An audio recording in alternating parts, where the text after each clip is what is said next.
We must speak the truth about terror. Let us never tolerate outrageous conspiracy theories, malicious lies that attempt to shift the blame away from the terrorists themselves. What happens? I tell you what happens. Blam! I have a window that looks directly at the World Trade Center, and I saw... No collusion! Shit's getting way too complicated for me. Welcome to the AnteDote. This is Greg McCarron. And this is Jeremy Rothe-Kushel. Okay, for this show, we're going to start... we're going to dig back here for the next for a couple of shows here. I think we'll probably end up doing 2 or 3 parts. We're going to dig back into some aspects of the ongoing. I mean, obviously ongoing. It may not end in our lifetimes, but the ongoing saga of all things related to Jeffrey Epstein and the bigger, obviously the bigger network and all of the many layers surrounding it. We're going to, I guess, we're going to go back and revisit a couple of what we might call, I don't know if they're missing pieces so much, maybe unfilled pieces that haven't been completely evaluated to the level that perhaps they should be. We're going to be reading from some texts here, books, and I believe maybe also we're going to pull in a couple of articles. But Jeremy, if you want to get started, I believe you're going to be pulling up Perversion of Justice, the Jeffrey Epstein Story by Julie K. Brown to start out. Yes. Julie K. Brown, the Miami Herald reporter who wrote extensively on aspects of Epstein and broke the whole, I believe the whole Alex Acosta sweetheart deal, among other things, in the mainstream. That was her focus, was bringing back from a Florida perspective that's why it's called Perversion of Justice, because from the beginning her focus was on the perversion of the justice system in relationship to the Epstein case. And so we're going to deal with that. There's a portion of the book, it's actually a chapter titled Katie Johnson, where Julie Brown goes into the background of the Katie Johnson, Trump Epstein rape allegations, and then gives her perspective on it. And my sense, and we'll see as we read it, but my sense is that it's very similar in a certain way, where she publicly has really worked really hard, it looks like, to cast the aspersions, at the very least, limit the hangout of the analysis that Epstein-Maxwell was not just some kind of isolated incident of rich, powerful people and perverts getting away with things by using their influence in the justice system.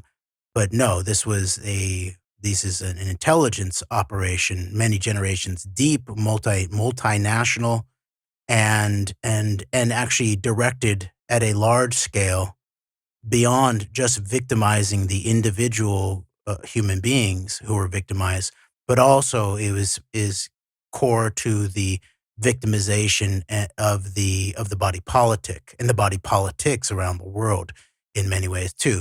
So that's part of what I think we want to deal with in terms of reading from Perversion of Justice, the Julie K. Brown book. And then in subsequent parts, just to give a little bit of highlight of where we're going with this, we're going to read from Bradley Edwards' book, Relentless Pursuit, My Fight for the Victims of Jeffrey Epstein.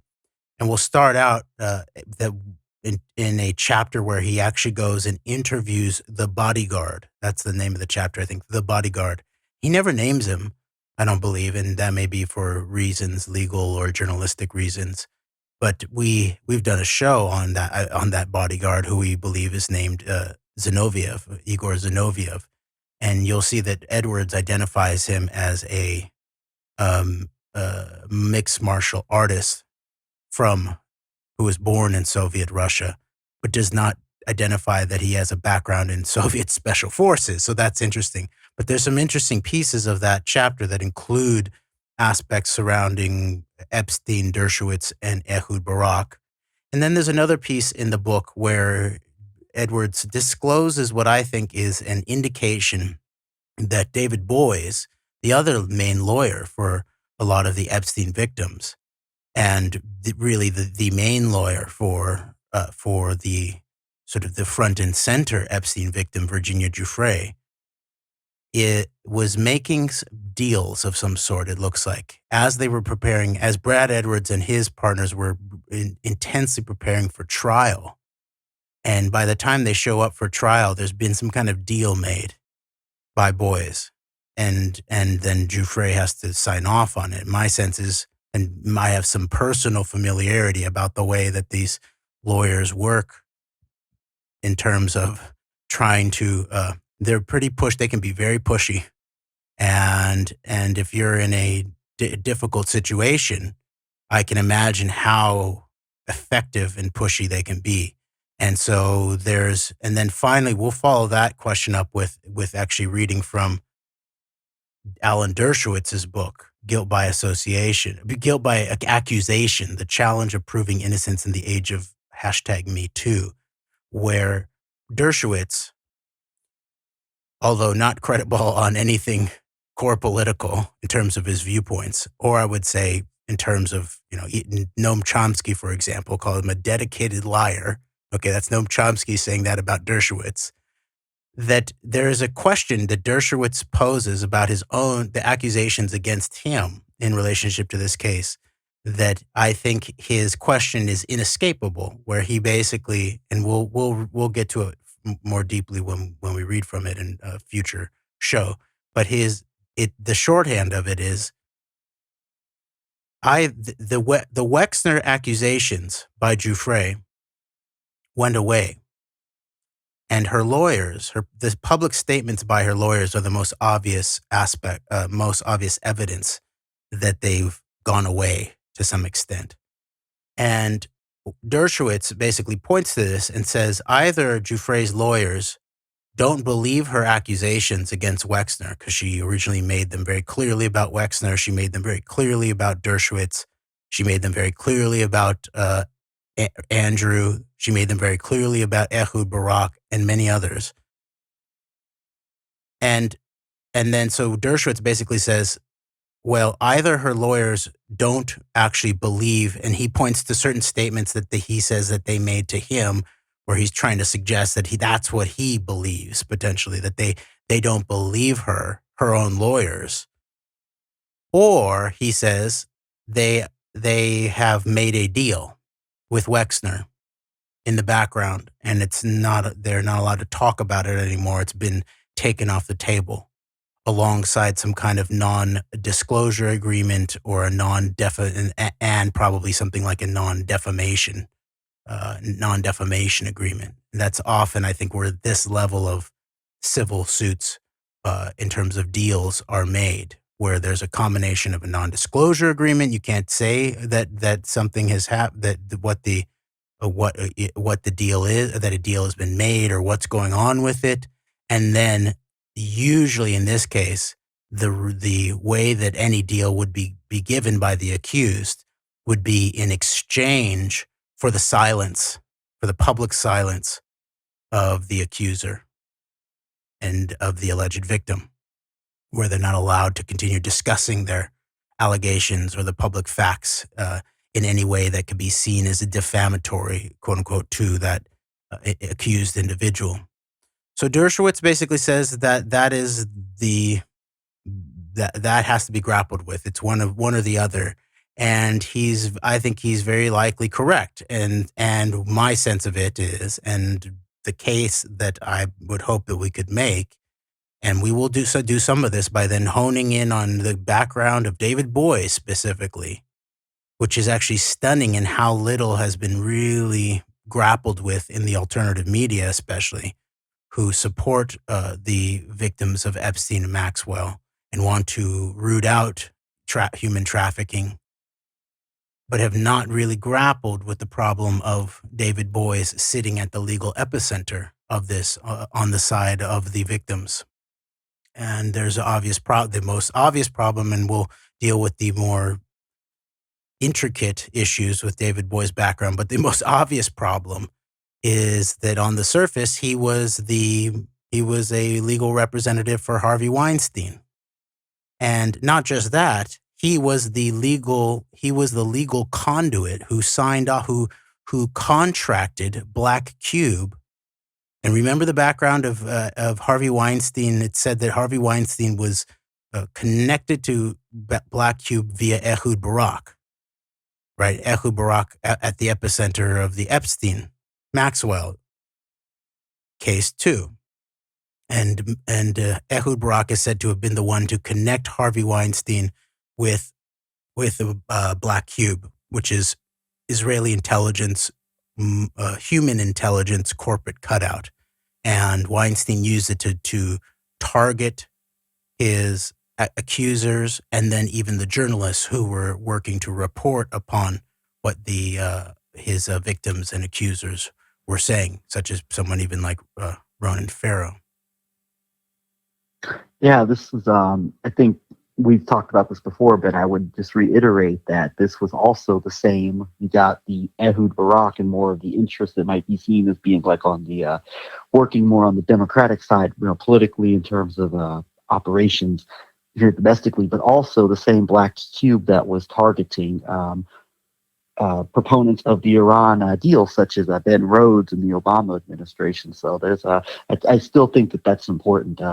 The tie in there with a bigger overall motivation, interest in pushing a specific type of pro-Israel policy or specific type of policy that is seen favorable to specific interest as far as more of a hardline aspect in terms of Israeli politics and how it you can see something like Black Cube where it goes a little across the aisle, so to speak, in terms of, on one hand, Ehud Barak is targeting or is setting up Harvey Weinstein to go after his critics in Hollywood and people who have accused him of things, but at the same time also going after the Democratic Obama administration in terms of its of people who supported or proponents of the nuclear deal. Obviously, something that both the Netanyahu, Likudnik, and Ehud Barak interests see as a threat to their specific agendas, or maybe bigger general agenda, whatever that is. So,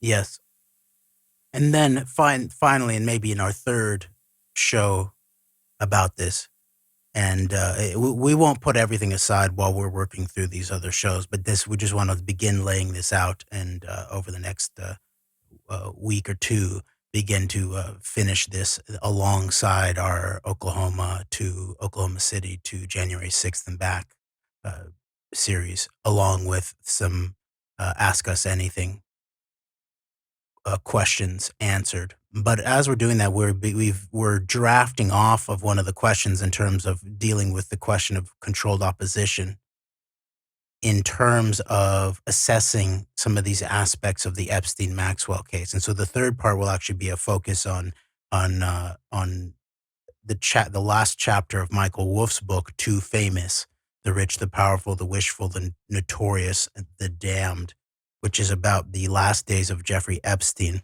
and then brings in the whole question of Bannon. And Ehud Barak is at the table there while Bannon's on the phone, and then Bannon does this thing of the sit-down interview with Epstein, and there's a whole scenario there. And the biggest public revelation that was said to come from this book, which we already really knew, everyone who was paying attention already had a sense of this, that Trump was considering pardoning Maxwell. And that was what was focused on as one of the revelations of this book. However, we think that this whole last chapter that it was touched on a little bit about Bannon has videotapes of practice interviews with Epstein. Bannon was coaching Epstein on public relations, how Epstein might want to get out in front of his scandal, and also how Bannon told Epstein that he was the person that Bannon most feared in relationship to the Trump, we might call 11/9 operation. The person who might be able to really bring down Trump. Okay, so there's some serious things, and then we will then tie that in to an analysis of controlled opposition and question of the alternative right media at this point, and with an emphasis on the Tim Pool show, because Bannon has been in the studio there multiple times, sitting right next there at the table with Luke Rudowski. And I don't believe this question of Bannon and Epstein was ever, I'm not even sure they barely even touched on Epstein at all while he was there. And what you'll notice is Luke has a tendency to bring up the Epstein. He thinks the Epstein case is the case that is crucial to expose the elites and that it can also bring the political spectrum together, that everyone of good faith across the political spectrum agrees upon. He's right on that. But the total silence with someone like Bannon at the table, who was coaching Jeffrey Epstein and admits that Epstein was the most dangerous potential threat to potential Donald Trump presidency, is totally, totally damning. And then we'll touch on a little bit more and as we develop the dirty background of David Boies, the real problem of Boies as the central lawyer, even for someone like the very first Epstein victim whistleblower, Maria Farmer, who has mentioned and she sort of goes on this whole sort of network of the combination of like the Rockfin alternative media people like Jason Burmes's. She's tied in with the Johnny Vedmore, the Whitney Webb kind of crew in there, but then also into these other aspects of it's sort of QAnon adjacent is what it looks like at this point. It's sort of MAGA adjacent. And Maria Farmer has now said multiple times that she called him her best friend is what she calls, she says he's a good Jewish billionaire, is her words, I think is the way that she talks about him. And one of my best friends, maybe my best friend, John Paulson.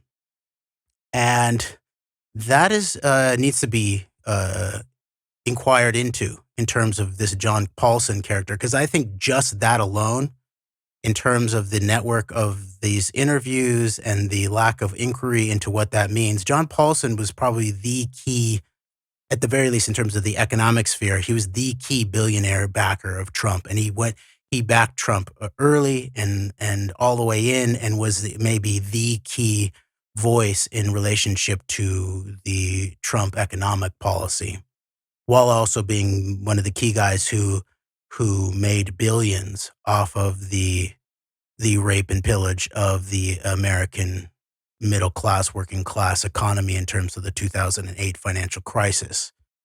Okay, so there's a major problem there that needs to be looked at. And so we'll end up with a combination of looking into these questions about Wexner, what happened with the legal questions around Wexner, David Boies at the epicenter of that.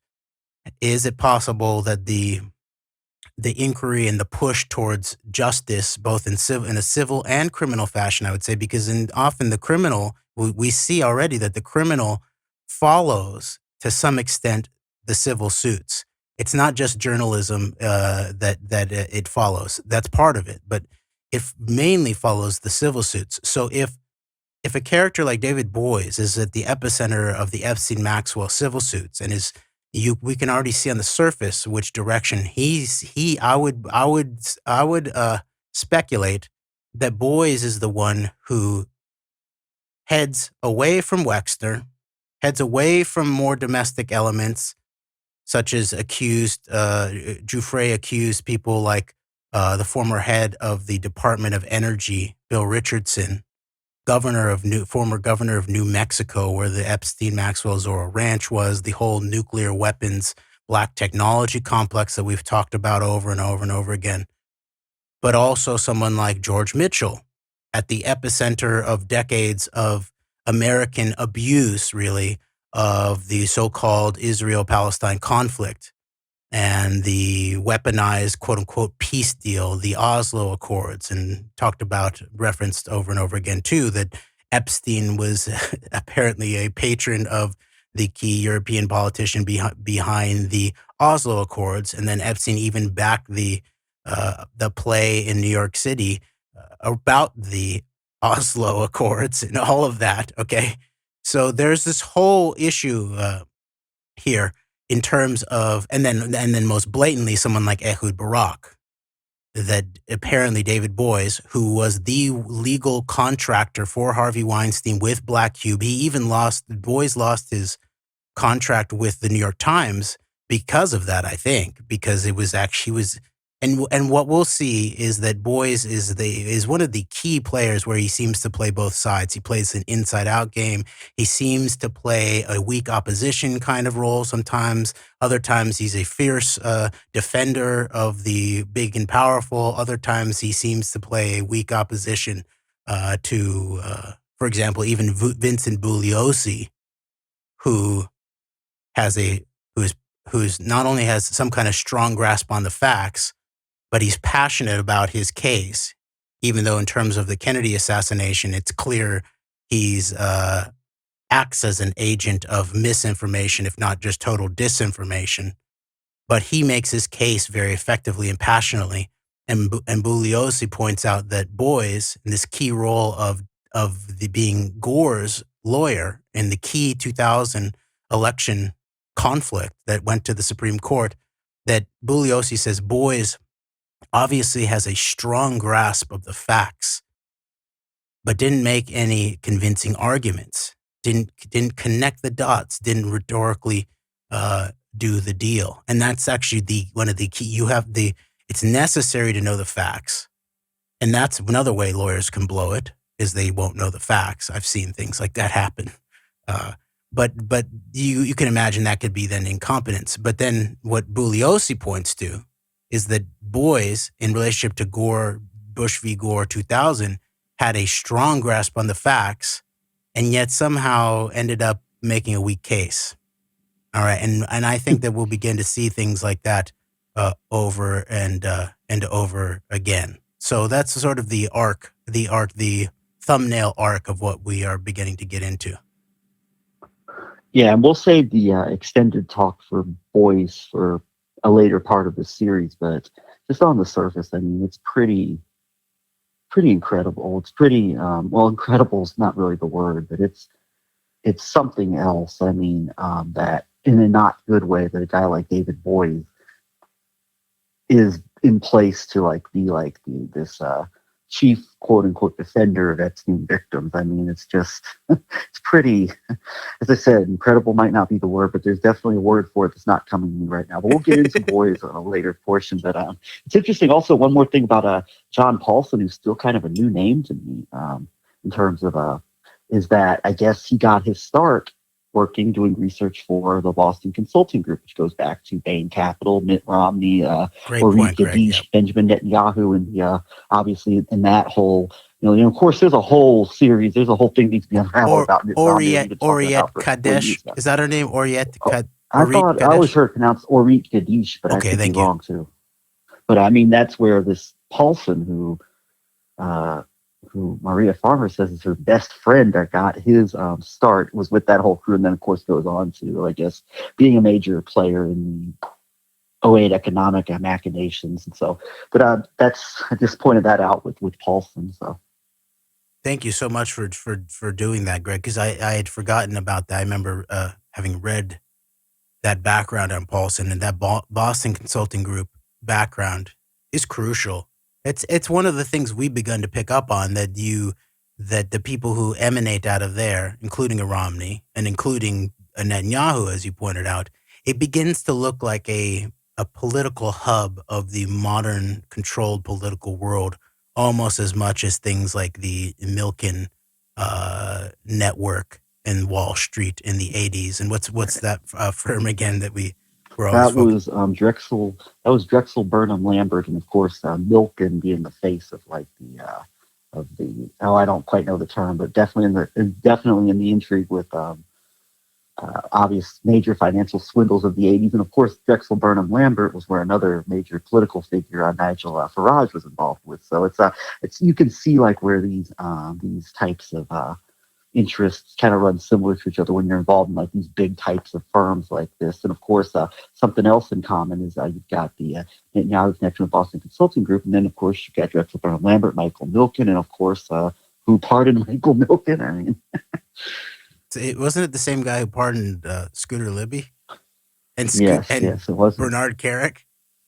Bernard Kerik, and many others. There's other names in there as well. Endless, Obviously, but so yeah, but we'll definitely get talking about Boies later on. There's he's quite a character, but I just wanted to bring that in about the Boston Consulting Group and Paulson, and what does that potentially indicate? I mean, that needs to be looked into of like farmers making these claims. That's something, to say the least.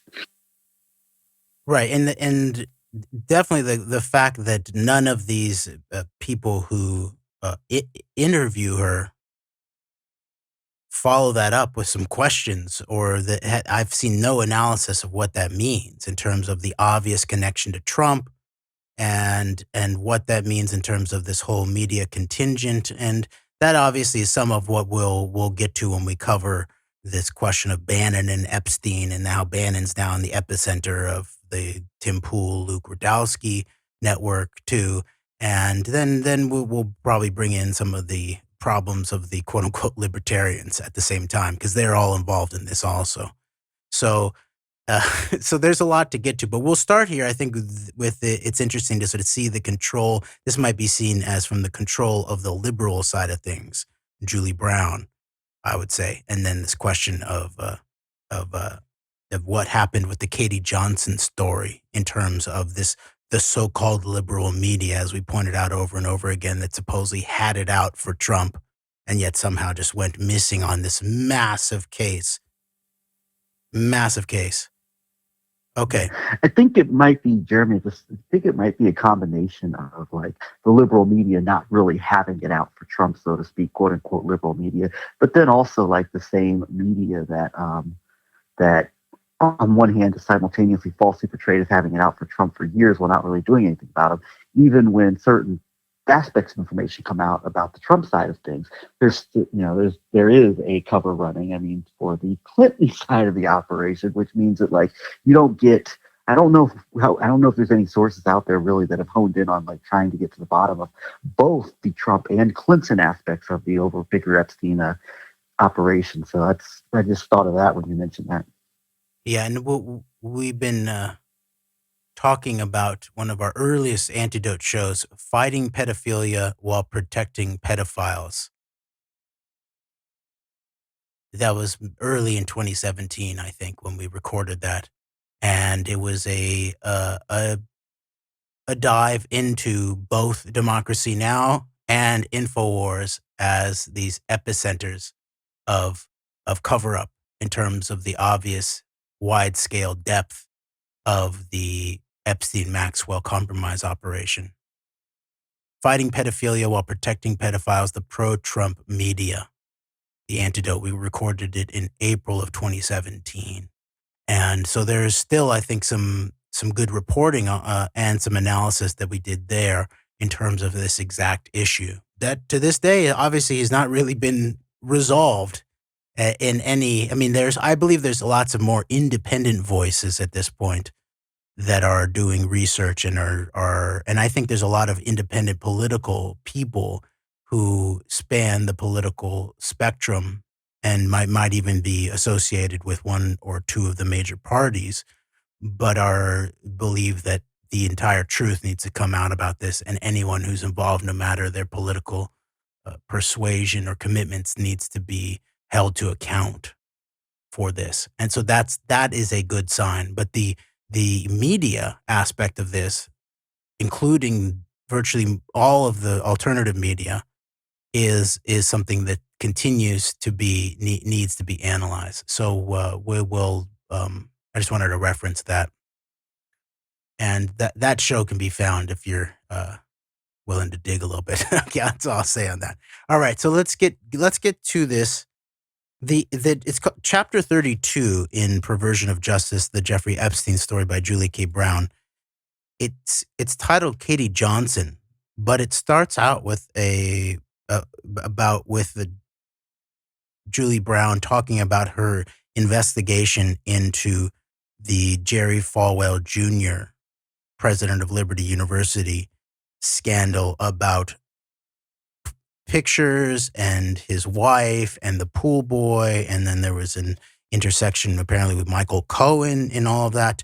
And so I'm not going to read all of that, but Greg, if you want to just highlight what that might mean in terms of why that was relevant at the time, and how it was held up until much later than maybe that's a good time to do it right now. Yeah, I mean, I don't have all the ins and outs on this, but this is very interesting because Jerry Falwell Jr., I believe, and remember, this is still in the heat of the Republican primary when Ted Cruz was still considered a contender, and there was this war where a lot of like your more combination of maybe like your more Tea Party interests combined with like these quote unquote Christian Zionist types of big major players in like the quote unquote evangelical Christian movement. And Jerry Falwell, of course, being Jerry Falwell Jr. being the son of Jerry Falwell, who was so devoted to Israel that he simultaneously started the Moral Majority, which was a key organization in terms of rallying evangelicals basically behind like the bigger domestic kind of burgeoning Council for National Policy domestic agenda, but then obviously rallying support behind Israel. And he was so devoted to it that I believe he received a private jet from Menachem Begin, then Prime Minister, and that was Jerry Falwell Sr. Well, Jerry Falwell Jr., I believe, was the first major evangelical leader to support Trump, and this was to endorse Trump. This was before Ted Cruz was out of the race, and it's been believed that there was a role of, we're going to get into, of Michael Cohen. There a scandal involving Jerry Falwell Jr. and I believe it's kind of defined as like a lawn boy scandal, correct? Yeah, or a pool boy. I think it was a pool boy. Yeah. Pool boy. Jerry Falwell Jr. and a pool boy, and there's a question of like, was this endorsement solicited by Michael Cohen? And so this is interesting because when you think of Cohen, like this never gets brought up, and then perhaps also there's been questions surrounding. I mean, we've kind of raised the question about Cohen and Katie Johnson. I don't know if there's anything concrete there, but that would be the type of stuff that like Michael Cohen would act as a fixer for. But instead of things like perhaps something involving Johnson or Cohen and the biggest evangelical leader, moral compromise getting taken advantage of, perhaps to solicit endorsement of Donald Trump. All we hear about is payoffs to Stormy Daniels, an adult film actress, and that, of course, is not nearly as it's much more tabloidy, and it's also not nearly as controversial as, say, a major evangelical leader potentially getting blackmailed and morally compromised into putting out an endorsement for Trump, or bigger picture of what that would mean, or even some other things that Cohen would have been involved in leading up to the election. But Falwell Jr. was a key evangelical, quote unquote, Christian endorser of Donald Trump in that early period of 2016. So as we're going to get into here, it appears Michael Cohen may have played a role in making that happen. Okay, very good. And I'm going to read a connecting section from that into the Katie Johnson section. This is page 314 of Perversion of Justice, the Jeffrey Epstein Story by Julie K. Brown. Quote, Tom Arnold, who was actively pursuing the Falwell story on Twitter, not only seemed to know a lot about Falwell's pool boy, he also claimed to know some of the people around Ghislaine Maxwell, who had for many years dated and been engaged to a friend of Arnold's from Iowa, Ted Waite. I reached out to Arnold to see what he knew. He said that Maxwell and Waite had been together almost 11 years and that Waite probably knew her better than anyone. During the couple's time together, Maxwell founded the Terramar Project, a research and environmental organization dedicated to protecting the world's oceans. She spoke at the United Nations and also gave a TED Talk about the organization's efforts in 2014. That same year, she spoke at the Council on Foreign Relations in Washington, D.C. Unquote. A quick aside here. It's pointed out by Maria Farmer that Vicky Ward was made a member of the Trilateral Commission. And so I also think it's important to note that David Boies' wife is a major player at the Council on Foreign Relations. So once again, we're talking about these little circles, right? All right. Back to the text, page 314 of Perversion of Justice by Julie Brown. Quote, according to tax records, Terramar never gave out grants, but the New York Times reported that the nonprofit did have a partnership with a luxury bedding company to produce, quote-unquote water-inspired sheets. I suspected that Maxwell was spending more ocean time lounging on luxury yachts than actually saving the seas from pollution. Don't say, Julie. Jeez. And unquote. I just want to point out that this is part of the problem of Julie Brown. Almost all of this is sort of, it's a little bit, there is human interest journalism at the core of what she did in terms of giving voice to the forgotten Epstein Maxwell victims. And that at the core of that journalism that she did is, I think, unassailable. However, that then gets put into this much more problematic piece here, where it becomes a sort of like gossipy, opinion-y kind of thing that is not analysis. And if it were analysis, it's totally you worked to cover up, in the same way that she dismisses outright the question of the analysis that points this as an intelligence operation and not some kind of individual's situation. And the fact that she says she was lounging on yachts. Now, sure, Maxwell, I'm sure, lounges on yachts. She lounges too, but she was also a helicopter pilot. She was also a submarine operator.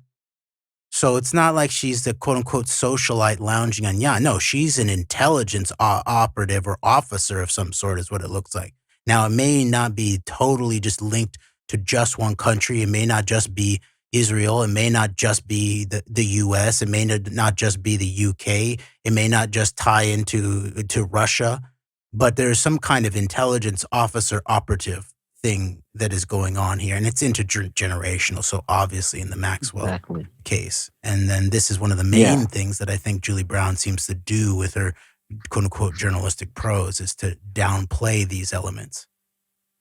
And unfortunately, it almost seems deliberate, because it's very, very hard not to see these things when you're, I mean, for us, like there's people who have much less connections and much less ability to like really get like serious, deep investigative journalism done, that seem to be able to tie a lot more of this together. So it almost seems like it's not an accident, unfortunately. Okay. Quote, many wondered whether the charity was really a mechanism for Maxwell to cleanse her reputation after her rumored involvement with Epstein's sex trafficking ring. Arnold would continue to call or text me from time to time, hinting that he had some tidbit about Maxwell that I should look into, but none of the people associated with Maxwell would talk to me when I tried to contact them. Arnold was also talking to Michael Cohen, who had helped Trump cover up one and possibly several affairs. On Twitter, Arnold was urging Cohen to go public with Trump's sexual escapades. One of Trump's alleged mistresses was porn star Stormy Daniels.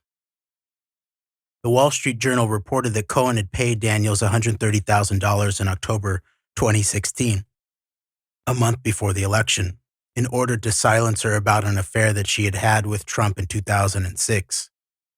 The story snowballed, leading to a federal investigation, and in August 2018, Cohen pleaded guilty to 8 criminal counts, including tax evasion, lying to a financial institution, and federal campaign violations. He eventually admitted that he had paid Daniels at Trump's direction to silence her in advance of the election. Cohen's role in squashing such Trump scandals made me wonder whether a similar or parallel playbook was used to silence another woman who made claims against both Trump and Epstein during the 2016 campaign. Unquote. I just want to point out, too, that the fact that the timing of the Stormy Daniels story and the publication, the Wall Street, just October 2016, the Wall Street Journal. Now it dawns on me that this was very likely published very specifically to point directly away from the Katie Johnson accusations. Remember, Katie Johnson had filed her case improperly so, and then it was withdrawn in California. It looked like she almost did it on her own, potentially. And then it was then refiled in proper fashion in Southern District, New York. And the allegations didn't change. It was just done more correctly, and I think it was filled out with some more affidavits. And it's very precise. It's very credible, the accusation. And remember, this is the whole time of this. Remember the timing of WikiLeaks releases in relationship to the Access Hollywood tape and all of this. There's tons of hybrid warfare and disinformation and red herrings compiling on top of each other in terms of October of 2016 into November of 2016. So I just want to point that out. I get the sense that, sure, Cohen paid off Stormy Daniels to keep the quote-unquote affairs silenced. But the Wall Street Journal, pointing to this in October 2016, rather than the entirety of the media following up on the Katie Johnson story, which could be, if with all of the media assets, could totally be tracked down in terms of either showing it to be credible in a journalistic fashion or not, and then what it means about the guy who ultimately got quote unquote elected to the presidency of the United States, what that would all meant. Yeah, and this goes back to a theme we've been hammering for the last 5 years, is that Trump was never exposed by the media. And in fact, as it's been pointed out, he's spent decades learning how to handle scandal and all this. As Sarah Kendzior says, he can paint, or he can cover up crime with scandal and gossip and all this. And so he's had decades of training in this. And the scandals, quote unquote, that were thrown out there by the media were just these combination of things that ultimately did not hurt him. Like, it was, an affair with an adult film star is not going to hurt him standing with people. And the same with stories of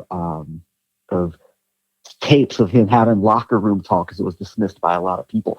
But the thing that could hurt you more than anything else is the accusation. Is a credible accusation, a credible court-filed case that you had actually raped an underage child. I mean, remember, that was the stuff that that got so many. That was what resulted in like the QAnon and the rise of like the awareness that has been very weaponized in a very negative way, but is at its root very true and very, very obviously a reason for people to be seriously concerned about.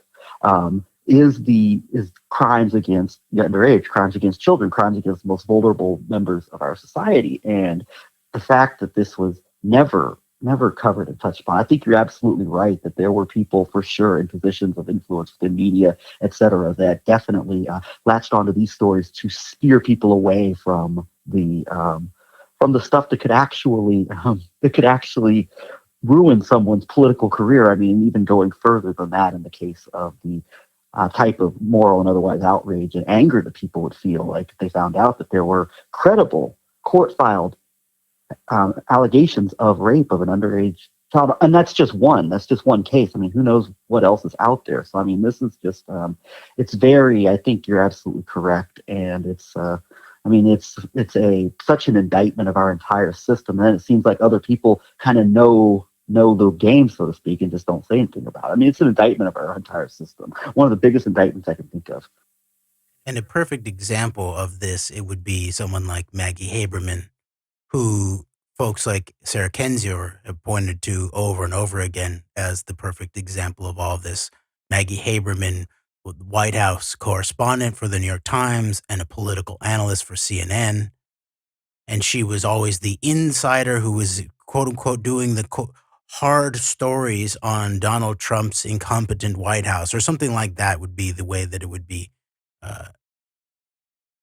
pitched by people protecting her and the New York Times for this really shoddy investigative journalism, if you would talk about it as such, and pointing out that, okay, she's the daughter of Nancy Haberman Spies, a media communications executive at Rubenstein Associates, which was a PR powerhouse, a publicity powerhouse,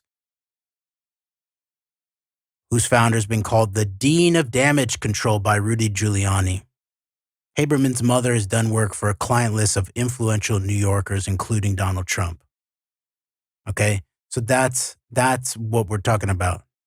Maggie Haberman is like the perfect example of it, where her mom worked for the firm that Rudy Giuliani called the dean of Howard Rubenstein's firm, the Dean of Damage Control, and worked directly for Donald Trump, the firm did, and so it's a total racket. Obviously, this is not journalism from all the news that's fit to print, the Gray Lady, and all of that. So I think, and it's very telling too that Haberman is not just New York Times, but CNN or CNI as we call it.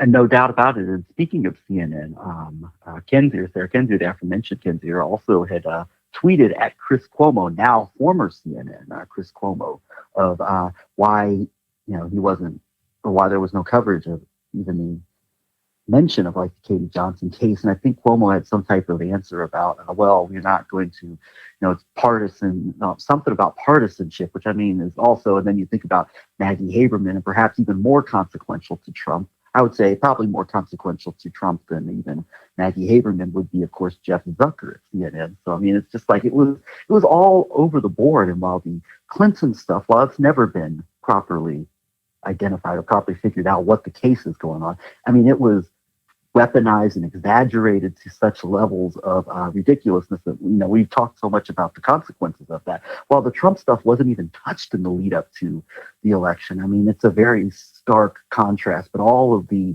media and otherwise that were said to be trying to destroy this good man for wanting to restore America's greatness or whatever were the main people running cover for him and ultimately propping him up and propelling him by using these nonsense, quote, scandals that actually would serve to benefit him rather than actually go after the things that really would do damage to him and the bigger subversive movement around him.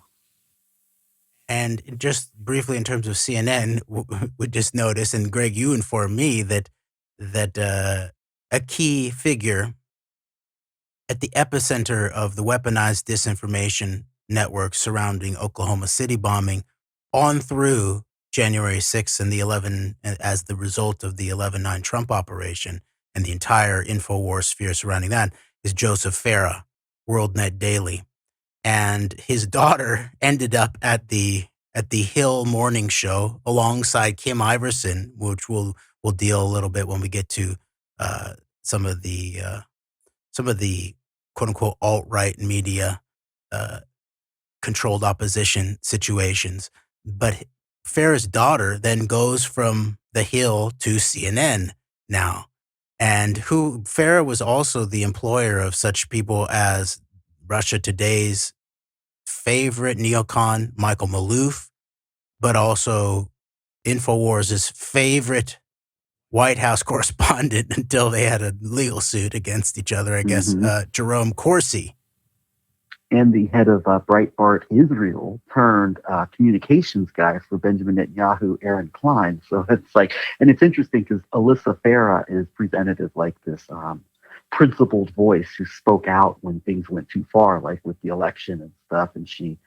But you never, I don't think you ever hear in these circles about who her father is, or the fact that she was basically handling communications for the Freedom Caucus in the White House, or her work with Laura Ingraham. It's like, it's just presenting like this, like what seems to me to be a facade of like this reformed or principled who spoke out when things went too far. But I mean, it's of course that's got its own problems in and of itself, but it's this very sanitized version of Alyssa Farah. Like, I don't think anybody who's watching Alyssa Farah on The View or on CNN are getting any insight into just who is Jo Farah and where does she come from and what are all these connections she has. And I mean, obviously WND is a major part of this, as Hillary Clinton coined it, and she was largely correct, vast right-wing conspiracy, but bigger than just vast right-wing conspiracy. I mean, this is right at the center of the everything we talk about in terms of the global war on terror and the bigger machinations of like a clash of civilizations and bringing the wars home, so to speak. I mean, it's been WorldNet Daily right there at the epicenter, among other things. I mean, Jo Farah is extremely tied in, as are these media operatives who we mentioned who come out of WorldNet Daily. Yes, and one figure who it just rings in my mind as a similar kind of character as to Farah is Sarah Isker, I think her name is Iskur, I believe the spelling. Go look her up and see what you make of all of that. All right, back to the book, Perversion of Justice, the Jeffrey Epstein Story by Julie K. Brown, page 315. Quote, in early 2016, an anonymous woman filed a civil complaint in federal court in California under the pseudonym, quote, Katie Johnson, unquote. She alleged that she was sexually abused and raped by Trump and Epstein when she was 13, over a 4-month period from June to September 1994. Johnson said that Epstein invited her to a series of, quote, underage sex parties, unquote, at his New York mansion where she met Trump. Enticed by promises of money and modeling opportunities, Johnson said she was forced to have sex with Trump several times, including once with another girl, 12 years old, whom she labeled, quote, Mary Doe, unquote. Trump demanded oral sex, the lawsuit said, and afterward he, quote, pushed both minors away while angrily berating them for the, quote unquote, poor quality of their sexual performance, unquote, according to the lawsuit, filed April 26 in U.S. District Court in Central California. Afterward, okay, go for it. Oh, I was just going to say one thing about this, and I believe this would be before this was like a major part of like the narrative around Trump, whether it's true or not, is that these cases, these suits that were filed, completely bring in like Trump's, his germophobia and all this, wearing gloves and things like that. So it's like, this is that comes something in here. that really, that it crossed their eye, dotted their I's and crossed their T's with like those elements of things that are like part of either like a Trump myth or else are like real aspects of like personality quirks and qualities of Trump in there. So it's definitely not sloppy shop. Let's say that. Quote, afterward, when Epstein learned that Trump had taken Johnson's virginity, Epstein allegedly, quote, attempted to strike her about the head with his closed fists, unquote, angry that he had not been the one to take her virginity. Johnson claimed that both men threatened to harm her and her family if she ever revealed what had happened. Johnson filed the suit on her own behalf just as Trump emerged as a front-runner for the 2016 election. She was seeking $100 million in damages. Very few American newspapers covered the lawsuit when it was initially filed. At the time, Trump's attorney, Alan Dershowitz, told the Miami Herald that it was, quote, unequivocally false, unquote. The lawsuit was subsequently dismissed because Johnson had failed to file it under the correct statute, and there was no evidence that she lived at the address she noted in her paperwork. Then in June 2016, she refiled the lawsuit in the Southern District of New York. It was amended in late September, little more than a month before the presidential election. This time, using the pseudonym Jane Doe, Johnson sued Trump and Epstein for sex crimes, assault and battery, false imprisonment, and defamation. She sought a protective order because she feared retribution from Trump and Epstein. She also provided more detail about the alleged incidents, saying that she traveled by bus to New York City in 1994 to start a modeling career. After being told by several modeling agencies that she needed a portfolio, she decided to return home. She went to the Port Authority to buy a bus ticket. There, she said, she met a woman named Tiffany, who told her about a number of parties where she could meet prominent people who could help get her into modeling. She was told she would be paid to attend the parties, which she later learned were held at a mansion being used by Epstein. Johnson said she attended at least 4 different parties that summer at the mansion. There were a number of young girls at the parties as well as older guests, including Trump. Her affidavit provided the same details as her earlier lawsuit, including descriptions of the brutal rape and physical abuse she said she endured from both Trump and Epstein.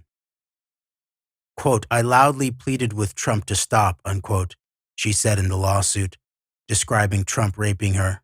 Quote, Trump responded to my pleas by violently striking me in the face with his open hand and screaming that he could do whatever he wanted, unquote. In a YouTube video posted before the November 2016 election, a woman who purported to be Johnson, her face blurred, talks about the sex parties that Epstein hosted and her interactions with both men. The videos appeared to be politically motivated as Johnson returns time and again to Trump and how she feared his being elected president. Wearing a blonde wig and sitting in front of a curtain beside a table with a lamp, She describes meeting, quote unquote, Tiffany, who worked for Epstein in 1994. A woman named, quote, Tiffany Doe, unquote, filed an affidavit with the lawsuit in which she said that when she was 22 years old, she was hired by Epstein as a party planner. She said she was instructed to hire adolescent girls to attend parties, most of which were held at 9 East 71st Street, which was Epstein's massive townhouse, then owned by billionaire Les Wexner. Wexner later transferred ownership of the property to Epstein. Unquote. And a quick aside here another gap that shows the lack of actual journalistic depth and analysis that Brown obviously purposefully employs here, because there was tons of open sourcing by the time she wrote this. This book was published, last year? Was this from 2021? I think so. That the Leslie Wexner brownstone was wired for audio-video surveillance and for recording, obviously for blackmail. It's a pretty big detail. Now, not that that's in the lawsuit, but there's all kinds of other things that she brings in here that are not necessarily in the lawsuit that could be brought in to bring context to what the heck is going on here. So I don't know. I find that kind of absence totally damning. Yeah, that's a good point. And I would just add that the account of the callousness and cold-heartedness of Trump in terms of the way it's described, the pleas to stop and et cetera, et cetera. I mean, this really, I think, this is the obvious what needed, the context that was needed with like things like what people rightly pointed out was like this this persona of his in terms of the way he talked about women in the infamous Access Hollywood tape. But when it definitely brings another layer to the innocuous locker room boys will be boys talk that whole thing was ultimately dismissed as. I mean, this right here just puts like right there shows like this is like the most prime example you can think of, like that behavior, like actually being carried out. It's much, much more than just like however it was portrayed to ultimately run cover for him. I mean, this right here, like it shows that attitude. This is like the epitome of that attitude. I can do whatever I want to these women and no one will have a word to say about it. Yes, and the way that... And in this case, an underage child, basically still, teenager, barely a teenager. Right. And Mary, or Maria, as we'll find out, was alleged to be 12 at that point, the other girl who was there with her. And the way that Julie Brown at the top of the page says that the videos appear to be politically motivated as Johnson returns time and again to Trump and how she feared his being elected president. Okay, fair enough. The timing, she's talking about things that are political in terms of the presidency. It's an election. However, even in terms of the personal accusations here, in terms of a woman who was a girl at 13 and is alleging this is the way that Donald Trump treated her, I imagine she would both as a person, she would be really worried if he ascended to that level of power. There'd be even more reason for him to silence her and retaliate, let alone the trauma of seeing that guy as the leader of the free world, and let alone the question of what the concern about, if he did this to my body, imagine what he's going to do to the American body politic. And Julie Brown's just looks political. I don't know. It's just, I'm sort of disgusted actually a little bit by the nature of her reporting, but we'll let's just, the details here are helpful. She's good with she actually reminds me of David Boies. Apparently she's got the facts down, but the argument is weak, and maybe purposefully so. That's my sense of it. So, all right, we are reading from bottom of page 317, A Perversion of Justice, the Jeffrey Epstein Story by Julie K. Brown, in the chapter titled Katie Johnson. Quote, among the places Tiffany looked for girls was the Port Authority bus terminal. She recalled recruiting Johnson, quote, Jane Doe, unquote, and luring her to attend several parties, where she said she personally witnessed Johnson being forced to perform sex acts with Trump and Epstein. She went on to claim that she witnessed both Trump and Epstein rape Johnson and alleged that Epstein sexually and physically abused other minor girls at the mansion. Quote, after leaving the employment of Mr. Epstein in 2000, I was personally threatened by Mr. Epstein that I would be killed and my family killed as well if I ever disclosed any of the physical and sexual abuse of minor females that I had personally witnessed by Mr. Epstein or any of his guests, unquote, she said in the affidavit. In her lawsuit, Johnson also refers to 12-year-old Maria, who she said was involved with her in one of the sex incidents involving Trump. A third woman, identified as, quote, Joan Doe, unquote, filed a declaration saying that in the, quote, 1994-95 school year, unquote, Jane Doe, aka Katie Johnson, had told her about the abuse with Trump and Epstein. In the video, Johnson adds more detail about her encounters with Trump, saying that Epstein hired her and other girls to entertain and perform for the wealthy men at the parties he hosted at his mansion. It appears that Epstein and Trump met about 1987, often attending the same parties and social events in New York and Palm Beach. NBC News in July 2019 unearthed some film footage of Epstein partying with Trump at Mar-a-Lago in 1992. The video showed Trump greeting Epstein during a party with cheerleaders from the Buffalo Bills and Miami Dolphins. Divorced at the time the video was shot, Trump can be seen whispering to Epstein and pointing to one of the women as Epstein doubles over and laughs. Brad Edwards, who spoke to Trump during his investigation into Epstein, claimed that, according to Trump, the problems between the two started when Epstein hit on the daughter of a Mar-a-Lago club member. Trump got angry and banned him from the resort. But Epstein's brother Mark had a different view of Epstein's relationship with Trump. In a civil deposition, Mark Epstein stated that Trump had flown several times on Epstein's plane and that the two were good friends. Quote, I know Trump is trying to distance himself, but they were, unquote, he said, adding that Trump used to comp Epstein's mother and aunt at one of Trump's casinos in Atlantic City.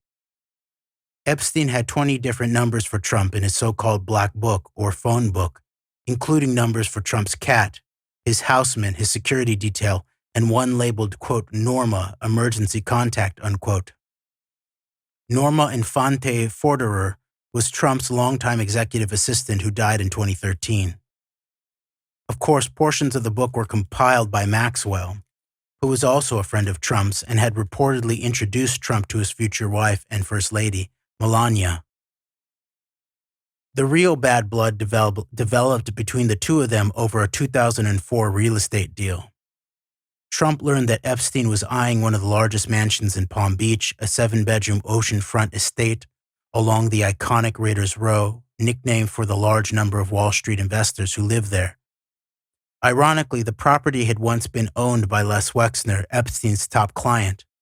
Wexner sold it in 1988 to nursing home developer Abe Gossman for $12.1 million. Gossman lost the property when he filed for bankruptcy in 2001. When it came time for auction, Epstein tried without success to get Trump disqualified from the bidding. After the last bidder bowed out, Epstein was unable to top Trump's offer, and the property went to Trump for $41.1 million. Trump refurbished it and put it on the market for $125 million. He eventually sold it in 2008 to a Russian businessman for $95 million. A couple things. Yeah. Oh, I was just going to throw a couple things in there. Is that something else not picked up on perhaps by Brown, I don't know if it's intentional or not, is Maxwell being the common party between the introduction of Trump to his second wife, the Eastern European Melania. And there's a whole background there with other people than just Maxwell. But that seems like that's the hallmark of a classic example of like intelligence operation at play. I mean, just like perhaps likely with Trump's first wife, Ivana, from the communist bloc, Czechoslovakia. And that was one thing I wanted to point out. Then the other thing was with relation to the whole falling out with with Epstein. Oh, the introduction, 1987 would have been in that time period where you identified first, Jeremy, with Trump and Epstein and Tom Barack running around the streets of New York City together. And so there's a lot there, but I just wanted to bring those two things into it. And particularly the Ivanka Trump thing sounds like to me like a hallmark of intelligence. Yeah, and one thing that's not mentioned here in terms of the analysis by Julie Brown is basically this says that she's sort of saying the alternative to what Brad Edwards heard from Trump, not in a deposition, I don't believe, just Trump being quote unquote helpful to Brad Edwards. And remember that quote from Brad Edwards about Trump was the only one who was helpful, and he kicked Epstein out after Epstein was inappropriate with one of the club members' daughters. That was then picked up by large swaths of the quote unquote alt media, basically the MAGA alt media, whether it was the sort of into the QAnon or the sort of anti-QAnon but still pro-MAGA alt media, as basically proof that Trump was one of our guys. He was trying to actually root out the pedophiles and all of that. And so then Julie Brown says this thing that there was bad blood after the real estate deal. But really, it looks like the real estate deal was probably evolving around the same time that Trump was said to have, quote unquote, snitched on Epstein. So there's a sense there that it was very likely some kind of Trump trying to take out his opposition in relationship to this real estate deal, if the real estate deal is the thing here. So again, there's a limited hangout, I think, in terms of even that analysis of this real estate deal being the epicenter of it, of the falling out. So, all right, back to the text. Page 319 of Perversion of Justice by Julie Brown. And remember, the Russian businessman that's referenced there that Trump sold it to, more than doubling his money, is Dmitry Rybolovlev, a key fertilizer oligarch of the post-Soviet sphere, and also the one whose private plane appeared to be tracking the Trump campaign over and over again, it looked like, throughout the 2016 campaign. And remember, there was the story that Michael Cohen then tried to backtrack from, where he basically had said, I think Cohen had said it in his book maybe, that Trump had sort of bragged that he believed that the purchase by Rybolovlev of the property for double his money was actually a, quote, gift from Putin. Now, Michael Cohen then backtracked from that and said it was a joke, or we didn't really mean it, or something like that. But I don't know. I still factor that phraseology in. And, and especially since we know the background of Donald Trump in the Russian sphere, and that he was doing, on some very high level trips. He was obviously seen as a cultivar, a sort of cultivar asset of some sort of Soviet intelligence, all the way on back, as you pointed out, to his first wife, Ivana. Heard there was family ties into Czech intelligence, and there was some documents pointing to the fact that they were already keeping an interested eye on this Donald Trump character, and then Donald Trump's actual Moscow trip in the 80s. He was a cultivar. He was obviously a cultivar. And so he knew that they were interested in him. It was probably even deeper than that in many ways. And so it makes a lot of sense that they delivered. Putin's boys delivered and gave me, doubled my money on a 2-year investment in this real estate. All right. So, I mean, I just think I think that seems sort of actually self-evident, especially for people who are not in denial to this point. Like Tim Pool, for example, is in total denial. I actually think he believes that there was nothing to Trump Russia, and that the entire media was quote unquote lying about Trump Russia, rather than, as we point out, covering up the depth and the extent of it, and how it wasn't just Russia, and how the deep coordination long term in terms of cultivating Trump as an asset. Yeah, and Trump being obviously the I think the longer long term with Trump than even the Russian aspect, which fits perfectly, I think, into the role that he likely played and his family likely played, was a combination relationship with Roy Cohn, who probably very much self is then interconnected longer term, perhaps like Russian Soviet oriented network of some kind, but also Trump and his father being like the they were the guys, like the business guys for the Italian mafias in New York City, and of course that also relates to Trump being brought in, it looks like, as a Russian asset, if not outright agent of like Russian/Soviet intelligence at the time when post Jackson Vanik, during the dissident movement and all this, and such, where these emigres were moving to the West, and ultimately to a large extent the replacement of the old Italian New York City mafia with the more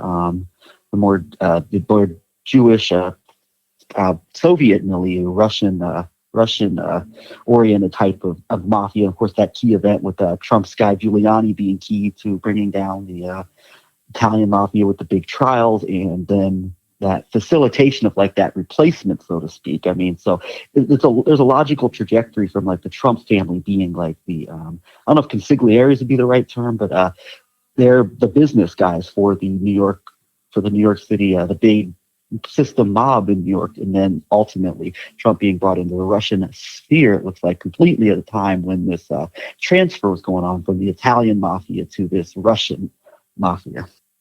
Yeah, that's a very good point. And you have the Lansky syndicate that had already eclipsed the older Italian mafia families. Had sort of taken over the reins at that point. And then you have this next generation where they're basically almost all taken down then at that point, in terms of the apex of it being that Giuliani moment where Giuliani's going after the mafia, as Noam Chomsky would call it. And that ultimately, in relationship to the uprise of what Friedman called in his book, The Red Mafia, that there was this overtake, really. And so there was a passing of such people who were assets, were working with the mob, whatever the mob makeup was, such as someone like a Donald Trump, is sort of passed along as an asset to the next upcomers, which was at that point then the Russian mob overtaking the Italian mafia. And then obviously with these older Meyer Lansky crew and their ties to Israel in the background, and then growing to a really intense synergy, it looks like, in relationship to the entirety of the Trump 2016 operation, in many ways as the apex, the political apex of that intersection of the transnational deep politics, deep state, underworld organized crime, combined with the intelligence services that they are interfaced with or commanded by, or command, who knows. So that, I think that's a key point, Greg.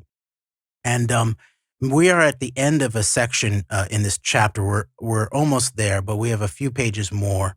And I think what we'll do is call this end to this episode right now, and then pick this right back up in relationship to where it begins to go into the modeling background here. It touches on Brunel and fills in more about what happened with the Katie Johnson case, and how she said she had received threats and then retracted the case, and then told her lawyer, Lisa Bloom, the daughter of Gloria Allred, to never bring it up again, never talk to her. Basically, I don't want to deal with this anymore, after she said that she had gotten threats, and they had to pull the plug on this big press conference right before the 2016 election.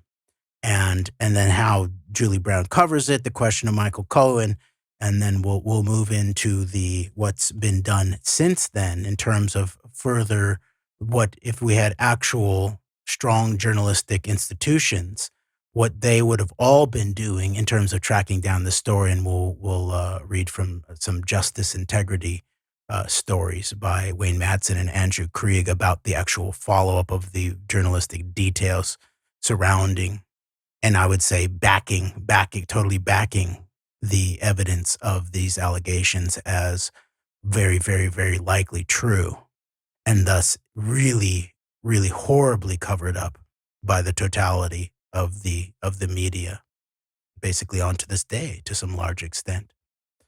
And then we'll move on from there. Does that sound good, Greg? Yes, that sounds good. All right. All right. Well, thank you all so much for hanging out with us. And until next time. And in part one, we were reading from Perversion of Justice, the Jeffrey Epstein Story by Julie K. Brown. And we are going to dig back into Perversion of Justice to finish off reading that portion to start the second part here. And she had a chapter about Katie Johnson that we were reading from and commenting on during part one. Okay, yeah. So we'll get back to that. We are on page 319 of Perversion of Justice by Julie K. Brown. And this will have more of the specific, basic facts of the timing and the specific allegations and what happened with the Katie Johnson case. And what we're also doing is we've been highlighting the areas of cover up, really, inside of Julie Brown's work in terms of actually making sense of what's actually going on here, which you have to deal with the politics and Epstein Maxwell as a as one facet of a long-term massive espionage operation, and specifically blackmail and political power dynamics. And so that's one of the things we will highlight and then fill in by then delving a little bit deeper into the background of what then really came of the allegations of Katie Johnson and this missing person who's included in the allegations named Maria, or Mary, as she's talked about in Katie Johnson's court documents, I believe. So, all right, but we're going to get back to page 319 here of the chapter Katie Johnson in Perversion of Justice by Julie K. Brown, which is subtitled The Jeffrey Epstein Story. Quote, more details of Epstein's foray into the modeling business were revealed when one of Epstein's bookkeepers testified during a 2010 sworn civil deposition that Epstein invested $1 million in a Miami-based modeling agency, MC2, a partnership with French modeling scout Jean-Luc Brunel, who had launched the careers of many famous models. The deposition had never been made public, so when it was leaked to me, I reported on it for the first time in my series. Brunel's bookkeeper, Maria Vasquez, said that she arranged the paperwork for the deal. Epstein was explicit. He wanted his company set up just like Trump's modeling agency, Trump Model Management, she testified in the deposition, which was taken by Brad Edwards. At first, Epstein didn't want to be identified with the agency, but Vasquez said the bank insisted that Epstein sign the paperwork since he was putting up the money. Brunel, who called himself a, quote, scouting tsunami, unquote, had a dark past. Like Epstein, he had been accused numerous times of sexual assault, often with minors. During the 2005-2006 police investigation, police found phone messages from Brunel, one of them in which Brunel hinted that he had 12-year-old twins to send him. Vasquez had been working for Brunel since 1998. She said Epstein asked her to arrange for women and girls to come to the U.S. on tourist visas. Quote, many girls coming here first without a visa, without a working visa, Vasquez said. Most of the girls, they were coming into the States as tourists, unquote. She said Brunel was collecting 30% from their income and didn't pay their taxes or Social Security. Later, Epstein became concerned that they were going to get caught, so they hired lawyers to obtain work visas for the women. Vasquez said the agency was providing models for legitimate assignments, but the agency was also used as a party pipeline. She said some of the lower-tier models, especially those who were very young, were sent to parties at Epstein's various homes in New York and Florida and on his island. as well as to other assignments where they were expected to provide sexual favors for those who hired them. If they didn't acquiesce to sex, Vasquez said they often weren't paid. Trump also held his own model parties in New York, according to Michael Gross, who wrote an expose in the Daily Beast in 2016 about Trump's party exploits, where underage models were among the attendees. A photographer Gross interviewed for the story said that some of the girls were as young as 15. Quote, Trump would go room to room, said the photographer. It was guys with younger girls, sex, a lot of cocaine, top shelf liquor, but no smoking. Trump didn't approve of cigarettes, unquote. Like earlier when we mentioned the how Trump the specifics of like the Johnson case and how callous and cold-hearted Trump was with regards to her pleas and everything, how that shed a light on the Access Hollywood tape and the idea of this masculine culture and all this, that Trump's just, it's just innocuous locker room talk or whatever, how this like sheds real like informational specific types of insight into like how that behavior might be carried out, in particular against a minor in this case. This also brings some light to stuff we heard in the media a lot about how Trump would go from locker room to locker room at like Miss Universe pageants and all this, and would scout the contestants and all this. These stories that are very underreported of like these modeling parties with underage models, and Trump would go around scouting and evaluating the models. I mean, this further sheds light on just how this is the last thing from, number one, like, anything innocuous or innocent, but then also how it's not just as bad as that is over legal age limit, supermodels, but also going after, once again, the underage and vulnerable elements of society. So I think these types of stories really shed more light and emphasis that was missing in the media when you just hear things about like, audio tapes of Trump using vulgar language or stories of Trump at Miss Universe pageants. Good point. And those are limited hangouts on both, on both these key points.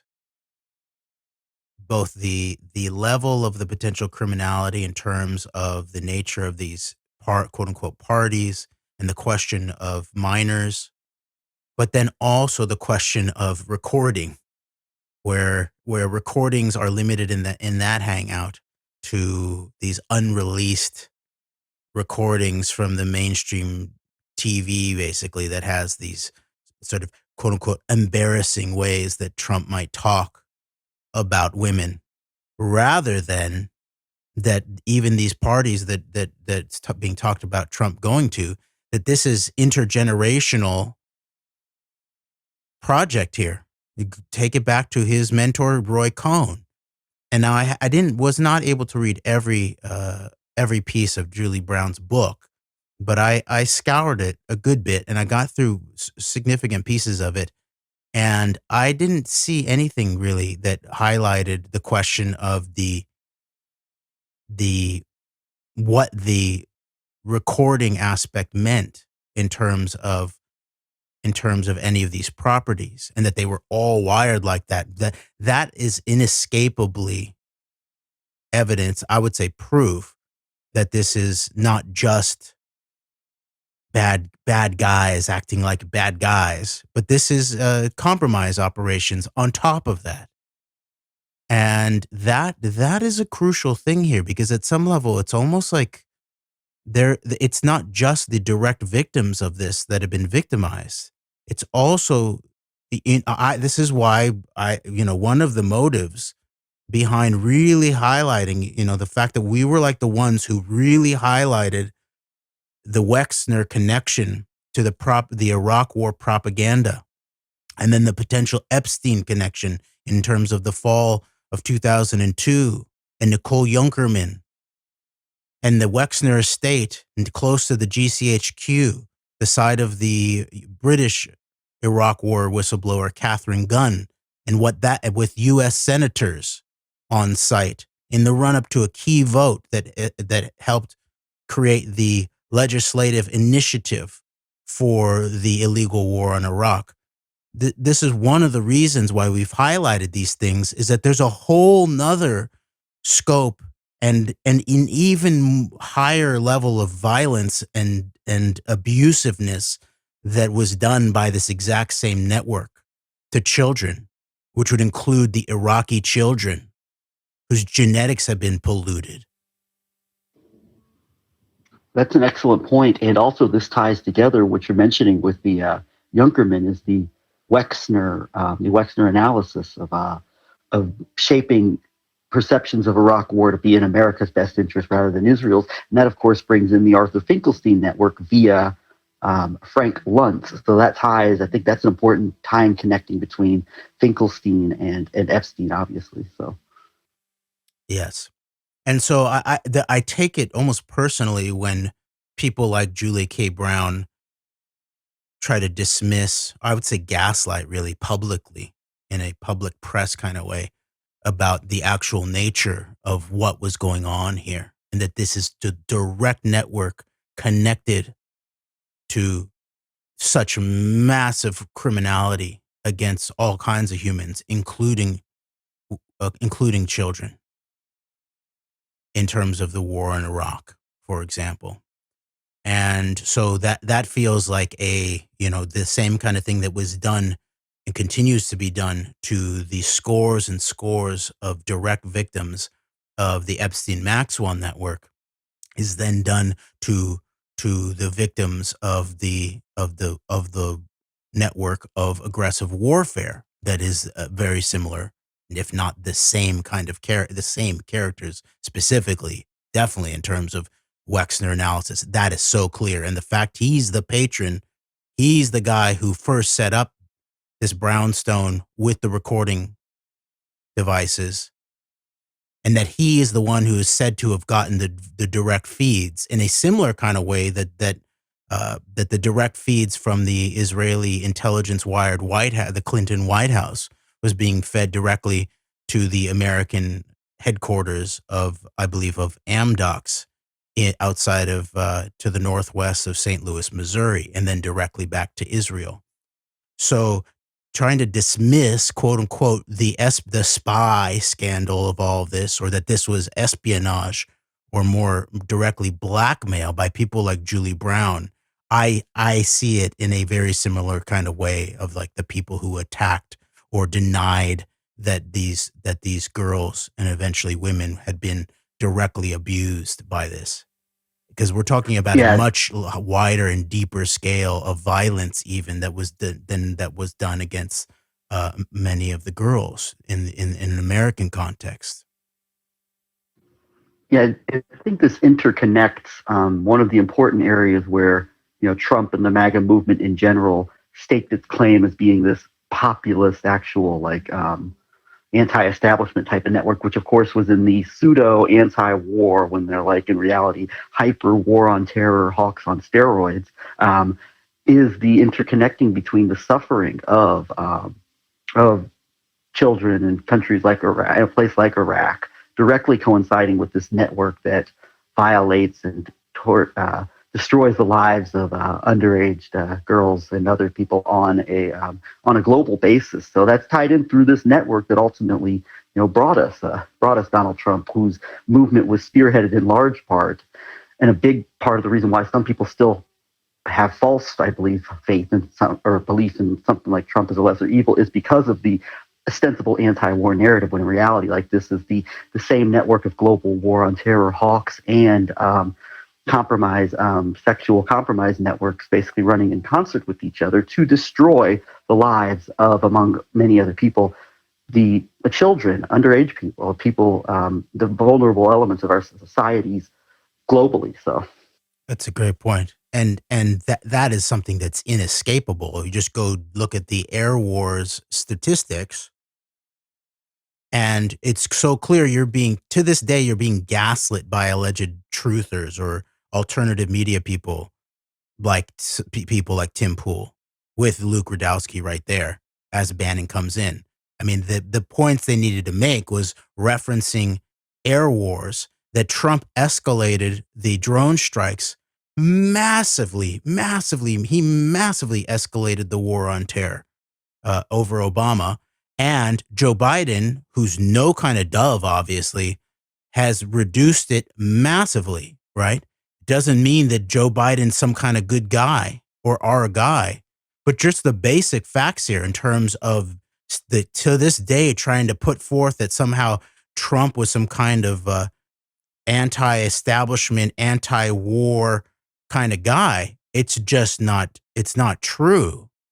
And it's basics on the facts in terms of air war statistics. But then behind that is this network. It's this network. It was the network that had him compromised that helped do the Iraq war illegally, aggressively. And helped do 9/11 by extension. That's a good point. Right. There, ground zero. Look at our not only our series from 9/11 to 11/9, but also our show on Trump's ground zero. Unlucky Larry Silverstein. And look at the entire network there.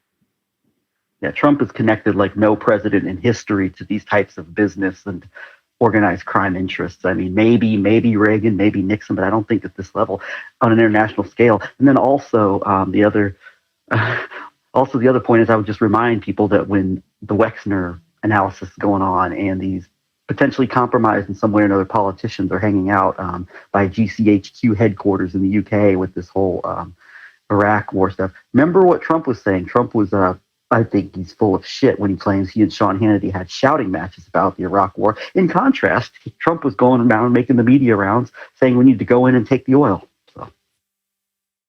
And then what's so interesting too, then the highlighting of the lone Syria strike as the one time that Trump, went bad because of the neocons or the Zionist ball and chains, as someone like Ryan David Douche, the spook Dawson might say, but meanwhile, the basic facts are he escalated the war on terror everywhere pretty much. While also is still continuing his earlier rhetoric about grab the oil. But it looks like he was actually setting it up for someone else to grab the oil, as we pointed out over and over again about the Iraq war for oil for Israel analysis we might point back to. Gary Vogler's book, The Politics of Oil, the Iraq War and the Politics of Oil. All right, back to we're at the bottom of page 320 of Perversion of Justice by Julie K. Brown in the chapter Katie Johnson. I'll reread this quote here. So quote, and then this is a quote. Trump would go room to room, said the photographer. It was guys with younger girls, a lot of cocaine, top shelf liquor, but no smoking. Trump didn't approve of cigarettes.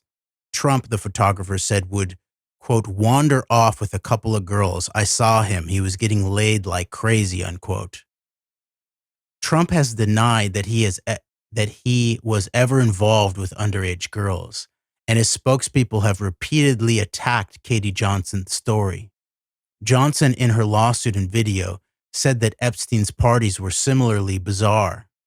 At the end of each event, the models would meet with Epstein, she said, and he would ask them about the men that they had been with, including what they liked and didn't like, and then each of them would be paid. Unquote. As an aside here, that's not bizarre. I mean, this is the language here of Julie Brown. I just want to point out that this is obfuscatory language that's usually used when so-called credible journalists are trying to wave their hands to try to get you to not understand something coherently that's right in your face here. It's not bizarre. It's as bizarre as some kind of spy hut having recording equipment. You could say it's bizarre. It's not bizarre. It's coherent with a specific understanding of what the heck is going on here. Epstein is debriefing his assets, his sexual compromise trafficked assets about his targets. All right? It's simple. It's simple to understand this.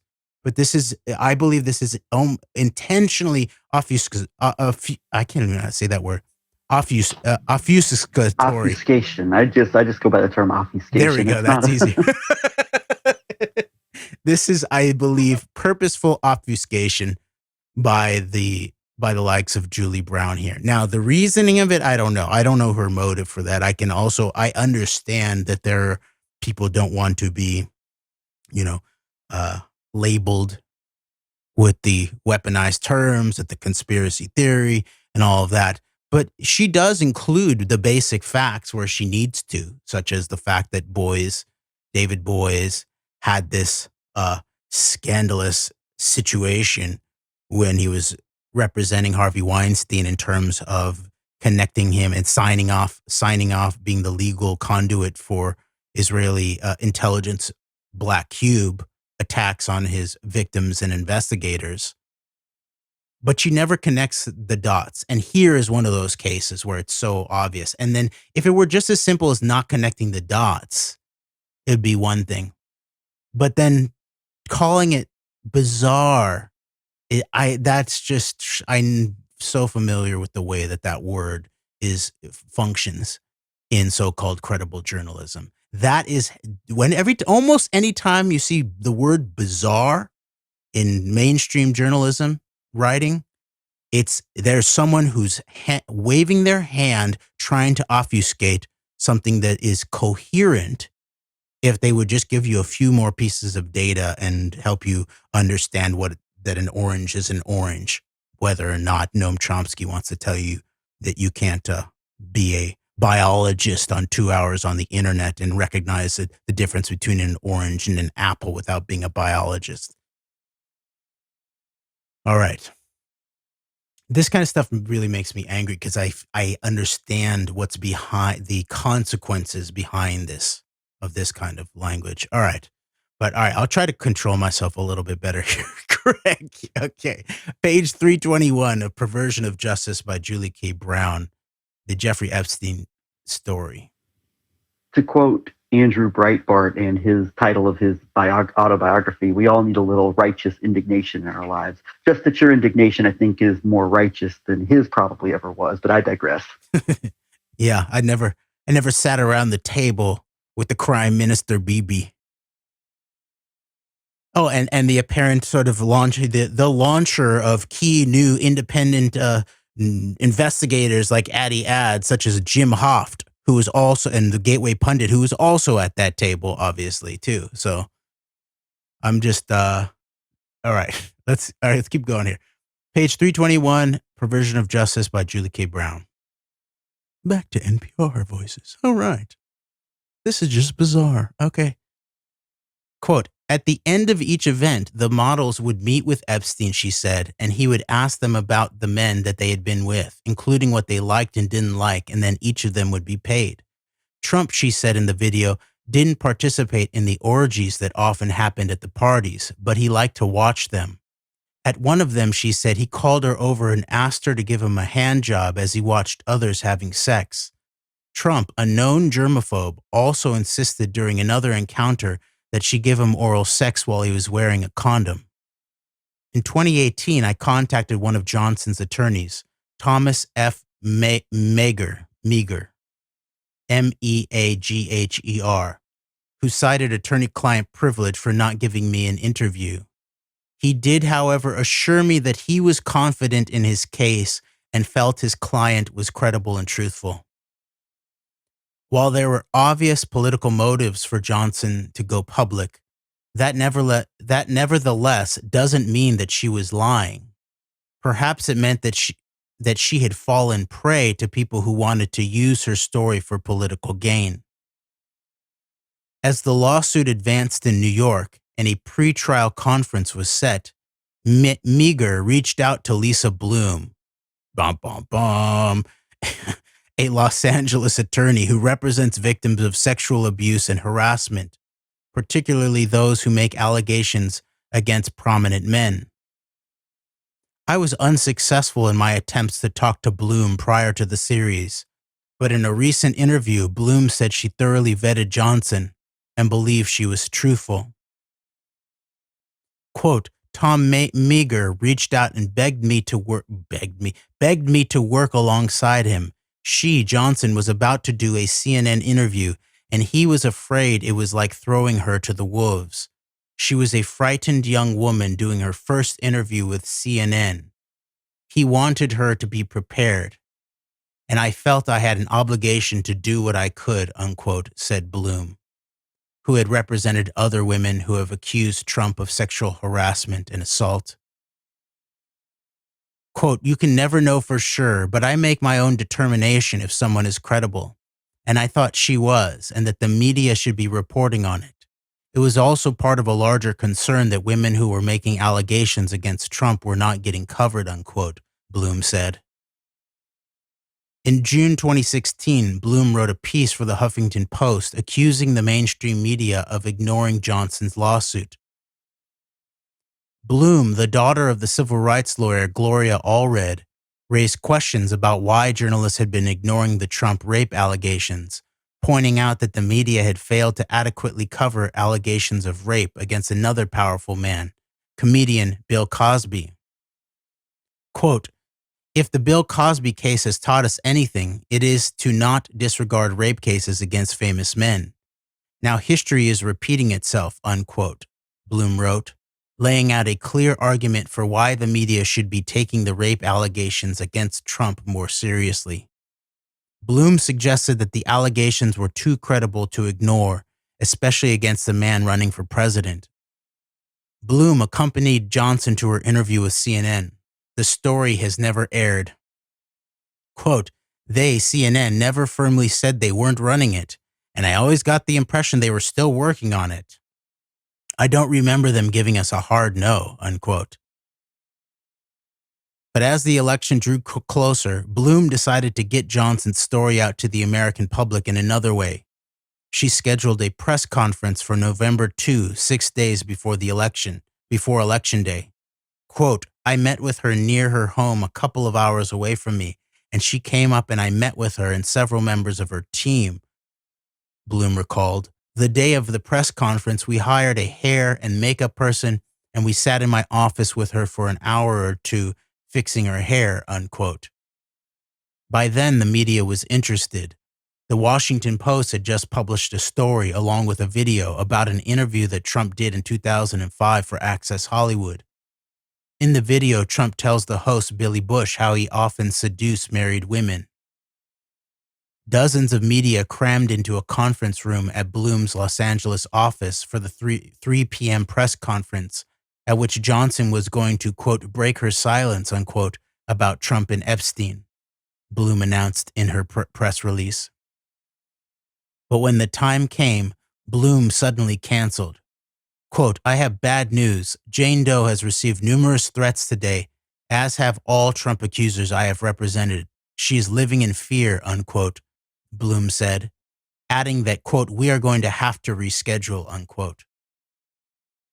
Bloom said Johnson was at her office most of the day preparing. Quote, I was trying to go in the direction of airing her story publicly, and it was frankly embarrassing for me to cancel it. I took her out the back stairway and she instructed me to drop the case. I told her she should sleep on it. The next day she confirmed she dropped the case, and she did not want us to ever talk about it again, unquote. Since then, Johnson seems to have disappeared. Quote, I don't know where she is and haven't spoken to her since 2016, unquote, Bloom said. Speculation soon circulated that the suit was dropped after a payoff by Trump or someone on his behalf, but Bloom brushed aside those rumors. Quote, Trump's people never reached out, Bloom said. There was absolutely no communication with anyone in the Trump team, unquote. After my series ran, I was contacted by dozens of readers, most of them just regular folks, who demanded to know why I didn't write anything about the Katie Johnson lawsuit and the allegations she had made against Trump. In my mind, and I think in my editor's mind at the time, we felt that part of the problem with the coverage of the Epstein story was that journalists had spent so much time trying to tie the story to politicians and celebrities that they missed the larger narrative about the negligence and possible corruption of the criminal justice system. In hindsight, I wish I had included the Johnson lawsuit. Trump and Clinton were both friends with Epstein at a time when Epstein was clearly involved with girls. While that certainly calls their judgment into question, there's never been any evidence that either one of them had inappropriate sexual relations with minors. Until victims come forward saying otherwise, engaging in innuendo does a disservice to those sexual assault victims who have been brave enough to tell their stories. Unquote. End of the chapter. Wow. Yeah, I'm starting to get those senses of, I'm starting to get that feeling of unhappiness hearing that play out. I mean, the way it's portrayed and like that. And I mean, and a couple things, this is speculation here, but I could maybe think of perhaps maybe some prominent interest in the, and I don't even know if Julie K. Brown may or may not be privy to this, and this is just speculation, but I could think of perhaps some interest within the largest newspaper in Miami, in the, the Zionist Trump haven, Epstein haven of South Florida, that might not want certain things being reported on a multi-part expose on aspects of the Epstein case. I don't know about that. Maybe that's just me, but that came to mind. And then also like this, obviously, like you hear that story, and I don't know what Lisa Bloom did or didn't do. I question that story about, she canceled the press conference and never brought it up again after Katie asked her to. I don't know about that, but I mean, at the very least, there was something that probably went on there. But also, it couldn't be more clear that the Access Hollywood tapes were to deflect away from this case. And I mean, things like this case, that combined with the all-out propaganda media on all things related to Clinton Epstein, which goes to the Eric Prince NYPD stuff all the way to spirit cooking and the Podestas and Abramovich. I mean, it's all, I think, was largely done to deflect away from there getting to be too much traction in any areas like this. Exactly. And this language and this quote unquote explanations after the fact by Julie Brown, I find this disreputable in the language that she used in terms of actual journalism. The way that she even says something about it, the way she even describes the Access Hollywood tape, even where she says this, Trump tells the host, this is her characterization of Trump tells him, I just then go grab them by the pussy. She calls that how he often seduced married women. Okay, that's one thing. All right. Now they heard her then coverage of why they didn't cover it, and how she says that the quote unquote tying the story to politicians and celebrities is missing the larger narrative about the quote negligence and possible corruption of the criminal justice system, unquote. What a fraud. That's a total, it's not possible, it's total corruption. It's fully on display. This is now mirroring in a journalistically corrupt way the absolute corruption that we've seen in terms of the criminal justice system in relationship to this decades back.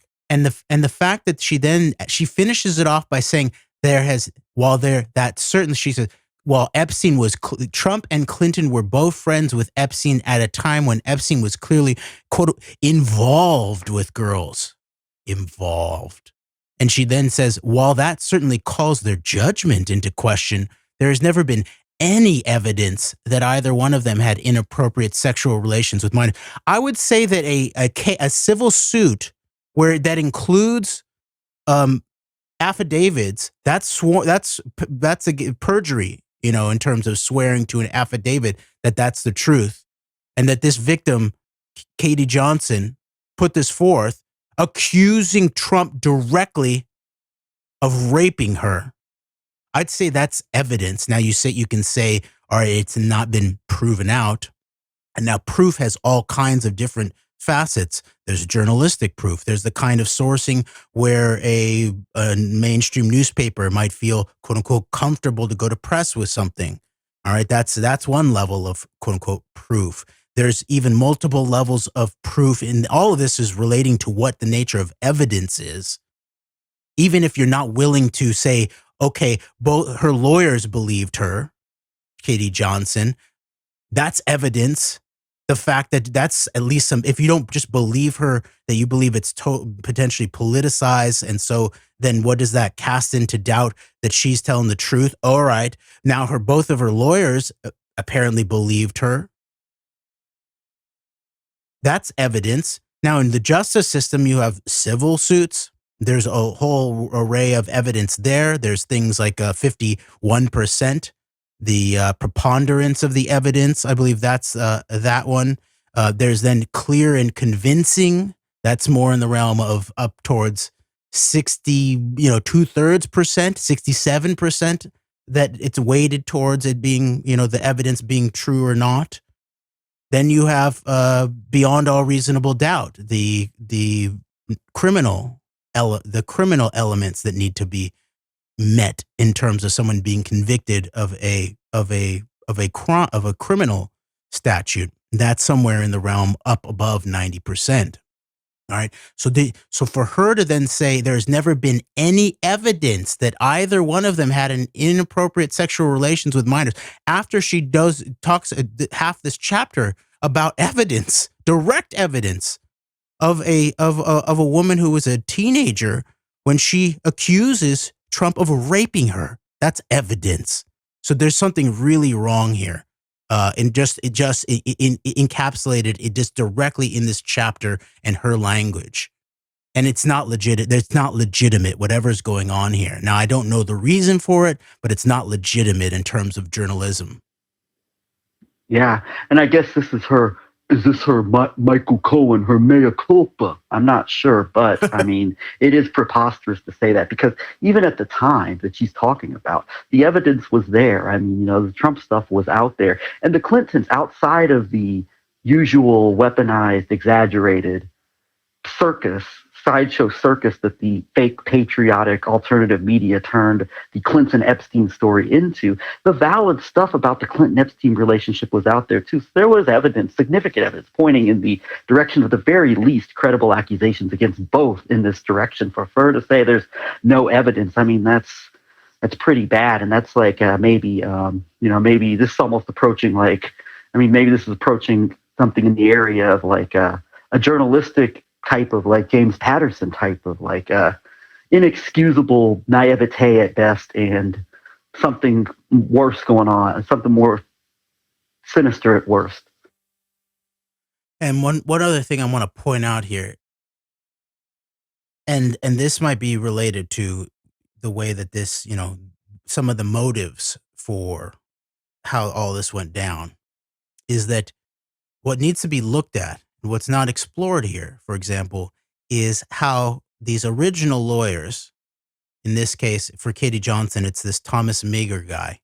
And now Lisa Bloom says that he begged her. She uses the words, he begged me. The way that Lisa Bloom, for example, speaks is there's also something there's a problem there. And she seems to sort of dump a lot onto Katie Johnson and how she was going out of her way, and the emphasis on the makeup, and she's needs to be prepared to go on CNN. Now, and then the choice of CNN, for example.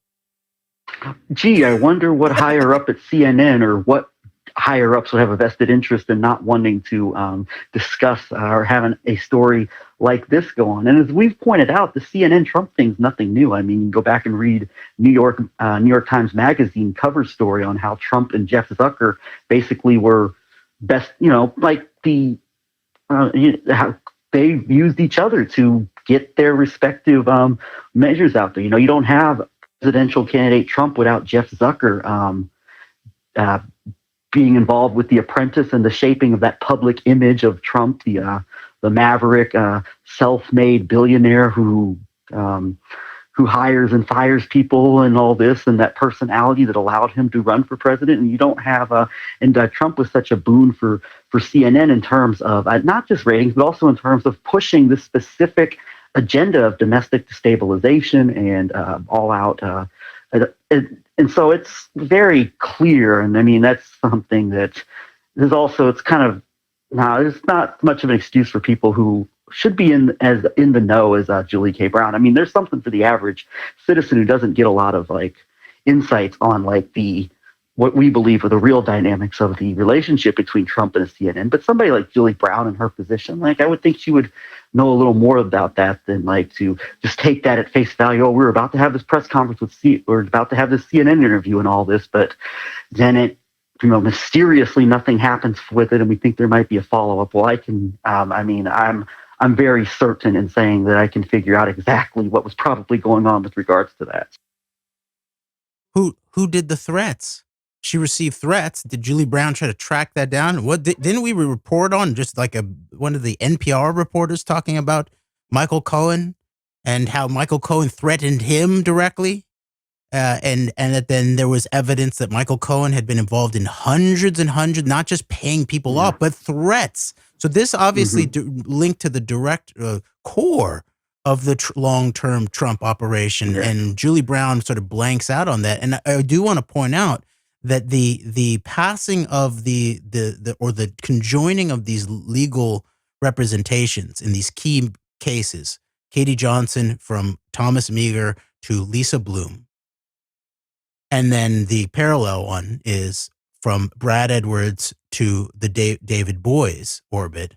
What's very interesting here, and I believe this is the truth, I believe this is the case, Lisa Bloom is also involved with the Harvey Weinstein network and running cover for the Harvey Weinstein network, just like David Boies was. And David Boies took it to a whole nother level in terms of actually deploying a foreign Israeli military intelligence an intelligence warfare operation against the victims of Harvey Weinstein and the journalists trying to uncover it, even against one of the journalist outlets, the New York Times, that he was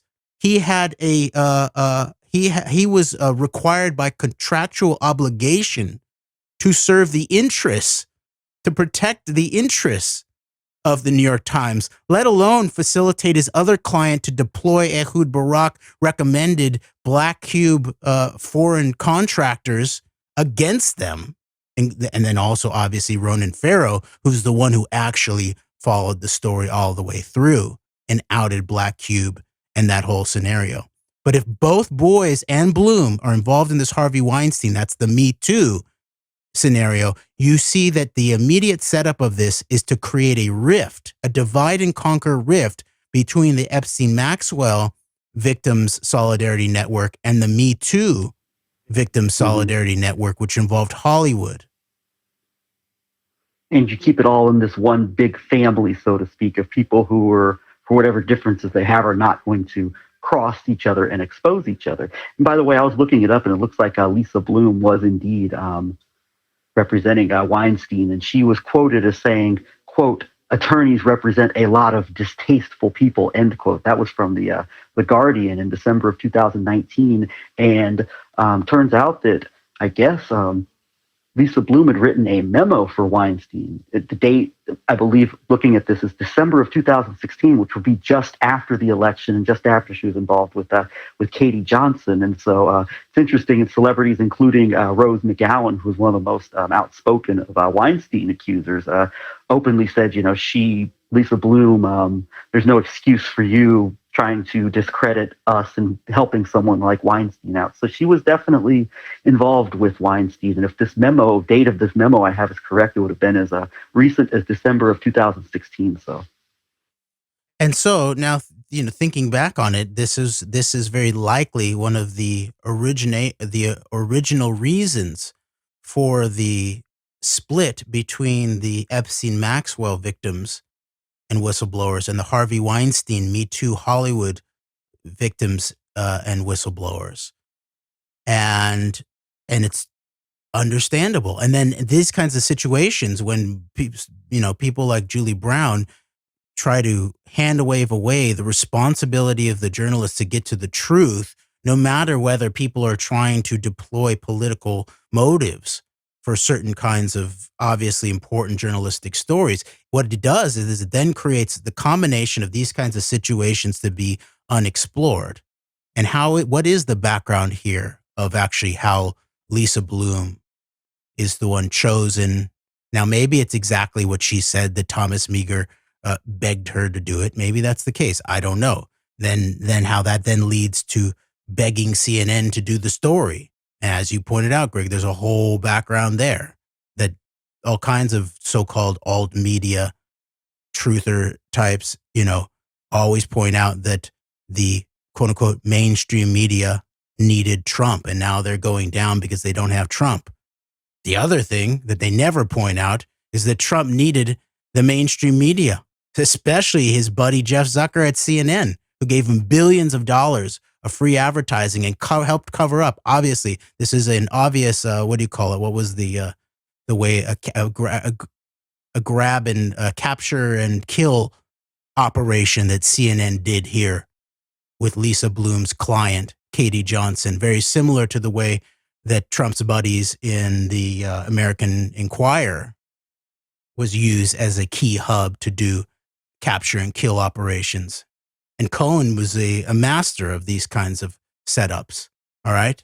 So that needs to be told, that story of how this ends, how Katie Johnson ends up into this Lisa Bloom CNN dead end at the very best. Well, definitely they're not going to set her up to be protected and actually get her story out beyond CNN or beyond some kind of press conference in LA in some kind of legal office. We're talking about 2016. There's all kinds of other ways that this could have happened and where she would have been protected and her message gotten out no matter what.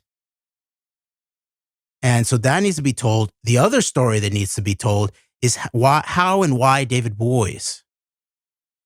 And now, so there's obviously sort of this whole thing of that Bloom sort of does this Alan Dershowitz hand waving thing of, oh, you just don't like that everyone deserves defense and I have to, just go where the people need defense. And then why then David Boies it's justified as he needed to resurrect his bad legacy now after he made some mistakes. He made some mistakes with deploying Israeli military intelligence against victims and journalists on behalf of Harvey Weinstein, sexual predator, and Ehud Barak, former head of Israeli military intelligence, and at the core of remember, he's the core of Epstein too. Is there a conflict of interest there with David Boies? Absolutely.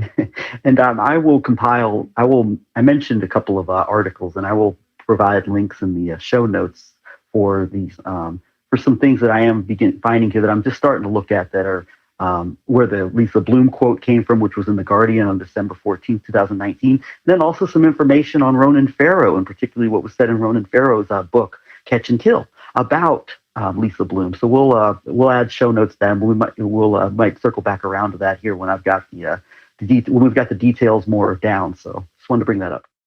And when we go more into the deeper the sort of deeper historical background of David Boies, I'll bring some more background in terms of Black Cube, and something that Kirby Summers directed me towards is the relationship of Bill Gates' father, Bill Gates Sr., his law firm with Black Cube as their representation. Now you can find the legal documents showing that this Gates law firm is one of the firms being sued. There's people who are, and I believe Rose McGowan is one of the people doing this. They're suing in terms of RICO in relationship to this whole network that helped run attacks from via Harvey Weinstein. All right, and one of those key firms is Bill Gates's father. All right, so there's that, and then, okay, go for it, Greg. I was just going to say Bill Gates' father, way more than just a Planned Parenthood eugenicist globalist. Imagine that. Yes. And then Kirby Summers has also directed me towards the fact that there's this key operator who became the first, I think he's the first legal advisor for British GCHQ, right? Which is also, there's something at the epicenter of the Epstein-Junkerman run up to the Iraq war scenario, and Catherine Gunn as the UK whistleblower, that whole history there. A guy named Michael Drury, who ascends to the top of, who institutes the position of the GCHQ legal advisor, and he's directly tied in to Black Cube. So I believe that Kirby Summers and I we discussed these matters at the end of one of the podcasts that we did together, but I'm not sure which one at this point. But when we cover Boies, I'll get that nailed down and nail down some of all the background context of this. But I just wanted to point to that for now because it's crucial piece of the surrounding aspects of Black Cube. And remember too, we when we were covering Black Cube, we also were pointing out that some of the origins of Black Cube in a UK context was Vincent Chenguis, key billionaire, influential billionaire in the British context, and looked to be tied into some of the origins of what became Cambridge Analytica even. Remember, there's then also this very strange tie-in to Dmitry Firtash, key oligarch to remember in terms of, especially as we're seeing everything heating up in relationship to Ukraine at this point. So I just wanted to bring that up for the time being. And now I think what we should do is move on for a little bit to be like, well, if Julie Brown were a serious investigative journalist in terms of some of these questions, rather than dismissing all of this evidence as there's no evidence, maybe you go follow it up, even if you think that the lawsuit and the whole nature of the Katie Johnson lawsuit has been politicized or politically weaponized in some way. What's the truth of the matter? How about this other girl who's mentioned, Mary or Maria? You could go do some background on that. She had some amount of access to serious media backing. Her outlet was willing to invest some resources into helping her do FOIA requests, to set up in-person interviews with people.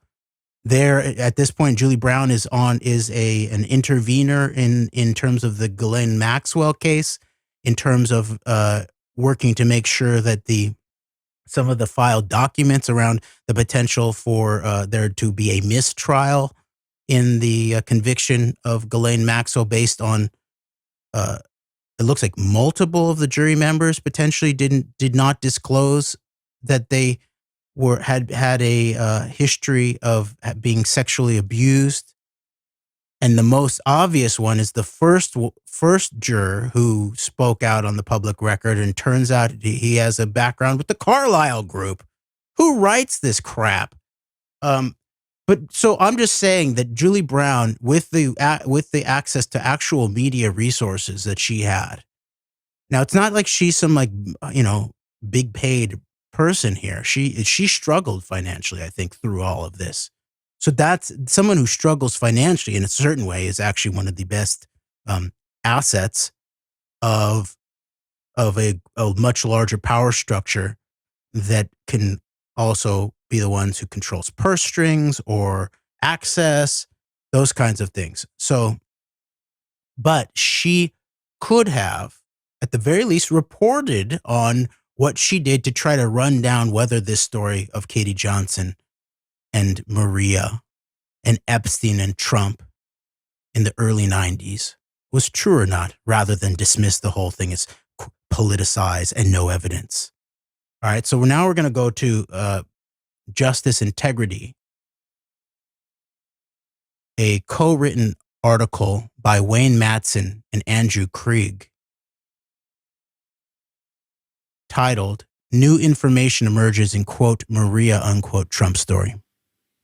Yeah, and so we're going to be moving into Wayne Madsen, and that might be, that might be another bag of can of worms for another reason. But I mean, this is obviously the deep reporting here is what you would hope to, is what you should be getting from, say, somebody in a position like at an outlet like the Miami Herald, and whatever Wayne Madsen's faults are. And I mean, he was a semi-regular guest of Alex Jones back before he went full on basically against Trump. And there was an interview, I think it was early 2019 period, where Alex Jones has Wayne Madsen on, and it's a combative interview. It's not a friendly interview like they used to have because of his opposition to Trump. And instead of like really hammering home like details in a story like this, basically lets Alex Jones run over him and basically call him a Soros agent and all of this. So it's so there's definitely issues with a Madsen as well, for different reasons probably than a Julie K.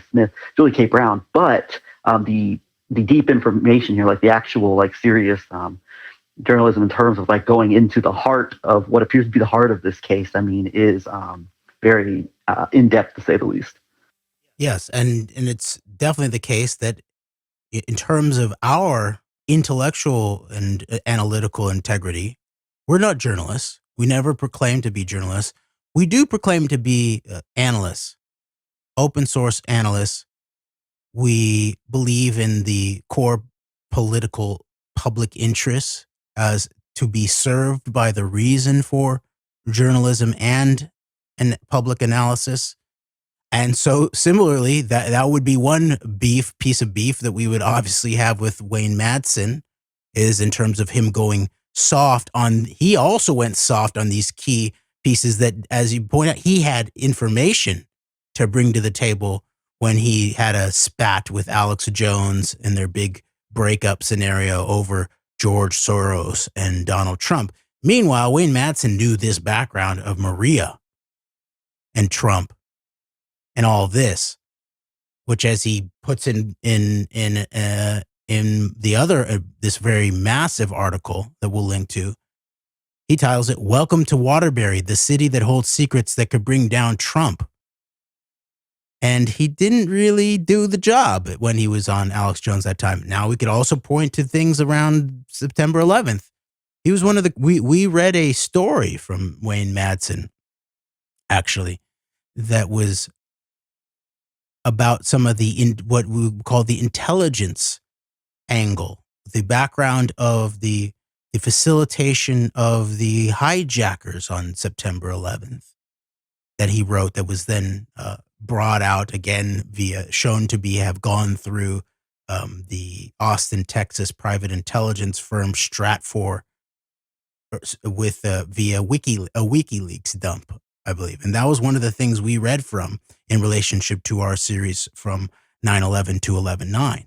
And now Wayne Madsen did one of the best pieces of journalism and ongoing inquiries into the uncovering the intelligence background sponsorship, and specifically Israeli intelligence sponsorship of the 9/11 quote unquote Al-Qaeda hijackers. Okay. However, it's also the case that it's been alleged that Wayne Madsen had all kinds of stuff more that spoke to the heart of the military aspect. Remember our tripart structure, whether it's 9/11 or 11/9.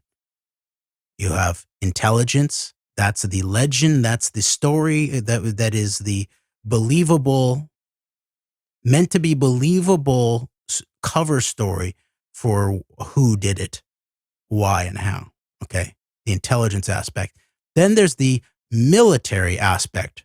That's who actually did it and how and why. In case of 9/11, it's who has the capacity to make buildings go boom. Okay. And now there's certain tie-ins here, because there's obviously, if there's a singular network organizing the whole operation, which is part of it, doesn't mean that there's not, as any intelligence operation, there's compartmentalization in terms of certain people holding different pieces who don't know their larger role. But there's a network orchestrating all of these angles. So there's tie-ins in a horizontal way between those who helped create and cultivate and protect and then frame up and then broadcast, ultimately, the intelligence legend aspect of it, directly tied to the military aspect of it. And so that kind of thing is obviously there's I've pointed out that there's a three format aspect of Israeli intelligence groups surrounding September 11th, and not just, but in the contemporary context. There are the movers, Urban Moving Systems. There's another company. These are the ones that are tied into the military aspect, right? Then there's the art students. The art students, they're doing, looks like they're part of the protecting the intelligence side of things, the legend side of things. And art students are pursuing certain key federal officials. They're going to their homes, the kind of federal officials that could potentially blow other aspects of their Israeli intelligence network, in terms of, look at the DEA report about some of the ecstasy rings in relationship to Israeli intelligence. So there's that. And then a third grouping are the mall workers, in the Israeli intelligence mall workers in the United States. You'll find them in relationship to something like Zoom copters back in the day, or Dead Sea salt scrubs. And they're doing something in relationship to counterintelligence, is what it looks like. And so that's the third category, is counterintelligence, which in a big, massive way is the question of how do you then protect your deceptive operation? How do you protect the story after the fact? How do you protect the actual architects of the operation? And that can operate at many, many different levels, because that can be a sort of society-wide analysis of how American mall goers, in this case, might be susceptible to certain things. It might be an analysis like that. It could be something like the Wexner analysis done, as you pointed out, by Arthur Finkelstein protege Frank Luntz, where that's a counterintelligence analysis in relationship to how to sell the nature of the Iraq war after the fact as having nothing to do with the Israel lobby, who actually really was probably the prime mover behind it, but to then pitch it to put a counterintelligence spin as in American interests.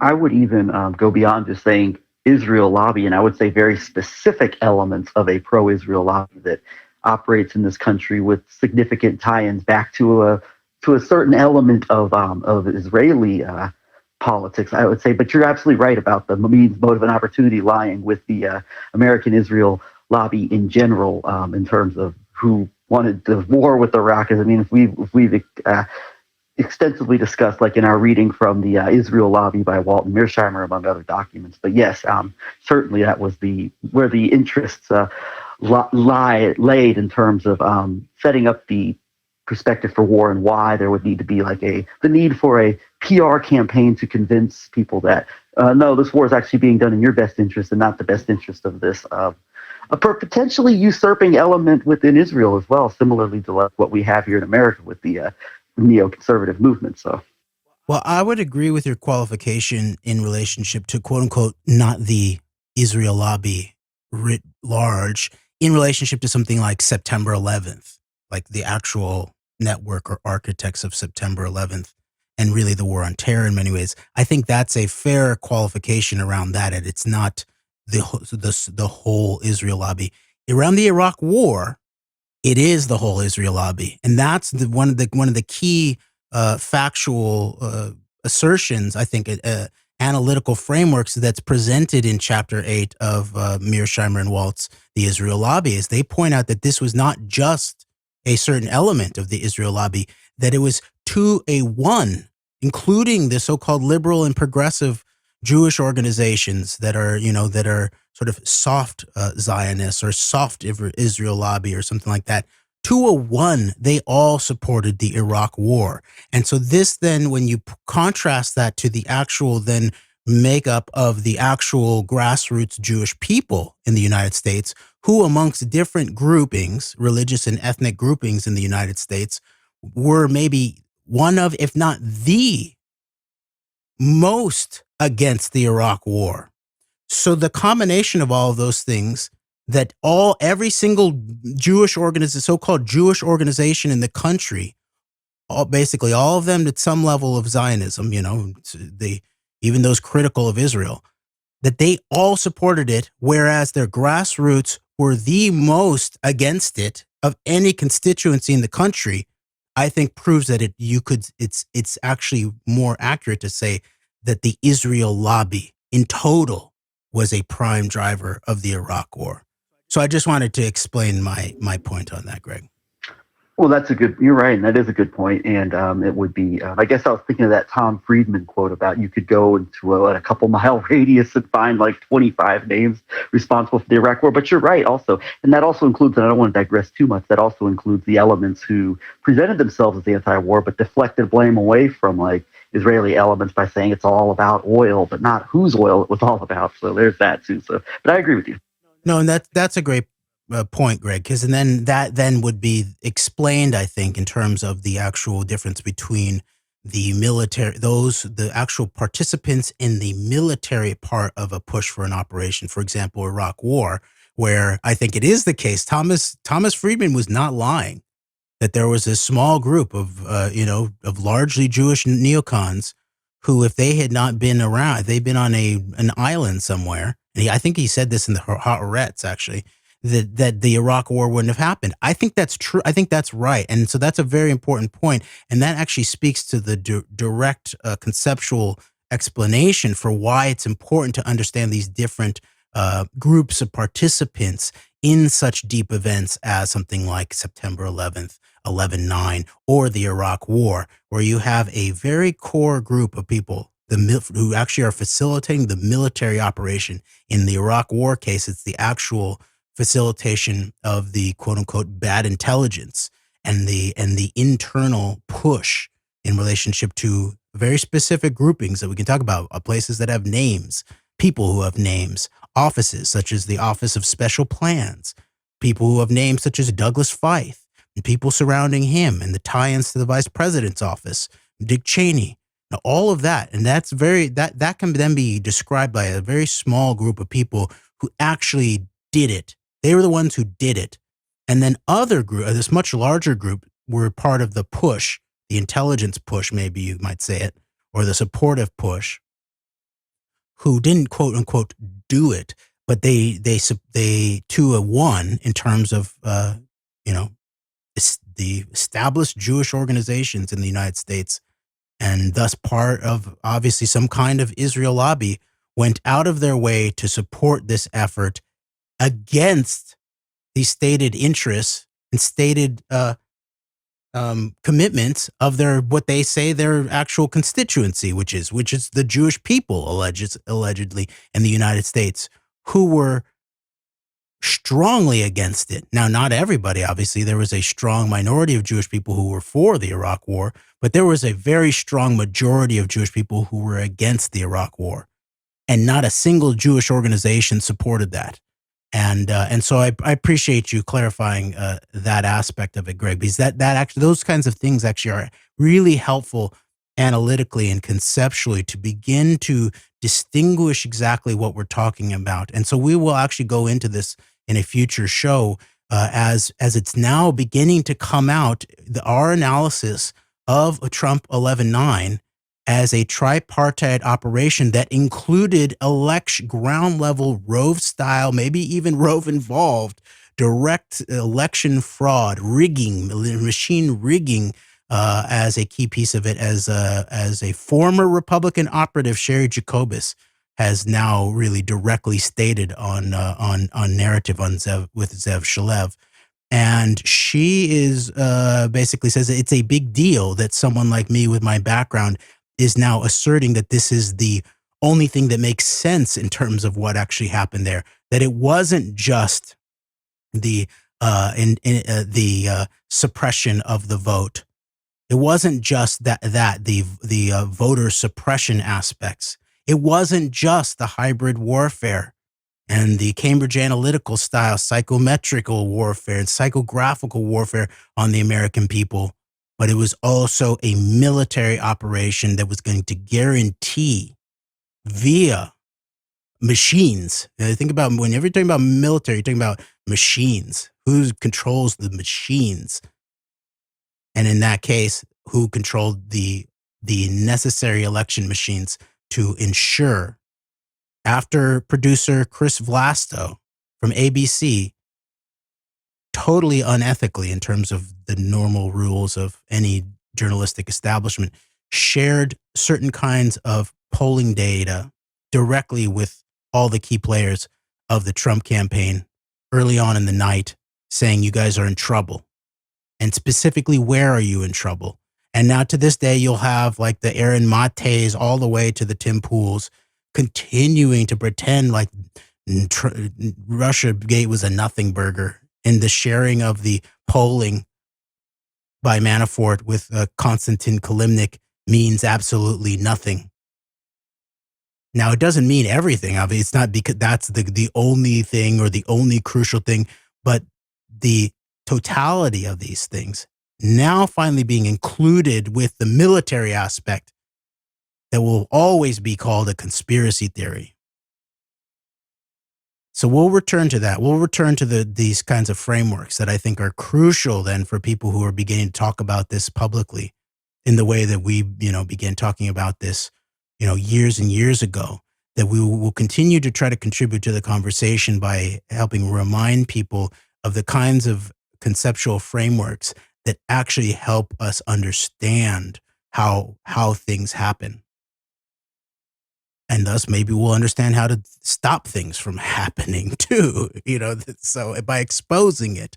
All right. Agreed. And that's one of a number of things that we have on our plate coming up, is getting back into the case of election night specifics and Chris Vlasto and Dave Boies and Citizens United, and once again trying to tie all of those threads together. We'll be getting back into that here in the not so distant future. So look forward to that, among other things we have on our plate right now. All right. Now let's just read through a little bit of the Madsen and Krieg story, follow-up story on this, titled "New Information Emerges in Quote-Unquote Maria Trump Story." Now, we won't read the whole thing, but we'll get enough of it in so to get some of the backing details, especially in relationship to a Julie Brown kind of narrative of that there's no evidence that any of this is, there's no evidence. There is evidence. You have to be willing to look for it, or look at it now in the case that someone else helped produce it. All right. And by the way, Julie Brown published her book last year, so she could have referred to these articles in order to say that now people have followed up on this. It looks like this was truthful. There's more backing details to show that evidence was very likely credible. All these things. So, all right, we're going to get into it. Quote, "New information has emerged in the joint Wayne Madsen report, Justice Integrity Project investigation of the quote-unquote Maria case. Maria was temporarily held for ransom in 1993, according to witnesses speaking to police. As we previously reported, Katie Johnson alleged in federal lawsuits that Donald Trump and his friend billionaire Jeffrey Epstein raped her when she was 13 in New York City in 1994. Johnson's alleged also, I think it's Johnson alleged also, that the two men raped a 12-year-old, only identified as quote-unquote Maria. Our investigation discovered that Maria had been abducted from Waterbury, Connecticut in March 1993 when she was 11. Eventually, Maria ended up at quote-unquote parties at a Midtown Manhattan townhouse owned by Epstein's billionaire friend Les Wexner, where underage girls were allegedly sexually assaulted by Trump and Epstein. We previously reported, including via the graphic at right showing the mansion and file photos of Trump and Epstein, that Maria's kidnappers were involved in a child trafficking ring that provided abductees to wealthy individuals like Trump and Epstein. Lawyers for Trump and Epstein have sought to deny or otherwise downplay the claims. Our new information is that Maria was reported missing by her late mother to the Waterbury police on March 20th, 1993 at 11:30 p.m. However, Maria was actually abducted the previous day, March 19th, authorities said, creating a gap between the kidnap and the mother's report of it to the authorities. Update. The New Yorker, Donald Trump, a Playboy model and a system for concealing infidelity, by Ronan Farrow, February 16, 2018, one woman's account of clandestine meetings, financial transactions, and legal pacts designed to hide an extramarital affair. Maria was last seen on March 19 by a young girl in the predominantly Puerto Rican neighborhood. The girl said she saw Maria talking to a man who turned out to be a Colombian national, known by the nickname of, quote-unquote, Papito, which means, quote, little daddy, unquote, in English. Later, the man claimed that he once lived in Maria's neighborhood, but he was not in Waterbury at the time of the alleged conversation with Maria, but was in New York, quote, with his family, unquote. The Waterbury Police Department missing person report states that Maria was last seen outside of Nash's Pizza, a corner eatery located in the neighborhood where she lived with her mother and stepfather. Waterbury background. We previously reported on the case of Waterbury Mayor Phil Giordano, an aspiring national Republican leader who ran in 2000 for the U.S. Senate against Democratic incumbent Joseph Lieberman, who was concurrently running for president. Giordano also had GOP vice presidential ambitions. Giordano is shown below at the far right in a 2000 photo with Connecticut Governor John Rowland, Center, who is another Waterbury Republican and future convict on corruption charges. Giordano was arrested in 2001 and charged with the repeated sexual assault of 2 female minors, ages 8 and 10. Some of the assaults took place in the mayor's office. Others occurred in his official car. Through a local prostitute with a drug habit, Giordano would arrange trysts with the hooker's daughter and niece on days when the mayor knew they were not in school. Maria also experienced high absenteeism from her Chase Elementary School in Waterbury, 49 days in 1992 and 20 days in 1993, up until her abduction in March of that year. At the time of Maria's abduction, Giordano, shown below right in his mugshot, was a state representative. As is the case today, Waterbury in 1993 had a major problem with drugs, particularly in the Puerto Rican community. The investigation of Maria's abduction was by members of the Waterbury Police Narcotics Unit. We have discovered that detectives with both the Youth Division and Narcotics Unit were interested in reports that cash loans for the purchase of drugs involved adult individuals in Maria's circle of relatives and family friends. Furthermore, there were reports of a ransom demand that was apparently made by Maria's kidnappers, with 2 separate figures mentioned, $1,960 and $2,000. The ransom information was passed to police by the vice principal of Wallace Middle School in Waterbury. The vice principal obtained the information from students at the school who knew Maria's family. Officially, the case of Maria has seen no new leads. However, Katie Johnson's lawsuits against Donald Trump and Jeffrey Epstein, which mention Maria as an alleged underage rape victim of both men, have lit a raging fire under what has been a very cold case. As one curiosity, Representative Matt Gaetz, Republican from Florida, was the lone no vote in the U.S. House of Representatives December 19, 2017, on an anti-human trafficking bill that had unanimously passed the Senate in September 2017. Funny how you never hear about that, and the Trump MAGA is fighting to defeat and end child trafficking narratives, and then Matt Gaetz has his own, it looks like, potential skeletons in his closet regarding that. That remains to be seen what the facts on that are, but I just had to bring that up. Yep. All right, back to the story. Quote, new information emerges in the quote-unquote Maria Trump story by Wayne Madsen and Andrew Krieg at justice/integrity.org. Quote, Gaetz is pictured at left in a 2008 driving under the influence arrest mugshot. He is shown at right in his official photo as members of Congress representing the Walton Beach region in his state's far west panhandle. Gaetz has emerged as the chief congressional critic of Department of Justice Special Counsel Robert Mueller, shown at right, who has been alerted to the Katie Johnson Maria story by anti-trafficking activists. To reward Gaetz, Trump has invited the first-term congressman to accompany him on Air Force One to Florida this coming weekend. Unquote. And a quick aside, I believe that the Roger Stone and Gates' associate, I think his name's Greenberg, is being investigated, and I believe has been arrested. Right? There's some evolution of that investigation going on that involves these exact same kinds of allegations, similar kinds of allegations.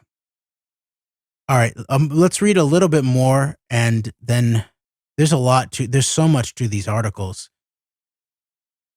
but maybe we'll just read a little bit more for now. Is that okay, Greg? That sounds good. And like, this could be like, we could spend hours on these, but yeah, that sounds good for right now. All right, back to the article. Quote, Wayne Madsen report Justice Integrity Project coverage. Investigative reporter Wayne Madsen, shown at left, is a widely published journalist and author. He edits the Wayne Madsen report, appears frequently as a broadcast commentator, and has published 15 books. Previously, he worked 14 years as a Navy intelligence officer, including a year as an NSA analyst. He later worked as chief scientist with a major defense contractor and as a privacy expert at a think tank. When Madsen was in the Navy, the FBI named him to be a temporary special FBI agent to help follow up his tip that his commanding officer, later imprisoned, was sexually assaulting underage victims. In 2006, he published a 3-part series on the Wayne Madsen Report website, revealing for the first time that then U.S. House Speaker Dennis Hastert, shown at right, was a gay pedophile who had assaulted students as a high school wrestling coach before being forced out, and campaigning in Illinois as a Republican advocate of family values. A decade later, Hastert, the longest-serving GOP speaker in U.S. history, was federally indicted and then imprisoned on federal charges arising from cover-up money that he was paying to hide those assaults. Madsen has written many such reports on the Wayne Madsen Report site, naming names to document how powerful entities use pedophilia and other hidden sex scandals to install, blackmail, or otherwise influence high-ranking government officials. Select columns follow in reverse chronological order.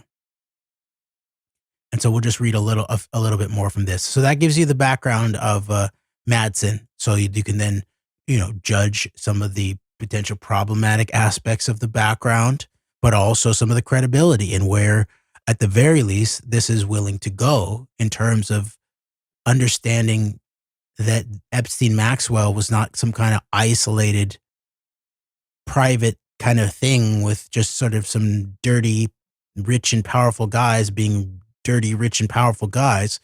No, this is a structural component of deep politics. And so at the very least, Madsen has a very strong track record of reporting on, digging into, and exposing both the specific facts of the incidents themselves. Of course, the Dennis Hastert. You think that no one knew about Dennis Hastert? And no, it was just sort of turned out that the Speaker of the U.S. House was a closeted gay pedophile? No, that's part and parcel of these kinds of structural operations. All right, so I just wanted to point that out. So now we'll just read a few of the background of some of these stories here. Quote, the Wayne Madsen Report, WMR, and concurrently at Justice Integrity Project, new information emerges in Maria's story. That's what we're reading from now. Wayne Madsen and Andrew Krieg, February 15th, 2018. New information has emerged in the joint WMR Justice Integrity Project investigation of the Maria case. As we previously reported, Katie Johnson alleged in federal lawsuits that Donald Trump and his friend billionaire Jeffrey Epstein raped her when she was 13 and a 12-year-old girl only identified as quote-unquote Maria in New York in 1994. Our investigation discovered that Maria, 11 years of age at the time, was abducted from Waterbury, Connecticut in March 1993. Justice Integrity Project and concurrently at the Wayne Madsen Report, Trump's multiple sex scandals endanger U.S. national security. Andrew Krieg and Wayne Madsen, January 24, 2018.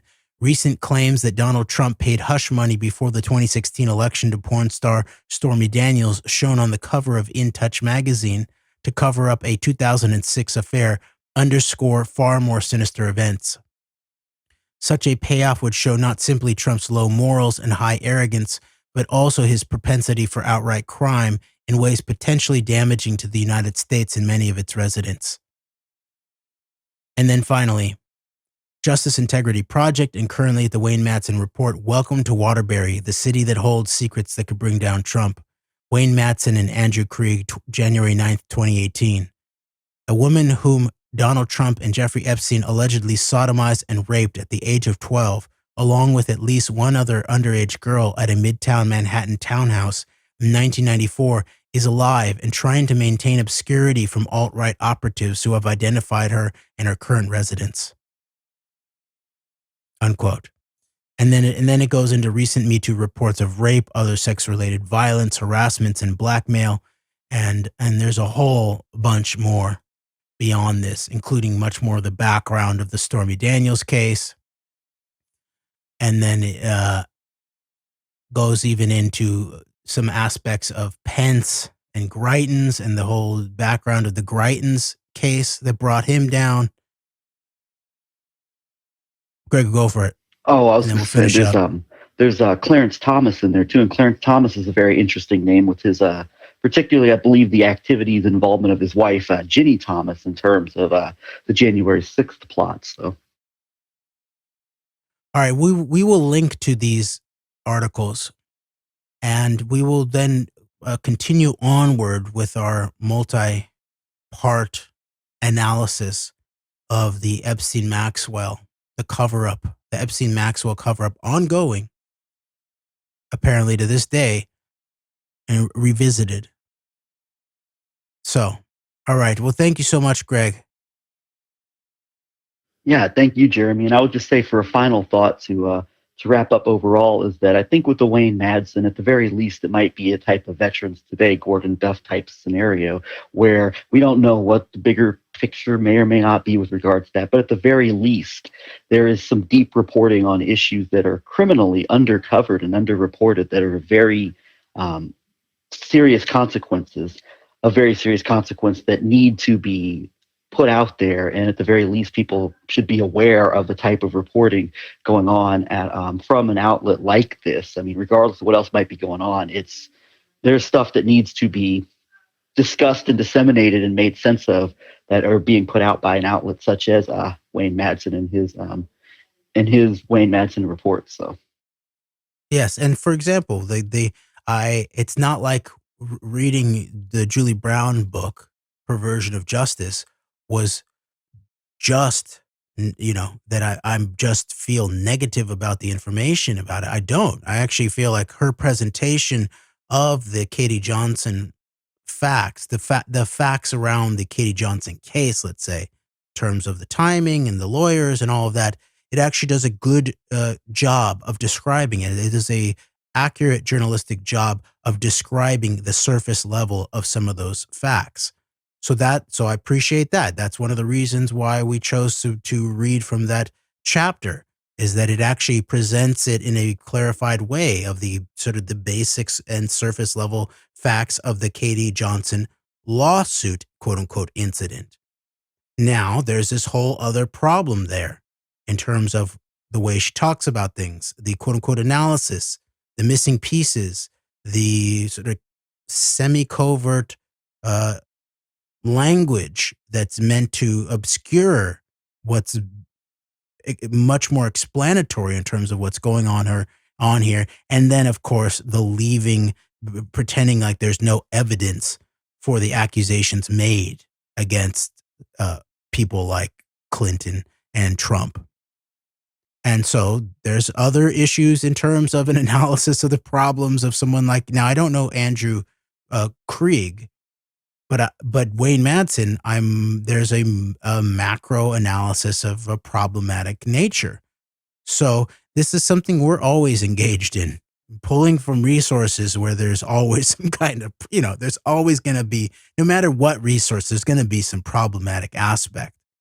And we do our best to at least have that in mind, if not directly analyze it as it's happening. But the most important thing, I think, is to then bring some of the facts into attention and then begin to help create a coherent understanding of what actually is the truth. No doubt about it. And I'll close by saying that I believe that's one of our strongest suits here at the AnteDote. And sometimes it can be can be a little bit of a hindrance. But I think in general, this is one of our stronger traits, is that we are able to pretty much critically analyze both the source of the material we're receiving and the as far as outlets and also individuals. And so that's, I think that's one of our stronger suits. And I think a lot of people, maybe even subconsciously, aren't able to always do that with terms of sources and looking critically at both where the merits are and then also where the problems might be, and trying to make a coherent analysis out of that. So I feel like that's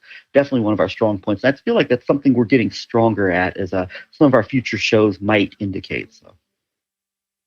Well, thank you very much, everybody, for listening and supporting us. And until next time, AnteDote, we are out. And we are entering part 3 of our revisiting of the Epstein-Maxwell case and aspects of the cover-up.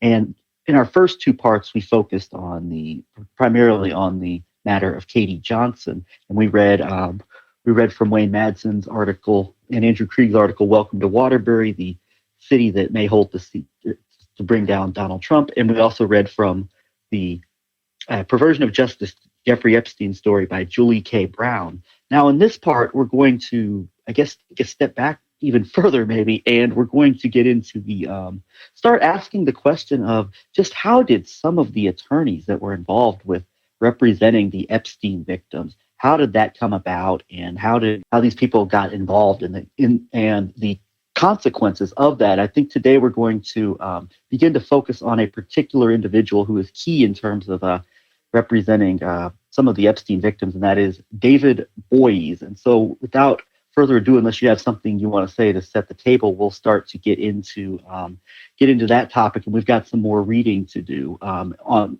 that front.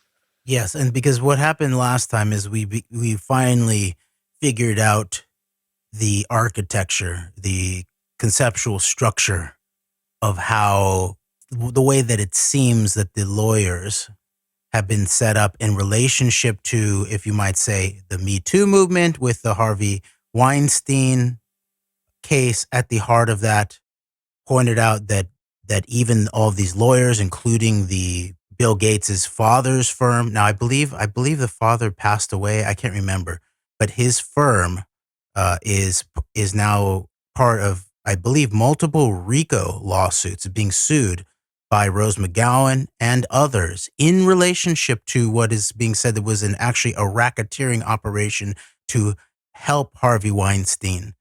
And remember this connection to Black Cube, that Bill Gates's father firm helped represent Black Cube.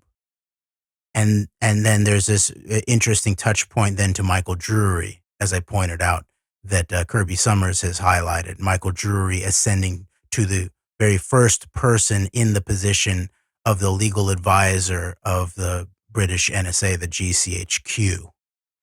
And so that's one firm. The other firm that's being sued for RICO is this David Boies firm. And that then points out that this was not just legal defense. As Dershowitz always says, everybody deserves their defense. Or as Lisa Bloom says in her own defense, everybody deserves defense.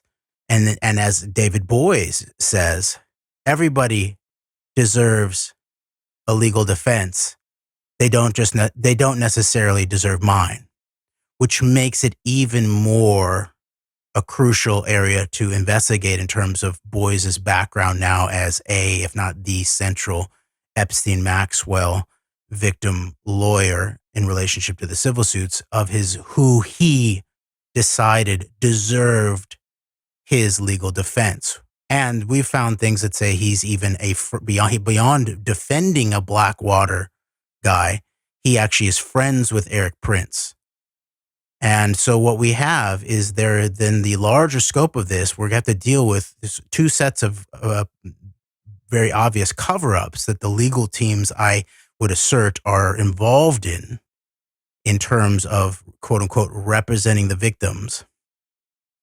but we're also having to deal with what looks like a constructed divide and conquer operation too, between dividing up the victims and the whistleblowers of the more general Hollywood and media sexual predators that was focused around Me Too, and then the Epstein Maxwell operation, which is just the tip of a much larger iceberg in terms of intergenerational spook operations, government by compromise operations.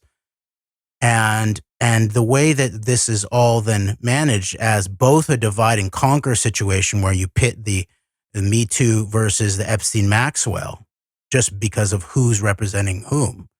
And once David Boies enters into the situation and he's the guy who is now, his firm is now accused of RICO operations in support of Harvey Weinstein and his deployment of Israeli intelligence Black Cube, Ehud Barak sponsored or conduited Black Cube operations against his own victims and the journalists working to uncover it.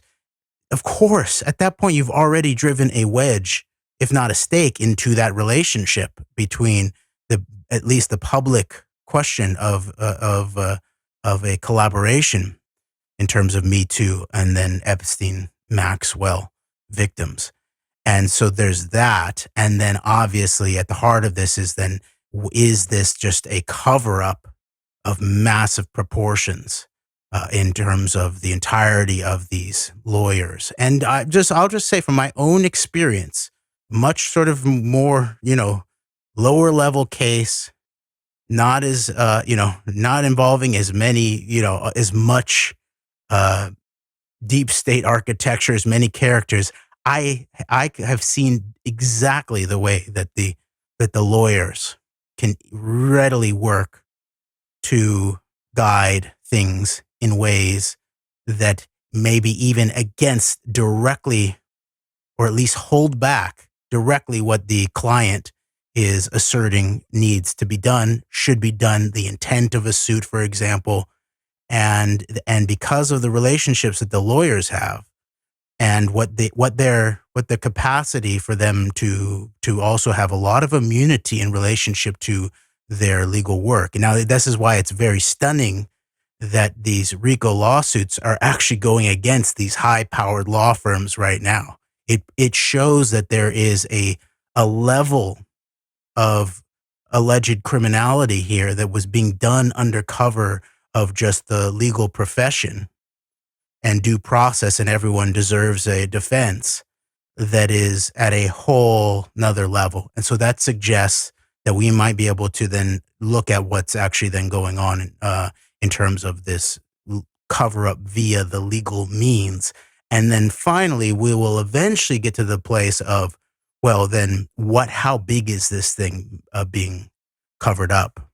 And I'll just point that some of Kirby Summers' recent investigations is directly pointing towards that Epstein, she's unpacking the historical evidence here, that Epstein is part of a much larger subset, a sub-program of MK Ultra.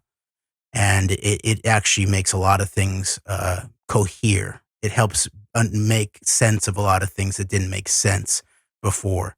And so then, as we'll point out, there's another character here that we have to deal with, which is Pottinger, Stan Pottinger, who enters into this mix, and his background as in the Department of Justice under Nixon, and specifically Civil Rights Division at the exact time that and Kirby Summers has just done this in her newsletter, shown that at the time of this, at the time of the unpacking of the beginning of the exposure of the CIA's family jewels, where there was all this domestic programs. Think about James Angleton. Think about MH Chaos, that we all hear a lot about the FBI's COINTEL programs and these domestic destabilization programs that sometimes end up in actual assassinations. But there's this whole other side of it, that CIA. And that was Angleton, really, who was driving those kinds of programs. But then another part of that program, those programs that were beginning to bubble up, were also heavily domestic, and they were they're not just domestic, they're actually transnational, and their implications are under this bigger header of MK Ultra, which has been whittled down into just a single Manchurian candidate kind of scenario, which is why we pointed out too this very stunning thing about how that the director of the film, the Manchurian candidate, Frankheimer, I think his name is, whose house was eventually then bought by Arnon Milchan, Israeli military, Lacom intelligence, nuclear espionage agent, and producer of Oliver Stone's JFK, bought Frankenheimer's home in Malibu, the same home that Frankenheimer used to host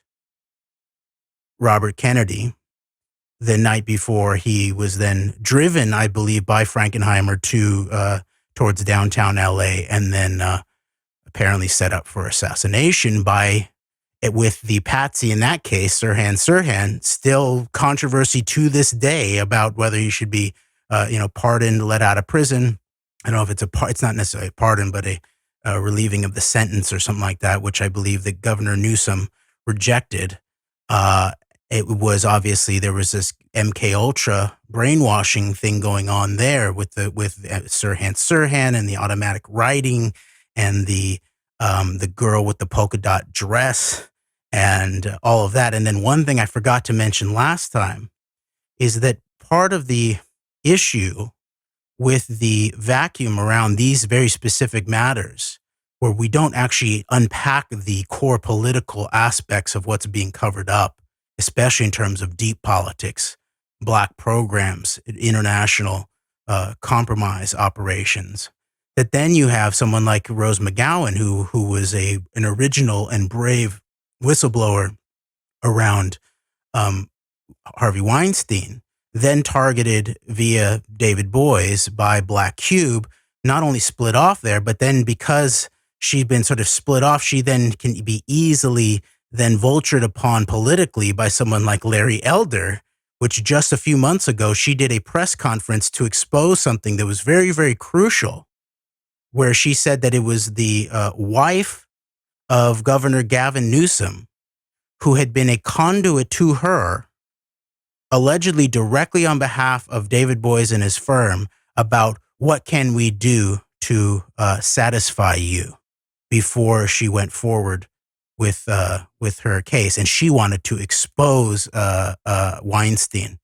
And so she did that under the guise of a Larry Elder's press conference, so so truth gets weaponized when the vacuum of core politics is left open and unexplained in these rifts that are, I believe, manufactured between the Epstein-Maxwell side of things and then the Me Too Harvey Weinstein side of things.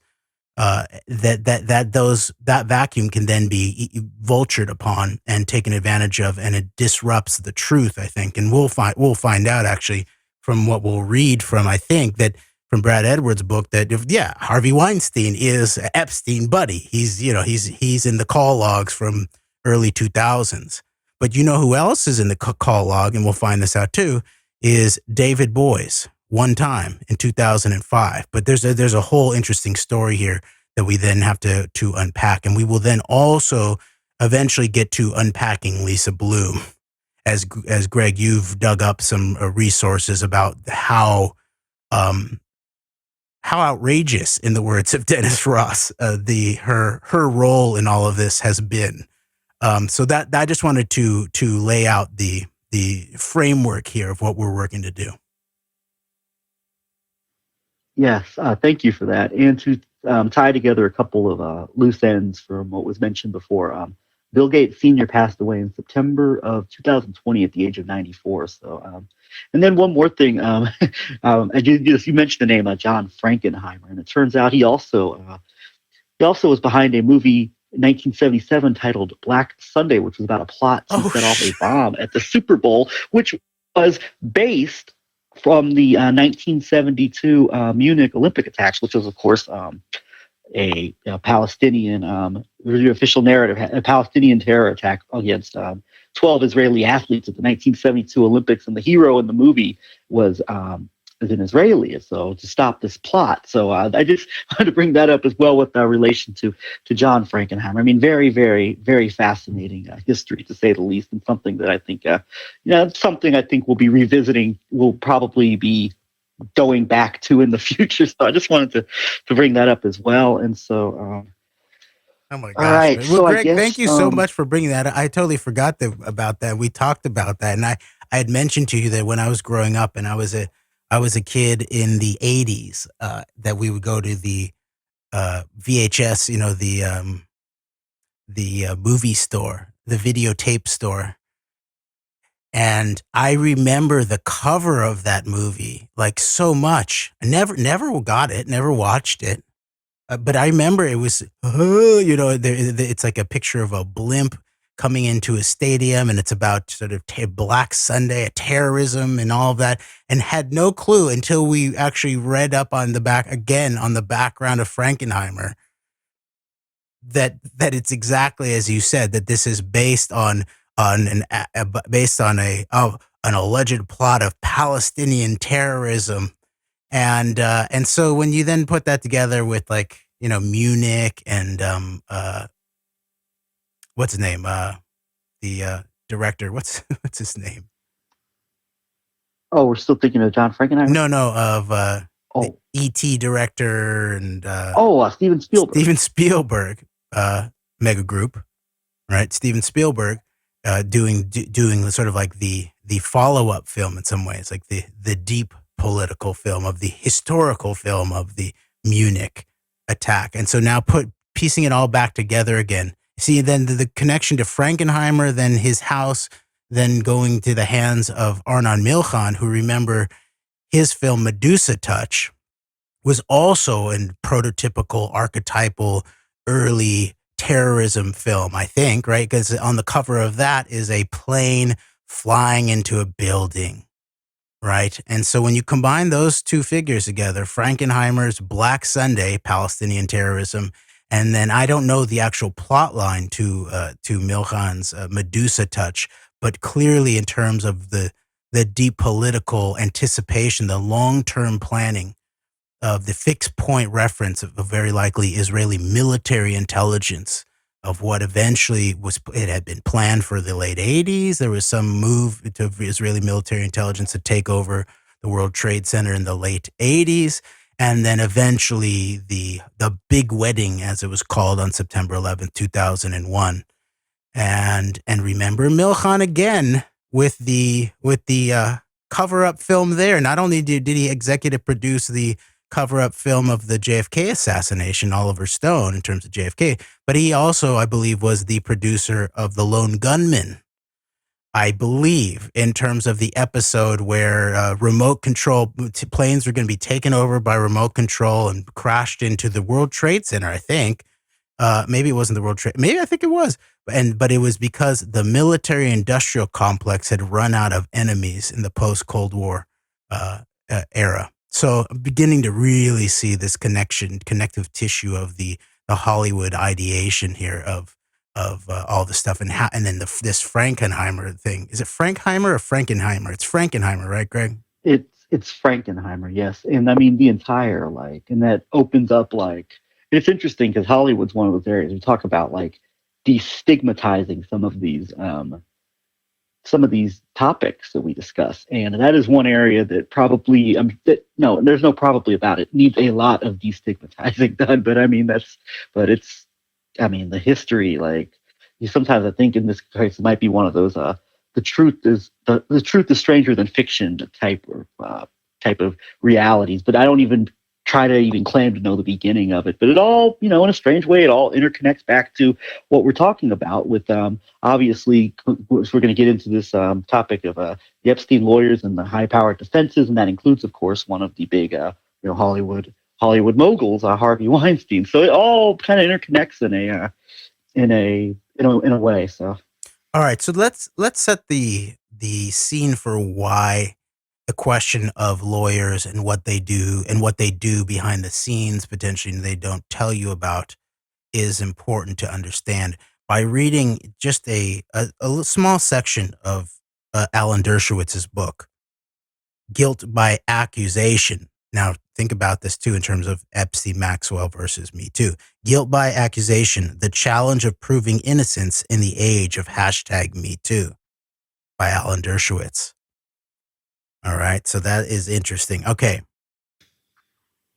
Oh, I was just going to say, interesting note on Dershowitz real quick is that I noticed that Dershowitz popped up on Sean Hannity's show recently, and his new book title is "The Case for Vaccine Mandates." So I mean, there's Dershowitz propping himself up in the middle of like the the aspect of like the Trump MAGA friendly media landscape, while also playing like this role. And we've talked about it before, and we'll have to revisit that too, of just like this type of role Dershowitz plays in the current media climate in terms of being like a big cover-up guy when it comes to Epstein and Trump and all this, but then also being like the guy to is as the dichotomy that kind of sets up. But I just wanted to mention that, since you brought up since just thinking about that, the mention of Dershowitz, we're going to get into here more. But I just wanted to bring that up. The author of the Case for Vaccine Mandates is now he's still making himself a fixture in like Trump MAGA friendly media. So.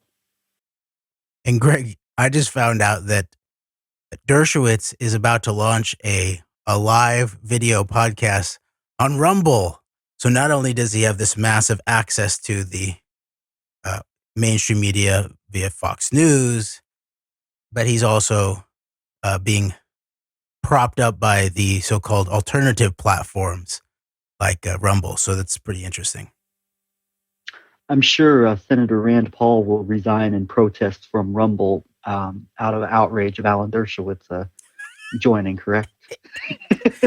I won't hold my breath waiting for that. He should do a Neil Young to Rumble. It's me, the senator, the low energy senator from Kentucky, or it's Alan Dershowitz, the mandate man. Okay. All right, here we are. Guilt by accusation, the challenge of proving innocence in the age of #MeToo by Alan Dershowitz. Page 72. Quote, when the government opposed his pretrial release, Epstein probably realized that he might never again experience freedom. Prosecutors win the vast majority of their cases and motions, and if convicted, he was facing a sentence that would likely keep him in prison for the rest of his life. I suspect that he did not see any light at the end of the tunnel and did not want to spend the next several decades as a federal prisoner. So suicide was an obvious option. Unquote. I just wanted to point out, just to pay attention here, dude, that this is part of what's going on here too, is everyone's got their framing of the quote unquote end of Epstein. Because remember, that was also the end of the case against Epstein. And so, all right, back to the text. Page 72 of Guilt by Accusation by Alan Dershowitz. Quote, though I was not surprised when Epstein attempted suicide, I was shocked when a few weeks later he succeeded. It is nearly impossible for a prisoner on suicide watch to kill himself. Such prisoners are denied access to any material they could use to hang themselves: belts, shoelaces, sheets, etc. They are continuously monitored by guards and video cameras. But Epstein was not only taken off suicide watch, his cellmate was moved, and he was left alone and unmonitored with his bed sheets. It is almost as if they were inviting him to hang himself, which he did. Unquote. Quick aside, remember that Epstein's cellmate was a former New York police officer, I believe, who was accused of murder, and who was his lawyer, a national security case associated Bobby Sternheim, who was really the lead lawyer on Ghislaine Maxwell's defense. All right, back to the text. Quote, the autopsy confirmed suicide, but there are skeptics, including some of his current lawyers, who were preparing to appeal the denial of bail and to defend him vigorously at trial. There will be investigations, but I doubt there will be hard evidence that he may have been killed by others. Epstein's death caused understandable anger among his victims and alleged victims. The judge who was supposed to preside over his criminal case, invited his alleged victims, including my false accusers, Giuffre and Ransom, to speak in court. Neither mentioned me. On the courthouse steps, Giuffre demanded that Prince Andrew come clean. Yet she didn't dare accuse me because she knew I would sue her if she repeated out of court the perjurious lies she had told in court papers. Unquote. Quick aside. He dared her, Dershowitz dared Virginia Giuffre to say the accusation directly to the camera, and she did. So I think he's just leaving that part out. Okay. Quote, Epstein's death left many unsolved mysteries which should be investigated.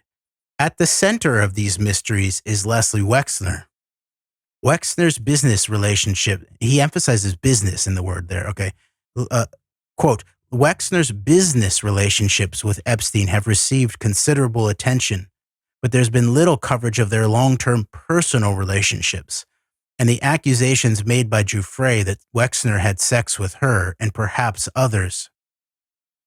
A deep mystery surrounds the decision by attorney David Boies not to pursue Wexner, to whom, according to Giuffre, she was sexually trafficked by Jeffrey Epstein on multiple occasions while she was underage. Readers may be unaware of these allegations because Boies deep-sixed them after meeting with Wexner's lawyer. The question is, why? Did Boies not believe his client's accusations against Wexner? If he did believe them, did Wexner pay hush money to keep the accusations from becoming public? The answer may lie in the following documented but suppressed story that I have asked prosecutors to investigate. In mid-2014, Giuffre's original lawyer, a former assistant attorney general named Stanley Pottinger, asked Boies to help represent Giuffre. Boies agreed. According to a sworn affidavit filed by Pottinger, unquote, one aside here. Now, this is just blatantly false, actually, what Dershowitz, I'm almost positive that Pottinger was not Giuffre's original lawyer. And we'll see that when we read Bradley Edwards' book, that Bradley Edwards was the one who was bringing Giuffre over now that they were able to get some traction with the to work past the corrupt non-prosecution agreement that was made with Epstein via the DOJ, and of course people like Alexander Acosta, who said that he was told that Epstein was intelligence, basically to back off. Remember that early on when he was asked about it as he was put into the position of Secretary of Labor by Donald Trump.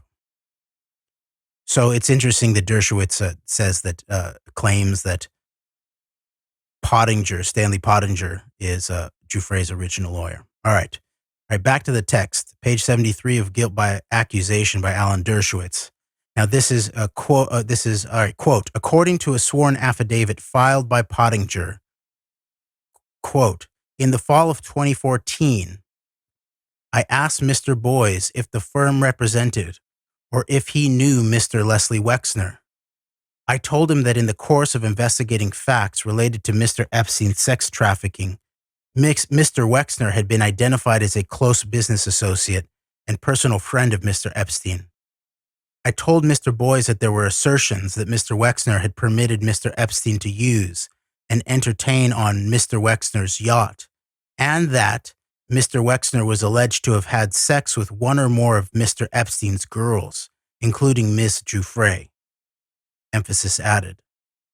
Unquote. The Pottinger affidavit disclosed that in December of 2014, precisely the same time I was being publicly accused in court papers by Giuffre of having had sex with her, Boies' firm asked to meet with Wexner privately. As previously noted, Boies and his partner then met with Wexner's lawyer and told him, according to the lawyer, that Giuffre was accusing him of sexual misconduct similar to that of which she was falsely accusing me.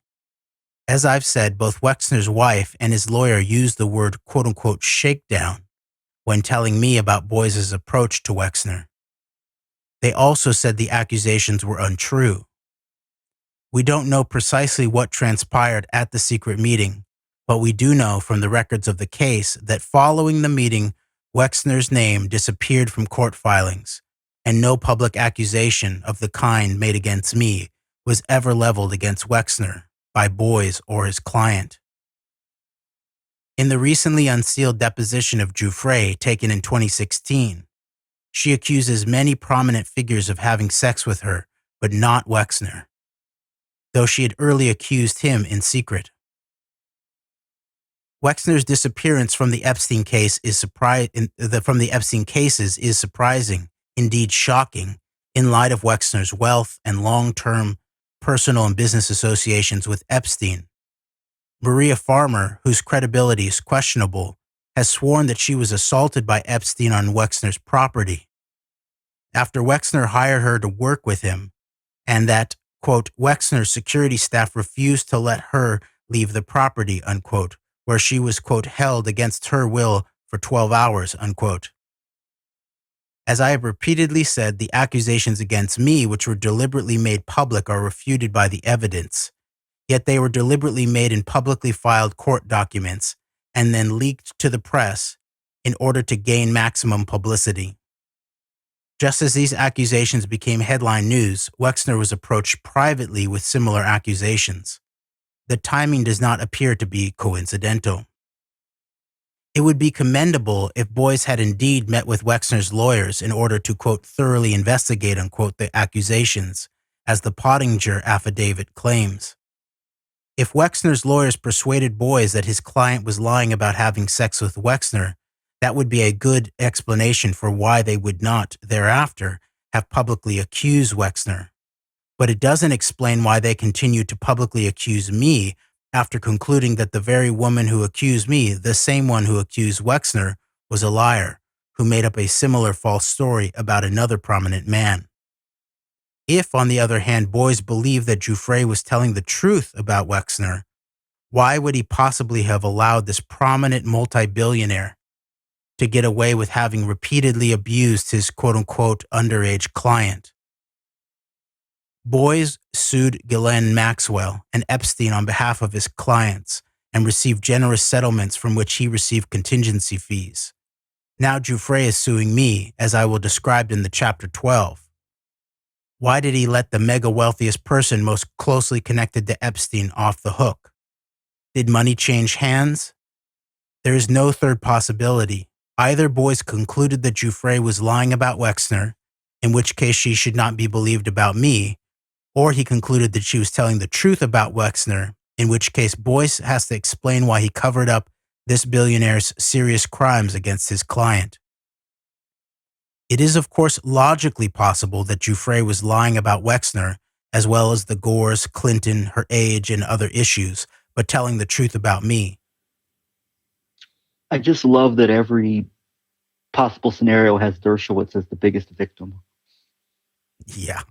Oh my gosh. You have to think back on even Noam Chomsky saying, I forget the exact quote, but Alan Dershowitz sort of reveling in deceiving is what I sort of remember the slant of Chomsky's claim. And now, I'm sure Dershowitz would turn it back around on Chomsky using our analysis of Chomsky. But in this case, just from what we see here, he's skewing facts. It's obvious he's skewing facts that can be checked in terms of who her quote unquote original lawyer was. So if he's not to be trusted around basic facts like that, maybe Chomsky's right on this one. Alan Dershowitz revels in deceiving.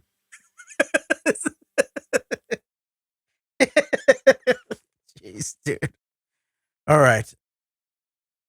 And I hadn't, until we got back into this, I hadn't made, because we hadn't yet clarified the structure of the divide and conquer of the Me Too and the Epstein Maxwell, and then the fact that Dershowitz, a key figure, maybe the key figure in terms of the core, sort of bringing the legal and the actual accused in the Epstein Maxwell network together, then titles his book guilt by accusation, the challenge of proving innocence in the age of #MeToo. So even though he's being accused in the Epstein-Maxwell network, he tries to associate the accusations against him with the problem of Me Too. So he's actually trying to undermine both at some level, while playing, I think, into further facilitating the divide and conquer operation. I think that makes sense because both of those respective movements, justice for Epstein, Maxwell Network, and #MeToo, both center around wealth and power, which are synonymous with the types of circles that Alan Dershowitz is very partial to. As you'll see a trend pop up in a lot of the types of people that are and interests that are at stake in terms of obviously the Epstein-Maxwell network, but then also the aforementioned Harvey Weinstein types. And they're, it doesn't take a rocket scientist to figure out the types of political and otherwise interests that tie these aspects of significant wealth and significant power and influence together in a way that would make an Alan Dershowitz very interested, perhaps in perhaps helping to create some dissension within these respective camps. Yep. All right, back to the text. Page 75 of Guilt by Accusation by Alan Dershowitz. Quote, "It is, of course, logically possible that Giuffre was lying about Wexner, as well as the Gores, Clinton, her age, and other issues, but telling the truth about me. But as Oliver Wendell Holmes wisely observed, quote, the life of the law has not been logic, it has been experience, unquote. And experience teaches that a witness who has falsely accused others and lied about relevant matters should not be believed. Giuffre's own lawyer, David Boies, acknowledged this when he told me that she was, quote unquote, wrong about meeting me on the island, ranch, and other locations, so she could not be believed about meeting me in New York. Not only did Leslie Wexner's name completely disappear from the case after his lawyer met with Boies and Macaulay, but Giuffre's lawyers went out of their way to pronounce him innocent of any wrongdoing. Here is how Bradley Edwards, Giuffre's Florida lawyer, put it when asked on July 16, 2019, whether Wexner was involved with any of Jeffrey Epstein's sexual misconduct. And we'll get to that quote in 1 second, but I just want to unquote. I want to point out that once again, he calls Edwards Giuffre's Florida lawyer, whereas Edwards was actually Giuffre's original lawyer compared to Pottinger, as we will see when we get to his own words and how Pottinger and Boies entered into the situation. And by the way, it looks like Pottinger is now teamed up. The law firm is Edwards Pottinger, I think. So this is not some kind of, sidle up operation and then skip out. No, this is a mega operation in terms of like, oh, okay, they're going to sidle on in there and then start a firm together eventually. But so I just wanted to point out the shady aspect of the way that Dershowitz seems to present some of these basic facts. All right. Back to the text. Quote, here's how Bradley Edwards, Giuffre's Florida lawyer, put it when asked on July 16th, 2019, whether Wexner was involved with any of Jeffrey Epstein's sexual misconduct. Quote, I believe, based on the information that we have accumulated over 11 years, that the statements that he gave yesterday in the press that he did not know about the sexual proclivities of Mr. Epstein are very likely to be true. We have not seen whether he is in the company of Jeffrey Epstein at the time when he was engaging in these things. In fact, it was very seldom that any of the victims ever met him or saw him. I know there are a lot of business ties to him, but other than receiving any information about their business connection, I don't have any information to believe otherwise, unquote. This interview is highly significant because Edwards was speaking as Giuffre's lawyer and agent. In doing so, he was admitting, much like Boies has previously admitted, that his own client was a liar and a perjurer. Recall that Giuffre had testified under oath that she had sex with Wexner on numerous occasions, under circumstances nearly identical to the false claim she made about having had sex with me. She has also accused Wexner of making her wear Victoria's Secret type lingerie while he had sex with her. Giuffre also told another of her lawyers, Pottinger, that Wexner had sex with her and may have had sex with other women associated with Epstein. But that was all before Boies and McCauley met with Wexner's lawyers. If, in fact, Wexner paid hush money to buy Giuffre's silence, then it would be understandable why Edwards was prepared to deny that she had sex with Wexner. But this has the effect of throwing his client under the bus by, in effect, calling her a perjurer for swearing that she did have sex with Wexner. If Edwards made this dramatic and damning admission because he knows that Giuffre lied about Wexner, then he surely should not have believed her nearly identical false claims about me. This is a deep conundrum for the Giuffre team, and one that may well suggest serious criminal conduct. And there is more. In a previous interview, Edwards said that based on his own 11 years of investigating Epstein-related charges, he doesn't, quote, know of any high-profile people who would be implicated, unquote, in sexual misconduct. So again, he is calling his client a perjurer because she testified that among the people she was forced by Epstein to have sex with, there were many extremely, quote, high-profile people, unquote, such as George Mitchell, Bill Richardson, Ehud Barak, and others. It is, of course, possible that Giuffre's lawyers are seeking hush money from these and other prominent figures who have been accused by Giuffre, whether falsely or truthfully. Anyone who doubts that Boies and his firm are capable of such tactics need only look at the case of Emma Klein, a young novelist who received the Boies treatment, unquote. And we'll leave it there because many other people do a much deeper and better dissection of Boies' background than Dershowitz does. But Dershowitz, even though Dershowitz has a Noam Chomsky accused issue with the truth and the facts, in this case, his logic does point to a very problematic question about what's going on here with the Giuffre lawyers, and especially most obviously with the Wexner connection, which is, of course, crucial. It's at the core of the entire Epstein-Maxwell physical operation, the money operation, the brownstones, the plane, even the feeds themselves, the actual blackmail material itself, said to go directly to Wexner. Yeah, and I don't know what the motive is in writing like this in his book, and maybe it's part of take the heat off me and let's focus on this other person that's not getting the same amount of attention as me. Maybe that's it, but whatever it is, Dershowitz does raise some, and he opens up some very valid and very important issues regarding the Wexner element, which, Wexner is key as the financial guy for Epstein for all these years, obviously. And there's other aspects, of course. We talked about the townhouse in New York and all that. Wexner being in crucially central figure to all of this. And so I don't know Dershowitz's motivations, but Dershowitz's motivation is very clear. He's trying to defend himself. He's sued for defamation. He's tried to do suits, tried to take away Boies' license against him, had Boies removed from the case.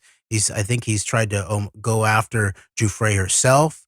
And so he's trying to defend himself. And so he'll do whatever he needs to do to defend himself. And it looks like he's trying to set up a situation where he has the legal munition to call into question the credibility of the entire legal team and project of Giuffre's lawyers. I guess it would be that this might be a case of maybe just the rats always turn on each other in these types of matters and situations. But it shows that even the worst of our elements, potentially of our society, there can be valuable information to come from looking at the literature they put out. So, yeah, it's sort of what we're dedicated to here is the facts, and the facts need to be sussed out, and then the logic applied to the facts. And in this case, there's some facts here that check out from Dershowitz, and there's others that don't. And so meanwhile, he's got a logic that needs to be dealt with. And then we loop back around in terms of that. And I would say the bigger point here, and of course, he's not going to say this because it would just further implicate him. He wants to set it up like it's just they're all lying, that Virginia Giuffre is just lying about everybody, including him. That's where he'd rather go with it. But if he can't get that, he'll go with the lawyers are corrupt and they do believe her, but they're saying one thing privately and one thing publicly and making private deals and covering up for some a billionaire sex predator that they believe is actually a billionaire sex predator of their client, but they've made a deal of some sort. And the facts about that Wexner is taken out of court documents and that they don't make public statements and stuff like that, that is inescapable. And that's a crucial piece. And he won't follow that up with the obvious logic of, oh, now they're going after Prince Andrew over there across the pond, rather than dealing with these guys, including Ehud Barak, including someone like Bill Richardson, George Mitchell, these domestic elements that would also then include him too, right? And at the core of the actual Epstein operation and the legal defense, so-called, of it. And so that's at some level, it looks like this is one of the biggest overtly covert operations in terms of the legal cover-up here that almost we've ever seen, other than maybe something like September 11th. Yeah, I guess there's a bit of maybe a mutual lack of, maybe satisfaction at some level over the heat being turned across the pond, say, to Prince Andrew. But then ultimately, I guess Dershowitz, on one hand, let's bring Wexner in to take the heat off me. But on the other hand, let's also cast doubt about all of this. And that includes, at the same time, cast the shadow of doubt over any of the victims. And that, of course, and then you bring into question, that brings, once again, just interconnects to the question of the people who pop up to defend these victims. So it's very interesting with Dershowitz with his, as I mentioned before, what I think might be a wealth and power and similar types of interest type of motive in terms of really guilt by accusation. Oh, Me Too. Oh, it's just a bunch of overreach by cancel culture proponents and all this. It's so I guess he's got maybe, as you said, it is what he's doing. Maybe it's not too hard to figure out, but there's perhaps multiple motives at play. On one hand, take the heat off me, but on the other hand, let's, I don't mind seeing these cases in general, maybe putting more of a cast of doubt over these rich and powerful cases in general that might be at play as well. So yeah, and you can see the way Dershowitz specifically gives Wexner's line that they denied it, and that this didn't happen, and then he uses Giuffre's lawyer's words to say that they're, over the many years of evidence that they collected in terms of Edwards, that there was not evidence that he had been involved, that Wexner had known, right? And so Dershowitz obviously leans. He's willing to play a dangerous game here in terms of these two possibilities, but it's obvious he's leaning on it's all a big lying fraud. All right. So now we need to go then back to the origins of and the actual background of Brad Edwards, his relationship with Pottinger and Boies, and then what Edwards has actually observed them do in terms of things. Remember, when things go to trial, that's when things can be exposed, because there's at the very least some public insight into it. Now, certain trials have less than others. For example, the Judge Nathan in the recent Ghislaine Maxwell trial, Southern District, New York, who, reminder, took 3 days off the trial, suspended the trial for everyone involved for 3 days so she could go do her job interview, sponsored by Chuck Schumer,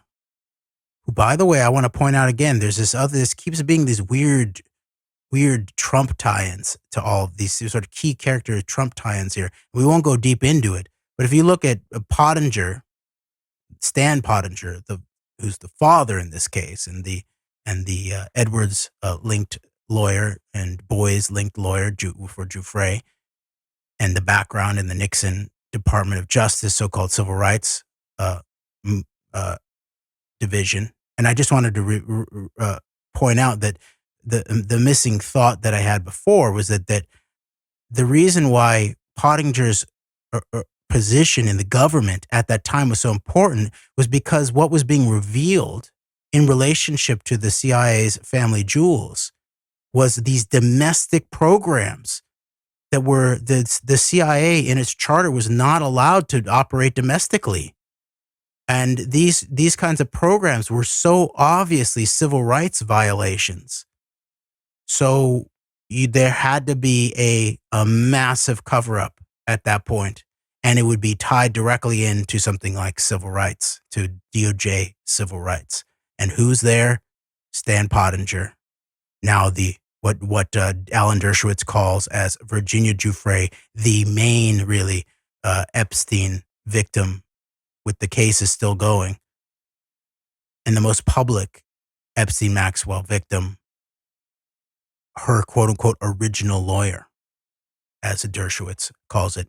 But Pottinger's son, Matt Pottinger, ends up being the guy who's the key national security advisor in the Trump administration. He's one of the few people who lasted basically the entire time, and he finally had too much. It was too much after January 6th, and he resigned between January 6th and the actual end of the Trump administration.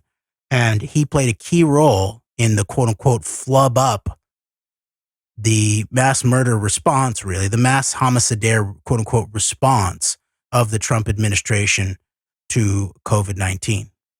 And he has a background in quote unquote journalism, where he was in China for many, many years. And then he ends up in Iraq and Afghanistan as military and Marine and military intelligence, and hooks up with Michael Flynn and writes a report with Michael Flynn.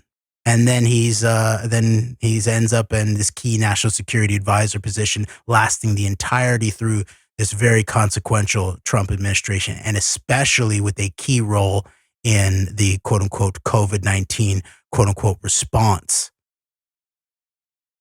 So this is big. And the other reason too that I'm beginning to see these very strange Trump tie-ins is when Maria Farmer has recently been highlighting in these interviews, where she really also defames Kirby Summers and her background and her work. But she's been Maria Farmer has been highlighting that she calls her best friend, and I pointed this out before, John Paulson, a key Trump billionaire backer, and maybe he's like the Matt Pottinger of Trump's economic policy. So there is something really, really messy, really messed up going on here. So I just wanted to point that out. Oh, and I was pointing out the reason why I brought that up in relationship to Chuck Schumer sponsoring the judge Judith Nathan for the Ghislaine Maxwell trial to ascend to the Second District Appellate Court during this biggest, maybe the biggest trial of the 21st century, in her courtroom, takes it off, makes everyone wait for 3 days in the middle of escalating Omicron too in New York City. Remember that? So she eventually was like, we got to hurry up. She was trying to hurry the jury up. And now there's, of course, there may be a mistrial because of multiple jury members. And we pointed out last time, the first one talking to the media, and looks like maybe there was a sort of a failure or a false disclosure in terms of the jury forms around previous sexual abuse. And that juror was Carlyle Group. Yeah, who makes this crap up, But the reason that came up in my mind is that Chuck Schumer, the senior senator from New York, was her sponsor for bringing her to the Senate. For the Senate is the sort of the oversight of these kinds of nominations originally. And that John Paulson, Maria Farmer, remember who if Virginia Giuffre is the most public and most central Epstein Maxwell victim, then Maria Farmer is seen as the original Epstein Maxwell whistleblower, who was recognized for being the first one to go to FBI and police about this back in the 90s. And then the fact that she's now publicly in all these quote unquote alternative media circles, including the people that, allow this without go unquestioned and repeat her defamation and escalate it in relationship to Kirby Summers and her published work, are people like Eric Jackman, Johnny Vedmore, Whitney Webb's newest baby daddy, Addie Ads, who was sort of like the go-to quote unquote alternative journalist reporting live from the Maxwell trial, who got his sort of big start via his first big published work was at the Jim Hoff Gateway Pundit, remember, at the table with the crime minister himself, Bibi Netanyahu, with Breitbart back in the day. And they all allow this fact that Maria Farmer says that this John Paulson guy is her best friend for many years. She says over 20 years, vacationing with the family. And this is Trump's main economic billionaire. He's a massive vulture. He's one of the most massive vultures around. And by the way, he's one of the biggest over the years political backers in terms of money of Chuck Schumer. Yeah, all of this that you're bringing up here is just an indictment of the quote unquote alternative media refusing to understand like geopolitics or like bigger picture type of from my vantage point, outside of like just this typical U.S. bad, Israel it's all consequence of like this, I believe, very nearsighted view perspective on things. I mean, just everything you said there in a nutshell. I mean, that's just from Gateway Pundit people being brought in with Whitney Webb milieu to this whole thing with not questioning this Paulson relationship. It's just, I mean, to me it's an indictment of a lot of things. And real quick, I wanted to give the Pottinger his exact role in the administration. He was named Asia Director in the National Security Council under Michael Flynn. He remained in that position under H.R. McMaster and John Bolton. So basically, he's specifically in the National Security Council to oversee Asia policy. And then under the final Trump NSA, Robert O'Brien named him Deputy National Security Advisor. So Pottinger's second to the, as you said, the Deputy National Security Advisor under Robert O'Brien. So he was overseeing China policy at the NSC, and then was very, very influential in helping shape the response, as you mentioned, with COVID, with regards to policy towards China in that regard as well. So I mean, he is like the National Security Council guy in terms of handling relations with Asia and China in particular is a very center point of that, as well as the Trump administration's dealings with North Korea. So that's Pottinger. He was the Asia guy in there, and that's very important when you consider some of the questions surrounding COVID-19 and Trump policy toward Asia, toward China, and what is and isn't, what may and may not meet the eye regarding that. So, I mean, this is a very critical role in the administration. He was somebody who you hardly ever heard about. Like, he very much flew under the radar, I would say, in a big way. Oh yeah, and I think I think we should bring this episode to a close right now before we get deep into Bradley Edwards' book, because there's multiple little pieces. There's a small portion, but then basically a whole chapter that we have to deal with in order to unpack this deeper relationship. So I think we should leave it here with the focus actually on Pottinger. And John Brisson from We've Read the Documents told me that Mark Kulak from Housatonic Live has done a good amount of research actually on Pottinger and background there, and Matt Pottinger and the background in relationship to COVID. And so I just want to highlight one time before we finish up here that the part of the the issue here in terms of Pottinger specifically in relationship to the Trump administration and COVID is not just the quote unquote failed response that killed hundreds of thousands of people and wrecked many people's lives and economic capacity, small businesses, while suppressing all kinds of rational ways to prevent it. Just look at, and we'll get into this more when we deal with the question of COVID specifically in our Ask Us Anything. But look at the way that, for example, Japan has done in relationship to COVID versus the United States. The real basic kinds of differences in terms of policy and leadership at all levels really made a big, big difference in terms of everything.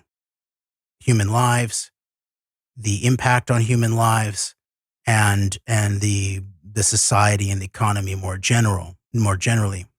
But that's only one half of the issue. The other half, as we've been pointing out from the very beginning of the COVID-19 announced pandemic, as we pointed out, we were the ones who pointed out that 311, the newest 311, go back and look at our shows in the early part of the COVID-19 pandemic. We call it the newest 311 because it was announced by the World Health Organization as a global pandemic on March 11th. That this was some aspect of looking like biowarfare. Now, this is another issue we're going to deal with because these same networks that I mentioned before, who are supposedly, crucial takers on terms of independent, quote unquote, media around Epstein Maxwell, they skewed the media response and the alternative media response around COVID. There's some sort of COVID denial kind of thing going on, but there's also minimalism there. And then overall, and this is the final thing I want to point out, that there's a way of distracting from a core question of the origins of SARS-CoV-2. It's at this point, it looks very obvious to me, as it did back then. I mean, the Furin cleavage site was the Furin cleavage site. And all of this background here in terms of the quote unquote gain of function and all these questions about University of North Carolina, it looked at some level that this was, there was obviously these parameters where this was a massive biowarfare, likely false flag of some sort, and it's massive. And so just the quote unquote botched response to COVID at the highest levels of the US government and the Trump administration at that point. Now, a lot of that's been continued on and aggravated in many ways in terms of the Biden quote unquote response to it.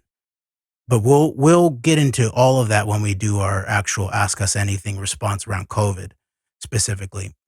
But the actual aspect of the origins of the attack itself that's actually even more central to the position that someone like Matt Pottinger played at the highest levels of Trump's national security policy making apparatus, that the question of pointing the finger, where did it come from? And this whole question of the way the framing of the lab leak and Wuhan, it slipped out of a lab in Wuhan and all of that is very likely part of a much larger frame up operation that very likely is something closer to around something like the nature of the anthrax attack in the United States directly after September 11th. And it may be transnational. And it may not just be as simple as sort of like, either China did this to the United States or the world, or the U.S. is trying to frame China. I think that's all potentially a little bit simplistic here. But it's obvious that there's something really deep at the core of U.S. biowarfare that's being covered up. And Pottinger was in the key position to help facilitate that both internally and externally. So the fact that he's in that position with the background with Michael Flynn, with the background in Wall Street, actually, with specific investments that have actually the firm that he was a part of, Matt Pottinger, made certain had profitable kinds of investments and funds coming in relationship to the COVID response. So is there some kind of, the whole Kushner grift operation that we've pointed out before, which has a whole backstory in relationship to the billionaire parents of she's still our current cyber czar, national security cyber czar, Ann Neuberger under Biden. So there's that. And so Pottinger, with the background of Wall Street, quote unquote journalist in China for many, many years, then into Marines, into Iraq and Afghanistan, military intelligence, Flynn, and then ascends to the highest levels of Trump at the very time of where the Wuhan the China virus comes in, and there's a horrible quote unquote response to it, and then there's a big muddying of the waters of the origin and the reason for the newest 311 operation. And then meanwhile, his dad is this basically untalked about, as Dershowitz calls him, original lawyer of the main Epstein-Maxwell victim, most public Epstein-Maxwell victim, Virginia Giuffre. And then all of these people in the so-called alternative media let all of this go unpassed and then allow Maria Farmer to defame other researchers and victims of other parts of the network. Kirby Summers, victimized by Ira Rickless, whose father, Meshulam Rickless, ties into a lot of this and is an umbrella for a lot of this, including the origins of Biden as a politician, which she exposes to. And so the fact that these whole networks that were really messed it up, the alternative media response to COVID, are now blind to this whole question of Pottinger at the heart of both the COVID response, quote unquote, and the Epstein-Maxwell legal stuff. They're both Pottingers, and there's a big problem here that needs to be unpacked. No question about it. And these people, if you think if they want to try to get to the bottom of Biden and what the Biden agenda is with regards to COVID and how that might fit into the Davos crowd or whatever else, maybe this whole Biden Rickless relationship, but it seems that doesn't seem to be getting talked about much, especially considering the person who might have the good on the Rickless operation is actively being targeted by another Epstein victim / whistleblower. So I guess, and then also these other Johnny Vedmore and Whitney Webb, who played crucial roles in certain aspects of the investigation. Johnny around Nicole Junkerman, Epstein, and in the Wexner Foxcoat Manor in the fall of 2002. And then Whitney Webb doing some important connective tissue work in terms of the Epstein-Maxwell history. And they're apparently some of the leaders of the attack on the woman who has the goods on the Rickless part of the network. As I tweeted to Johnny, because he wrote this whole thing about how Kirby Summers hates raccoons or something. Totally dumb. Maybe he should write up his newest piece should be about how Meshulam Rickless, the godfather of Biden, definitely we know one of the godfathers of Ariel Sharon and his ranch, key tie-ins to Michael Milken. By the way, David Boies' eventual bud, Michael Milken, that these are the people that are going to attack the woman who has the goods on that network, well, including work on Epstein-Maxwell. So this whole thing is really, really, really funky. Yeah, and a lot of this could go a long way in figuring out just how bipartisan these bigger picture, these connections go. And I mean, this is crucial information. I mean, this is crucial to figure out exactly the depth of all that we're talking about here. But we will have to leave this off here at this point from this conversation off at this point. I think next time we're going to pick up on start reading from Relentless Pursuit by Bradley Edwards and really getting into the question of who is David Boies and what is he doing here and what the implications of that are. But for now, unless you have anything else to say, I think we are going to wrap it up here. And thank you as always. Thank you, Greg. And also Stan Pottinger. And you'll see exactly when we read from Brad Edwards' book, the nature of when and how Pottinger first actually is the one who calls him at midnight, right after Brad Edwards is helping bring Virginia Giuffre back to the United States, suggesting directly, even in Brad Edwards' mind, Brad Edwards at first thought they were working for Epstein when they contacted him. And he was worried about even going to New York and getting murdered, like he was set up to get murdered or they were trying to get information.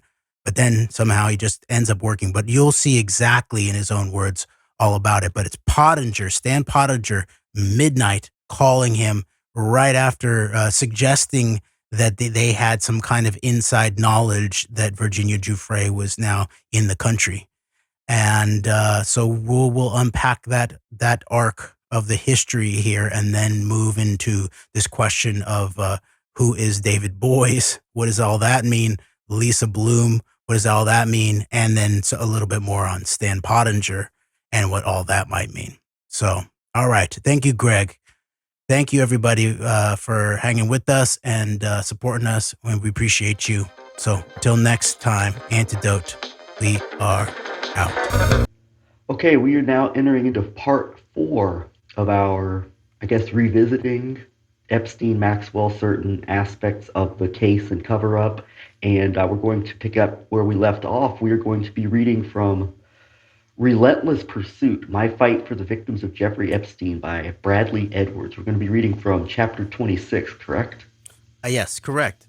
Okay, so without further ado, I guess let's get into it, and we will be picking up from where we left off with some of the themes in his book as it relates to aspects of this particular elements of Epstein Maxwell that we've been discussing in this revisitation series, so to speak. Okay, very good. And we're going to try to push through the sections in Relentless Pursuit, mainly because I don't own this book. I just am getting it from the library, and so we need to get these sections done before I have to return it to the library. But we're going to go now in order through here, and we mainly want to focus now on what we were talking about in the last couple episodes about how exactly the legal team of David Boies and Stanley Pottinger entered themselves into the legal situation with Brad Edwards. And then we will then digest more of what that means. And then there's also an interesting section in Brad Edwards' book that we referred to before where he actually meets. There's actually a section where he meets Jeffrey Epstein in a coffee shop. Maybe we'll go through that. But there's also another section that we referenced before where he meets the bodyguard driver of Jeffrey Epstein, the former Soviet Special Forces, then MMA guy, Zinoviev, I believe. He never names him, but that's who we believe he's talking about. So let's go. I'm just going to read through this chapter 26, titled Whose Side Are You On? In Relentless Pursuit, My Fight for the Victims of Jeffrey Epstein by Bradley Edwards, as you told us, Greg. All right, here we go. Quote, I provided Virginia Roberts information to the FBI, and on July 5th, 2013, FBI agents interviewed her at the United States Consulate General in Sydney, Australia, to inquire about her time with Jeffrey Epstein. This interview sparked something in Virginia that she had tried for years to suppress. In the summer of 2014, she moved back to the United States. She did this because of how important the CVRA case was to her. She felt compelled to come home and fight not just for herself, but for all of Epstein's victims. She didn't know Courtney, but she loved what Courtney stood for and wanted to join in. Unquote. An aside here, I believe Courtney references Courtney Wilde, who had originally just come directly to Bradley Edwards. And CVRA refers to the Victims' Rights Act that looked like it had been violated directly by the deal that was made, the federal deal that was made via Epstein's high-powered legal team, included people, of course, like Dershowitz and I believe Lefkowitz and Starr and all those guys. And then, of course, in relationship ultimately to the federal side of it, of Alexander Acosta. And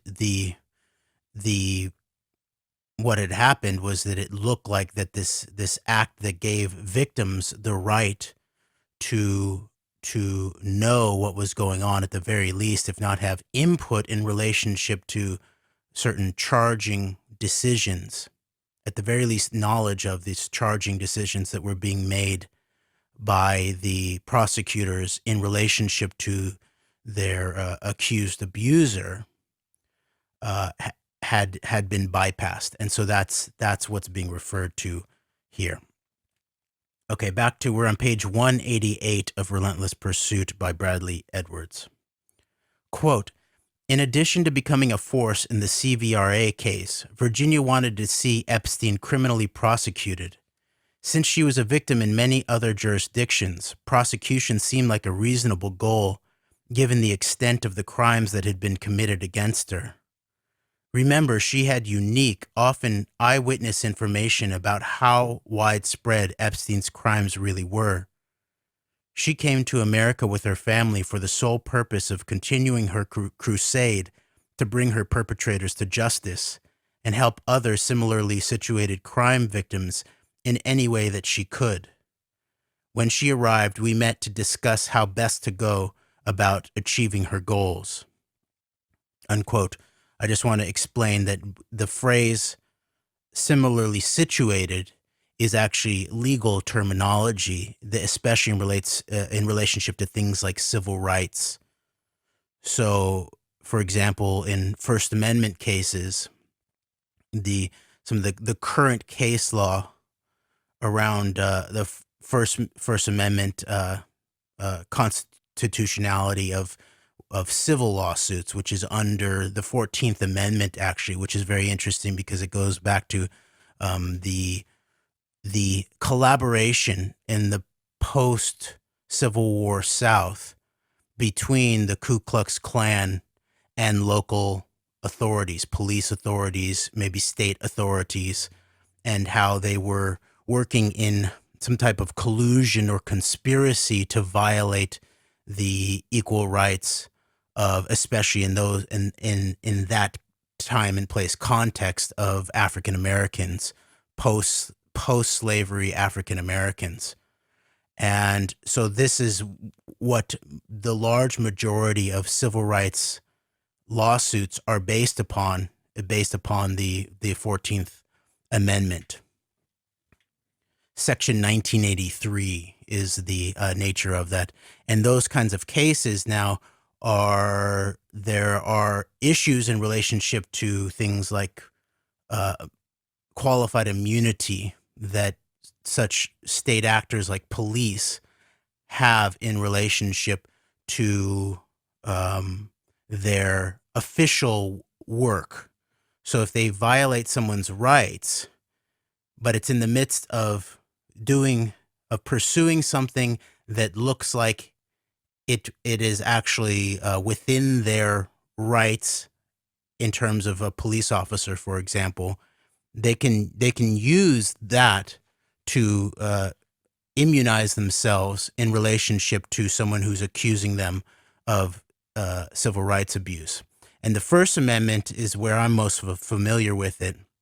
And Nieves v. Bartlett is a case from just 2019 that there is basically almost an umbrella decision by the Supreme Court that if there is probable cause to arrest, for example, in a case, then that can almost totally immunize a police officer in relationship to a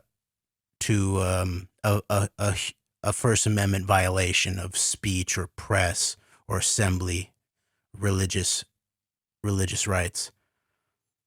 And so similarly situated is related to this one little area, a footnote in the decision of Nieves v. Bartlett from the 2019 Supreme Court case, where it said, if there is a people who have been similarly situated, for example, in relationship to something like trespassing, all right, that was what I was accused of in terms of the Kansas City Public Library when I was arrested alongside the librarian. And Greg, you filmed what happened that evening with my camera, which is one of the reasons we had evidence to prove that it was the charges were wrong, maybe even malicious, I might assert.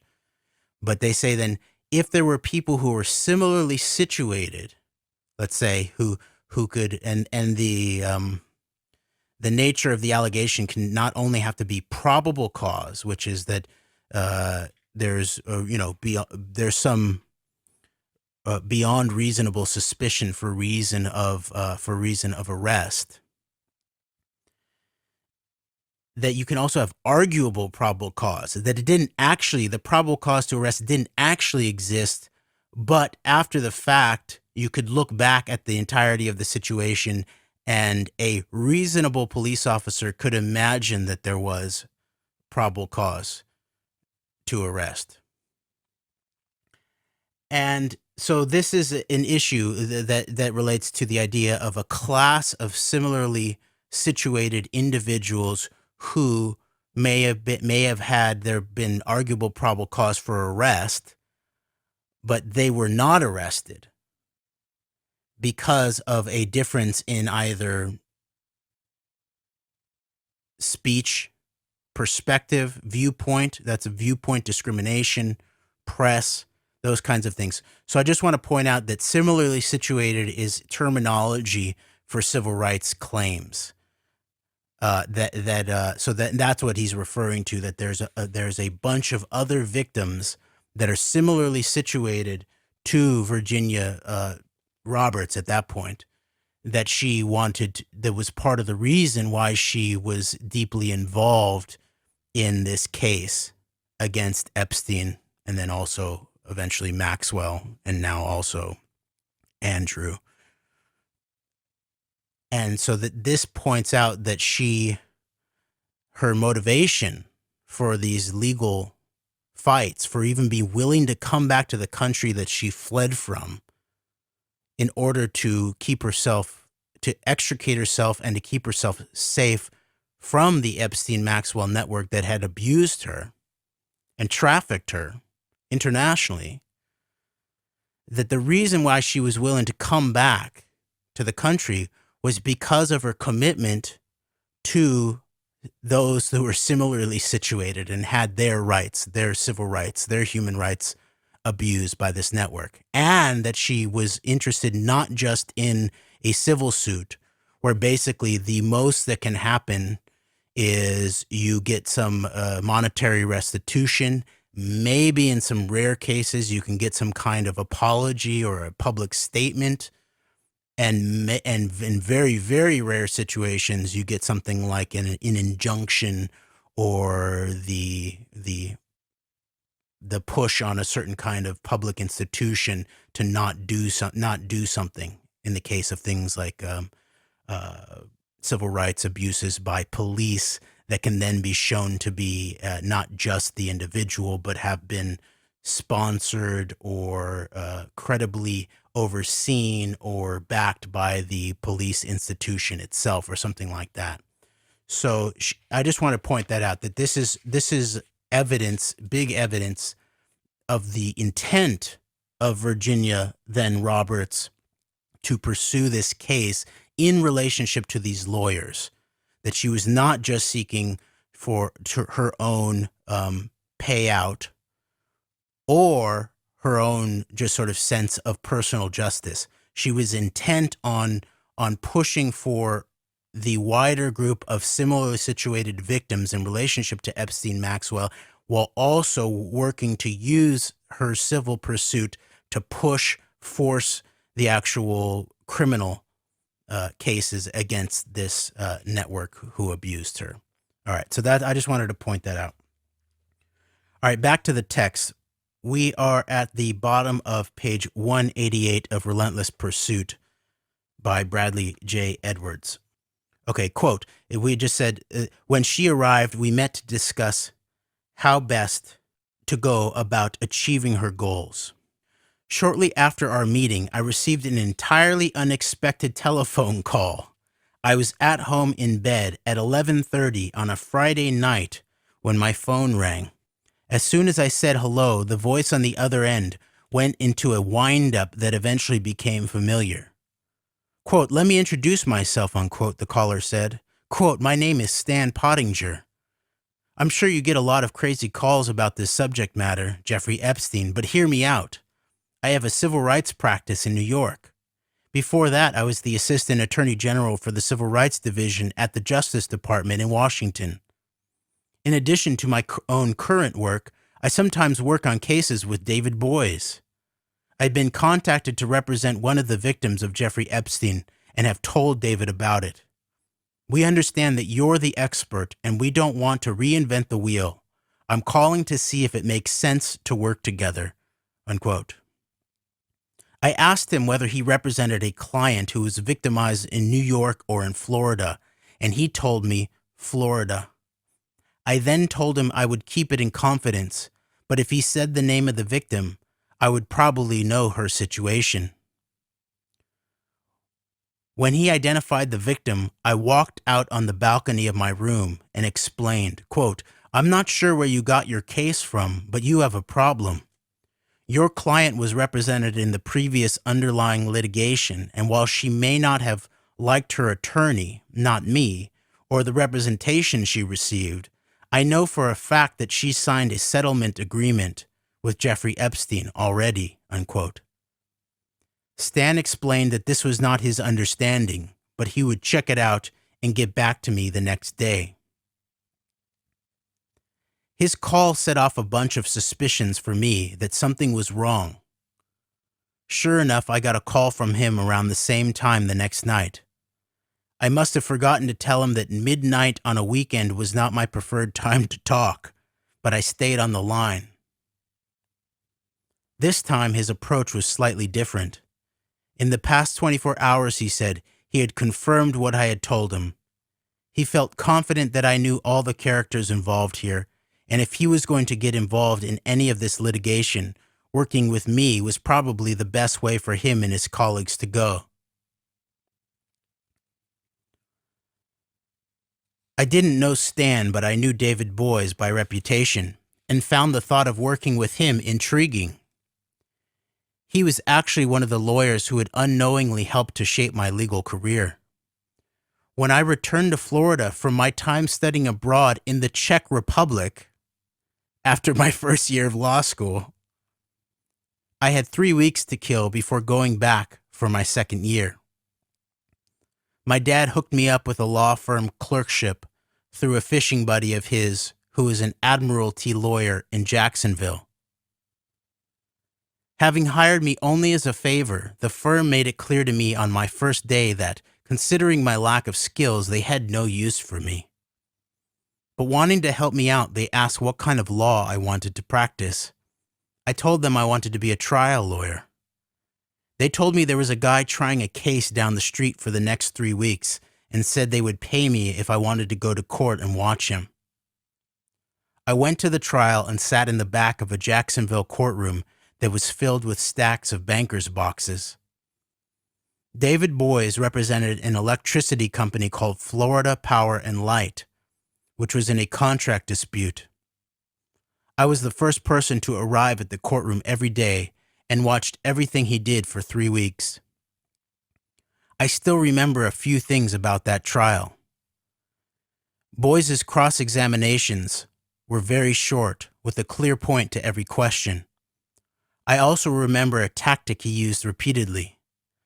When a witness was answering a question in a way that was not favorable to his client, David would start the next question by saying, quote, "Let me make sure that we are communicating," unquote, and rephrase the question and steer the witness onto a totally different topic, one more favorable to his position.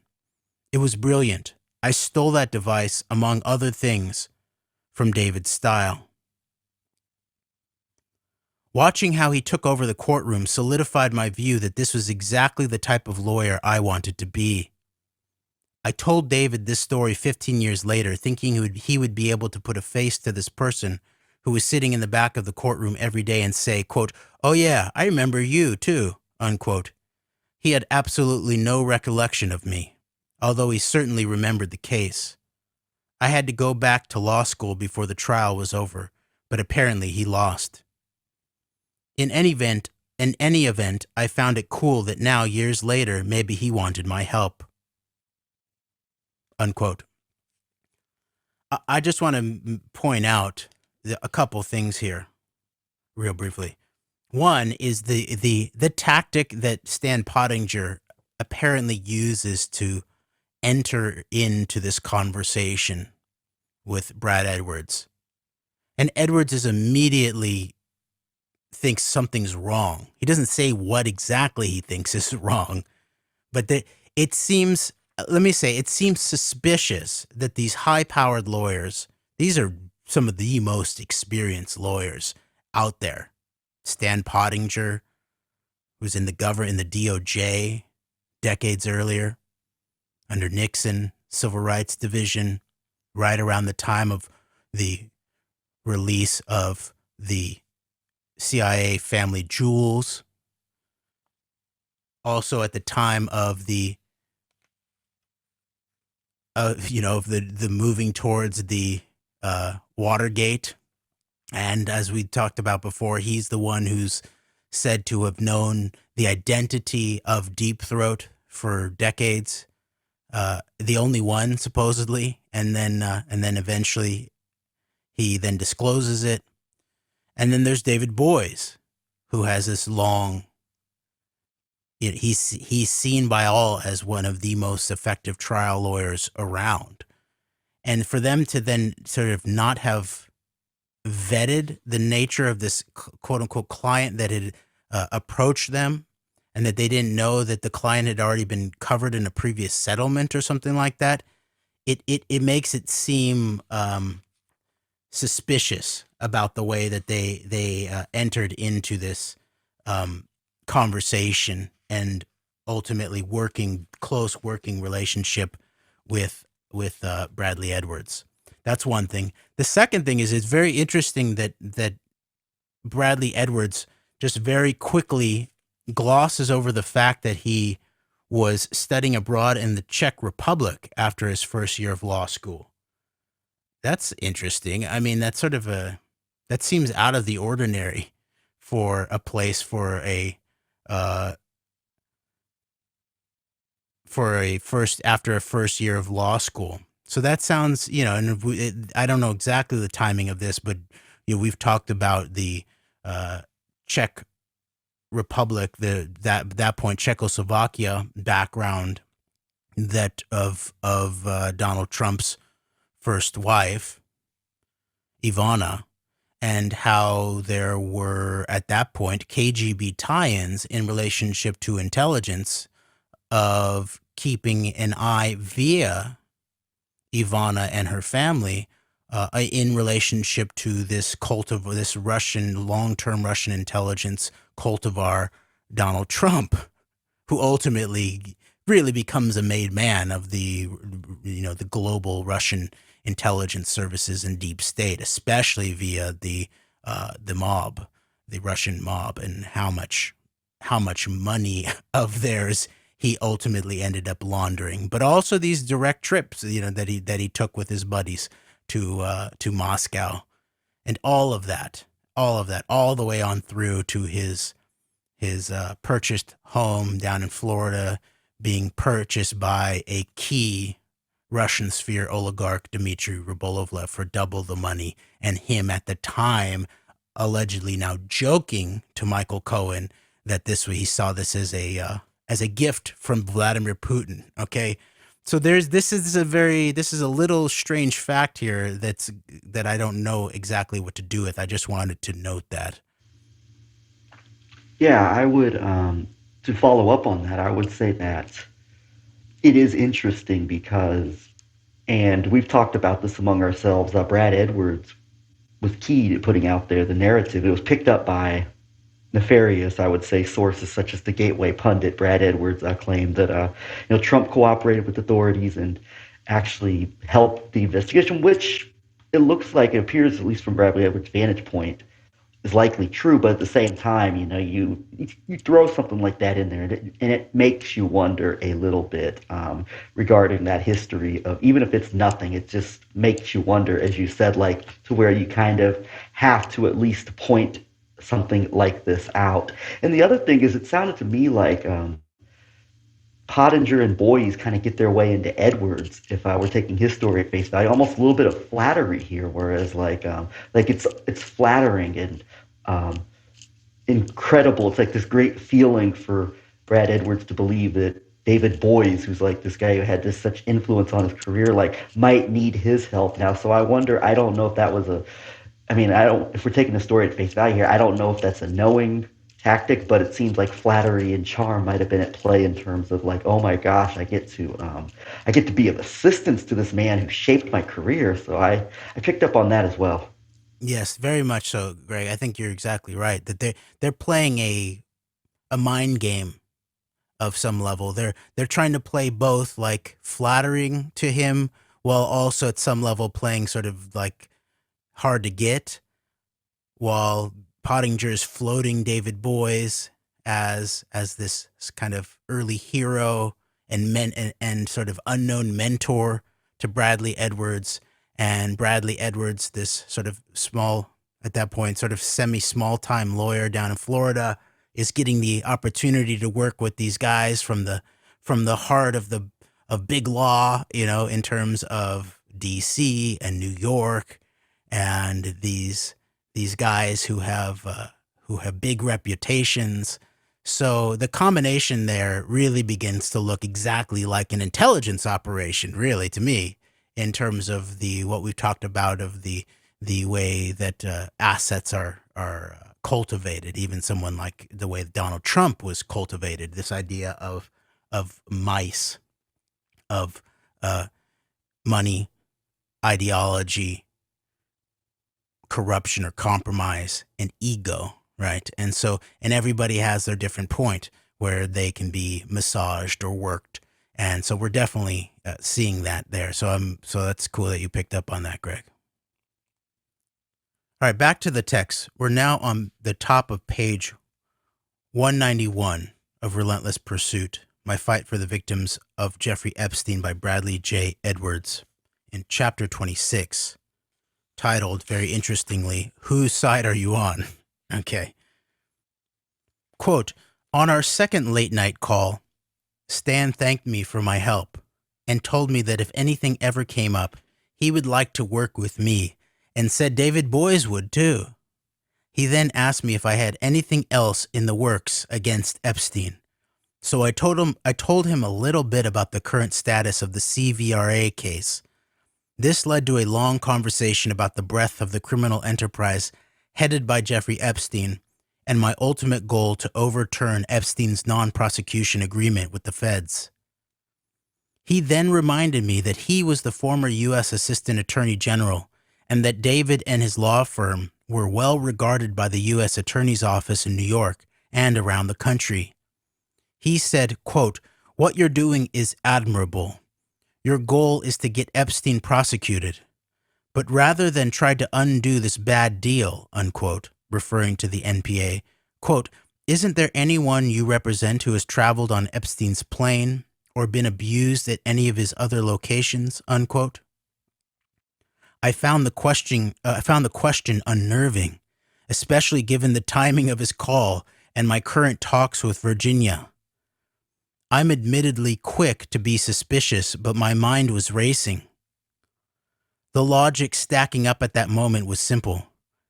This powerful person who is closely associated with David Boies, one of the most powerful lawyers in America, had called me at midnight at my home, I suspected, under the pretense of representing someone whom I knew no longer had a case. And now, seemingly out of the blue, he'd asked a question, the answer to which was Virginia Roberts.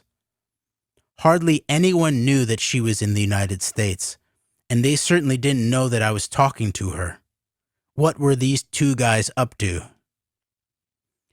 Epstein had scared Virginia into another country years ago, and but for the Sharon Churcher articles in the Daily Mail that came and went in 2011, Virginia had gone back into hiding. Was Stan working with Epstein? Was David? Had Epstein tagged Virginia's passport in order to receive a ping from the Justice Department if she ever entered the country?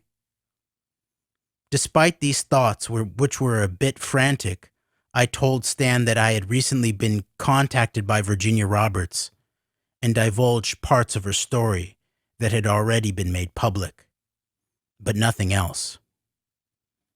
Unquote. Now remember, the Department of Justice tie-in here, of course, is very crucial.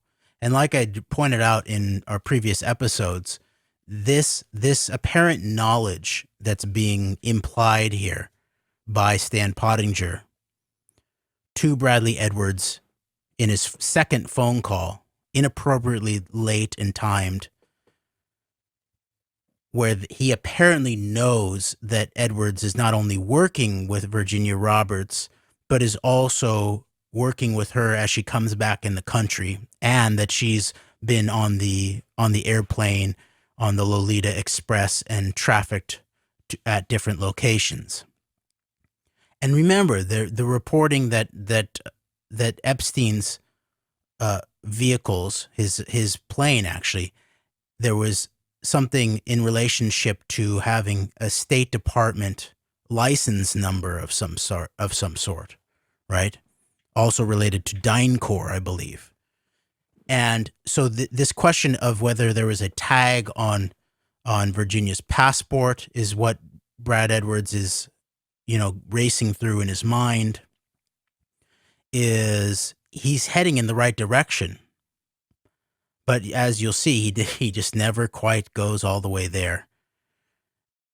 And so I think this is very damning that, that you have a guy who's a former deputy attorney general on the phone at a key moment in American history in terms of the eruption of the deep state and of these black programs that were beginning to be disclosed at that time.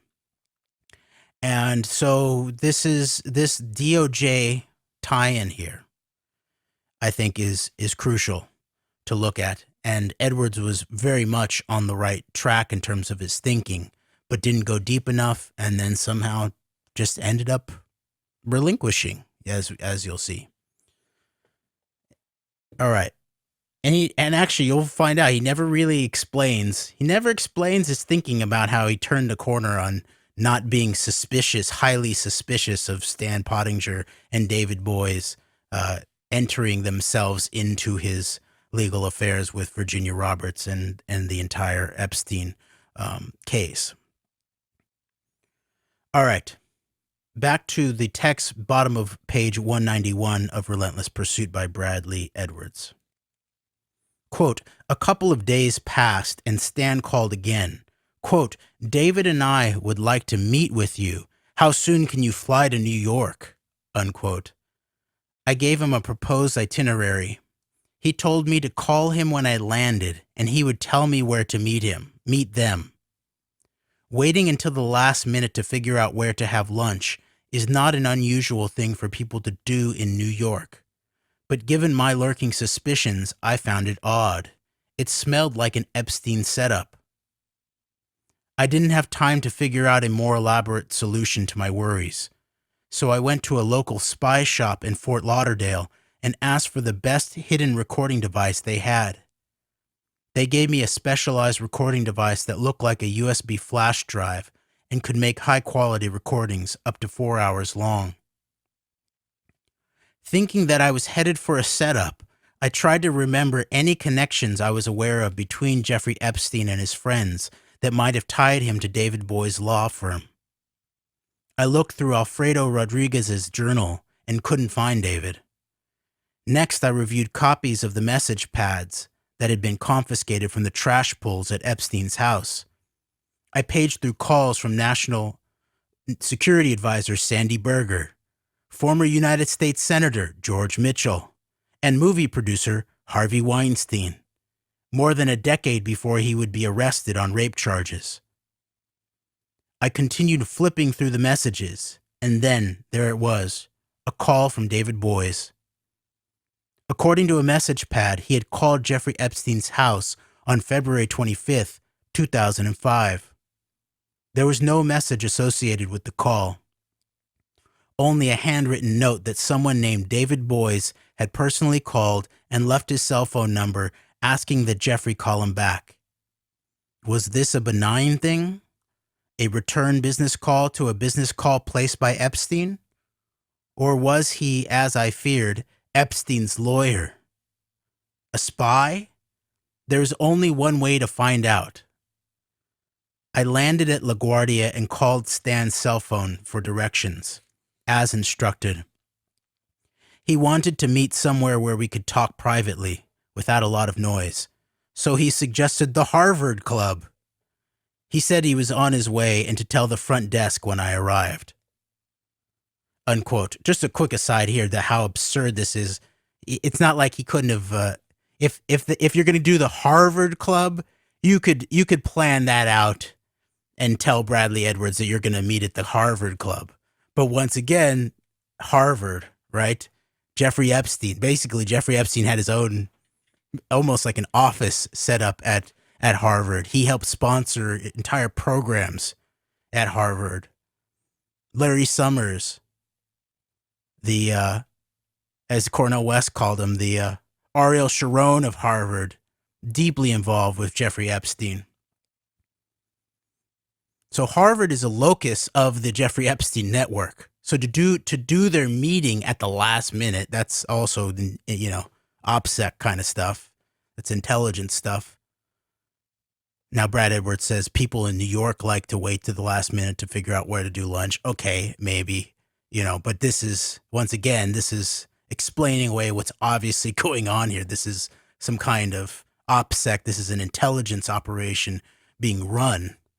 And they somehow just, Stan Pottinger at the last moment decides the Harvard Club is the best place to have a little bit of quiet with their sort of small town Floridian up and coming lawyer who's both freaked out by them and starstruck at the same time. All right. So there's over and over these indications. This is all, glaring red lights. All right. We're at the bottom of page 192 of Relentless Pursuit by Bradley J. Edwards. Quote, when I got there, I definitely was on unfamiliar turf. First, the concierge sent me to a coat room, and the clerk took my backpack. I couldn't figure out why he wanted it.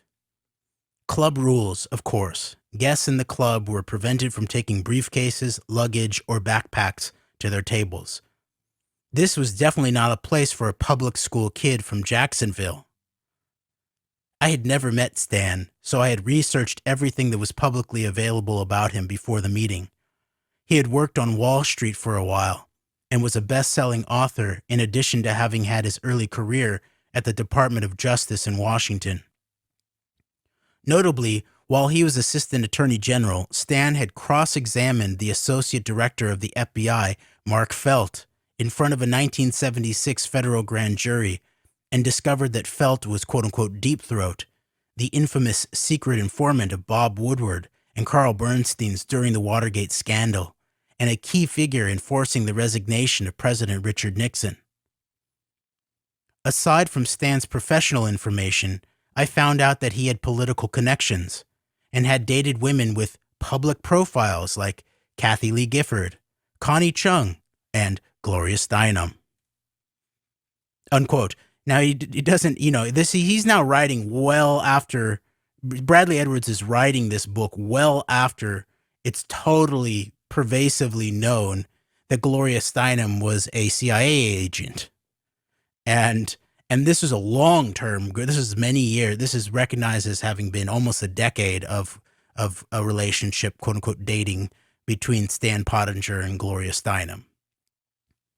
So, it would make sense for Bradley Edwards to at least acknowledge that this relationship is not just with someone with a quote unquote public profile, but someone who is now been identified to have played a key role as a CIA agent, apparently in what I would assert in one of the sub projects of the MK Ultra program, which was about cultural production. Similar kind of cultural production that was involved in terms of the work that's been done by Dave McGowan in terms of Lookout Mountain and Laurel Canyon, and the apparent manufacturing by military intelligence and then the CIA U.S. Air Force shop in the hills of Laurel Canyon above the Sunset Strip, the manufacturing of the 60s movement, the cultural 60s movement of the hippies, of the freaks, and that it started there in LA and then was transported up into the Bay Area in relationship to the larger hippie movement that we know of. All right, now Gloria Steinem apparently was a part of another aspect of the culture creation, the manufacturing of culture aspect. It looks like in terms of under the guise of the Cold War projects of the Central Intelligence Agency. Now, this is all packed into this, almost decade-long relationship between Stan Pottinger and not just someone with a public profile, but someone who has been identified as an agent of the CIA, Gloria Steinem. Okay, so this is a stunning omission here. After the fact, at the very least, I can understand in the moment it wasn't that well known, maybe at that time. But after the fact, to not address this as another indicator looking back on who this guy might be or what he's involved in terms of Stan Pottinger entering in a very shady fashion, then getting the quote-unquote small-town lawyer, starry-eyed small-town lawyer from Florida immediately on a plane to New York, and at the last minute choosing to do it at the Harvard Club where the bags are stashed, and Edwards is out of his element, other than having his little recording device that he got at the spy shop. This is issue after issue here. And I would also then point out the fact that none of this has been digested, as I'm not aware of any public digestion of this. This is a book. I mean, this is not like deep research. This is just a, published book. You go get it from I got it from the library, and none of the Epstein Maxwell activists, researchers that I'm aware of have digested the basics of how this operation happened. And now eventually Stan Pottinger hooks up directly with Brad Edwards, right? David Boies enters into the middle of all of this. So this is very, very telling, both in terms of the nature of this operation of Boies and Pottinger entering into Bradley Edwards and his representation of then Virginia Roberts, eventually Virginia Giuffre. But it's also an indictment of of the Epstein Maxwell analysis, podcasts, activists, all of that, in terms of this not having been just, this book having been publicly digested in this way, and what this means. You're making great points, and I would imagine that these are maybe some of the suspicions that Brad Edwards had that are not being named.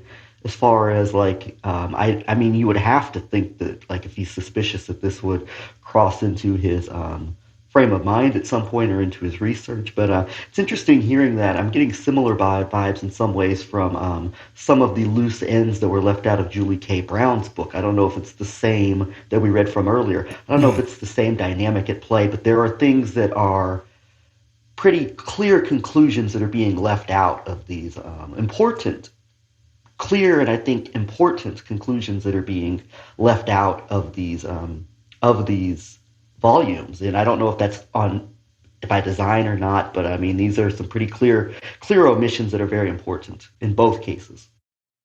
Yep. And by the way, we're not, the antidote. We've never purported to be, quote unquote, Epstein Maxwell researchers. We didn't create like a podcast like TrueAnon that was based all around this.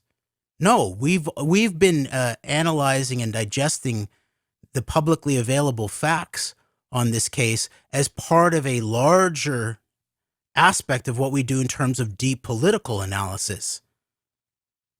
So I'm open to being shown that others who purport to be, directly and primarily Epstein Maxwell researchers and journalists have dealt with these very basic facts of the history of the Pottinger Boies entry into the Edwards Giuffre milieu, but I'm not aware of it. So I'd like to be pointed in the direction of who has digested this publicly, and I will retract the statement that this has not been done publicly if it has. But the fact that at the very least, the fact that these facts are not commonly known, as for example, as you pointed out before, Greg, this commonly known fact during the key Trump years in relationship to Epstein, that Trump was a help to Brad Edwards and Trump was behind the takedown of Epstein, and thus also was, Hurricane Harvey and the whole QAnon, and he was going to be the one who was going to take down the pedophiles. And now one more reminder of the still no talk about Maria Farmer continuing to talk about John Paulson, this key Trump billionaire, Wall Street vulture capitalist. There is so many issues here.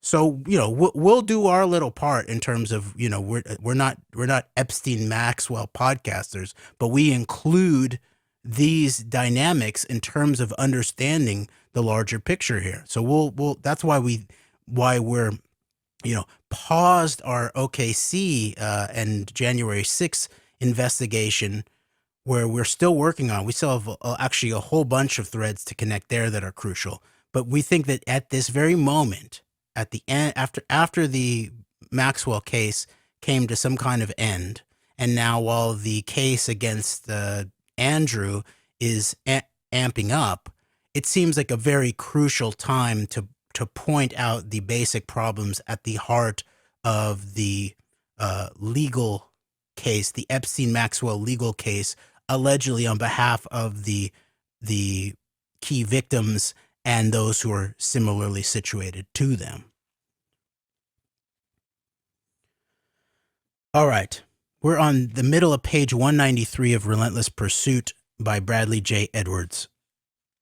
Quote, there were many media reports describing Jeffrey Epstein as this mysterious person with alleged ties to the CIA, Israeli intelligence, and political figures. And now I was meeting with this other mysterious person about whom I knew nothing. My gut kept saying I needed to be cautious. Stan could be a Jeffrey Epstein plant. I showed up on time and Stan wasn't there. I continued to scan the room, making fun of all of these superior snobs in my head, waiting for an imperious attendant to either ask me what I was doing there or put me in a waiter's jacket and make me start serving hors d'oeuvres. At this point, I expected to see Stan coming in wearing a vest and an attitude, but when he showed up, he had neither. Then again, wouldn't someone who wasn't stuffy be exactly the kind of person Epstein would have recruited? Stan apologized immediately for having us meet in a club like this, but said it provided privacy. Privacy was standard operating procedure for two lawyers talking about a case, of course, but I saw it differently. What was this meeting really about?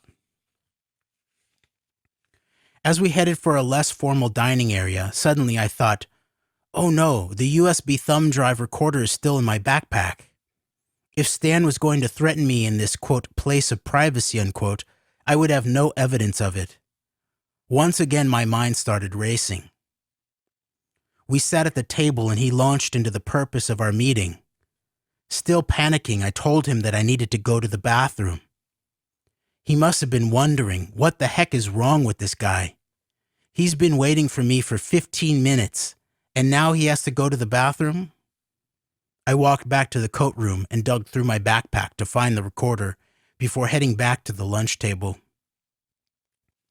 When I got back, I planned to force Stan to talk about his past before he could get into anything that he could use on behalf of Epstein.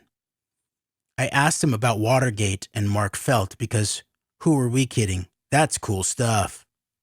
He told me how, after his cross-examination of Felt, one of the jurors had asked Felt if he was a deep throat. Stan stopped Felt from answering. He then walked up to Felt and privately told him that either he could answer the question, which he would have to do honestly since he was under oath, or Stan would withdraw the question as being irrelevant to the investigation. Felt's face turned white and uncharacteristically frightened before he immediately asked Stan to withdraw the question. Stan knew right then that Mark Felt was deep throat. He kept that secret for decades until Mark revealed his identity in Vanity Fair in 2005. Felt died in 2008.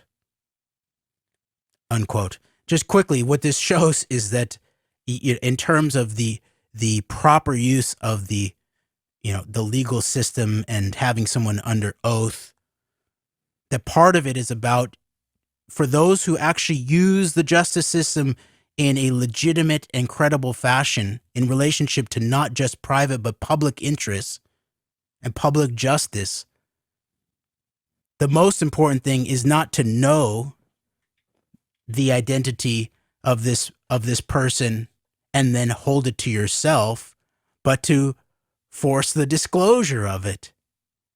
And yet Pottinger used it in a way that someone in intelligence would use this information, not a public interest lawyer or someone actually doing the actual work of we the people's so-called Justice Department, which would be to use the oath sworn testimony to expose it to the public, except for if you're actually working on behalf of intelligence, which is exactly what you would do in terms of what Stan Pottinger did to keep this all secret for many, many years, I would say.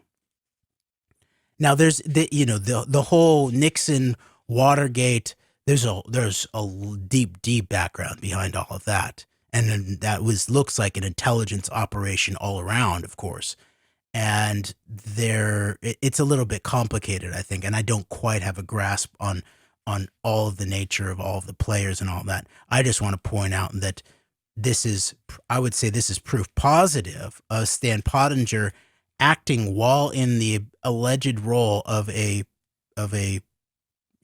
public interest Justice Department official, of someone who's utilizing information for reasons other than transparency and accountability. It's someone who's protecting sources and methods. That's actually what this is. And sure, like Edwards pointed out, that there is a certain amount of privacy that's related, especially to private meetings in terms of lawyers in relationship to the rights of their clients to privacy. But in relationship to testimony, and when someone is representing justice, supposedly, this is just an indicator that this person is actually doing intelligence work, not justice work. So, all right, back to the text. Bottom of page 194 of Relentless Pursuit by Bradley J. Edwards. Quote, I asked if David knew Jeffrey, Oh, wait a minute. Okay, hold on. Okay, back up. Quote, Felt died in 2008. I spent most of the lunch interrogating Stan about his past and present, making him comfortable, until he volunteered that he had known Epstein. He had worked with him briefly many years before. Really? Stan explained that after he'd left the Justice Department in Washington, he'd worked as an investment banker in New York, where a client introduced him to Epstein. They were not in the same firm, but the two of them had shared an office for a few weeks. He may have thought he was being candid and forthcoming, but all it did was ramp up my suspicions. I asked if David knew Jeffrey, and Stan said as far as he knew, the answer was no. At this point, Stan really wasn't doing anything to dispel my concerns, since I knew that in the past David had left a private message for Jeffrey to call him. Stan wanted to talk about Epstein, but I delayed that. When we finished eating, I told Stan it didn't make much sense for me to explain things twice, once to him and once to David, so why didn't we ask David to come join us? Stan suggested instead that we go to David's office. I got my backpack and we jumped in a cab to 575 Lexington Avenue. But this merely raised another red flag. David's office was in the same building as Jeffrey Epstein's main attorney, Darren Indyke's office. Darren Indyke had attended important hearings as well as my depositions of Epstein over the years. He wasn't a litigator, more like a fixer. Indyke had one client, Jeffrey Epstein. Now I was in a cab going to his office building in Manhattan. How many coincidences was I supposed to choke down before they were no longer coincidences?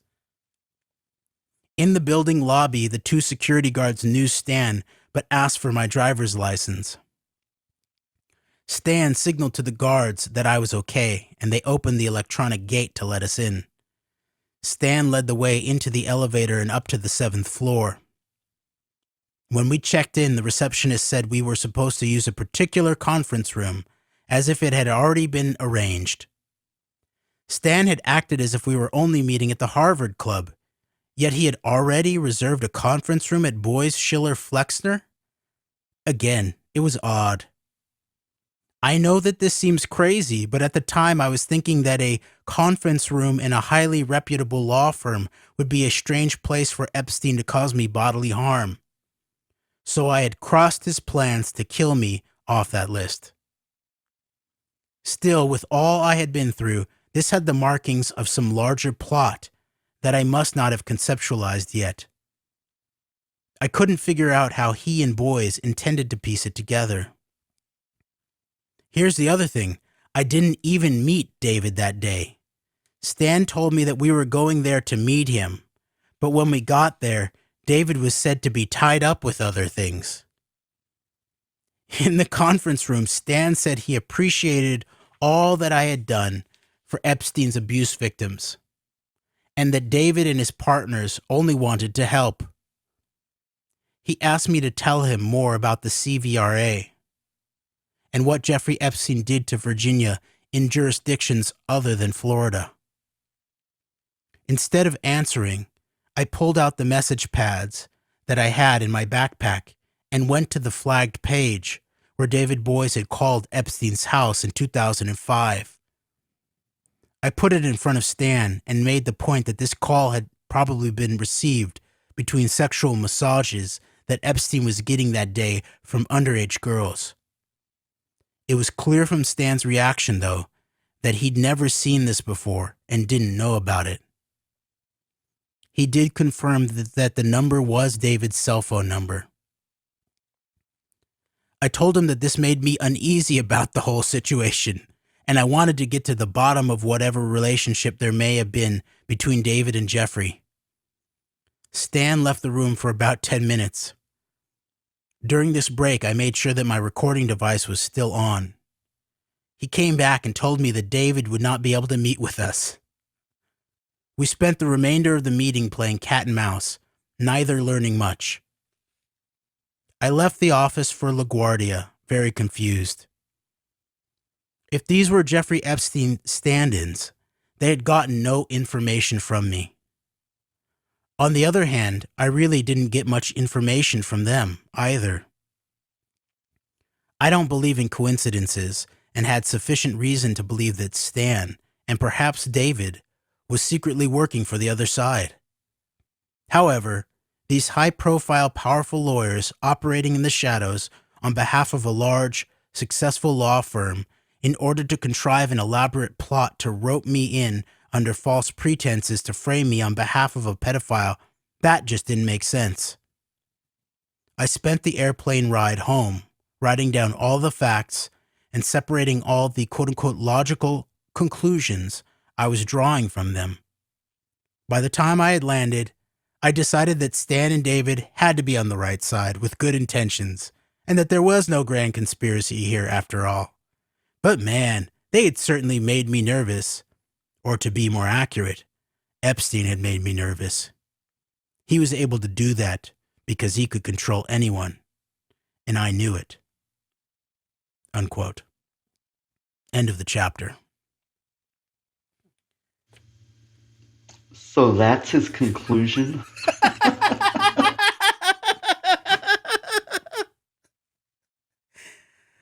Oh, gosh.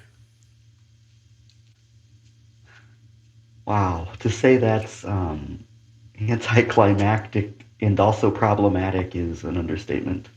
Yeah, it's true. It's definitely to the this understatement day, of the day, Greg.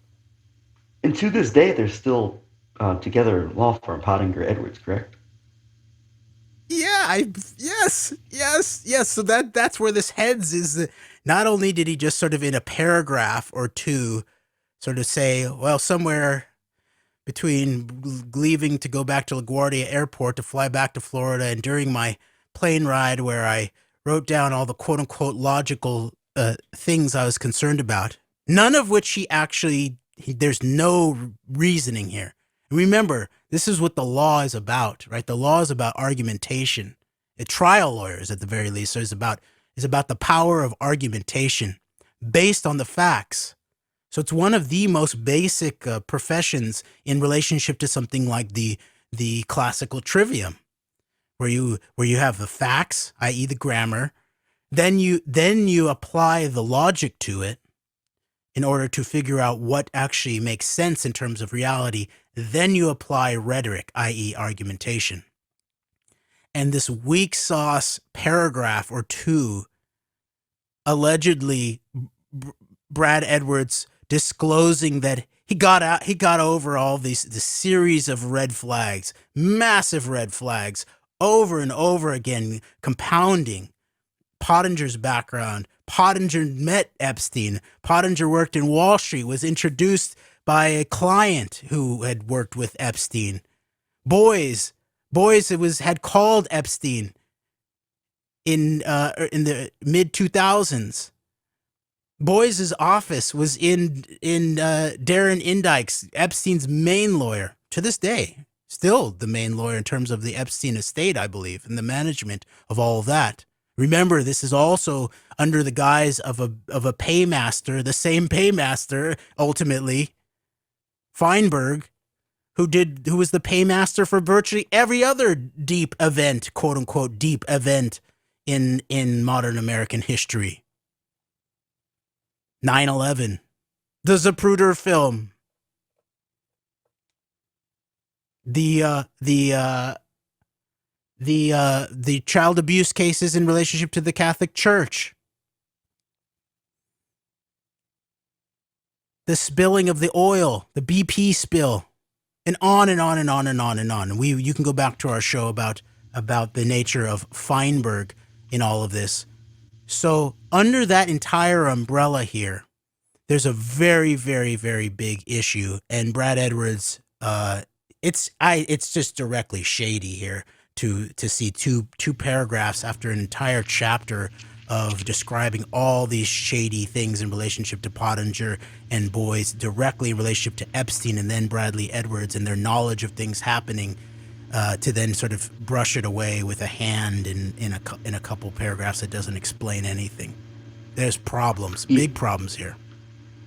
Oh, no question about it. And I don't profess to have an idea or understanding of what Brad Edwards' mindset or motivations are. But I mean, this is, to say the least, problematic if he's in this partnership with Pottinger to this day, and he seems to be enjoying some of the perks of it. I mean, it's just, I mean, it almost makes me wonder, like, is this like his way of like putting this information in there? Like, is this almost like a guilty conscience of some type, and he knows like he's in a lot with a bad apple? I mean, it's very odd that you would write all of that and then just come to the conclusion that it means nothing. I cannot understand the motivation there in doing that. And the thing I think of is maybe this is his way of trying to express some type of like buyer's remorse without coming out and saying it. I don't know, but I mean, this is again, to say it's problematic and underwhelming is an understatement. But it's just, I don't know what the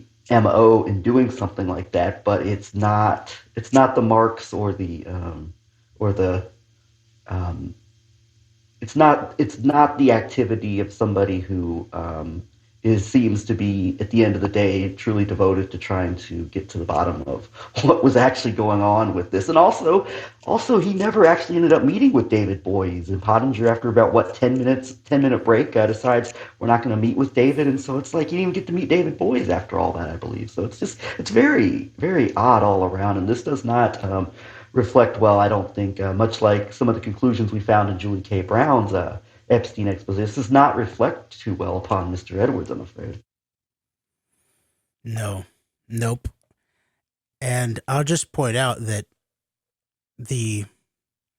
who is Pottinger? Pottinger, obviously, his deep background is as part of the U.S. government, and as we were pointing out all along here, is some kind of looking to be some kind of interface with intelligence cover-ups in terms of when and where he was in place in the U.S. government, in terms of the Nixon administration and DOJ and civil rights and all of that. So the proof is in the pudding in terms of exactly what Edwards says that they were interested in. They expressed they were interested in someone who had been trafficked in other areas on the airplane. Usually that airplane would be representative of, not just, but usually be representative of out of the American jurisdiction. So I will just point out that Edwards, as Dershowitz pointed out in his own book, the big Noam Chomsky dedicated deceiver, as Noam Chomsky called him, Dershowitz. Now, by the way, the pictures of Noam Chomsky with Epstein's people are coming out from an Instagram account, I guess. So, all right, so you have Chomsky and Dershowitz.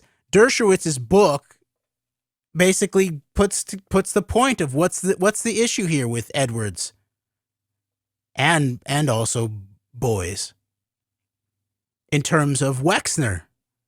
Where did the Wexner allegations go? So the proof is in the pudding. What we see is a ramp up of a civil suit against a foreign national, Andrew now.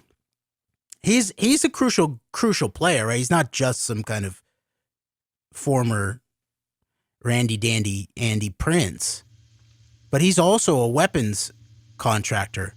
But he's Andrew a foreign. Also, I was just going to say, Andrew is a interconnecting link back to decades of the British elites, royal family, other governmental institutional elites relationship, going back to the Cambridge spy scandal and all of the Maxwell long-term Maxwell Soviet network in the United Kingdom. So I mean, Andrew is very crucial for a number of reasons, as that is a continuity of that as well. So yeah, and meanwhile, also look at which other quote unquote foreign nationals are not front and center in terms of the American court system and questions of their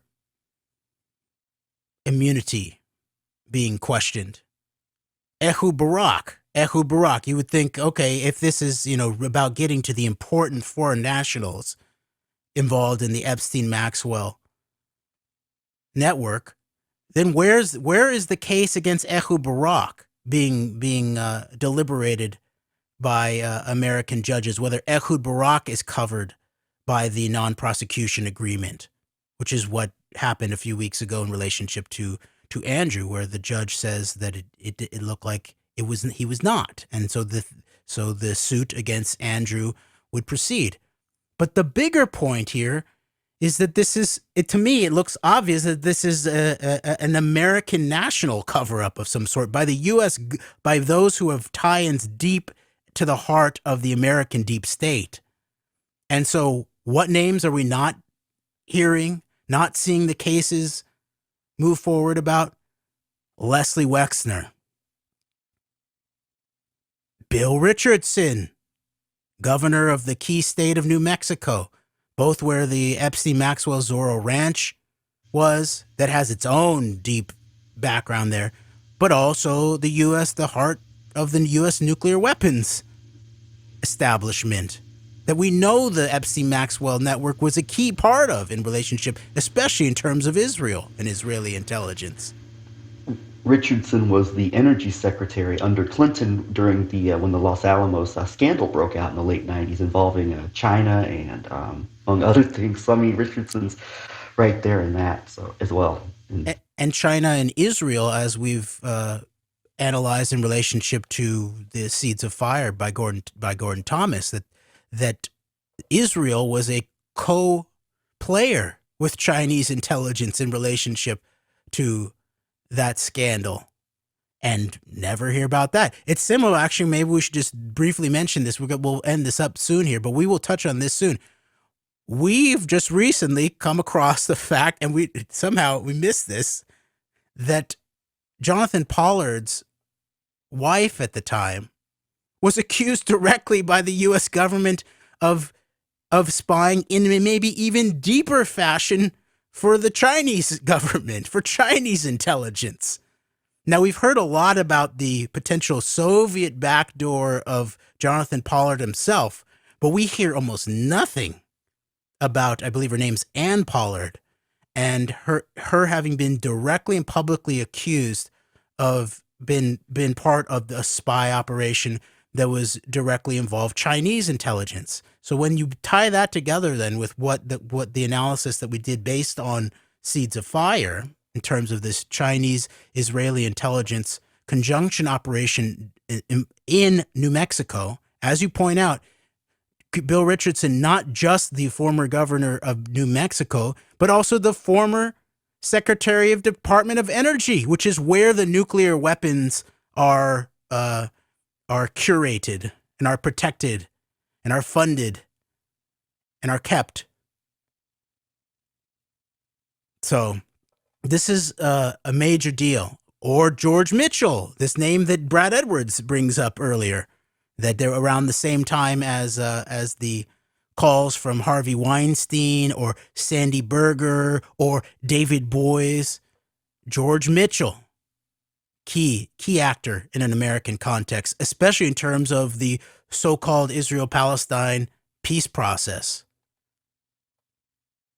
which, again, I'll remind people that Epstein had a role in all of that pseudo stuff. And as we'll find out later on when we read about the relationship of Ehud Barak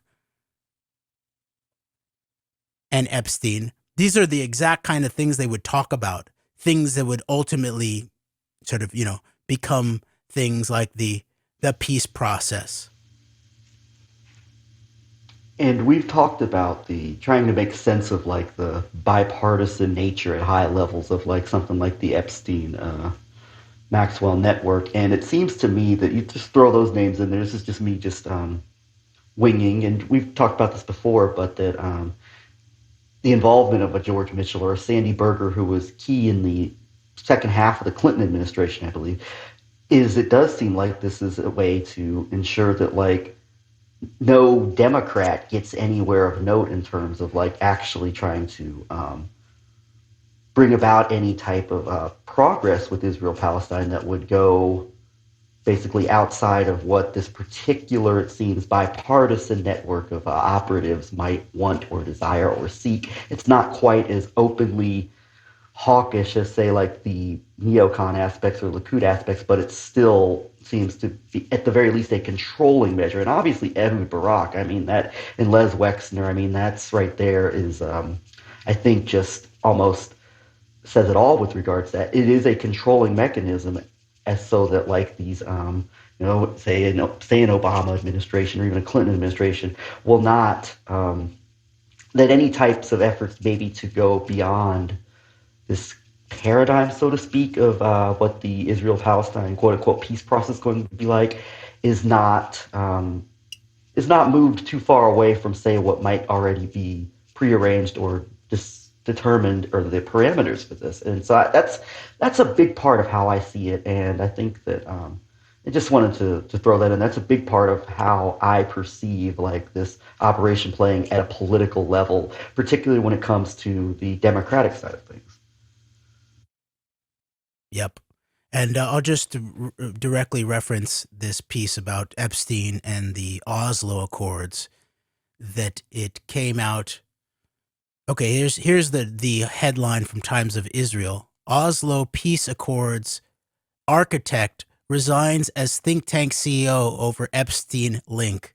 Norway's Terje Rode Larsen steps down from the International Peace Institute over donations to foundation and a $130,000 personal loan from alleged sex offender.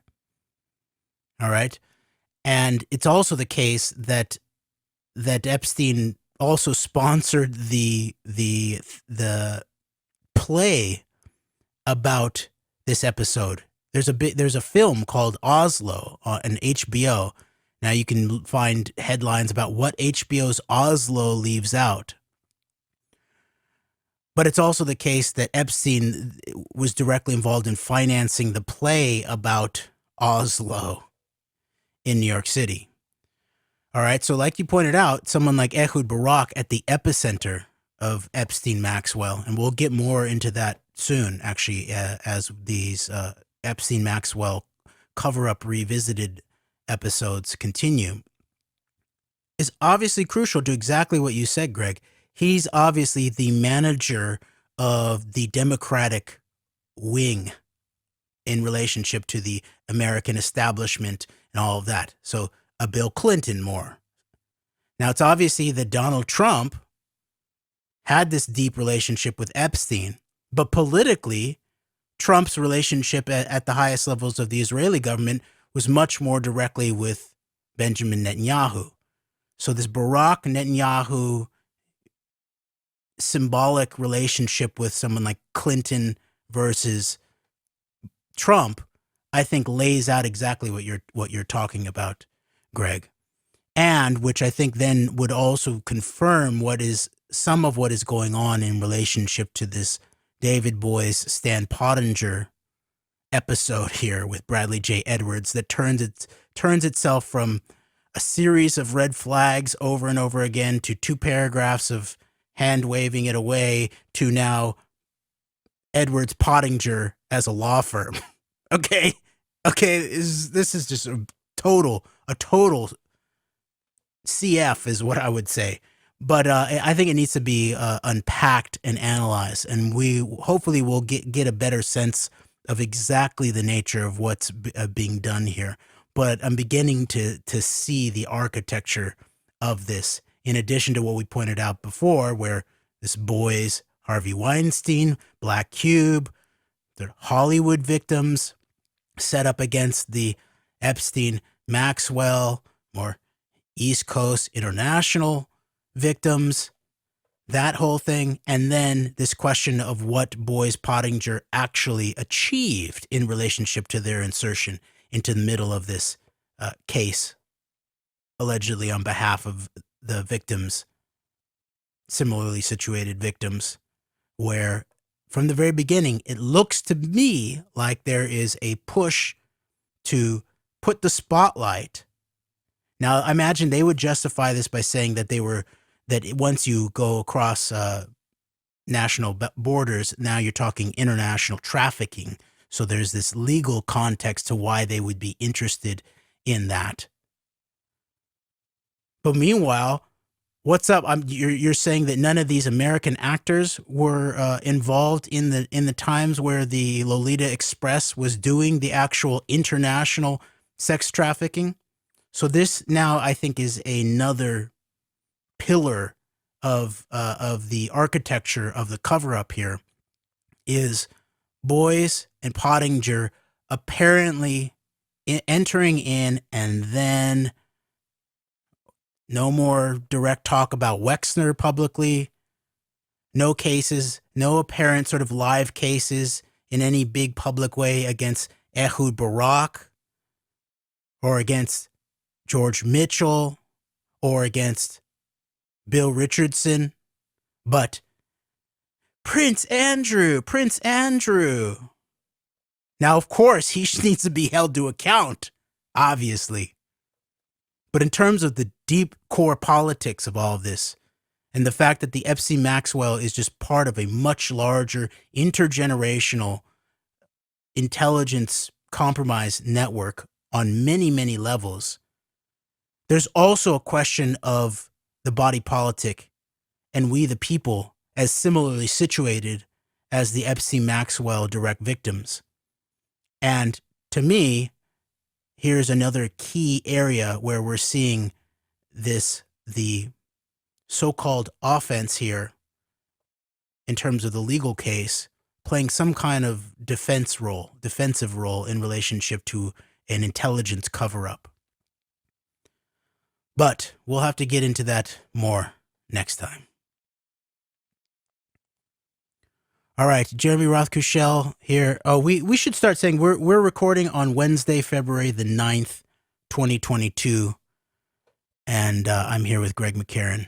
We're going to continue reading from more of Relentless Pursuit by Brad Edwards. We're going to be moving into chapter 27 this time, and we're going to continue to follow up on some of the themes that we're identifying and laying into with regards to this series regarding Maxwell Epstein, and revisiting some of the facets that have been discussed before, but also haven't had a ton of light shed on them, at least from our perspective. So, yes. All right. And before we move into 27, back to New York in Relentless Pursuit by Bradley Edwards, where we finally see how they officially hook up. Edwards and Virginia, then Roberts, eventually Giuffre, go back to New York to eventually really officially hook up with David Boies and Stan Pottinger. But before we do that, I just want to go right back to the beginning, actually, and just mention where we are beginning to look into that just hit us in terms of the background of how Brad Edwards made his way into the case. So chapter 3 of Edwards' book, Relentless Pursuit, is titled Wild, and it's referring to Courtney Wild. And I'll just go from there real briefly in the beginning. And we won't go deep into the background here, but we'll just mention this to begin to lay out where we are beginning to investigate.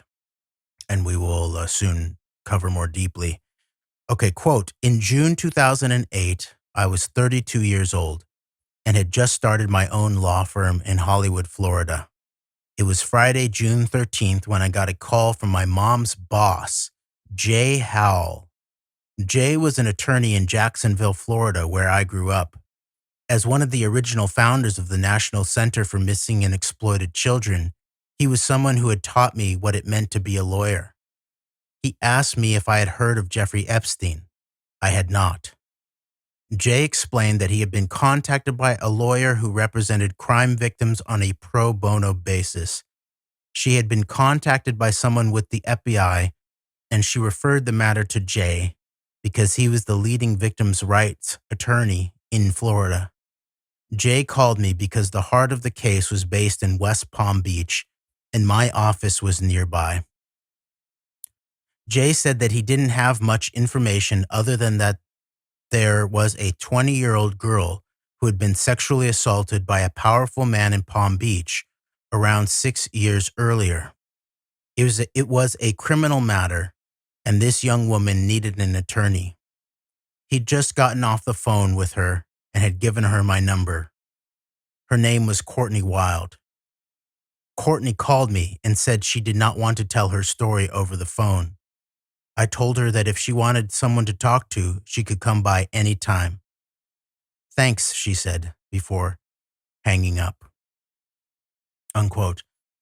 So, and then it goes into how the very beginning of Edward's involvement in the case and with Courtney Wild originally took place. But we then have to then look at this Jay Howell, right, who's actually the guy who fed this case to Bradley Edwards. In a similar kind of fashion as you might say that the connection with David Boies was done by Stan Pottinger directly, right, from these sort of out of place, strangely timed, late night phone calls from Stan Pottinger to Brad Edwards that initiated Brad Edwards into the relationship with Boies and Pottinger. Brad Edwards, this is how he proclaims he got involved in the case in the first place, was a call from his mother's boss, Jay Howell.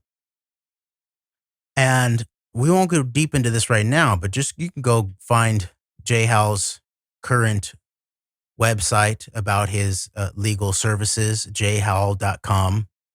And there are very specific photographs that he's chosen to put on the front page of his website here.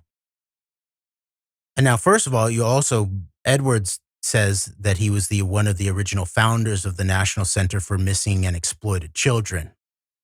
All right, now that's also obviously important because we know that this has been part of the management of these much larger and much deeper operations that involved kidnapped and exploited or trafficked children, even just in an American context, over decades, and the relationship with deep black government programs, including MK Ultra, and these basically mind control sex slave rings that the Epstein Maxwell operation is just one of the pieces of that much larger intergenerational operations that we are aware of, and that has come front and center because of how high level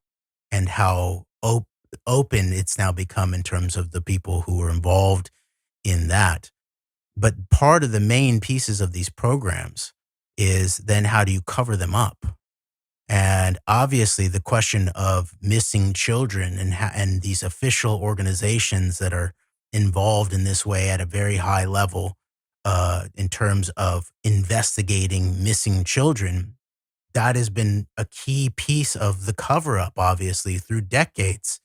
It's one of the reasons why we've never heard these organizations have any kind of serious campaigns to alert the American people that our children are being deployed and trafficked in relationship to some of the highest level powerful people in the country and in the world.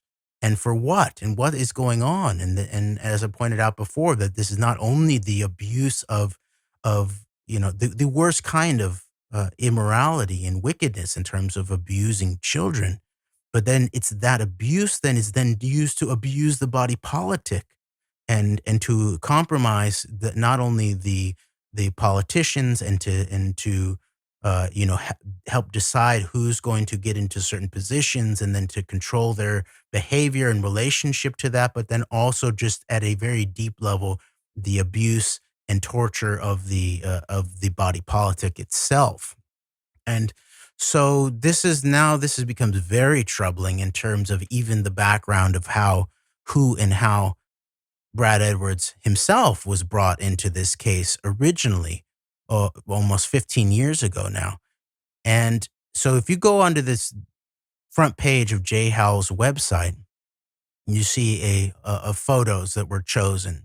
And one obviously sticks out. It's a photo that says, "To J. Howell, with best wishes, George Bush." And in the photo, you see J. Howell to the left, and then towards the right, second to the right, is George H.W. Bush. And we haven't been able to identify any of the other four men that are there. But to the very immediate right of George H.W. Bush is a man holding a little doll, and holding it in an inappropriate fashion in terms of where he's holding it, is what it looks like to me. And this is very concerning in terms of what is being signaled here. And then also there's a choice of it looks like his bookshelf or something like that. And there's like a little, a figurine of like what looks to be like a little black girl standing there in the midst of other personal photos. It's just all very, very strange at the very least. And then you go into the background of Powell, and he was key placement at key times here. It basically, if you go to his About Us section, you'll find out that in 1981, he was appointed by Florida U.S. Senator Paula Hawkins as chief counsel to the United States Senate Subcommittee on Investigations and Oversight. He conducted Senate investigations and drafted federal legislation addressing the issues of missing children, child kidnapping, child pornography, and the investigation and apprehension of serial murders. And then it says from 1984 until 1987, he founded and served as the first executive director of the National Center for Missing and Exploited Children. While serving at the National Center, Howell authored various publications concerning child safety and advocating a wide variety of state legislative initiatives designed to protect children. Unquote. And now that sounds really good on the surface, but then the featuring of George H.W. Bush as, with thanks and all that, and his position here as the chief counsel of the U.S. Senate Subcommittee in 1981, and then these years of 1984 to 1987. And we won't go deep into this right now, but we'll just touch on, right, aren't these the key years in terms of the question of the Craig Spence child and child sex trafficking and gay prostitution ring in relationship to the highest levels of the U.S. government at that time, and access to the White House, and credible accusations against George H.W. Bush himself in relationship to all of these rings. The question of the Franklin cover up, and then Craig Spence's role in a even much larger ring, it looks like, at that time. Remember, even George H.W. Bush had a direct personal relationship, I think, political relationship too, with Larry King at the epicenter on the local basis in Nebraska of the Franklin quote unquote scandal, the Franklin child abuse ring, and compromise ring. So, all right. So this is all we'll touch on for now, but this then needs to be factored in terms of even the deeper background of Edwards being brought into this case, and that this was his mom's boss, Howell, who had originally contacted him, and then Howell's role in all of this. So. Yeah, and then just a little follow-up on National Center for Missing and Exploited Children. I don't know what all of this means in terms of like bigger picture, but that is an organization that was basically formed by John Walsh. John Walsh, the longtime host of America's Most Wanted on Fox, and that was after his son had been murdered. And so, and I know, as I said, like I'm just familiarizing myself with this as we go along here. I know that show has been used over the course of the last few decades for a lot of propaganda purposes in terms of advancing narratives and the type of stuff that the cases that are covered on America's Most Wanted. So there's a whole history here with like this is right at the epicenter of prominence in terms of like the popular narratives and framing of the story of around things related to exploited missing children and all this, and the politics that come along with it. The National Center for Missing and Exploited Children was officially opened by President Reagan in a White House ceremony in 1984. And then one more little thing, and this is potentially a problem based on that picture that you mentioned. During the mid to late 1980s, the toy Teddy Ruxpin became the, quote, official spokesbearer for the center at the height of his popularity. So, I mean, that's just a little thing that, like, when you think about the deeper meanings of some of these, potentially deeper meanings of some of the symbolic stuff. I mean, that's just, it doesn't sound on the surface like, it sounds a little tad bit maybe on the disturbing side in terms of just symbolically, and maybe it means nothing, but I wanted to bring that in there because just to mention the elements of America's Most Wanted, and a lot of I remember height of September 11th, it was at the forefront of like bringing, you know, the perpetrators of September 11th to justice, among other things. There's a lot of connected politics in terms of like the popular framing of the narratives and the way we view things as a society through this national stuff. So I just wanted to bring that history in there, and it's all coming out of the Reagan-Bush era. So. Yeah. All right. Well, thank you very much. And that's a very interesting point that you make about the Teddy Ruxpin and the nature of the symbology of all these things. So then this question of this picture where the man right next to George H.W. Bush in the same picture that's signed to J. Howell is holding this doll. It's to symbolize what? In a very, you can go look at this. It's a very inappropriate, at the very least, I would say, you know, for all the talk, which is very important in terms of the deeply inappropriate way that then Vice President or Senator Joe Biden was on camera treating children in terms of sniffing their hair and the way he would touch them in front of their parents. By the way, Greg, one of the most inappropriate ones is with the Coons, Senator Coons from Connecticut, I believe. I think it's with his daughter. Delaware. He's Delaware. Oh, Delaware. Joe Biden state. Yeah. And Chris Coons was the one who we tried to arrange to talk with at the, I believe at the Iowa State Fair, and we ended up getting nowhere with him. That's exactly what's popped in my mind, is we had gone up to him at the Iowa. No, it wasn't the state. It was the steak fry. It was the Iowa steak fry, yes. Yeah, Right. and he was. It was intercepted. We had our camera and microphone, and we were ready to just go right into it with him. And his press guy or his aide was intercepted it, and then in a very similar kind of way as like we were actually sort of held off when we were in Washington, D.C.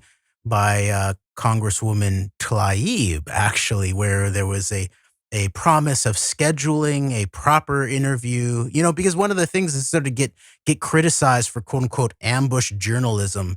Why didn't you actually do this properly and get a sit down interview and arrange a time? And, you know, and our experience with doing this with Tlaib, we did it. I followed up exactly as they asked me to multiple times in writing, and never even got a response, let alone, okay, now you're being denied a proper interview over time. So there's an aspect, you can call it ambush journalism if you want to, but it's actually We the People press, where we are on the scene, where it's not scripted. We're not going to be able to get into, and I've had this experience in other, dealing with things like September 11th, trying to make you know, appointments to when in DC to actually sit down with these people. This is the nature of access journalism. Now, certain critical journalists can get an interview if they have a big enough publication on their side, but almost always nothing very, very seriously critical can make its way out of those interviews. And so those of us who are merely quote unquote civilians in relationship to our natural, God-given, constitutionally protected press rights, we have to do it when we can, as proven out by our mistake in relationship to Senator Coons, who allowed Joe Biden to be totally inappropriate with his daughter on camera, is what it looked like to me. And so we were held off, and then we were told, "Oh, it's not going to work. It's not going to work out. We'll have to do it another time." Okay. So thank you for remembering that, Greg, because it was popping into my mind there. And so that kind of, so if Joe Biden's totally inappropriate, at the very least, in relationship actions on camera with children, and of the children of his friends, his senatorial colleagues, is inappropriate, then there's something here too in relationship to the deep background of how this very central lawyer was the networks that brought him into the heart of the Epstein Maxwell case in relationship to some of the victims. And this picture that's being featured there with this man holding this doll in a very quote unquote inappropriate way. So there's a lot, and next to the man, once again, George H.W. Bush, implicated, credibly accused in relationship to these exact same kind of, if not, the same networks at some level.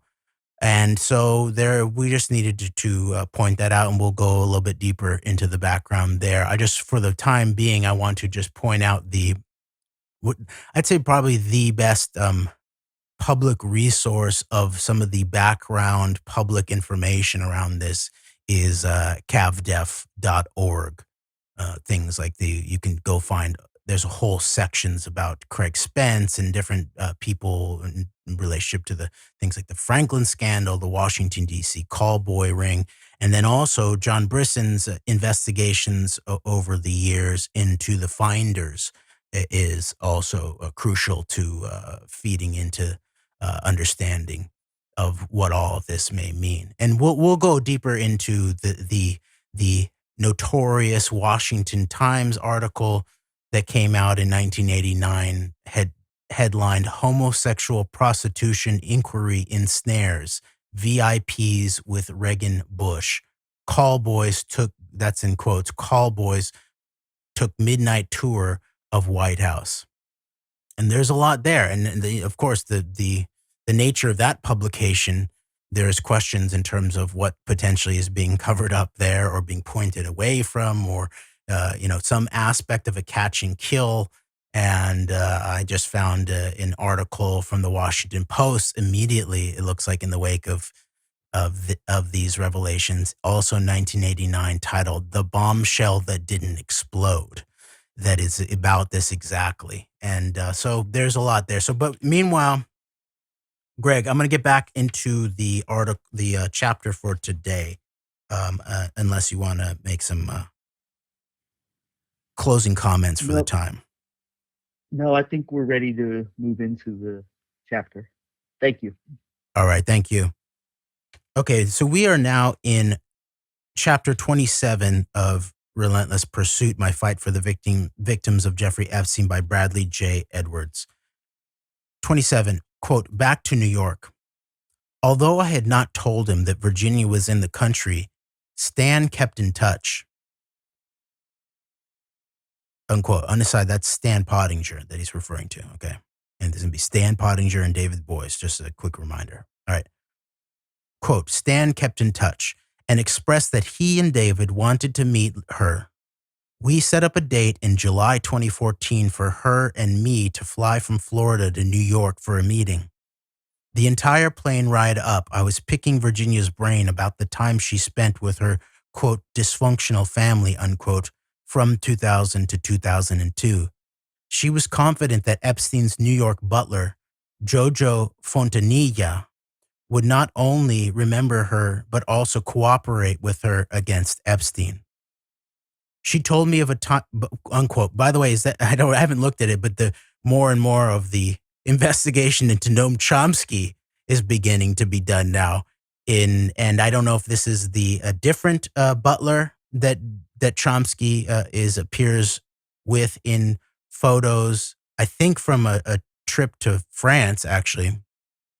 And Noam Chomsky has gone to conferences that were has spoken at conferences that were apparently sponsored by Epstein, is part of the quote unquote literary network, The Edge, done by John Brockman, which is the source of years and years of interface and photos showing exactly that between Epstein and everyone of the who's who in Silicon Valley, where he's there, where Epstein is there, and often Maxwell too, but Epstein for sure, in terms of everyone from the founders of Google to the founder of Amazon to on and on and on, including the people who are seen as the sort of high level computer scientists, artificial intelligence, mathematicians, the same milieu that Noam Chomsky really, in some level, really exists allegedly as some kind of dissident voice.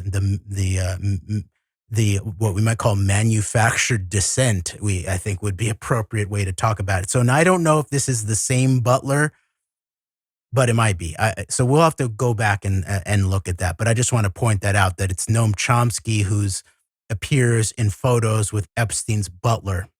And so now we're talking about an Epstein butler who Virginia thought that was going to help her cooperate against Epstein when they went to New York. All right. Page 197 of Relentless Pursuit by Bradley Edwards. Quote, she was confident that Epstein's New York butler, Jojo Fontanilla, would not only remember her but also cooperate with her against Epstein.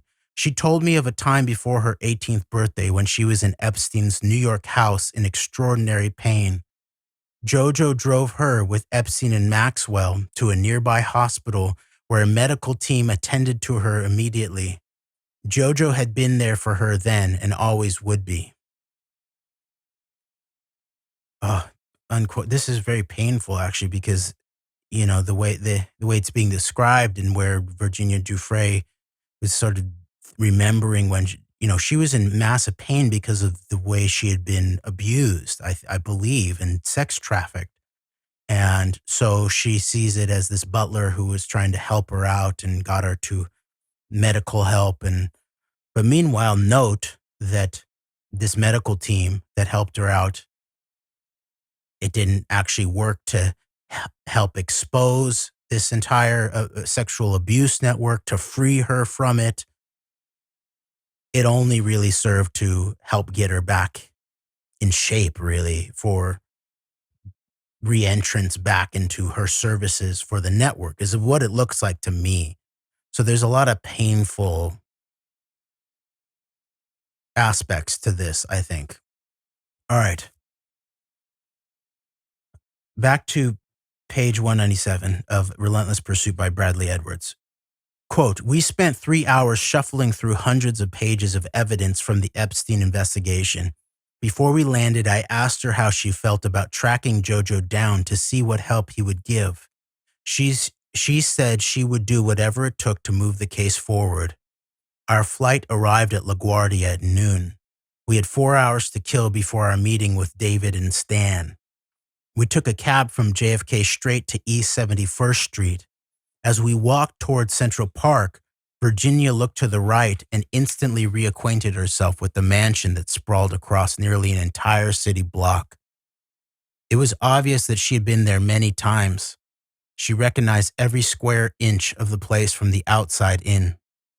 The plan was for her to knock on the front door and ask for Jojo.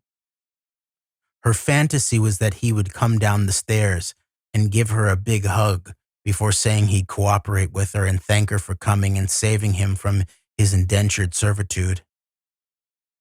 She believed he was a good person who would choose the right side over money. As we walked down the sidewalk coming closer to the door, she described the inside of the various portions of the house that we were passing. We approached the front door and saw video cameras outside. She described a video room where all the live images were monitored and recorded and stored for a certain period of time. I told her to look down to avoid her facial capture by the cameras. As we walked under the main security bulb, she looked up, against my advice, and extended both of her middle fingers, hoping that Epstein would eventually see the footage. It was a double FU, impulsive and straight from her heart. But when I looked at her, she had tears streaming down her face, and I knew we couldn't stop at the front door. We walked to the end of the block. Virginia told me it was better for her to go to the door alone, and I agreed. I handed her the USB recording device, and she put it in her top shirt pocket. I waited across the street and watched as she walked up to the giant front door and started knocking. I was standing behind a car in front of the public library, close enough to see her, but far enough to not be seen. A woman opened the front door. Virginia talked to her, but did not enter. The interaction lasted about 3 minutes. The door eventually closed, and Virginia called me on my cell phone, unsure where I had gone. She was still shaking when I met her at the end of the block. It had been more than a decade, and yet this building was so ingrained in Virginia's memory it caused her to have a physiological response when she came near it. Her re-entry into the perimeters of Epstein's world had brought back the memories that had caused her to flee the country more than a decade earlier. But there was also another emotion at play. She told me that the woman said she'd informed Jojo that Virginia was there to see him. The woman had closed the door and then, after a few moments, opened it again and told Virginia that Jojo did not want to see her. The only person in the Epstein household she thought had a heart big enough and kind enough to come to the door had refused to see her. Virginia understood that his doing so would have gotten him in trouble with his boss, but that did not matter, not now, not here. Right or wrong, she was genuinely surprised and disappointed by his snub. She was also relearning a lesson she'd learned many years before, but in the excitement of high expectations had forgotten. In Epstein's world, money trumped friendships. While this was disappointing to Virginia, it was an important gesture for me to see. She was willing to go into the lion's den. It convinced me further of her credibility and determination. Without my prompting, she asked, quote, "How close are we to 301 East 66th Street, unquote. This was the address of the apartments which Maritza Vasquez had explained were where Epstein stashed his girls. I asked Virginia what she was planning to do once she got there. She said the girls would talk to her because they were going through everything that Virginia had gone through. I told her that the only girl who I knew still lived there was Nadia Marcinkova. So she went to the building and asked the doorman for Nadia. He was well trained when it came to the privacy of the residents of the 301 building. He said he could not confirm whether Nadia was there and that he would need to inform her of Virginia's credentials.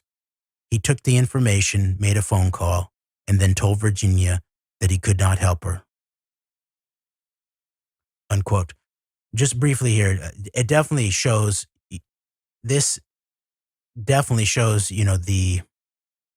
the psychological and emotional courage of Virginia Roberts than Giuffre. And Edwards makes it seem like it's sort of like, oh, it makes her more credible to me in terms of as a client. But you can also imagine it shows how eventually, as we're working towards Virginia being then delivered via Brad Edwards into the Boies Pottinger dirtied up network, that ultimately then there's a sense of who they are going to have to handle, the nature of the courage of the client in which they're going to have to handle too. So that's one way of also looking at it. And then, by the way, this other apartment building that they're going to on 66th Street, 301 East 66th Street, That's the building that I believe was sort of put in the name of Jeffrey Epstein's brother. And it's also the building where the notorious incidents of former prime minister, former head of Israeli military intelligence, Amon, former head of uh, the Israeli army, Ehud Barak, and his guys were known to sort of sprawl out in the lobby when they were there in New York and interfacing with Epstein. And so Edwards does not mention that. All right. Back to the text, unless you have any comments, Greg. Nope. All right. All right, we're at the bottom of page 199 of Relentless Pursuit, My Fight for the Victims of Jeffrey Epstein by Bradley J. Edwards. And by the way, the book is written, it says with Brittany Henderson. That's Bradley J. Edwards' assistant or his co-worker. So I apologize actually for not having acknowledged her co-authorship in this. And it's possible she actually did the most of the actual textual work in terms of this, and Edwards then sort of massaged it, and all of that was probably ultimately responsible for what made its way into the book. All right. Quote, with more time available before going to the Boies Schiller Flexner office, Virginia took me to other places in the city she had frequented, including the Victoria's Secret store where Epstein often took Virginia and other young girls to purchase lingerie. After this field trip, it was time for the meeting. Unquote. Now, just look at this. This right here is an example of exactly what we covered a few episodes back in terms of the issue of where did Les Wexner go? Where did the central role of Les Wexner go? Whether we're talking about how Virginia Giuffre was visiting the brownstone, the Epstein brownstone that had been delivered to him via Wexner with cameras already installed in it. Now, maybe there was updates in terms of the recording systems while Epstein was there, but it had already been pre-wired for this when it was delivered from Wexner to Epstein. And Edwards makes no mention of it there when they're there. And then he makes no mention, just glossing over Victoria's Secret, why Victoria's Secret is so central. It's not just because it's a lingerie store. No, it's because it's Les Wexner's company. And he doesn't even mention it. So I'd say obviously there's an issue here in terms of even the text.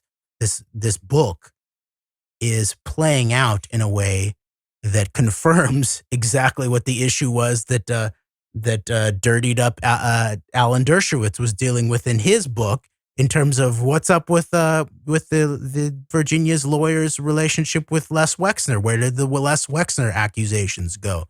To the point of where Edwards even just it doesn't even include basic backing facts in relationship to these locations about why they are crucial to the Epstein network. You didn't even have to make accusations or, against Wexner. But so obviously there's some kind of, it looks to me like there's some kind of operative deal here in relationship to not even really mentioning Wexner at these crucial factual junctures in terms of the story, in terms of Virginia's story in relationship to Edward. So again, very lots of issues there.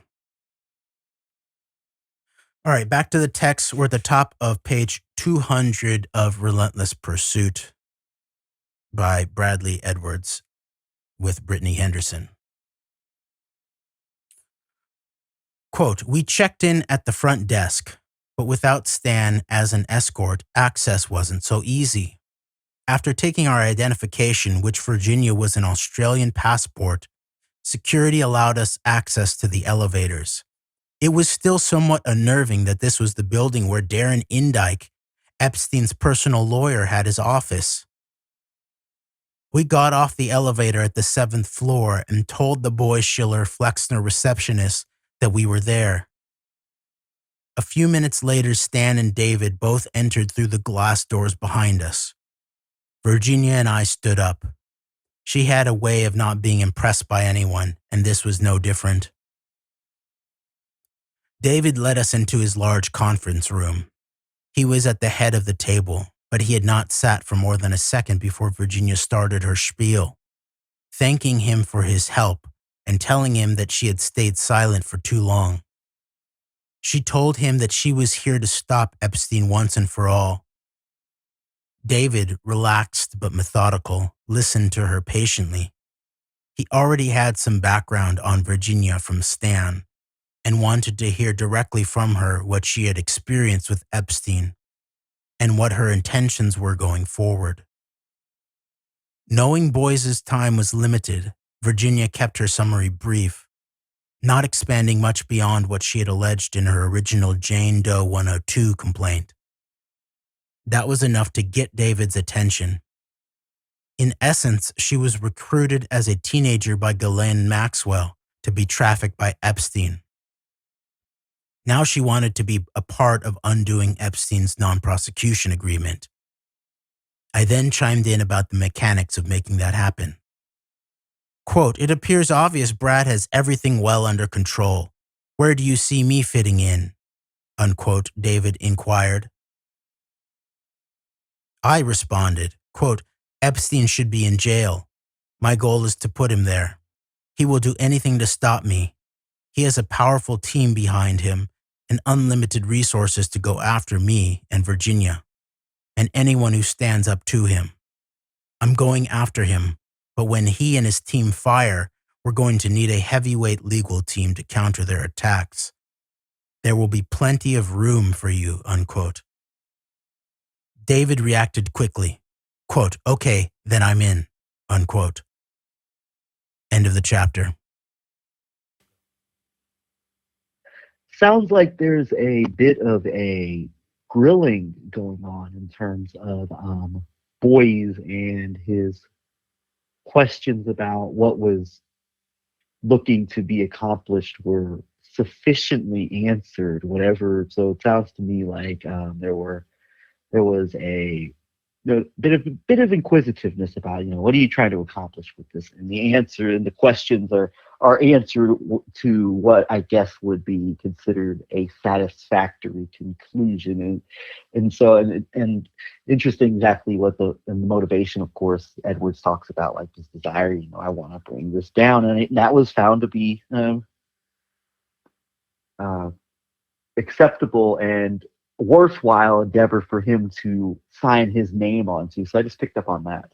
Yeah, and what's interesting is that the way that Edwards narrates it, it's David Boies asking Virginia directly. David Boies says, quote, "It appears obvious Brad has everything well under control. Where do you see me fitting in?" Unquote, David inquired. So he's talking about Brad Edwards in the third person. So it seems like he's directing the question to Virginia, and Edwards then jumps in to answer it for her. And it's not like Boies is sort of, even in this thing, that he's actually like trying to, is it worthy of me, your intent? It's more of like, is there room for me? That's ultimately how Edwards then explains it. Like, I want to put Epstein in jail, but we're going to need backup, serious firepower and legal firepower in order to get to hold back Epstein's forces. And so then we need this heavyweight legal team, so there will be room for you, is the way that Edwards phrases it. By the way, Edwards also phrases it as Virginia's quote unquote spiel, not her story, not her remembering and telling her version of the facts, but her spiel to David Boies. And so there's an undermining a little bit in terms of the way that even Edwards seems to talk about Virginia's role in this. I would think And then Brad Edwards, we don't hear what Virginia thinks in relationship to David Boies playing quote unquote hard to get or justify to me why I should be involved in this. We don't hear her response. All we hear is Brad Edwards jumping in to answer David Boies' question, apparently to her, by saying, "We'll have room for you." And I even think of like Silicon Valley and like room in the cap table, really. And so ultimately, you begin to think about, you know, payoffs and settlements and money, and is there going to be enough room in the cap table, the capital table, ultimately? Now it's phrased as a way of, is it, Brad Edwards has this legally under control. What do you need? A David Boies high-powered law firm? And Edwards explains we're going to need this in defense against Jeffrey Epstein's attacks. And that makes sense. But then ultimately, we'll have room for you seems then to suggest, an aspect of room on the cap table for you. That's my sense of it. And then David Boies just immediately says, okay, then I'm in. And this all doesn't, this is again, finishing up with the way that the previous chapter was finished by Edwards in a totally unsatisfactory way, in terms of a paragraph or two of him allegedly logically considering all of these red flags and his gut feeling that there was something wrong in relationship to the way that he was being approached by Pottinger and then ultimately Boies, and then just not telling the reader anything about the facts or the logic behind why he decided to get over his gut instinct of how he even might be murdered. You remember he had a sense of okay, I'm now in David Boies' conference room. All right, it's in the same building as Epstein's main lawyer, Darren Indyke. But at least now that I'm in this main conference room in this big New York legal firm, this is probably a weird place to murder me. Okay. But meanwhile, he still had a sense of they're trying to extract information, or how did they know? How did they seem to know that Virginia was coming into the country in terms of this timing and all of this? None of that gets explained. And then the next chapter, it's sort of okay, now we've sealed the deal. And it's never really explained either in terms of, okay, well, what did Virginia think about David Boies and him entering into it? Was there room at the table for Boies in terms of what the way Virginia thought about it after what Edwards called her quote unquote spiel? So a lot of issues here. Now, the next chapter is titled Virginia, and it goes into the deeper background of Virginia's history and how it all came about in relationship to her to Epstein, Maxwell, and and the background of her in terms of her family and all of that. And now that kind of information is available out there, I think, not in a published book. So we're going to skip over that, and then we're going to move. And we're going to skip over Nobody is Safe, too, which is about the background of how they were working to get the Crime Victims' Rights Act case back in gear in terms of what was apparently an unjust, if not illegal, deal that was made with the federal prosecutors by Epstein and his people. And we're going to jump right to a chapter about titled Dershowitz. Okay. Chapter 30. Dershowitz. Quote, in addition to Epstein and Maxwell, two other individuals surfaced in Virginia's account who seemed relevant to the CVRA case she was looking to join. Prince Andrew was one of them. That aspect of Virginia's story discussed how she was internationally trafficked by Epstein and Maxwell. Alan Dershowitz was the other. He was important because he was not only one of Epstein's attorneys when the unprecedented NPA was secretly crafted, immunizing Epstein and all co-conspirators, but according to witnesses, he was also a friend and house guest during time periods when Epstein was sexually abusing minors. By late 2014, we had accumulated testimony and evidence of a personal relationship between Dershowitz and Epstein. But until talking with Virginia, the information we knew about Dershowitz didn't seem important to the CVRA case. Of course, it was offensive that he would discredit Epstein's child victims to make sure Epstein stayed out of trouble. The fact that he so respected Epstein, a serial molester and abuser, was concerning. And it was beyond frustrating that he would not sit for a deposition so we could question what he saw during his relationship with Epstein.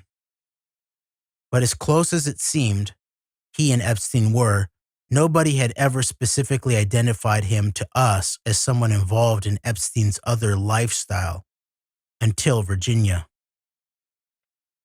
In assessing how much detail the court needed to know about Virginia's involvement with Epstein in order to make a ruling on her ability to join the CVRA case as Jane Doe 3, we were extremely conflicted. Our focus was on the criminal acts of Jeffrey Epstein. We were not looking to unnecessarily expand the scope of the investigation or make the case messier than it already was.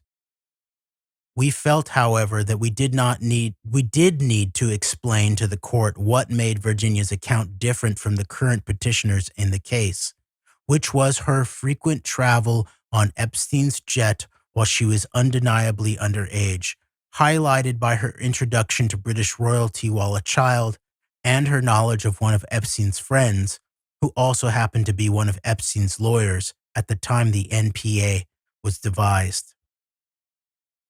Virginia didn't just come in and out of Epstein's world through the side door of his Palm Beach mansion for an hour at a time like most of the other victims whose stories Judge Mara was familiar with. She traveled with Epstein and Maxwell for 2 years. She was intimately familiar with the inner workings of the operation and the expansive jurisdiction of the criminal organization.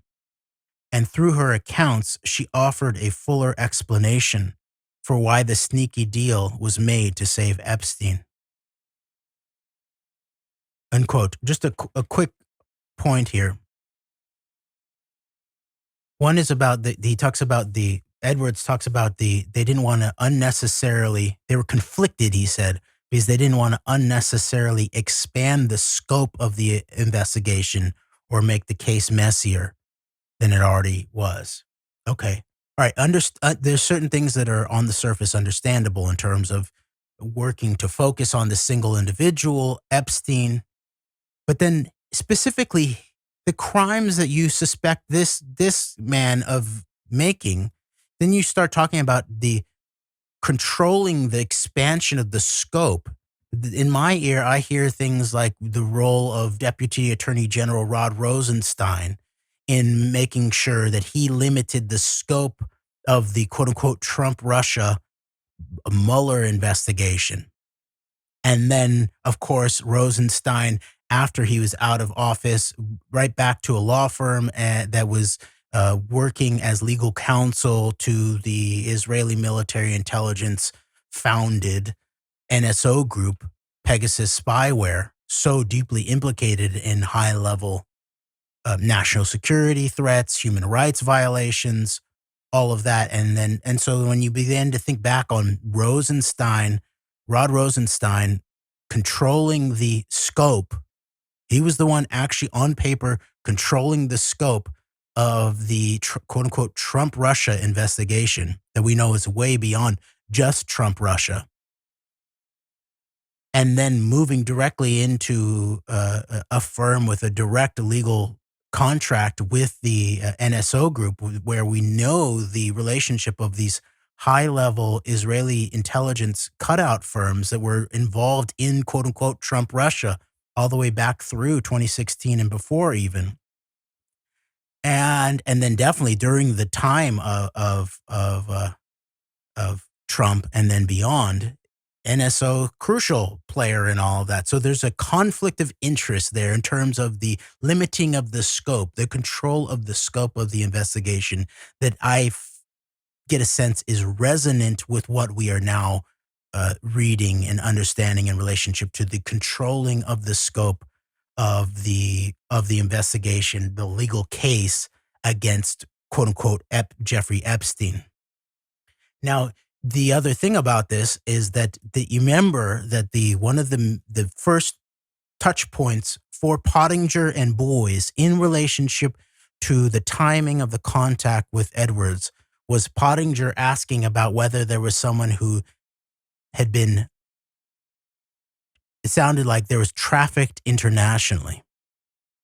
All right. Now, I don't know the legal details of all this, but the United States, we have our own laws in terms of interstate criminality. That's where the federal government has, I think a lot of it's based on the Commerce Clause in relationship to the Constitution, that the federal government, this is where you get into the question of beyond trans-state crimes in an American domestic context.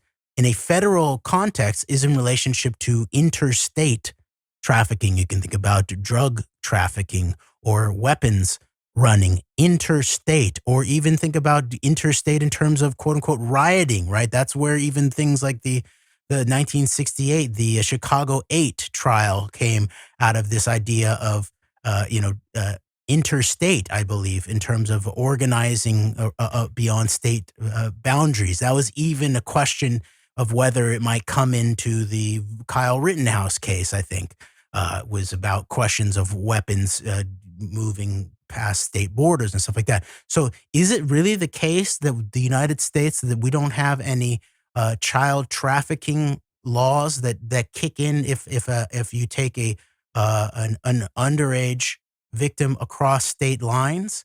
So why? I imagine there is. I think there was even part of the this was even part of the Ghislaine Maxwell federal suit, was conspiracy to traffic, and that part of it had to do with intent in relationship to what the flight to New Mexico, in terms of the farmers, I think, or other victims, right? So this is another question here about why this attention by Boies and Pottinger specifically to focus on the international aspect of this, and specifically sort of some kind of focus around Prince Andrew and away from these domestic elements, especially someone like Wexner, especially, and not just obviously, but into the highest levels of people in our government, which is why this background of Jay Powell that Edward says was his mom's boss, who brought him into this with a phone call originally back in 2008, why all of that becomes immediately important in considering the nature of this legal case now continuing on in relationship to Virginia Giuffre and others, and why now the focus on Andrew.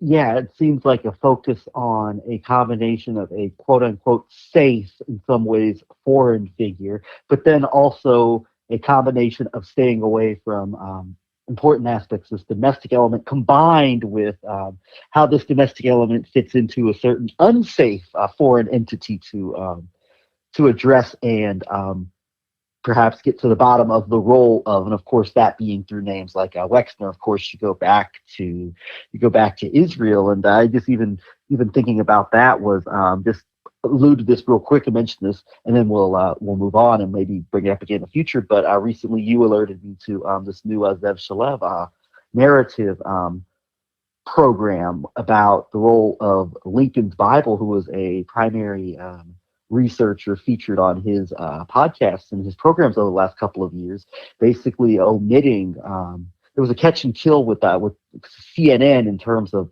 covering and getting a major story out about the Epstein investigation that had been going on. But in the process of that, Lincoln's Bible convincing, I guess, Zev Shalev to take out a portion of a conversation with Ari Ben Menashe about Bill Clinton being sensitive and around the Israel-Palestine issue. So that's just another element of the combination of domestic interests, and in conjunction with this particular foreign element that has been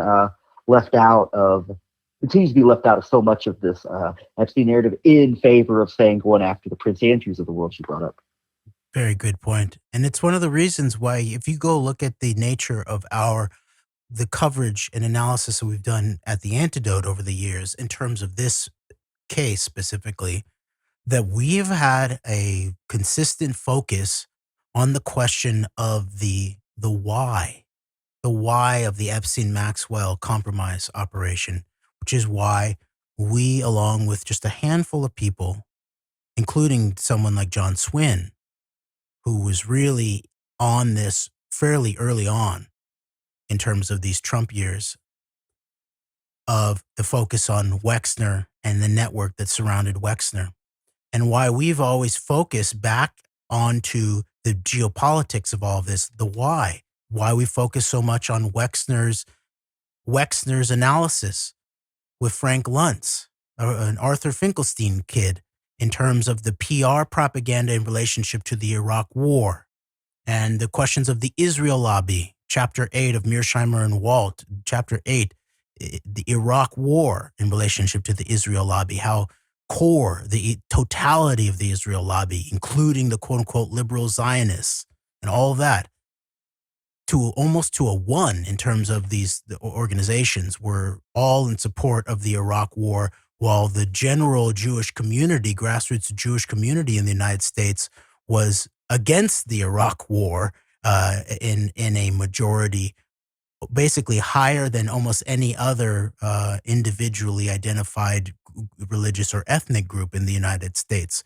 And then also why this question of Epstein on flights with Nicole Junkerman to the to a Wexner Manor in the hills outside of the British NSA, the GCHQ, in the run up to the Iraq War was so crucial too. So we've always focused on the geopolitical implications of this, that then also included the question of Israel-Palestine and the further compromise of someone like Bill Clinton.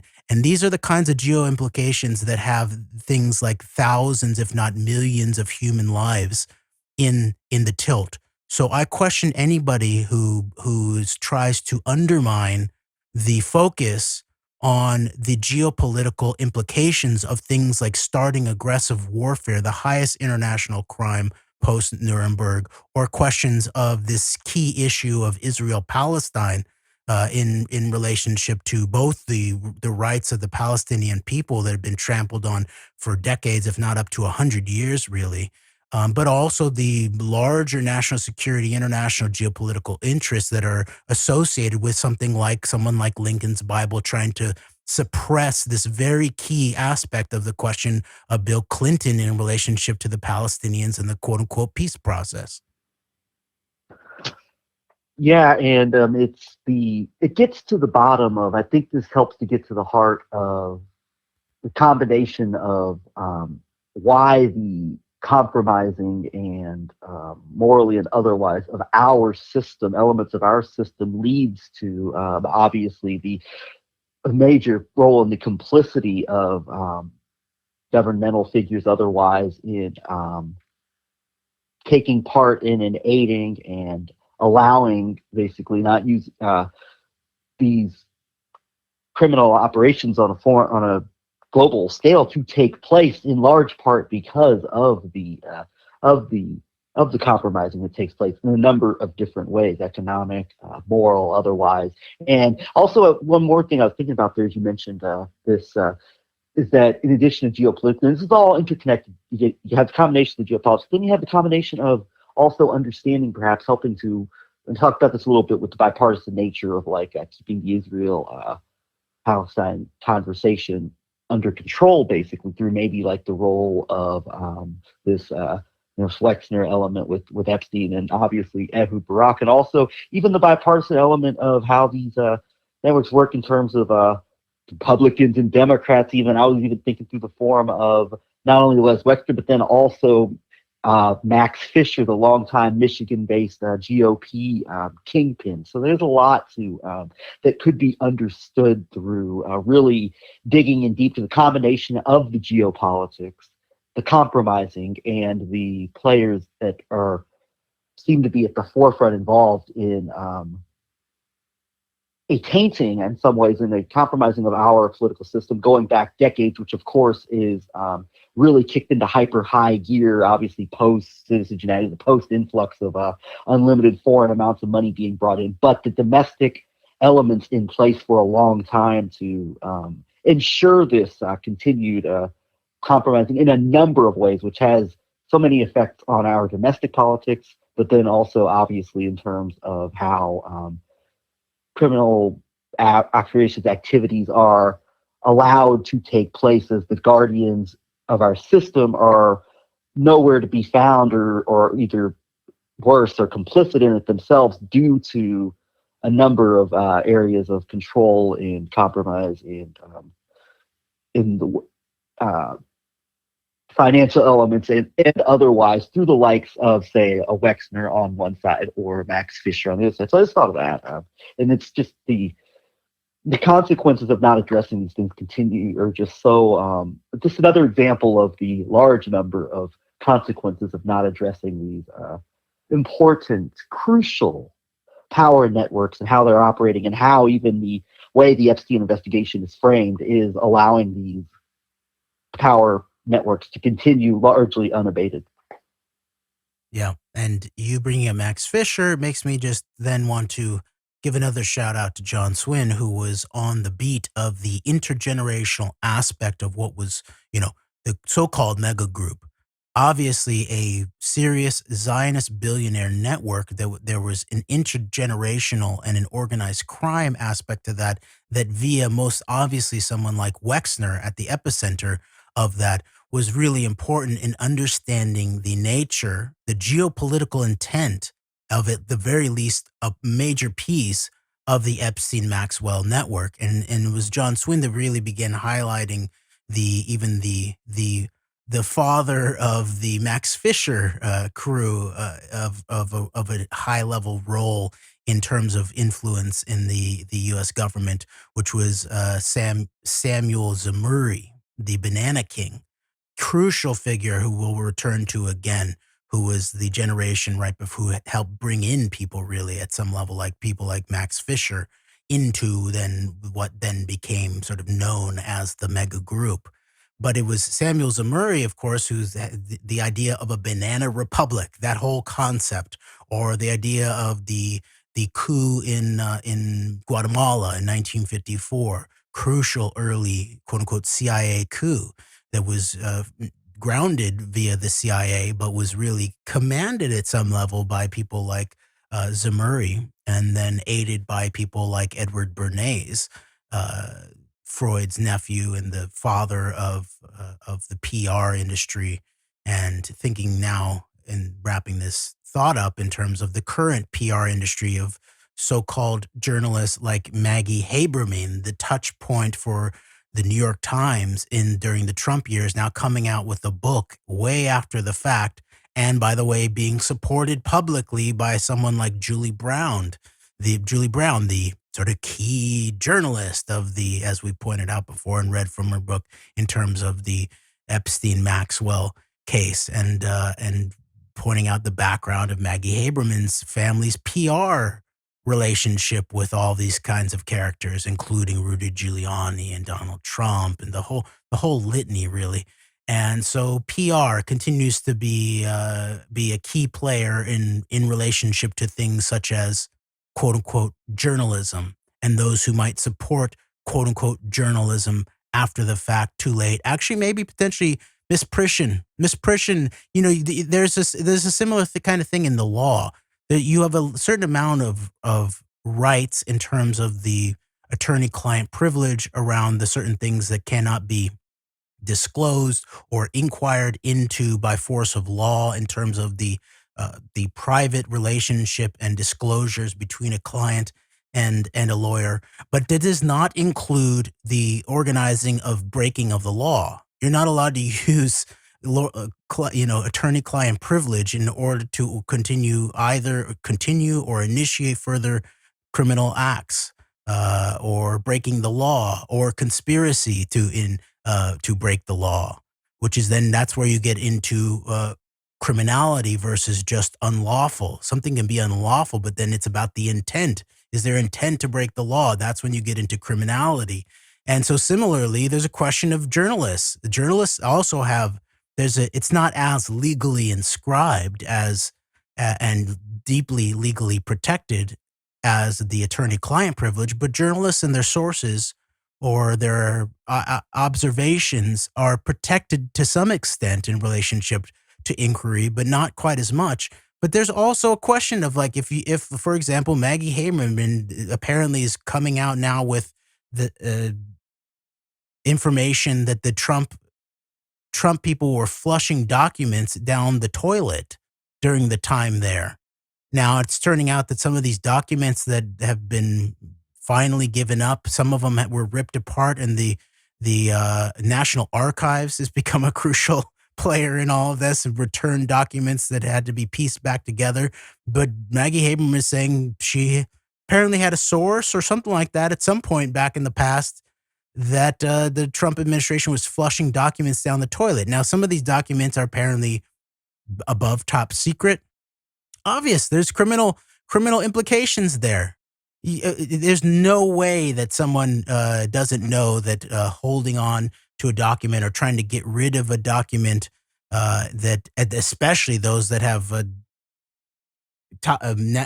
national security implications, top secret or above top secret kind of implications, that's obviously criminal intent. Everyone knows at that level you're read into the fact of the nature of the law, that there's certain preservation that you're obligated to as someone in the White House, as a president, and then also there are certain kinds of security obligations that you have too in terms of these documents. So Maggie Haberman eventually ends up looking like she's playing a role of using her role as a quote unquote journalist in a similar kind of way that mafia lawyers use their attorney-client privilege to sit on information that would basically prove out criminal intent about crimes ongoing until after the fact and held in a way that can then be sort of put into a publishing form. And so this is part of what we're doing here in terms of reading these sources of these core people, whether it's Julie Brown as the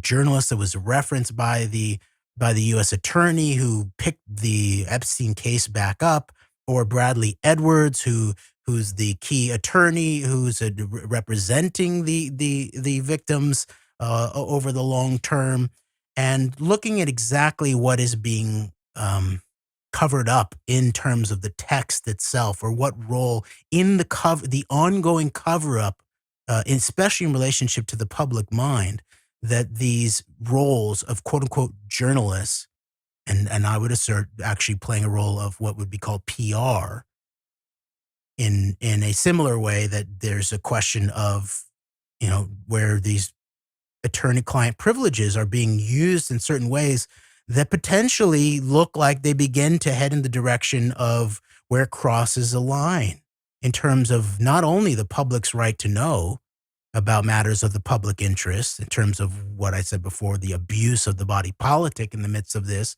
but also potentially crossing lines around things that are ongoing conspiracies, and we don't have proof of that, but it begins to be very worrisome at the very least. All right, let's return to the text and finish up this chapter, and then we will return to these subjects in future episodes. All right, we're on page 221 of Relentless Pursuit, My Fight for the Victims of Jeffrey Epstein by Bradley J. Edwards with Brittany Henderson.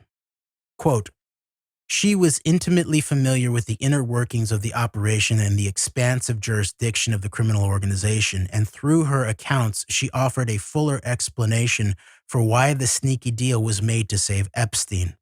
There was another category of victim to be added to the CVRA case whose rights were not yet represented.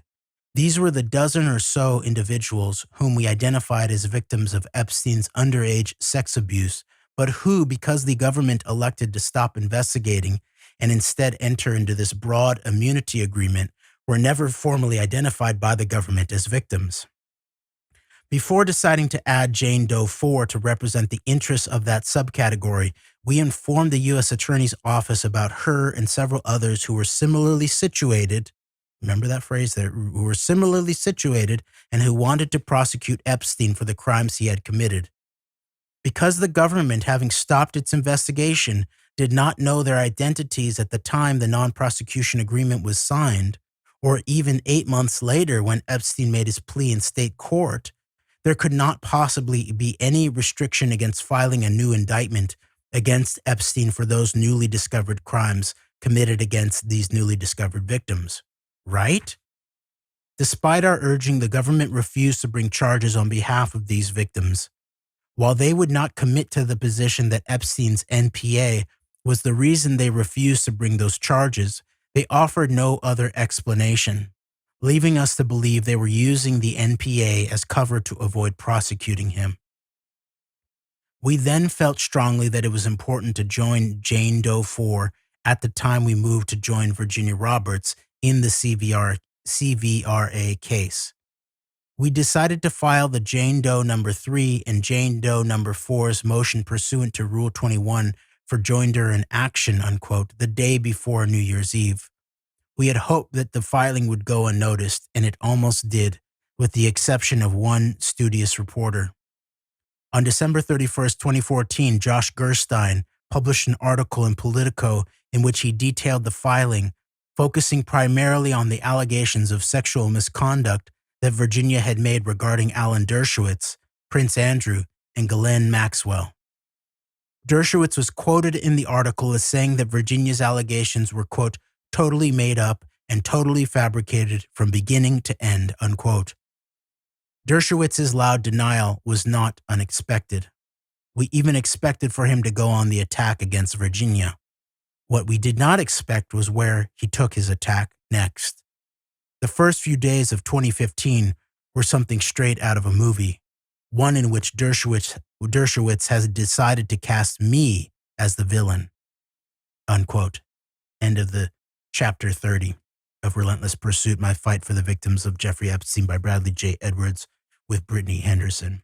And the next chapter is 31, is titled Running Interference. And I think this would be motivated by going back to what we talked about before when we read from Dershowitz's book of Dershowitz. Combination of, I think we talked about motivation potentially of number one, covering his own self, so to speak, in terms of the allegations made against him by Virginia Roberts, right? And then also the bigger goal potentially of trying to discredit or cast doubt on these victims of high-powered figures, whether it be international figures of espionage like Jeffrey Epstein, or people more in the direction of Hollywood or big business finance that have connections to that are very much connected to Israel and this global network of powerful Zionist-oriented specific operations. So I sense that it's more of that, following up on what we read from when Dershowitz was going on the offensive about David Boies and Les Wexner, from what we read in his book, going on here with Dershowitz making Edwards out to be a villain and all. That would be, it seems to me, would be the motivation for that. All right. Well, we'll leave it here now for this episode, and we will return. We must speak the truth about terror. Let us never tolerate outrageous conspiracy theories, malicious lies that attempt to shift the blame away from the terrorists themselves. What happens? I tell you what happens. Blam! I have a window that looks directly at the World Trade Center, and I saw... No collusion! Shit's getting way too complicated for me. Welcome to the AnteDote. This is Greg McCarron. And this is Jeremy Rothe-Kushel. Okay, so today we are going to move on with our series, Epstein Maxwell Cover-Up Revisited, although I think right now we're going to be dealing, at least immediately at the beginning, more directly with current ongoing developments with all that's happening, and that includes the settlement of Prince Andrew with Virginia Roberts Giuffre. We're going to read, I believe, directly from the settlement, and then we're going to go more into Brad Edwards' book, Relentless Pursuit, and discuss elements of Dershowitz and maybe also Les Wexner as it relates to the current picture with regards to this bigger angle that we're been focusing on for the last several shows in this series we've done. Yes, and we're recording on February 17th, 2022. A couple days ago, we recorded our previous episode, and we mentioned that a settlement had been reached in a very public fashion in, as you pointed out, between Virginia Roberts Giuffre and the former Prince Andrew now known. And more has now come out, it looks like, in terms of the potential amounts that are involved in terms of the settlement, questions, especially in the UK, around who's paying for it. And is the Queen and the monarchy paying for some of this? Questions about taxpayers financing some of this, and then what it generally means in terms of a victory for Virginia Roberts Giuffre on behalf of other victims.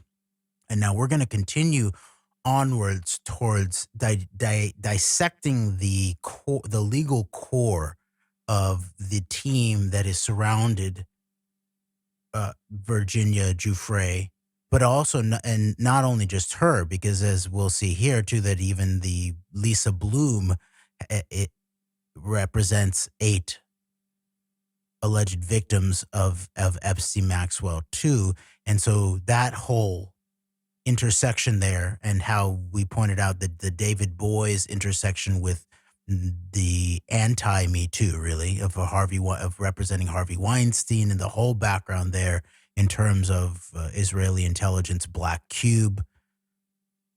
All of that is still needs to even be more fully digested. Now, at the same time, we continue to go deeper into the background of Stan Pottinger, who, as we've pointed out and just reading from Brad Edwards' book directly, was the guy who made the phone call to then bring Boies and himself into the Edwards network. Now, at the same time, we've now stumbled across this background of how Edwards was originally brought into it, which was by what he calls his mom's boss, Jay Howell. So we will then go back to finishing up the chapter in the unauthorized biography of George H.W. Bush about why the presence of Jay Howell at the origins of this main original Epstein victim lawyer. And really, as we pointed out too, the one who was instrumental in helping bring Virginia Roberts Giuffre back into the United States and into the fold to make some of these cases happen. That how disturbing it is in terms of Jay Howell being the origin of the call that brought Edwards into the fold originally with Courtney Wild. And so we will finish that reading that points out the deep background of George H.W. Bush in relationship to the so-called Franklin scandal, so-called Franklin cover-up. As we pointed out, that's all weaponized terminology.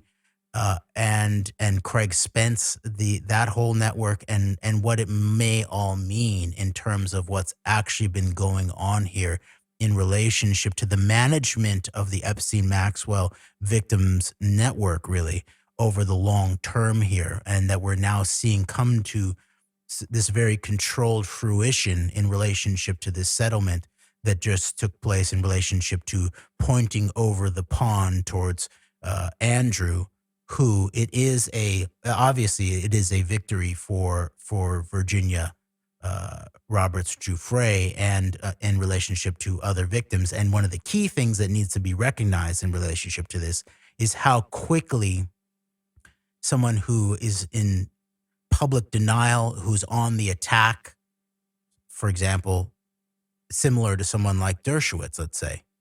And actually Dershowitz will, I think the case against Dershowitz will now continue to rise in prominence in the public awareness. but how quickly someone like Andrew turns on the dime in relationship to having been basically making serious accusations against Virginia Roberts Giuffre and denying everything to basically doing a non-denial denial in relationship to this settlement.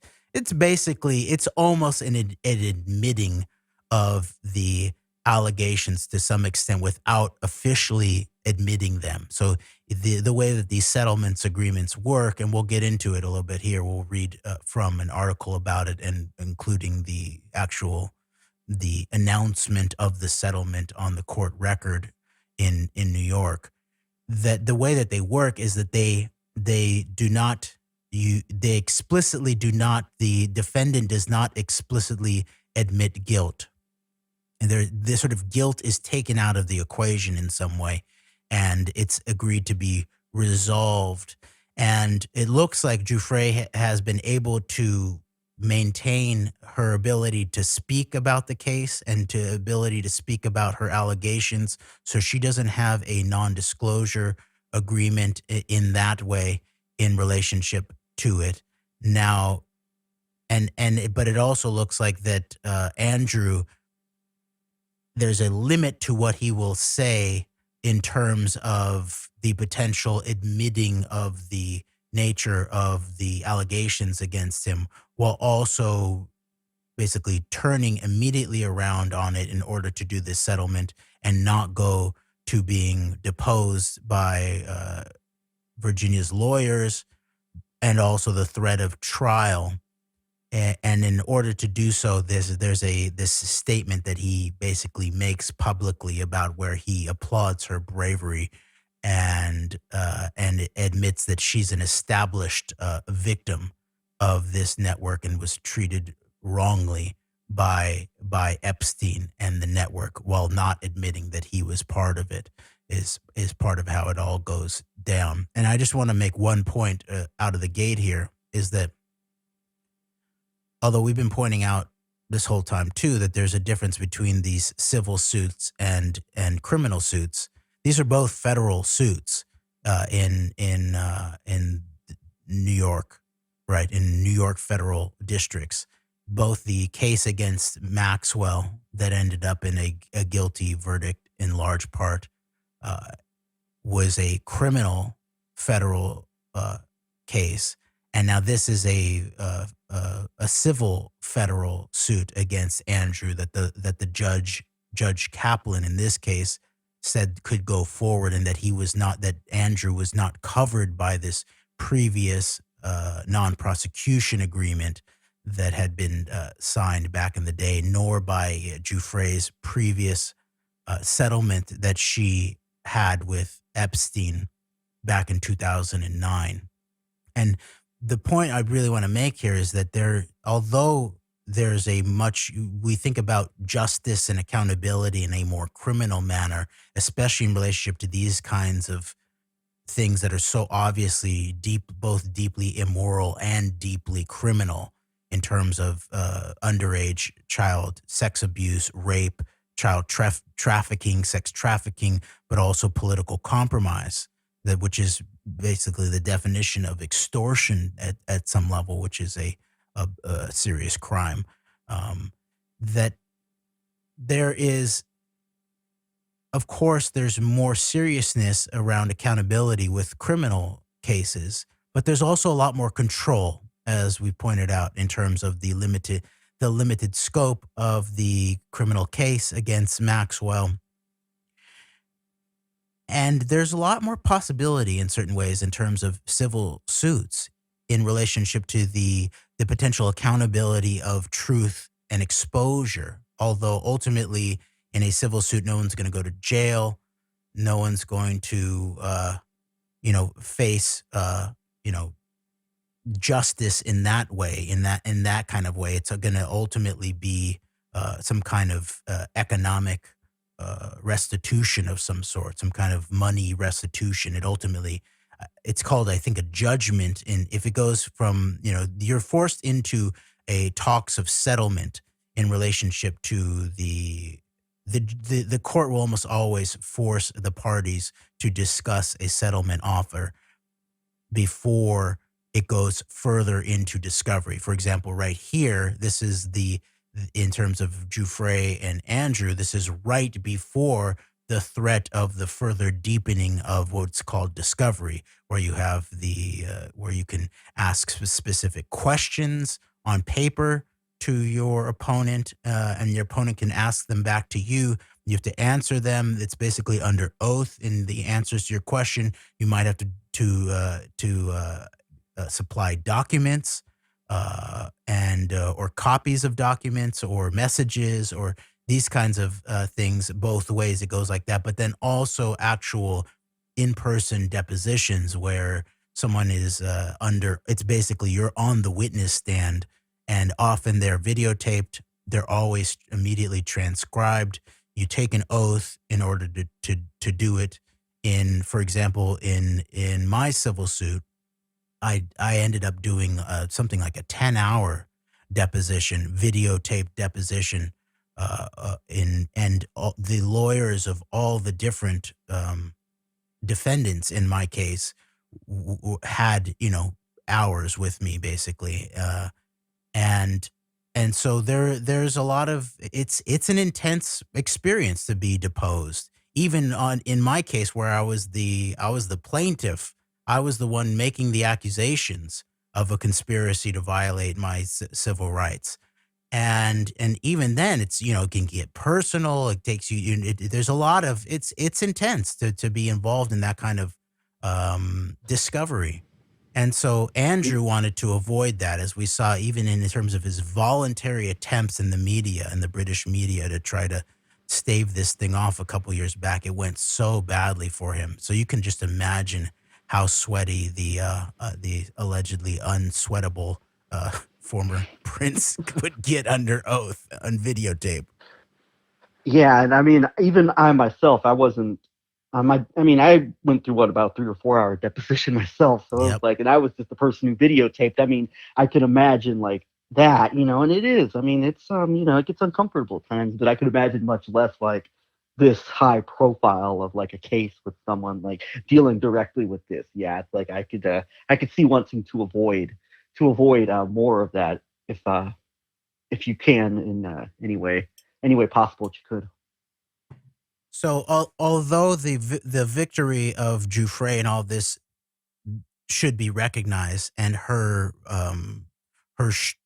strength in pursuing this over so many years, and especially while we know the kind of power that was deployed against her, and how many people probably never even made it out alive of this network, and while others were totally disparaged, they were forced into manipulative, even psychiatric relations in many to most cases. In terms of those who would begin to make moves, they would be sort of erased from history. They'd be publicly disparaged. They'd be in a similar kind of way that we see exactly the way that Andrew and his legal representatives treated Virginia Jeffrey in the public record up until just a couple days ago.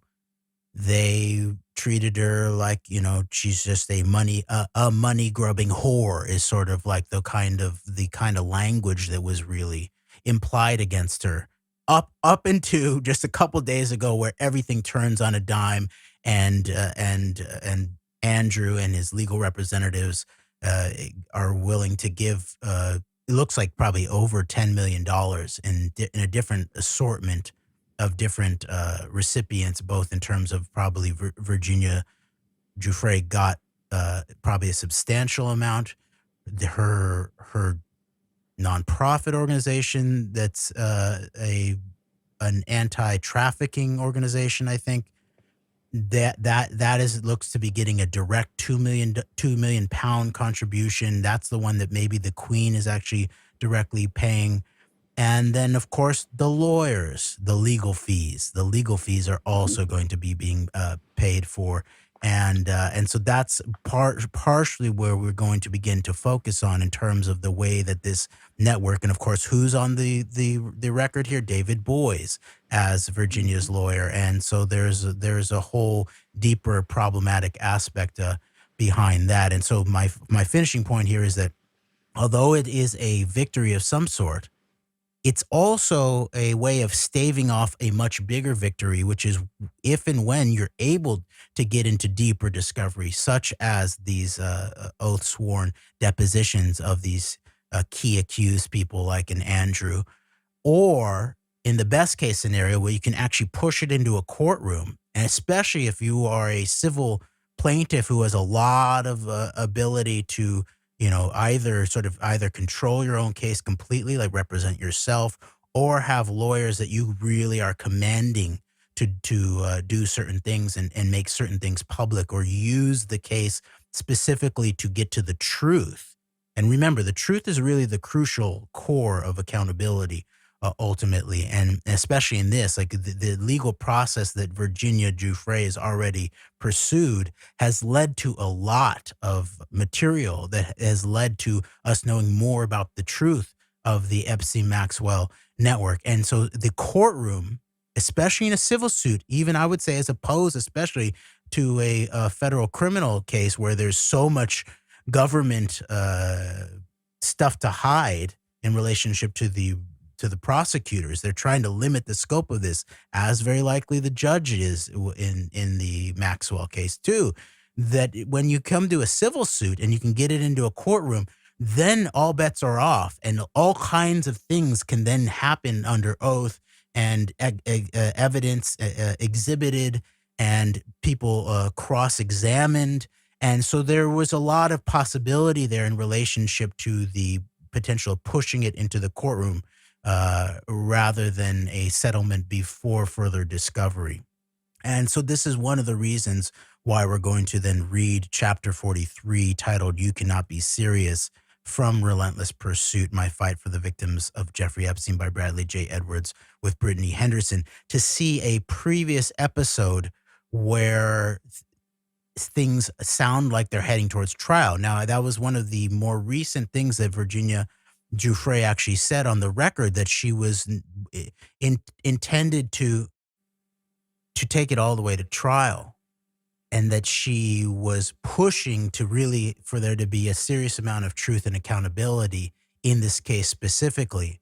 And so there has been a bit of reversal from her legal side too, obviously not as severe as the Andrew reversal, where he goes from basically saying, I have no clue I don't know who this woman is, all that. I don't recognize her. I never met her. She's a money grubbing whore. All these kinds of things that he and his representatives would say about her, to basically saying she's a brave survivor and I support her in all ways in getting accountability, and we're going to donate over 10 million pounds to her and pay her legal fees, and 2 million pounds to her organization, and all of that.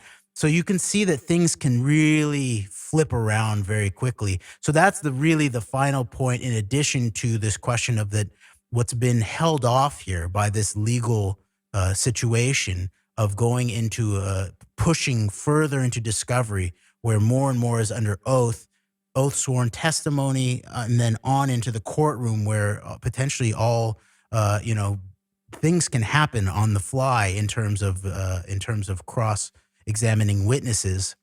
That is a key piece that has been prevented from happening here in relationship to this. But then finally, just a reminder that these kinds of people who have been accused, credibly accused in this case and in other similar cases, are totally in denial of it, and they don't have no knowledge of what they're being accused of, and they'll be aggressive about it. Think of others who have been accused and have denied these kinds of accusations publicly, especially someone like a Dershowitz, who's now still engaged in hitting back against against Virginia Giuffre and her lawyers at the same time. That things swing around very, very quickly, and something much closer to the truth seems to emerge even in these sort of non-denial denials of some sort that are then emerge in relationship to these settlement agreements.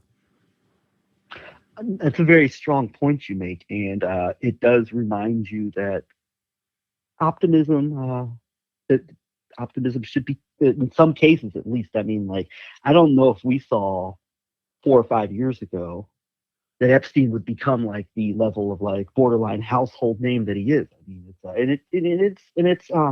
it has, of course, its negatives in terms of there's still obviously a major cover up going on that's pretty much enabled by most every area of like media, otherwise establishment, as we've laid out. But I mean, that is a positive that this is that name and understanding of what it entails, what it means, has reached the level of visibility it has. So I mean, that can't be dismissed. Although we still obviously have to keep our eye on the ball in terms of like full accountability as much as can possibly be had for what took place. And of course, that doesn't mean just focusing simply on Prince Andrew, or even focusing simply on any other individuals, but trying to get understanding based on both physical evidence and the historical. The bigger historical picture in terms of trying to get as much as we can to the bottom of how these operations were able to go on and are still going on in some cases, I'm sure. And so I can't lose sight of that. And then the last thing I'll say before we get into reading is that even if Andrew like is not guilty, and by the way, this whole change of heart, this whole 180 he's done indicates in the direction of probably of complicity. When people like him or Alan Dershowitz will do this, where they jump to immediately defaming the accuser, and I mean, it shows me a pathology and a mindset that is it's a very nasty and disgusting pathology / mindset that even if you think you're innocent of this, or even if you are, that you would keep talking at that level about people who have experienced these things. I mean, regardless of whether you were involved. So it says a lot about the pathology. At the very least, you're dealing with some pretty sick-minded people in that regard, if that's where their mind goes. Although Prince Andrew, I don't think, has claimed to actually that Virginia Roberts was mistaken, and hasn't accused Virginia Roberts of mistaking him for Microsoft executive Nathan Myhrvold, as Alan Dershowitz did on Breitbart Radio a while back. So, but I mean, it says something about the pathology that's where you would go, and you see that with a lot of these cases with power and wealth and privilege and mistreatment. With that is the go-to. We talked about it before, where like Alan Dershowitz tries to use this maybe to try and discredit other cases of hashtag Me Too movement type of cases, or cases of men in some cases women in prominent, powerful positions of influence, that, this is just all a witch hunt. And so it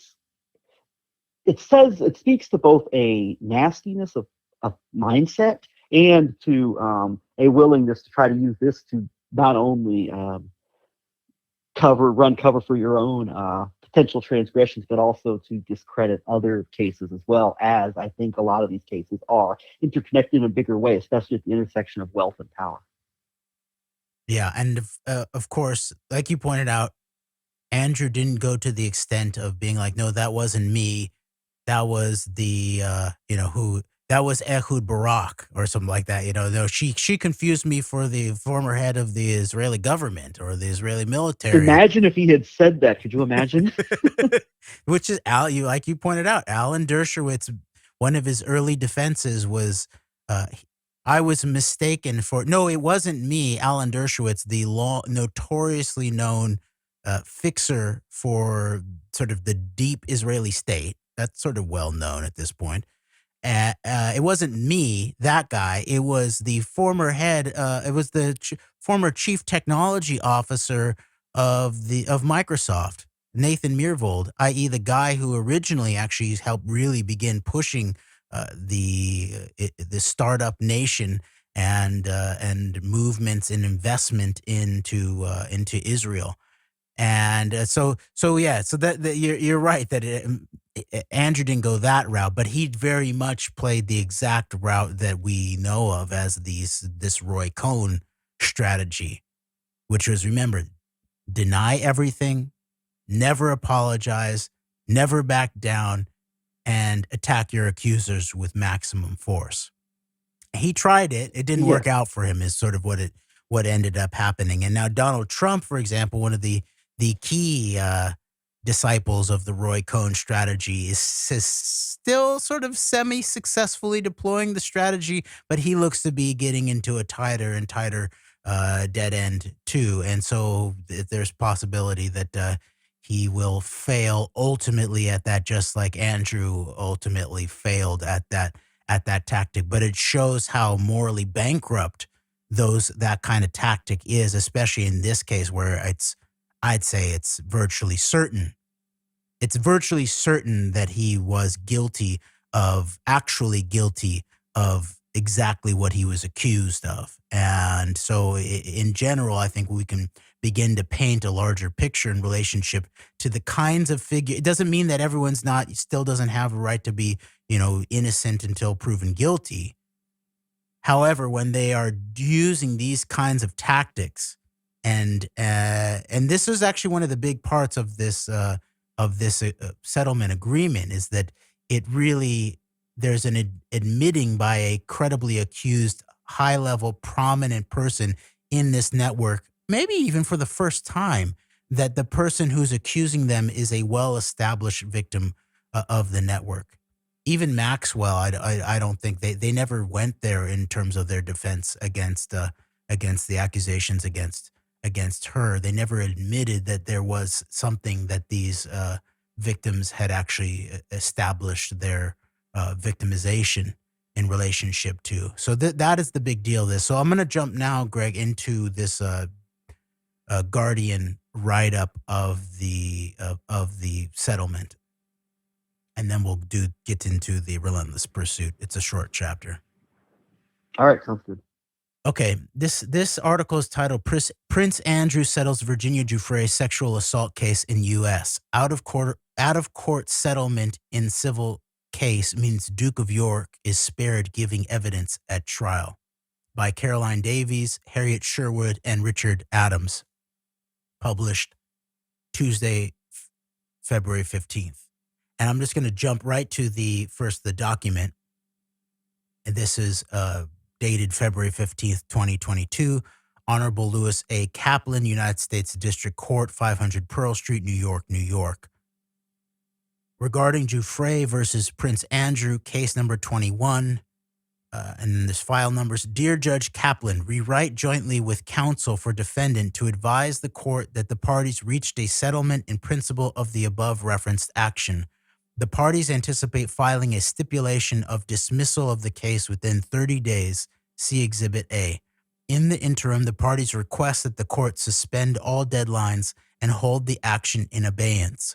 We appreciate the time and effort the court has devoted to this matter. Respectfully, David Boies. Signed, David Boies.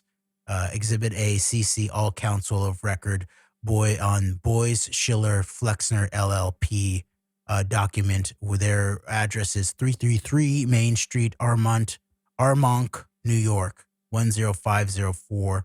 And then there's their website and phone numbers there. And then the second page is, quote, Virginia Giuffre and Prince Andrew have reached an out-of-court settlement.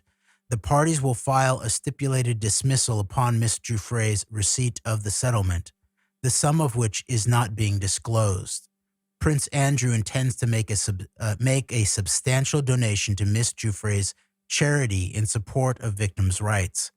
Prince Andrew has never intended to malign Miss Giuffre's character, and he accepts that she has suffered both as an established victim of abuse and as a result of unfair public attacks. It is known that Jeffrey Epstein trafficked countless young girls over many years. Prince Andrew regrets his association with Epstein and commends the bravery of Miss Giuffre and other survivors in standing up for themselves and others. He pledges to demonstrate his regret for his association with Epstein by supporting the fight against the evils of sex trafficking and by supporting its victims, unquote. Wow, that's so from the bottom of the heart. He really means it. No, it is interesting because like the last time he was so public like this was during his interview in the British media, where he even refused to say that he was ashamed of his relationship with Epstein, even at that point. So there is a public progress being made in terms of these forced admissions. It's true. It's true.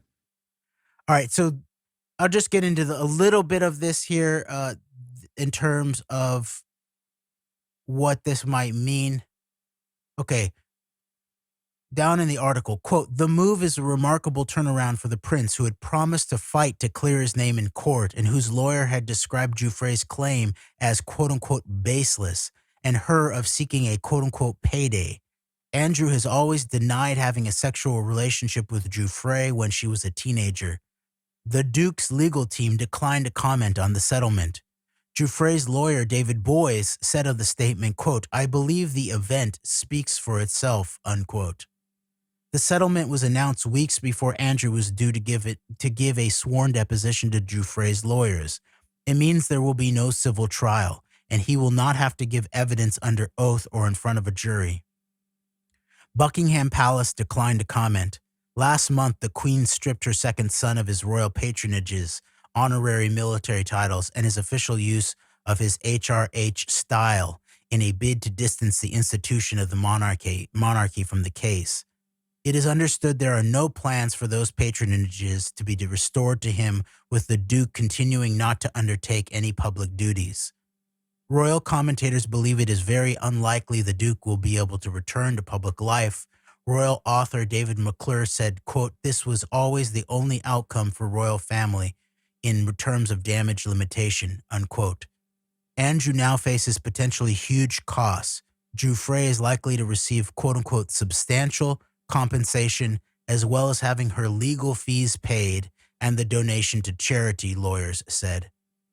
Anne Olivarius, the senior partner of McAllister Olivarius law firm, who has acted in cases on both sides of the Atlantic, said she expected Andrew's settlement to be worth at least £10 million and potentially more based on previous cases settled with wealthy individuals. Quote, "The size of the compensation is probably massive by any British standards, and it's probably very substantial by American standards. And American standards are very high," unquote, Olivarius told The Guardian. In January, the Duke's lawyers submitted 11 reasons why the case against him should be dismissed, saying he demanded a trial by jury. Giuffre had also said she wanted the civil case heard in court rather than settled.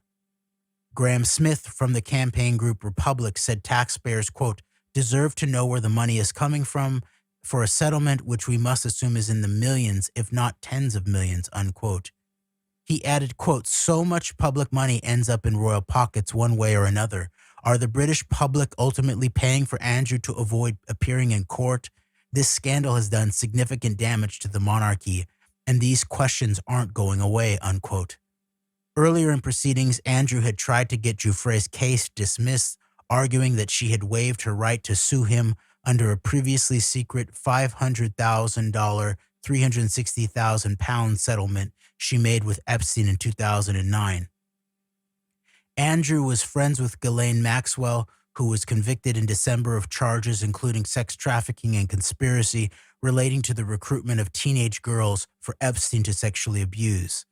Lisa Bloom, the lawyer who represents 8 of Epstein's victims, welcomed the settlement as a victory for Giuffre, who lives in Australia with her family. Bloom wrote on Twitter, quote, "We hail Virginia's victory today. She has accomplished what no one else could, getting Prince Andrew to stop his nonsense and side with sexual abuse victims. We salute Virginia's stunning courage," unquote. Quote, "My clients and I see this as a monumental victory for Virginia and are just in awe of her courage," unquote, Bloom told The Guardian. Quote, "She stood up. She did it not only for herself, but for other victims. It's really an inspiration," unquote. And then finally down here, the royal author Penny Junor said the settlement was likely to come as a, quote, "huge relief," unquote, to the rest of the royal family. Going to trial, quote, "could have been very, very nasty," unquote, she said. Quote, "It could have been embarrassing, humiliating, and it would have been huge fodder for the tabloid press.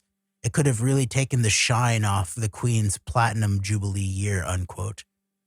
Media lawyer Mark Stevens said, quote, with this settlement, Andrew has prevented this court case overshadowing the tributes and acknowledgement of the Queen's 70 years of selfless sacrifice and service to the country.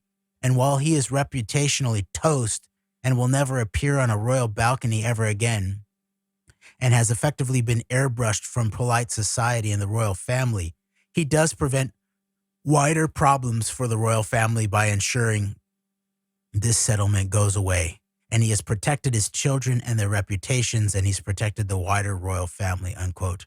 Stevens added, Wasn't that sweet? so sweet. Quote, I think there will be a big, deep sigh of relief in the palace tonight, unquote. All right, and then it goes on. It talks about what he said in his Newsnight interview with Emily Maitlis on BBC's Newsnight in 2019. So we'll link to this, and so you can go look at all of that. But that gives the vibe of the way it's being seen from across the pond by the establishment media over there.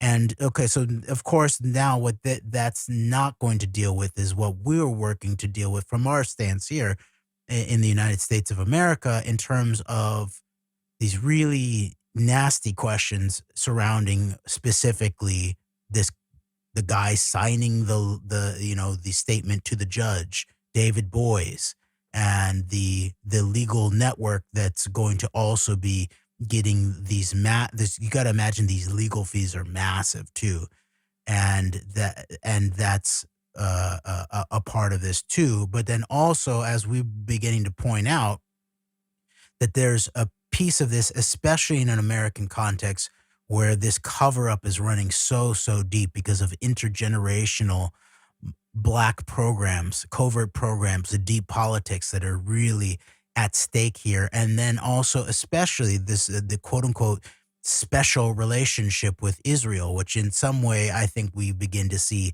as similar to the special relationship of the Epstein-Maxwell victims to the special people who their victims were trafficked to, such people as Virginia Giuffre being trafficked allegedly to Andrew. And then what that all means in relationship to these high-level American figures, such as this question of what happened to Les Wexner, his long-term, the woman that he helped patronize and back to the tune of millions of dollars of funding and institutional support. Deborah Lipstadt is still in the midst of, becoming the Biden administration anti-Semitism czar at the level of an ambassadorship in the State Department.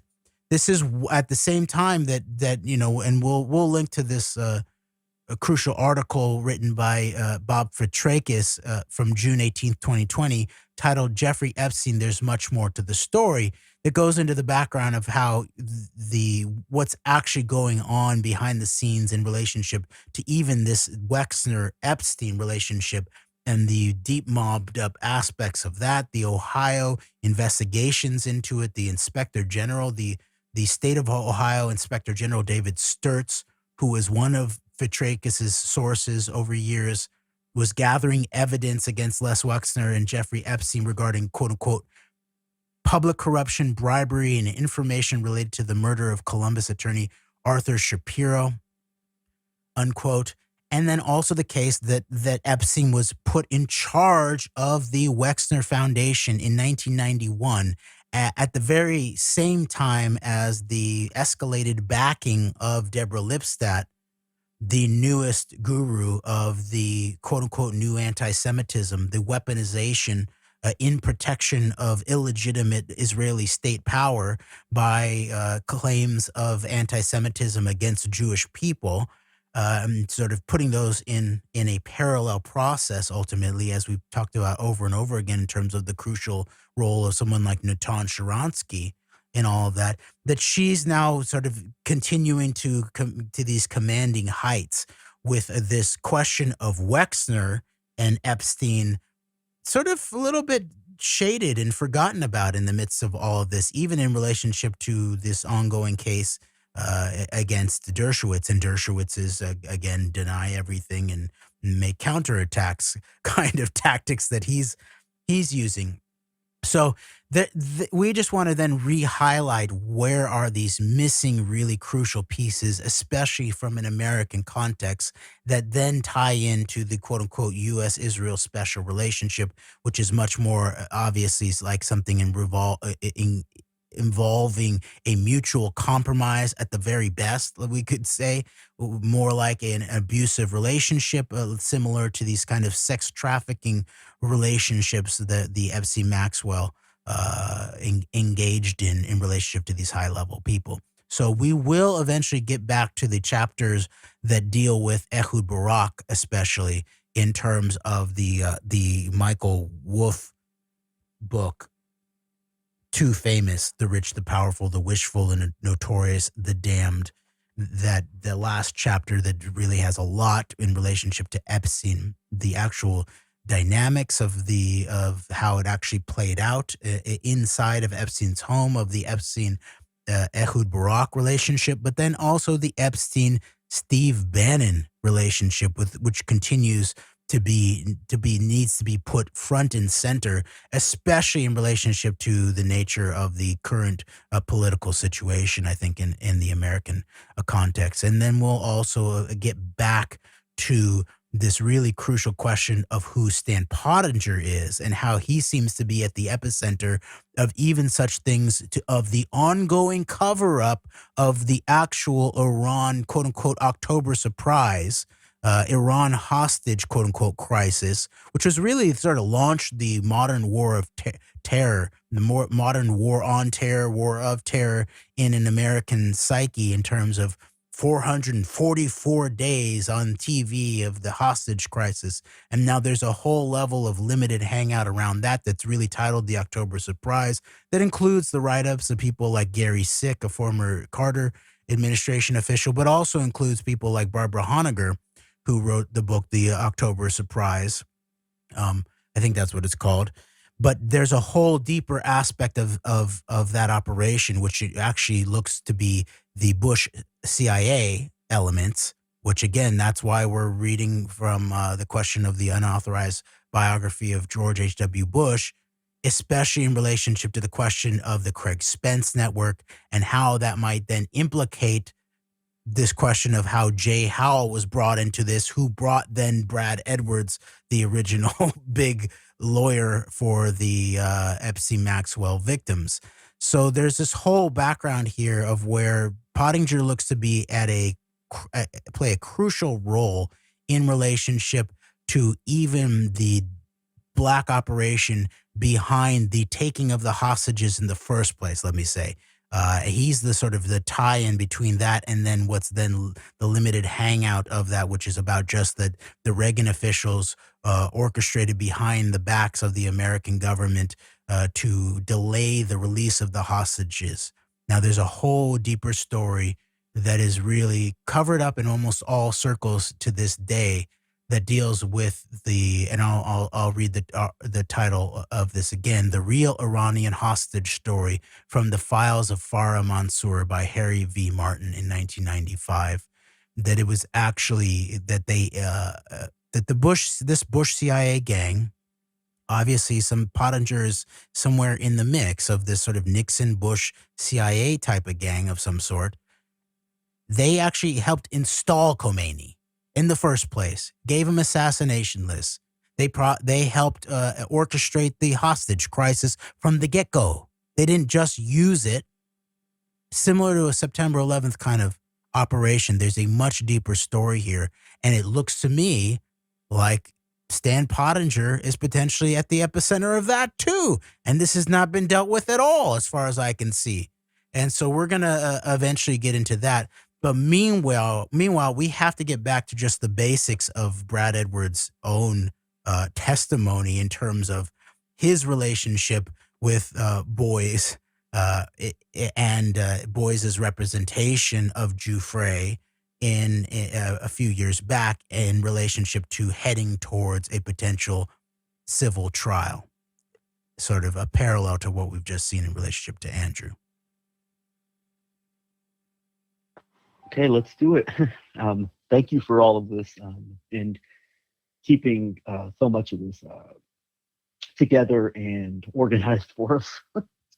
Well, thank you, Greg. I wouldn't call it organized, but it may be in mind.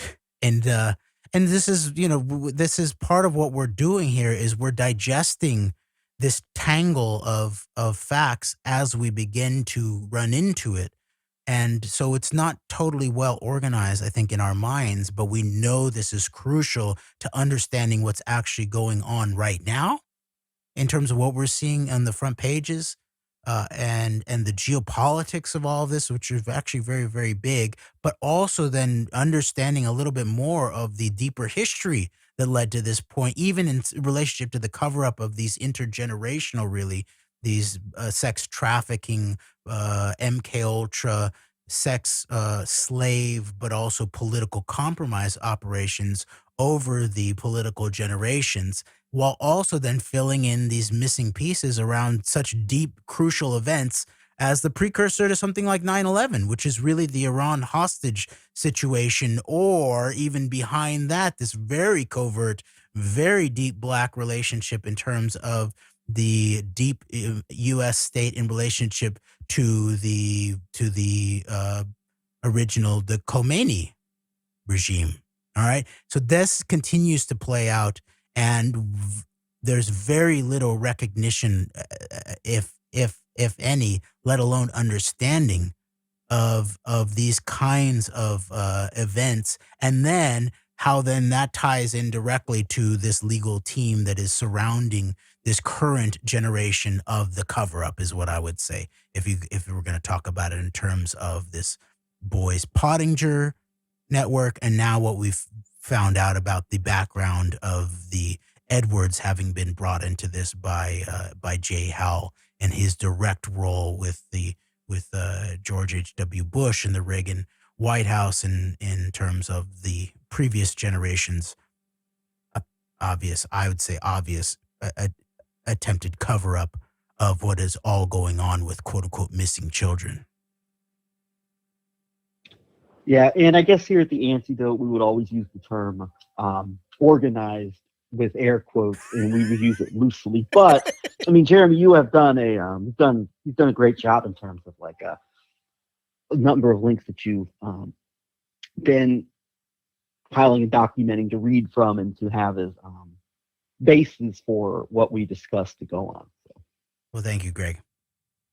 All right. And we'll just continue this. We'll continue these threads as we push forward here. And of course, we still have to get back to the OKC, the January 6th, the Garland question. There's a big piece there. And we still didn't even have to deal with like Ukraine as it's ongoing right now. And both the actual substance, the forensics of what's actually going on, whose motives are what.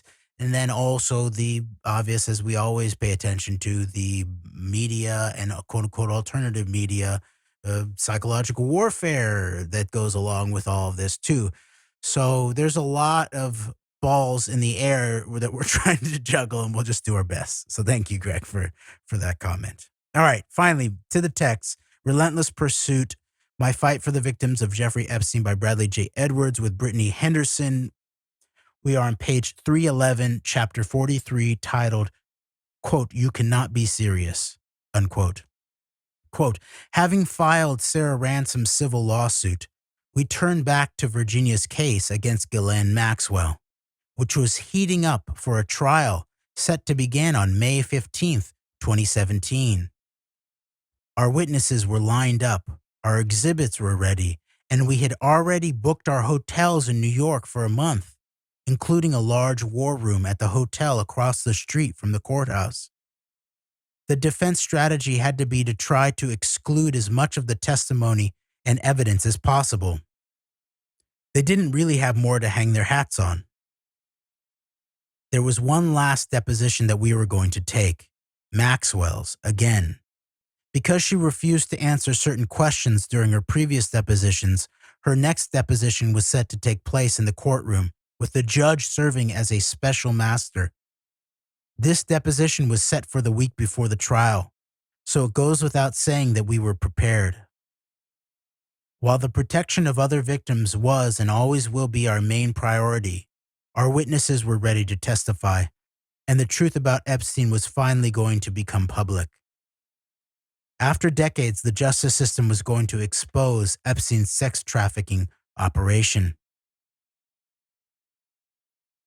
Unquote. A quick aside here. I just want to point out that we've skipped back ahead in the book where we're going to go back to some of the chapters that describe a little bit more of the depth of the operations Dershowitz then rolled out against Giuffre's lawyers and Edwards specifically, and then also the encounter with Edwards with Epstein directly in a Starbucks. And then it sort of moves into this question of Sarah Ransom, then coming into the fold. But we're jumping ahead of that just because it's immediately relevant to understand how a previous similar episode in relationship to these very same, same parties pretty much, other than, swap out Andrew for Ghislaine Maxwell, was how it went down previously, because I believe it really informs exactly what we're seeing in relationship to the timing of the settlement too. Even in this previous case, it's even more severe, the timing of it, because they actually had the trial was scheduled. They were working up to it, and then you'll see what happens here. All right, back to page 311 of Relentless Pursuit by Bradley Edwards with Brittany Henderson. Chapter 43, quote, "You cannot be serious," unquote. Quote, "In the week leading up to Maxwell's final deposition, hearings had also been scheduled by the court to address last-minute legal issues. Amid the chaos, a final mediation was scheduled so that the parties could take one last shot at a resolution before embarking on what was sure to be an explosive and costly legal battle. Without consideration for the mediation, Sigrid and I continued to prepare for trial. We had more than 1,000 exhibits to get in order and countless witnesses to line up." Unquote. I believe Sigrid is Sigrid Macaulay. I think that's her name, and she's the part she's plays like the line attorney for the Boies firm in relationship to Giuffre's case. I believe that's the case, and if I'm incorrect, I will correct that in the future. Okay. Quote, "We had more than 1,000 exhibits to get in order and countless witnesses to line up. It was a massive event to put together, with our team working around the clock to get us ready. In my mind, there was no chance the case was going to settle. As a formality, nonetheless, Virginia arrived in New York early for mediation that was set to take place May 3rd, 2017. Sigrid and I didn't have time to be at mediation, so Stan and David went without us. To this day, it pains me to think about this next part. I got a surprising late night call from Stan," unquote. Another surprising late night phone call from Stan. And I just want, preemptively, I would just want to point out that this is another chapter where the sort of Brad Edwards hand wringing about his uncomfortable experience with Stan and David specifically in relationship to this case, as very similar to the earlier chapters that we read from, where he describes how they first entered into his life and brought him to New York and all of that, and how there's all these red flags along the way. And then he basically just quickly wrings his hands and said, "I decided they were with the good guys and not with the bad guys." And that's that. So this is another, just anticipate, this is another severe question here, a red flag here that Edwards is saying it pains him to this day to still think about this. Okay? All right, page 312, Relentless Pursuit by Bradley J. Edwards with Brittany Henderson. Quote, "As a formality, nonetheless, Virginia arrived in New York early for mediation that was set to take place May 3rd, 2017. Sigrid and I didn't have time to be at mediation, so Stan and David went without us. To this day, it pains me to think about this next part. I got a surprising late night call from Stan. It was over. The case had settled on the eve of Maxwell's deposition, just days away from our arrival at the courthouse steps. Because the details of the settlement had not been finalized and we knew by now that anything could happen, Sigrid and I continued to prepare for trial. We boarded our flights to New York for the hearing that was set to take place before Maxwell's final deposition. By the time we landed, the paperwork was signed and the remaining obligations were canceled. Rather than turn around and go home, Sigrid and I met David and Stan at Cipriani in New York to discuss the events that had unfolded in the last few days. Sensing what I'm sure was my obvious frustration, David said to me, quote, "I know that this is not the ending you were hoping for, but it's a great resolution for Virginia," unquote. He wasn't wrong.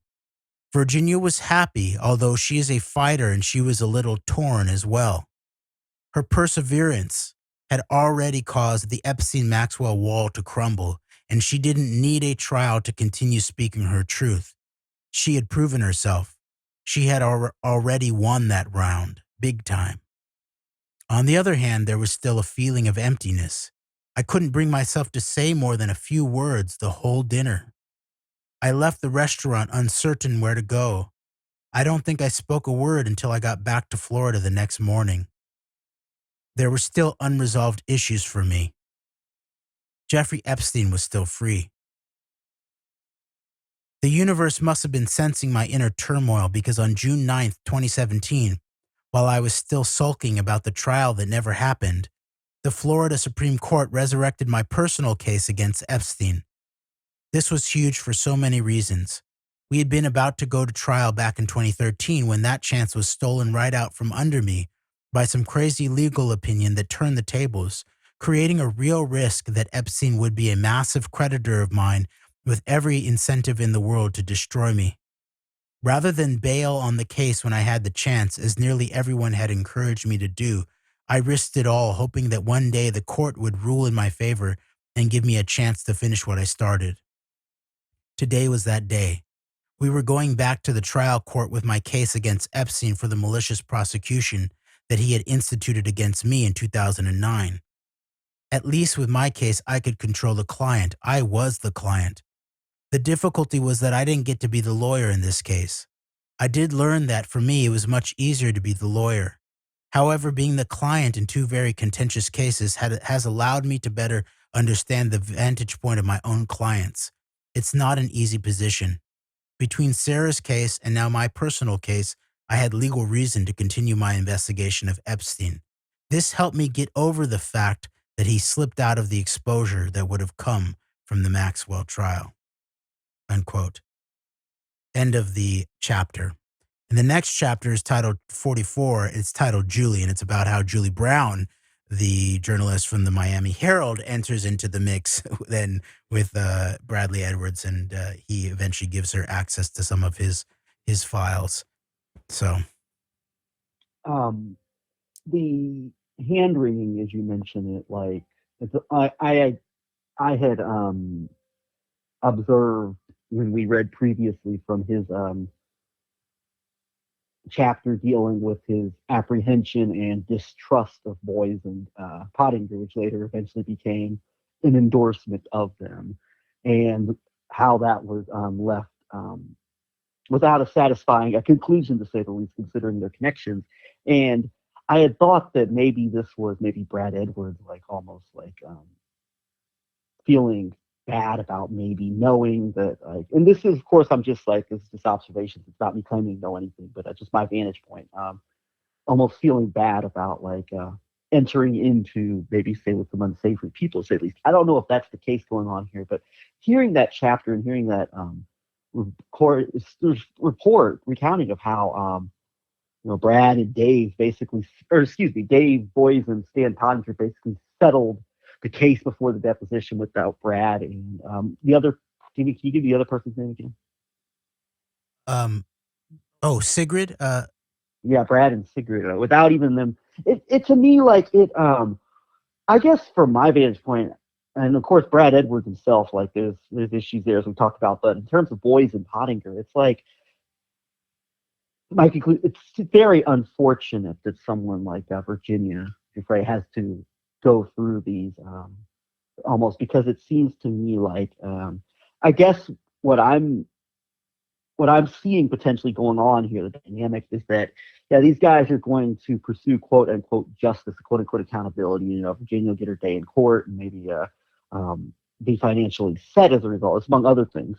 But ultimately, there's going to be a compromising in terms of, you know, these guys are in place to control to a large extent what comes out and what doesn't come out. And I mean, to me, it seems like a very unfortunate situation to have to be in. And of course, that's, even if I'm getting this correctly here, but it seems from my from my vantage point, as I said before, that this is the dynamic that's at play, and I think that's a very unfortunate one, to say the least. Yes, and Sigrid is Sigrid Macaulay. She is described as a managing partner of Boies, Schiller, Flexner, where she helps oversee the work of attorneys throughout the firm. Now this is why she works with Edwards, because they're both in Florida. She's down in the Fort Lauderdale office of Boies, Schiller, and Flexner. So, and I think it is accurate to describe it that they're sort of she and Edwards, Sigrid Macaulay and Brad Edwards are operating at the level of if you were thinking about it as a federal case, a criminal federal case, they're operating at the level of the line prosecutors, whereas Boies and Pottinger apparently look like they are operating at the level of the U.S. attorney of overseeing the case, or the attorney general, even in certain cases, in terms of like a Bill Barr kind of situation, or a Merrick Garland kind of situation of declining to prosecute, that kind of thing, or, you know, ultimately making the decision to go ahead with a settlement, and probably in this case to push for a settlement, because ultimately the client, in this case Virginia Giuffre, they ultimately have to sign off on it. But as I pointed out before, that there can be a lot of pressure, even in terms of the legal contract that a client has with their legal representation. Unless you're super careful about it, you can really get into a situation where you're almost forced to accept any settlement that is seen to be quote unquote reasonable, or your legal representation have the contractual right to basically leave you, or to not represent you anymore. And now I believe that along with that, they would then take the right to reclaim the legal fees of the time that they put in there. So then there's also then a less of an incentive for a future legal representation to you to then take up the case in hopes that you're going to get to trial, or those kinds of things. So unless you're very specific about it and you put it into your contract that there's certain limitations in relationship to the reasonability, the reasonableness of being forced to accept a settlement offer before you get to a certain place in terms of discovery. For example, after a certain amount of uh, uh, document and deposition testimony has been taken. And this is actually what I had to do in relationship to my own legal representation in terms of my own civil suit. I had to adjust the contract on my own terms in order to force my ability to reject having to consider offers as reasonable until we got to a place of a certain amount of truthful disclosure, is what I was after. And then even then, you can still then be, pushed into a situation where you are not satisfied with what the level of truth and accountability you've gotten to, but these are your legal representatives, and you are somewhat at their mercy at some level.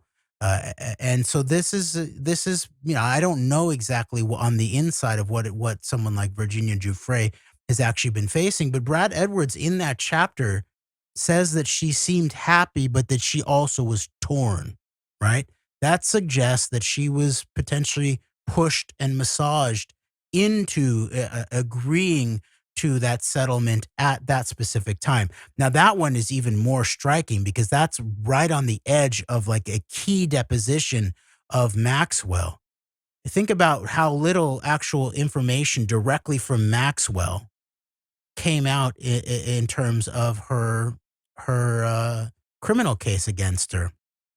Now, this civil suit, they'd already taken depositions of her, but because she was refusing to answer certain questions, and Virginia Giuffre, her and her legal representation did not believe it to be legitimate, the rejection of those questions by Maxwell, they were then going to be in a position where they were going to have the judge themselves sitting as the immediate arbiter of which questions had to be answered.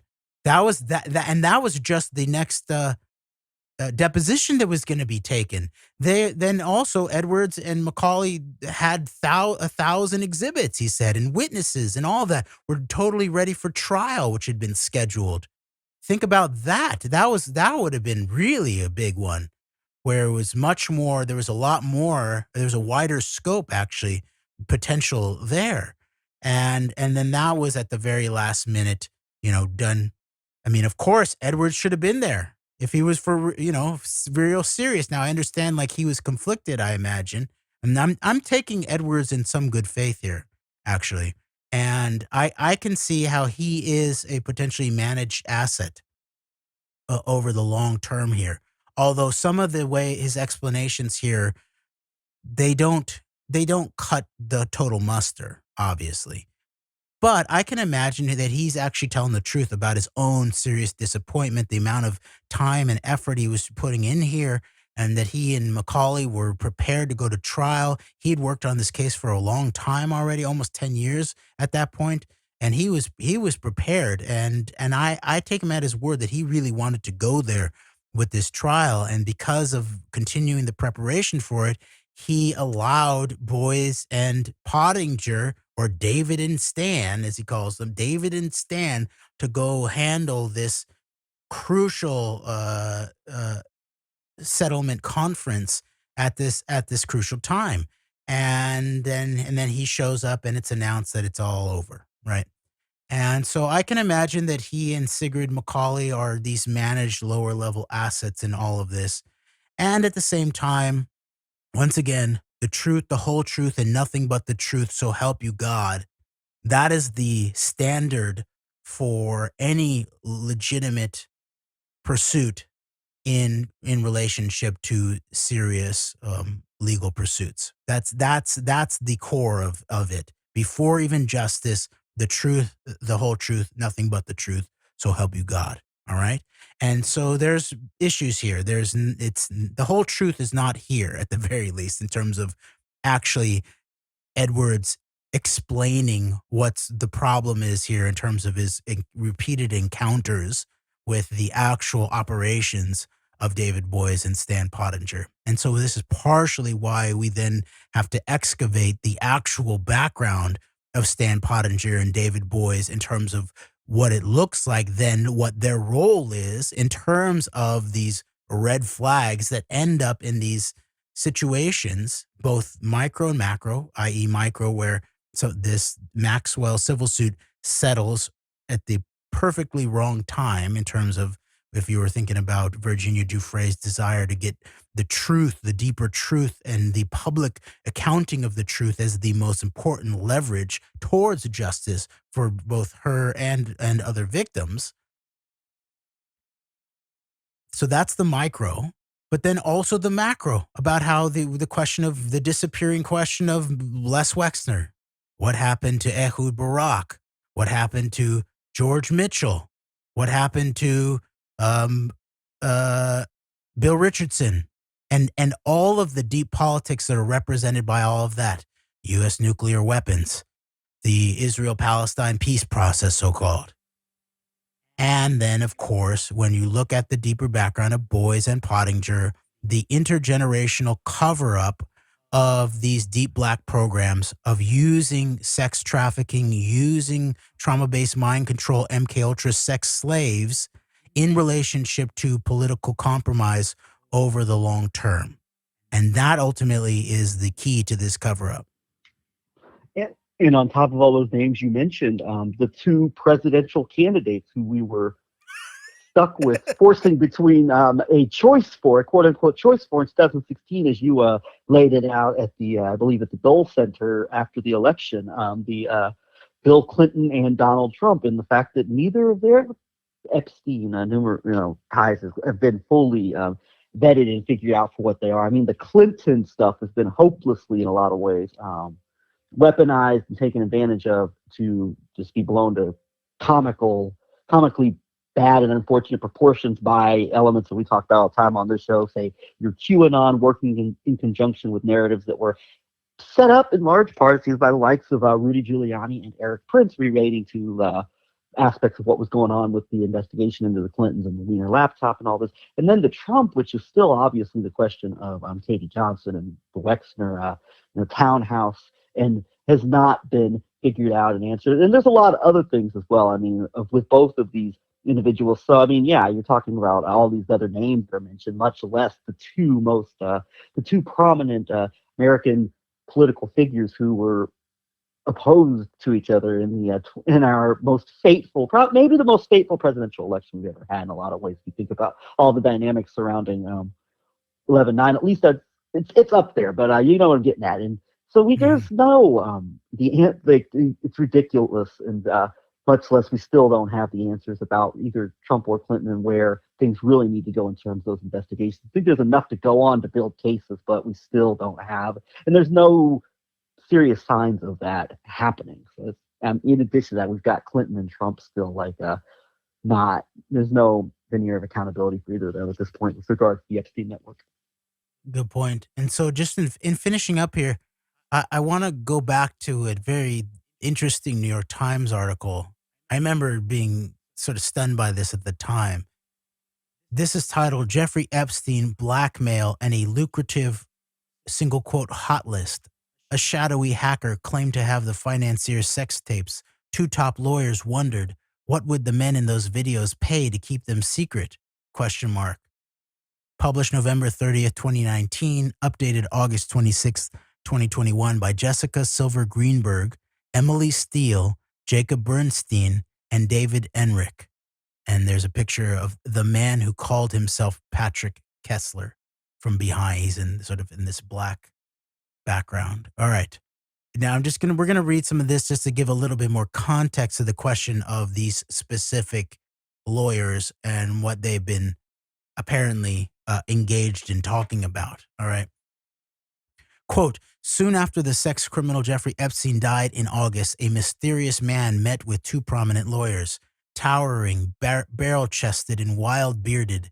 He was a prodigious drinker and often wore flip-flops. He went by a pseudonym, Patrick Kessler, a necessity, he said, given the shadowy, dangerous world that he inhabited. He told the lawyers he had something incendiary, a vast archive of Mr. Epstein's data, stored on encrypted servers overseas. He said he had years of the financier's communications and financial records, as well as thousands of hours of footage from hidden cameras in the bedrooms of Mr. Epstein's properties.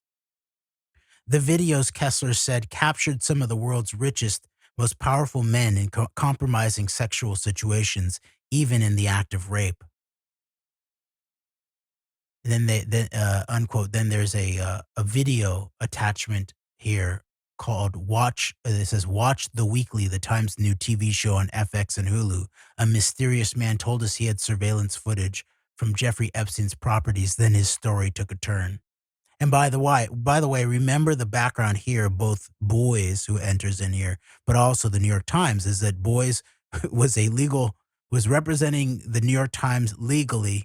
At the same time, it looks like he was legally representing Harvey Weinstein and brokering the contract with the Israeli intelligence cutout Black Cube to attack the New York Times, including others, and people like Ronan Farrow and also the Rose McGowan and other Harvey Weinstein accusers. So this is an interesting situation here in terms of all this. And I want to point out one more time that, okay, there's these questions of this reminds me, this Kessler guy, of course, sounds very much like Mark Dugan, I think the guy's name is, right? The former Broward County sheriff's deputy, I think it's Broward County, who says he's now in Russia with the videos, and is a sort of similar kind of archive that's been taken over there, and yet we do not have access to the totality of these archives. And I just want to point out that, you know who else has these archives? Very likely, or I'd say basically almost for sure, is Les Wexner. Les Wexner, right? It was his properties, a lot of them. He passed over. Maybe he didn't have direct access to all of the properties, but maybe he did. He definitely has the archives from his former brownstone that he had wired himself. He definitely has the archives from the Ohio properties, at the very least. So where is Boies in asking Wexner, putting the pressure on Wexner, flexing on Wexner to get this hard evidence that we still haven't seen anything of substance about? And instead, well, we're going to see this sort of very shady kind of story about this spooky guy with a pseudonym, Kessler, who might have these things, and floating it to the New York Times and floating it to Boies et al. And what it really does is I see it as a big sort of like hand waving magic operation of, don't look at Les Wexner, the wealthiest man in Ohio who set up Epstein in the brownstone in the first place with all of the cameras and recording material. Don't look at him. Look at these shadowy guys. One of them might be in Russia and all this kinds of stuff. That's a good point, and it creates like this sensationalism around it, when in reality, like, you've got Les Wexner, but I mean, who's calling for him to? Where's the flexing on Wexner, as you put it? I mean, it's just it's pretty.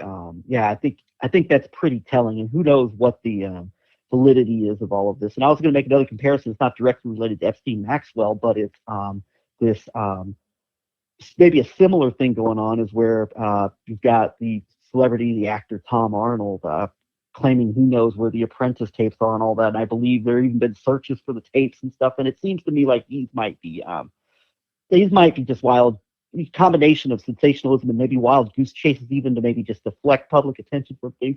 I'm not sure, but there's issues with these where in reality, like, we know the names in the case of like the Apprentice, we know the names of the kind of people that would have the goods on, like, what the hell went on behind the scenes there. Just like with this Epstein case, like, we've got the name of the prominent American financial or American businessman slash major political financier, all things money related, Leslie Wexner. Why don't we?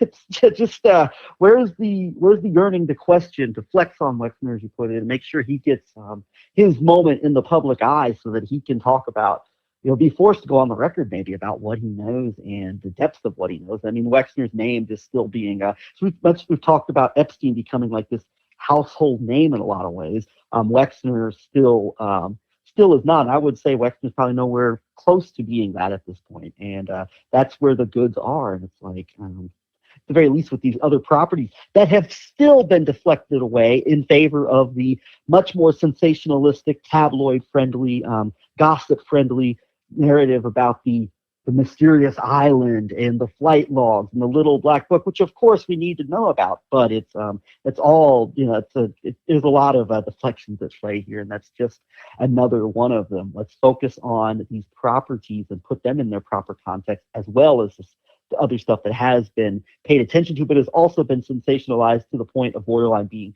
discredited, thanks to like the people that are ready to fill in the voids, thanks to the void that's been left by what are supposed to be the responsible elements of our society. And that, of course, leads you to the QAnon types. Yeah, those are great points, Greg. And what came to my mind was a couple things. One is, after the wake of Epstein's quote unquote death, we had Senator Ben Sass questioning, I think, the head of the Bureau of Prisons about we need an investigation here. This man was a pedophile, sex trafficker. We need to look into his death. Now, is there going to be one question, or has it already even happened? Maybe the hearings with I believe some of them have already happened. The hearings with Deborah Lipstadt. Is there going to be a single question in relationship to her long-term being backed by Les Wexner in relationship to being a patron of the Epstein Maxwell political compromise underage sex trafficking network? I will almost guarantee there will not be one single question from any U.S. Congressperson, whether in the House or it's actually probably the hearings are probably in the Senate in terms of the constitutional oversight process for that position. But I'll bet you there's not going to be a single U.S. senator who will ask Deborah Lipstadt to explain her long-term relationship of being backed to massive institutional support, millions of dollars, positions, honors, all of these kinds of things by the patron. If there's a singular patron of the Epstein Maxwell network in the American context, you've got to say it's Leslie Wexner. And not a single senator will even ask Deborah Lipstadt to explain her position in relationship to that. So that's one thing. The other thing that I thought of, Greg, was that in terms of this question, these like hand waving about these unseen files or these videos, as you pointed out, sort of similar kinds of stuff in the 11/9 sort of Trump situation in terms of Tom Arnold knows where the videos are and all of that. We have someone who knows where the bodies are buried and testifies to some of where the bodies are buried in that kind of context in someone like Noel Castler, who was, a direct aide to Trump in relationship to the Apprentice show. He's testified to exactly what Trump did say in terms of some of these videos and all of that, and went much, much deeper. And he's never been interviewed, it looks like, by any serious mainstream media. And so he's already testified publicly to these kinds of things. So this is a similar kind of thing. He can't even get, I think, a blue check mark on Twitter. And he's really one of the foremost Trump whistleblowers over the last 5 years. And so I think it replicates exactly what you're talking about, the way these kinds of sort of hidden files somewhere in some sort of shadowy hacker's hands, are we ever going to see them, while avoiding the direct testimony of people who actually know who was involved in what happened. I think the most prominent places I've seen Noel Castler, and maybe I'm missing some places, the John Melendez podcast and Narrative Live. And Noel Castler, you could add his name along with people like Sarah Kendzior and Alexandra Chalupa and Seth Abramson, among others, that media was serious about wanting to get to the bottom of, at the very least, what went on in terms of the 2016 election, much less and a lot of the elements of the deeper background. I mean, those are names right there that could be, and you could add Noel Castler to that list of names. And then going back one more time onto your previous point about where we were discussing once again the case of, and I lost my train of thought here for a second. I apologize, but just before we were circling back to just before you brought up Noel Castler, you were still discussing Wexner and Lipstadt. Yes, Wexner and Lipstadt, exactly. I would. Might not be a healthy suggestion for people, but besides things, the drinking game, and any time the Ted Cruz or the quote-unquote anti-war Rand Paul mentioned critical race theory and Deborah Lipstadt being some type of conduit for establishment-approved hatred towards the Jewish people, as well as white and Jewish people, as opposed to Deborah Lipstadt being a propagandist in a network of operatives that are in place not only to weaponize anti-Jewish sentiments, but also to help ensure the American. In the name of the United States of America, that illegal wars are waged on behalf of this foreign entity that has been at the forefront of the Epstein patron, obviously, of the benefiting from the Epstein network and the things that go on there. And Lipstadt, it's interesting, even like you'll even find some of the where maybe it's all over the place. Like that's where a serious discussion could be opened up about power and destigmatizing, because we talk about all the time some of these aspects around, say, like anti-Semitism and what is actual anti-Jewishness in terms of like where the intersection between like Jewish power and actual serious, very real and very powerful, used and very weaponized on anti-Jewish sentiments are put out there, and instead like the lack of responsible discussion around it leads people who otherwise might be interested in this to maybe avoid it out of like the stigmatization around being considered anti-Jewish, being in league with like whatever you want to call them, Nazis or white nationalists or whatever, or the people who bad jacket these matters and issues, and then that even leaves like where like everyone ultimately from I would say some of the responsible, better voices that we've discussed, Sarah Kendzior's All the Way to Your Democracy Now, it'll be covered in terms of like of Deborah Lipstadt being this borderline, maybe not necessarily heroic, maybe more of in the case of an Amy Goodman, but like where Deborah Lipstadt's fighting the good fight against Holocaust denial and anti-Semitism when there's a much deeper thing going on there, even going all the way from David Irving case to issues related to weaponizing and declaring what does and does not count as collective bigotry against a group of people, while that is weaponized and used in the name of waging wars and controlling, having a large portion of control over a foreign nation's policies that are made in the service of this particular country. So there's a lot of consequences there that just another name. Lipstadt needs to have her moment in the light. It needs to be for more than just these compromised, probably senators questioning her about critical race theory and if she's part of a network to foment hatred against Jews and white people. Yeah, and even to the point of like the few people who platform Noel Kassler, like the question now of like of narrative, like Zev Shalev still has questions to answer about why he went ahead and helping censor crucial politicized pieces of the Epstein Maxwell case in relationship, he says, to what LB Stephanie Koff was telling him to do in these connections that she was making for him with CNN and Ari Ben Menashe apparently, and via this guy John, I can't remember his name, but he seems to be at the epicenter of this in relationship to the apparent the pushing on Zev to cover up the crucial geopolitical questions that also then skew towards the Democratic Party side of this in terms of Clinton, Israel, Palestine, crucial geopolitical questions that have to do with, well, okay,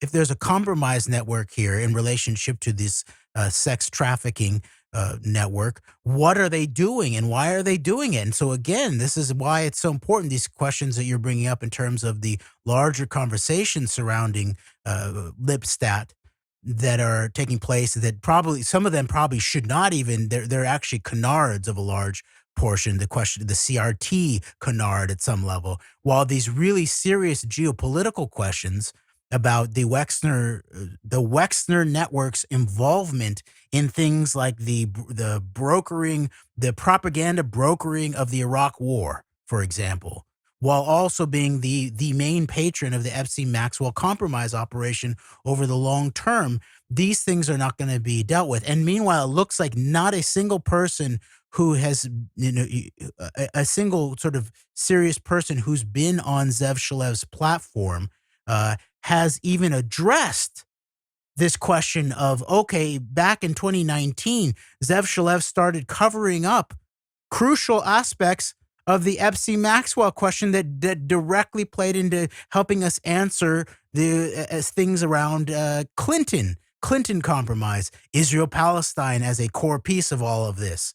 And so I would like to see some grappling with what those revelations actually mean, both from Zev Shalev himself in a deeper fashion, because if that was covered up, what other things are actually being covered up here? If he was willing at that point to go to CNN, he should have known better about CNN. We'd been exposing the CNN, Time Warner, Trump, CNI nexus for a bit back then already. And that should have been well known. He was smarter than that in terms of somehow he's going to hand over that story to CNN. I don't care how much he trusted Stephanie Koff, LB at the time.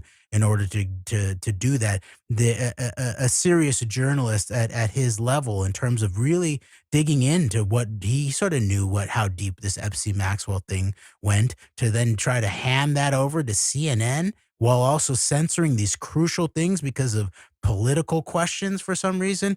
Those are very serious allegations that need to be answered even more substantially by him, and also by the people who have platformed themselves on his show, I would say. Yes, and I mentioned this a couple times in our recent shows, but I'll reiterate it because it's important. What you're talking about here with Clinton and the question of Palestine, and I mean, this Epstein network is very, very key to the Clinton and the understanding the depths of like where the bipartisan complicity goes in terms of like the of the propping up and elevating of, particularly when it comes to American foreign policy and the issue of Israel, Palestine, of consequence all the way from the peace process to things you've talked about, Epstein and Oslo, and bringing in almost seeming to hamper or stop any attempt, really interfere with any serious attempt to try to pursue a solution to this situation that goes outside of these parameters that seem to be upheld by, on one hand, you've got the very Likudnik right-wing far interest around, say, the Netanyahu network on one hand, and then on the other hand, you've got these types of people such as Leslie Wexner and Haim Saban and others who directly benefit policy-wise from these. It gets to the heart of like why we're in the situation we are, from the term of not just like the controlled right, the vast right-wing conspiracy, but in terms of how the American Democratic Party and the liberal establishment has helped us get into this moment, and questions surrounding Clinton, Palestine, Epstein, Maxwell is key to that. And then, as we talked about before, taking Epstein network into consideration along with the what appears to have gone on with the Monica Lewinsky case. These are very important because, there could have been a moment for something different perhaps in the era, maybe Clinton, Rabin first, but then that completely seems to have been hampered and snuffed out, not to mention like Obama immediately bringing in George Mitchell, I believe, to handle the quote unquote peace process. So there's a lot of questions there with Clinton that that type of inquiry from a Zev Shalev could have been very, very beneficial and helpful. Yep, definitely. Especially, and one last thought on that, especially that was in the midst of the continuing rise of QAnon, actually. And so part of the QAnon narrative came from a little bit of a vacuum in relationship to the what should have been the real liberal establishment, in terms of dealing with the core of the Clinton involvement with Epstein Maxwell. That should have been core. And because that vacuum was largely created, apparently, by these Zev Shalev and people like Stephanie Koff, and their entire sort of liberal network, the new liberal establishment, the alt media liberal establishment, to some extent, who were way more truthful around Trump Russia in many ways. But Trump Israel, yeah, they didn't quite get there with it. And they definitely didn't get there with Clinton, Epstein, Maxwell when it was needed, when it could have helped fill this vacuum that was then filled up in a very, very weaponized way by the QAnon people, who both ran cover ultimately for Trump, while filling in this vacuum of the cover that was being run by this new liberal establishment for the Clintons. Yeah, and as we're going to talk about in the future now, you've got Steve Bannon, the aforementioned Steve Bannon, filling in this void with the narratives around the Biden administration's not as the less positive aspects of the responses to COVID and some of the things that are being put in place. And I mean, it's a major, major problem. It's a conversation for the time not here, but this is an extension of what we've been getting on more and more with this void that's left. And you wring your hands about QAnon and how QAnon has all this influence, power over people. Well, it's directly the result of not having a truthful and accountable media or institutions in general, like the failure, in a lot of cases, deliberate failure, and in some cases, deliberate failure caused by these compromises that are put in place through these networks that we're identifying here, fills a void of lack of honesty and transparency that leads to the, and that includes both this network around Trump, but then also the events of the past 5, 6, the long-term complicity of our bipartisan establishment in bringing this moment about through a number of reasons, and there's a lot to that. But I mean, the void that's been filled, honestly, like we've got a very, very, very difficult situation, I think, in the years to come in terms of dealing with these people who have been so bought into this narrative. I think that basically this cult that I think can destroy families, destroy lives, while leading people down very, very dangerous informational rabbit holes and lead them maybe to do things such as unwittingly maybe even storm the Capitol of the United States, being that passionate about this idea that your election was stolen, being whipped up and propped up by this network. And ultimately, while that's going to be a very difficult situation to deal with in the years to come, what's not so difficult is truth and accountability, and actual people could actually responsibly fill in and connect these dots of what led to these the rise of something like this through the facts not being put out there and need to be put out there. And that's something that a lot of people could be doing, and they are not doing that. And I would even point the finger in the hands of some of the people who we've identified as being better in this regard, that there's been a responsibility to fill in important informational voids, and we're going to have reckoning with that as time goes forward. Very much agree with that. And then we'll finish up a little bit, just the last bit of reading from this New York Times article. But I very much agree with that. And what you just said then stimulates in me the question of election integrity, election fraud is another one of these gaps that even the exact same network and platform such as Zev Shalev and Narrative, who, by the way, we've acknowledged now that Sherry Jacobus has been on there, and they both went into delving into what really was our 11/9 from 9/11 to 11/9 analysis that we did back in 3 years ago, pretty much. That there was a military component to the 2016 quote unquote election that involved the networks of the Karl Rove Left Behind networks, we might call it, in terms of the MAGA movement at some level. Stay behind networks, as Alex Jones calls them. Yes, exactly. And so we had been, we were almost like the sort of lone voices in the wilderness over the entirety of the Trump years to actually be making the analytical allegation that it wasn't just hybrid warfare, which was also a key part of it. We dissected that as much, if not more, than anybody else in terms of the counterintelligence ongoing side of the 11/9 operation. But we also consistently made the analytical and contextual allegations about the actual election fraud of 2016 that looked like it was very, very likely. And the entirety of the Trump years, the people in that whole sphere of things who should have been up to that task of plainly stating these kinds of facts that were available at the time, as we were using these facts to talk about these kinds of things, to have led it to be after, almost like in a whole year after the end of the Trump years, to then begin bringing in this question of election fraud, which again, as you point out, left this total vacuum that was then filled by, again, this sort of QAnon, the sort of the total fraudster types of the Mike Flynn's, the Rudy Giuliani's, the Mike Lindell's, the release the Kraken, all of this kinds of stuff. And meanwhile, where was the analysis that had been put forth by the people like Jonathan Simon and his Code Red, and people like Jennifer Cohn? That was just a sort of almost a total vacuum there. And other than us and a few things that we did I chaired a few panels about election integrity, threats of election fraud on No Lies Radio, with some of these people, including Jonathan Simon and Jennifer Cohn, over a couple years in the Trump years.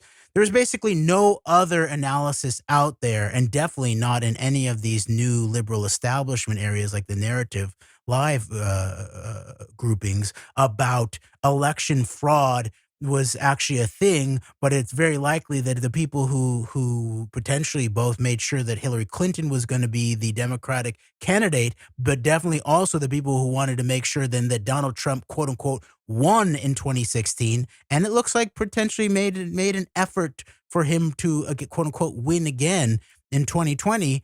That was election fraud. We needed election integrity. And then meanwhile, the vacuum led to the total weaponization. And now where it's almost like people like Jonathan Simon and Jennifer Cohn who have done very important analytical work on this stuff over the years. They're very quiet on this matter because it's been so weaponized. Meanwhile, we'll continue talking about this, and I'm glad now that Sherry Jacobus, with the help of Zev Shalev, has made these points and added to the moment. And now we need to actually sort of push towards making this a policy issue around election integrity, election fraud, in combination with now resurrecting the history in a similar way that we need to resurrect the history of intergenerational sex trafficking, sex slave, mind control, political compromise networks. Yeah, it seems like some of these networks almost have a vested interest rather than getting to the bottom of things, of dividing people through these weaponized narratives of around the election, instead of pointing out where election fraud may have been taking place in 2016 as well as 2020. Instead, just champion and prop up the ridiculous claims that are being made out there as a means of designating half the population, playing into the weaponized narratives that your political enemies are crazy and they're impossible to deal with, and it's all fueled by racism and bigotry and all this. Another void that doesn't get filled is that it leads to that, and then the very dangerous reactions to that. And Sherry Jacobus would be somebody else who's in the narrative network. I like what she's done in terms of being a very, I would say, important whistleblower in terms of like the operations of MAGA, all the way from CNN and Fox News and their complicity in terms of the rise of Trump, all the way to what you're talking about now with her going in this direction. But she herself, somebody who's been a long-term GOP operative for decades before she had her moment where she was basically burned by her unwillingness to go along with Trump, by Jeff Zucker and then by other people as well. She has a history of being a very pro-Israel proponent herself, tweeting things about the Congressional Farrakhan caucus being in opposition to Netanyahu making this great statesman speech in front of Congress with 29 standing ovations, where he's basically shaking down the Congress and demanding that they put these proponents with regards to Iran in place. So, I mean, there's another one where there's issues with it. It's just like, we just need people to be more. Yeah, I just wanted to point that out, that even around that, like, there's just issues everywhere you go in a lot of these with narrative, and there's a lot of things that the narrative crew I'd like to hear answers for, and that's just one of them. All right, very good. Okay, back to a few more passages from this New York Times article titled "Jeffrey Epstein Blackmail and a Lucrative quote-unquote hot list." A shadowy hacker claimed to have the financier sex tapes. Two top lawyers wondered what would the men in those videos pay to keep them secret. By Jessica Silver Greenberg, Emily Steele, Jacob Bernstein, and David Enrich. Published November 30th, 2019, updated August 26th, 2021. And we'll just read a few more passages and then we'll call it an episode.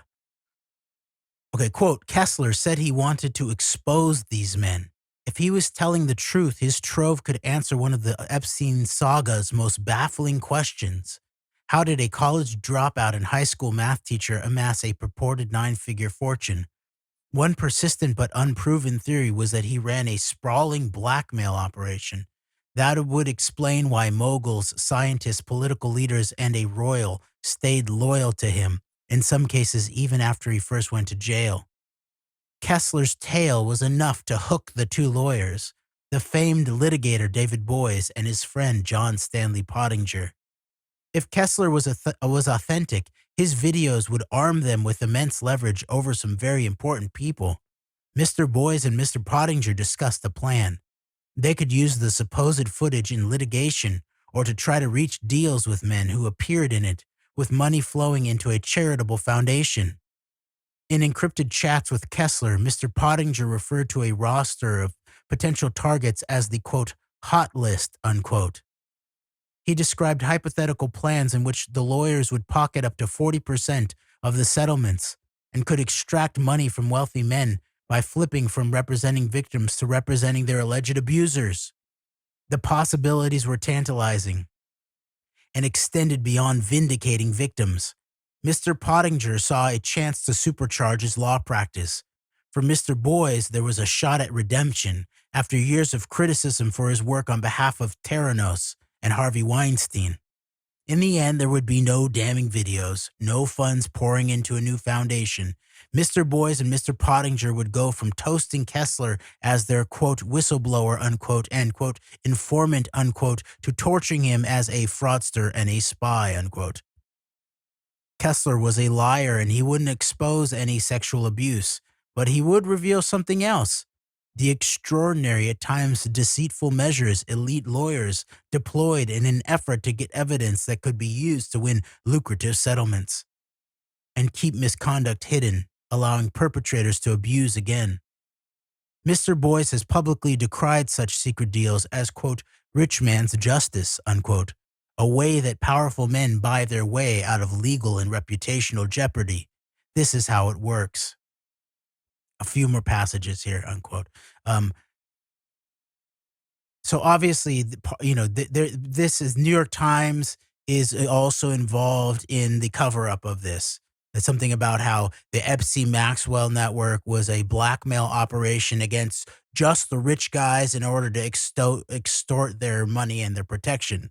Not that it was actually a much bigger intelligence operation, multi-generational, right? And this, of course, is what's also then being covered up by the New York Times as it exposes this sort of surface level ickiness of the Boies-Pottinger operation and relationship. That Pottinger and Boies are not, I don't believe, are just motivated by these things that they said they were, but also that this goes back to cover-ups of a much deeper sort. And that the Epstein-Maxwell intergenerational aspect and deep black program aspect and espionage, high-level political blackmail, and the geopolitics of that aspect is being covered up in full sight of everybody. And especially the background of a Mr. Pottinger, as we will see, points directly in that area, I would say. So true. All right. Back to the New York Times article from November of 2019. Quote, 7 men and a headless parrot. The man who called himself Kessler first contacted a Florida lawyer, Bradley J. Edwards, who was in the news for representing women with claims against Mr. Epstein. It was late August, about 2 weeks after the financier killed himself in a jail cell while awaiting trial on federal sex trafficking charges. Mr. Edwards, who did not respond to interview requests, had a law firm called Edwards Pottinger, and he soon referred Kessler to his New York partner. Silver-haired and 79, Mr. Pottinger had been a senior civil rights official in the Nixon and Ford administrations, but he also dabbled in investment banking and wrote best-selling medical thrillers. He was perhaps best known for having dated Gloria Steinem and Kathy Lee Gifford. And then right below that is a picture titled, John Stanley Pottinger at a 1984 party with, from left, the TV host Phil Donahue, Marlo Thomas, and Gloria Steinem, taken by Bill Cunningham at the New York Times.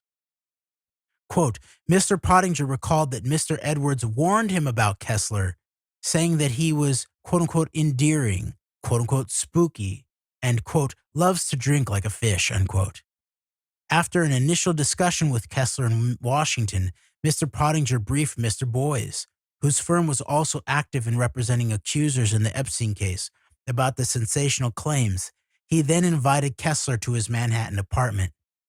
Kessler admired a wall-mounted frame containing a headless stuffed parrot. On TV, the Philadelphia Eagles were mounting a comeback against the Washington Redskins. Mr. Pottinger poured Kessler a glass of Whistle Pig whiskey, and the informant began to talk. In his conversations with Mr. Pottinger and later Mr. Boies, Kessler said his videos featured numerous powerful men who were already linked to Mr. Epstein: Ehud Barak, the former Israeli Prime Minister; Alan Dershowitz, a constitutional lawyer; Prince Andrew; 3 billionaires; and a prominent chief executive. All 7 men or their representatives told the New York Times they never engaged in sexual activity on Mr. Epstein's properties. The Times has no reason to believe Kessler's supposed video footage is real. In his apartment, Mr. Pottinger presented Kessler with a signed copy of, quote, The Boss, unquote, his 2005 novel. Quote, 1 minute you're bending the rules, unquote, blares the cover of the paperback version. Quote, the next minute you're breaking the law, unquote. On the title page, Mr. Pottinger wrote, quote, here's to the great work you are to do. Happy to be part of it, unquote. Mr. Pottinger also gave Kessler a draft contract to bring him on as a client, allowing him to use a fake name. Quote, for reasons revealed to you, I prefer to proceed with this engagement under the name Patrick Kessler, unquote, the agreement said. Despite the enormities of the Epstein scandal, few of his accusers have gotten a sense of justice or resolution. Mr. Pottinger thought Kessler's files could change everything. This strange man was theatrical and liked his alcohol, but if there was even a chance his claims were true, they were worth pursuing. Quote, our clients are said to be liars and prostitutes, unquote, Mr. Pottinger later said in an interview with the Times. Quote, and we now have someone who says, quote, I can give you secret photographic proof of abuse that will completely change the entire fabric of your practice and get justice for these girls, unquote. And you think that we wouldn't try to get that? Larger, unquote. Okay, well, just another few passages here that gives a little bit of the background of Pottinger and Boies while we have a chance to do that real quickly, if that's cool, Greg, and then we'll close it up. Yeah, sounds good. Okay. Quote, a victim becomes a hacker. Mr. Pottinger and Mr. Boies have known each other for years, a friendship forged on bike trips in France and Italy. In legal circles, Mr. Boies was royalty. He was the one who fought for presidential candidate Al Gore before the Supreme Court, took on Microsoft in a landmark antitrust case, and helped obtain the right for gays and lesbians to get married in California. But then Mr. Boies got involved with the blood testing startup Theranos. As the company was being revealed as a fraud, he tried to bully whistleblowers into not speaking to a Wall Street Journal reporter, and he was criticized for possible conflicts of interest when he joined the company's board in 2015. 2 years later, Mr. Boies helped his long-time client, Harvey Weinstein, hire private investigators who intimidated sources and trailed reporters for the Times and the New Yorker, even though Mr. Boies' firm had worked for the Times on other matters. The Times fired his firm. By 2019, Mr. Boies, 78, was representing a number of Mr. Epstein's alleged victims. They got his services pro bono, and he got the chance to burnish his legacy. When Mr. Pottinger contacted him about Kessler, he was intrigued. And unquote. And then right below that are a couple photos. Quote, Mr. Boies, who is representing several of Jeffrey Epstein's accusers, arriving at federal court in New York. And it's Boies arriving with Virginia Giuffre right next to him. And I believe to the left is Sarah Ransom. I'm not sure, but I believe so. And then to the right, picture Mr. Pottinger right in July with two women who have accused Mr. Epstein of sexual abuse in front of the courthouse. Back to the article. Quote, on September 9th, Mr. Boies greeted Kessler at the offices of his law firm, Boies, Schiller, Flexner, in a gleaming new skyscraper at Hudson Yards on Manhattan's west side. Unquote. Quick aside, they moved, I guess, out of the building where they were in the same building as Epstein and, by the way, Wexner's lawyer, Darren Indike. Remember that major glaring red flag that Brad Edwards just sort of somehow just, I guess I'll just wring my hands quickly about that and then join forces with Pottinger directly and create a law firm with his name in it, with my name. But I guess Boies, Schiller, Flexner moved out of the Wexner Epstein lawyer Darren Indike's building and into the Hudson Yards on Manhattan's west side, I believe here. All right. Quote, Kessler unfurled a fantastic story, one he would embroider and alter in later weeks, that began with him growing up somewhere within a 3-hour radius of Washington. Kessler said he had been molested as a boy by a Bible school teacher and sought solace on the internet, where he fell in with a group of victims turned hackers who used their skills to combat pedophilia. Kessler claimed that a technology executive had introduced him to Mr. Epstein, who in 2012 hired Kessler to set up encrypted servers to preserve his extensive digital archives. With Mr. Epstein dead, Kessler boasted to the lawyers he had unfettered access to the material. He said the volume of videos was overwhelming, more than a decade of round-the-clock footage from dozens of cameras. Kessler displayed some pixelated video stills on his phone. In one, a bearded man with his mouth open appears to be having sex with a naked woman. Kessler said the man was Mr. Barak. In another, a man with black-framed glasses is seen shirtless with a woman on his lap, her breasts exposed. Kessler said it was Mr. Dershowitz. He also said that some of the supposed videos appeared to have been edited and cataloged for the purpose of blackmail. Quote, "This was explosive information, if true, for lots and lots of people," unquote, Mr. Boies said in an interview. Mr. Boies and Mr. Pottinger had decades of legal experience and considered themselves experts at assessing witnesses' credibility. While they couldn't be sure, they thought Kessler was probably legit, unquote. And there's more to this, and maybe what we'll do is pick this up actually in the beginning of our next recording on the Epstein-Maxwell cover-up. But the next section is titled "A Chance to Sway the Israeli Election," which based on this allegation of Barak in relationship to Netanyahu. So, and there's some copies of Stan Pottinger's encrypted signal messages. Wow, this raises a lot of questions for me, and maybe we'll get into some of those questions next time. But regarding some of the what Mr. Kessler claims to have and Boies and Pottinger's response to it. But maybe we'll get into that next time we bring this issue back up. Okay. And yes, once again, this, there might have actually been something here. This might have been very, very real, potentially. But once again, what's also very real is Les Wexner. Les Wexner having, at the very least, some access to the archives. And much more direct in a way, and it actually to sort of originally supplied the house where some of these archives were created. All right.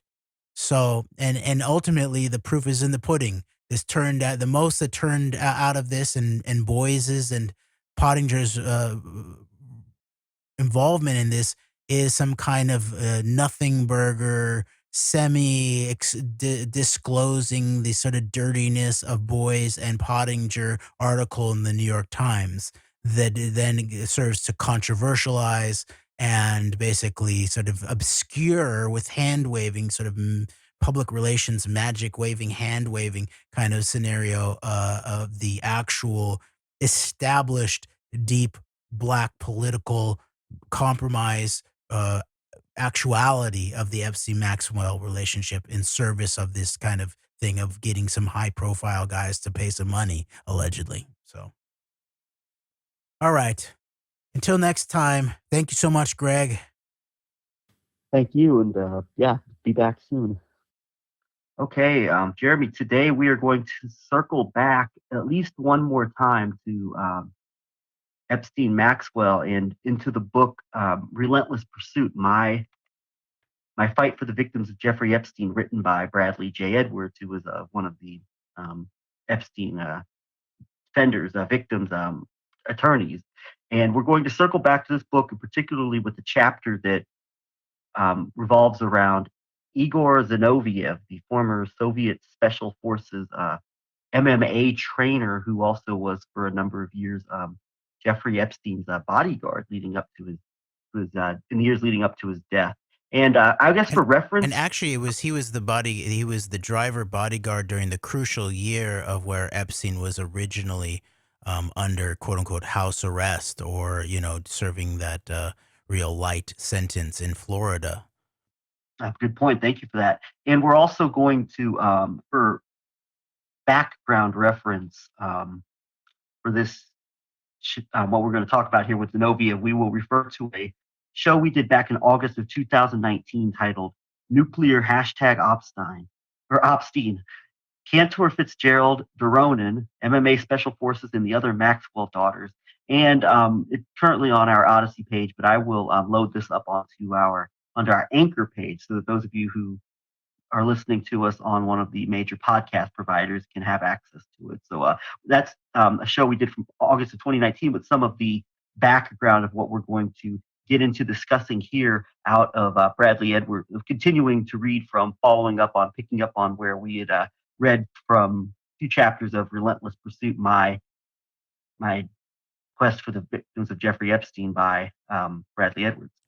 Yes, and we will also link to a Josh Reeves video from July 31st, 2019, titled Naomi Campbell's Birthday Party, Bombshell Jeffrey Epstein Information, that in combination with an interview with Zinoviev sort of put us on this investigation into this question of all these former Soviet special forces guys, and then also this link into this Russian real estate magnate Doronin, who was dating Naomi Campbell during some of these very crucial years in the early teens, actually.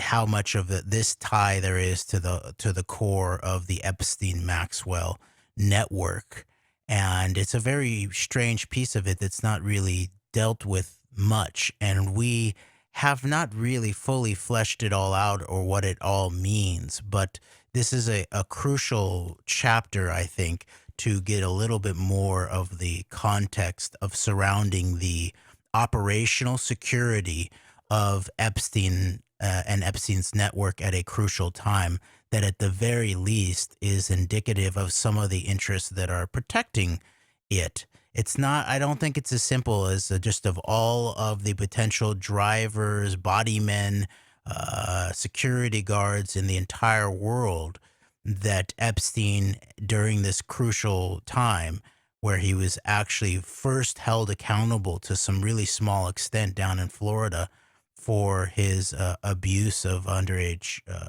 girls, that it was ended up being a former Soviet special forces guy and a guy who's tied into the heart of things like mixed martial arts, MMA, and all of that. And you'll see too, if you go look at the Josh Reeves video about Naomi Campbell's birthday party, he begins it with a clip from Joe Rogan and his podcast talking about going to what he describes as like an eyes wide shut kind of Hollywood party, having been invited there by Dave Chappelle, and talks about going up into the hills in his Porsche and this 40-foot banner of Naomi Campbell's naked self up posted at the property. And he doesn't identify 2 things. One is that the guy who he just calls him some rich guy, owns this. He never names him. He doesn't identify him as a Russian real estate magnate, nor does he identify him as a Russian real estate magnate who took over the company Aman, AMAN, that had originally done the revamping of Epstein's Little St. James Island.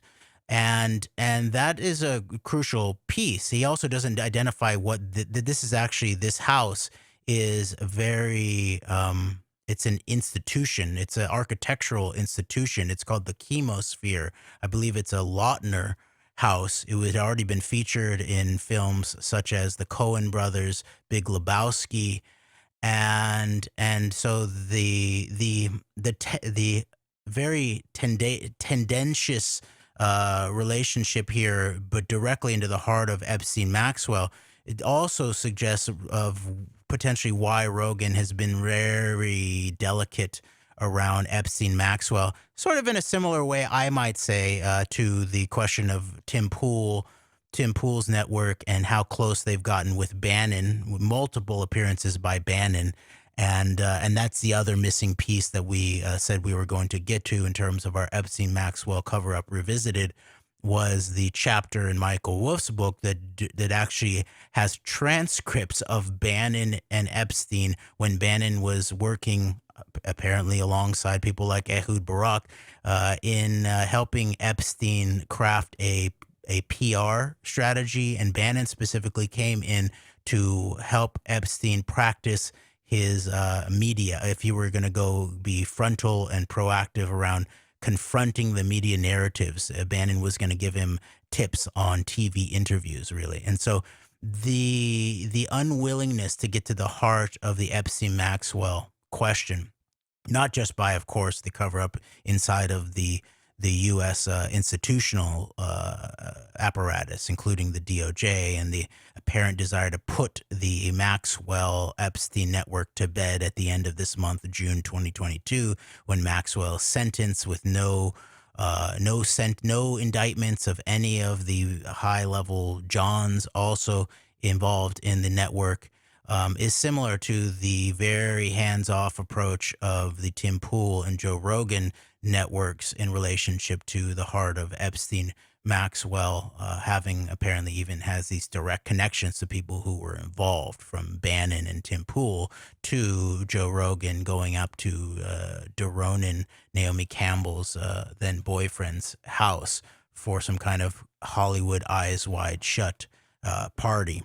So we just want to delve into some of these missing pieces in terms of the Epstein-Maxwell cover-up, and then begin to do a little bit of analysis around what all of this actually might mean. Because I'll just preliminarily and preemptively, I'll point out that there's this other piece in the Maxwell background that suggests this whole Russian oligarch sphere too, that I pointed out before, that Alexander Moshkovich connection of having his yacht set up off the coast of northern Massachusetts in the days surrounding the arrest of Maxwell, and how it suggests that there was a potential plan to flee, I think, in terms of Maxwell getting on this yacht and getting out of there. And so this Russian oligarch network is crucial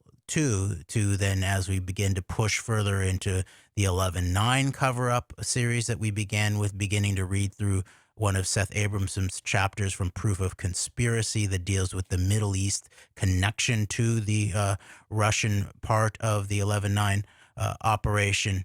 And then eventually into these larger geopolitical dynamics of things like moving into January 6th as very likely an attempt to Rod Rosenstein style land the plane on the larger 11/9 cover-up operation.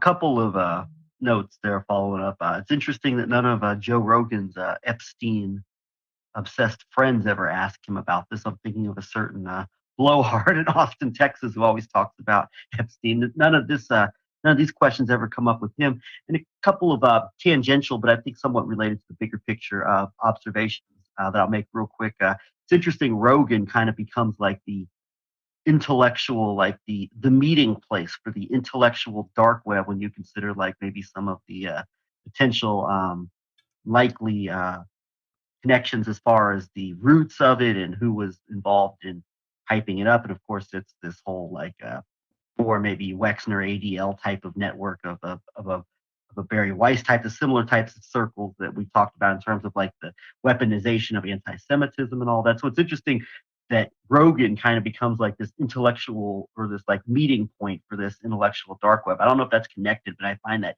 interesting. And I also find it interesting that Dave Chappelle describing like all of this, or all this being described, like Dave Chappelle then becomes like the celebrity poster child for like the weaponized trans battle going on cultural. I mean, just tangential, not exactly related, but just a couple of observations I've made, and those will be conversations maybe for another time, or for other people to suss out better than we can. But just a couple things I thought of thinking about those names and like this whole story here. Very much related, I think, Greg, because the purpose of what we're doing here is really using the investigation into individuals, not in relationship to sort of just intrigue and gossip about who knows who or who did what, but in relationship to describing a higher level operation going on here that very much ties into things like large scale, long time narrative warfare arcs. And so I think you bringing up Dave Chappelle's now central role as both a provocateur and the apparent target of the rising trans culture wars, and all of that I think is crucial. And then also what you point out about Rogan's centrality in the middle of really establishing not just a network of intellectual dark web people, but propping up specific narrative warfares, shapes, basically archetypes that then are, once Rogan talks about something, then the entire network, the whole podcast network, then will talk about it, and often in very similar ways. And so my final point on this is that I don't believe that it's a coincidence that the truly anti-imperial, but also anti-Zionist voice that Rogan has featured, I'm pretty sure this is true, over hundreds of guests, is Abby Martin, with this background, this very troubling and problematic background that she really hasn't yet fully grappled with, especially in terms of the ongoing cover-up of 11/9, for example, with a background in Russian state media.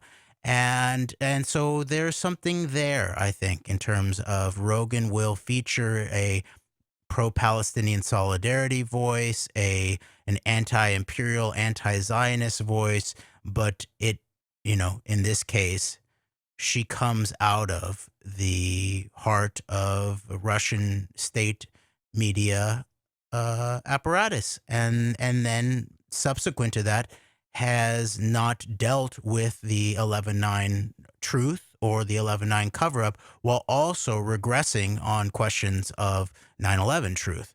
So, and that, of course, 9/11 is another key place that Rogan is a crucial point of cover-up in having really also reversed path on even beginning to talk about some of the things there. And I believe I heard Tim Pool basically say that things like 9/11 were off the table in terms of staying on YouTube. Now, I don't know if they talk about 9/11 or even Epstein in a really serious fashion on their shows that they don't put up on YouTube. But I get a sense that really these are control points from 9/11 to 11/9. And now we can add in Epstein, Maxwell, and the fullness of that network and what it was actually doing on top of that, I would think. That's an interesting observation. I had not thought of it that way, with Abby and her Russian state media history being in that position. And Barry Weiss used in her New York Times article, I believe, that became like the launching point for the intellectual dark web as a name and as a particular subculture. Abby was used as like, oh, that's the problem with this, that sometimes Joe Rogan's willing to interview this anti-Zionist, pro-Hugo Chavez, far left figure. And, like, so she was, in addition, like all the other figures mentioned, like she was thrown in there as like, well, that's sometimes the problem with this, is that sometimes this type of subculture can embrace people like that. So that was interesting. I think, in fairness to Joe Rogan, he's also had Cornel West on a show, and then Cornel West is another bag of problems potentially. So True, that's a good point. And I believe that show actually, the then Barry Weiss actually went on Joe Rogan. Actually, same day that the show that I did on the Higher Side Chats, where it was first broached the subject of Israeli military intelligence, Talpiot program. I did a fairly extensive background on Epstein, Maxwell, and Robert Maxwell, and the Mega Group, and all of that. Same day that Barry Weiss's show on Joe Rogan was released, and I believe it was the same one where Barry Weiss then extends the critique of the people like Abby Martin, as, like you pointed out, sort of stands for Hugo Chavez and stuff like that, where she called Tulsi Gabbard a toady for Assad, and then sort of got called on it by Joe Rogan. But it's interesting, like I begin to see these as dialectical, intellectual nemesis, where there's a very problematic aspect to who Barry Weiss focuses her ire upon to make sure that it's contained within a very specific framework. So, And while Tulsi is called a toady for Assad by Barry Weiss, ultimately, who benefits from like this anti-wokeness type of culture that now Tulsi Gabbard has kind of put herself at the forefront of, in terms of certainly in terms of elected officials and in her case, a formerly elected official. But ultimately, it's interesting, of course, your dialectic, as you mentioned, because ultimately it's these very Russian-centric purveyors of the culture war that are also the people that are kind of responsible for the position of power that Assad finds himself in to this day, who benefit from, as we talked about, from this whole culture war of the backlash against woke culture and all of the extremes it brings with it. So I do think you're onto something with that. Tulsi Gabbard is a toady for Assad, but at the same time, her public image is put out there while she joins the rest of these intellectual dark web people in pushing back against the dangers of woke culture and the libs going too far and all that. And that benefits the same purveyors of I think perpetuating and propping up the culture wars, an element of it to such a level that are also the backers of Assad in a literal way. yep. Okay, let's get into this Relentless Pursuit, Bradley Edwards chapter that deals with Zinoviev. And you'll see, I don't believe that Edwards even ever names him. He just calls him the bodyguard. And similarly, he does not discuss the the formerly Soviet Special Forces background of Zinoviev. I don't believe either, but we'll pay attention to that as we get into it. All right, this is chapter 42, titled The Bodyguard, page 304 of Relentless Pursuit, My Fight for the Victims of Jeffrey Epstein by Bradley J. Edwards, co-written with Brittany Henderson. Quote, on my trip home, I thought about a story that Sarah Ransom had shared with us where she explained that she was so desperate to escape, she attempted to swim off Epstein's island. She explained that Epstein's bodyguard witnessed the whole thing and would corroborate her story. When I returned, I called the bodyguard right away. He told me to meet him at the Starbucks. This former bodyguard was a Russian mixed martial arts fighter hired by Epstein to provide security. With this type of background, I mistakenly assumed he was a cold-hearted tough guy who protected whomever he was hired to protect and who would never share details. By all appearances, he truly seemed like a movie character who was meant to defend someone evil.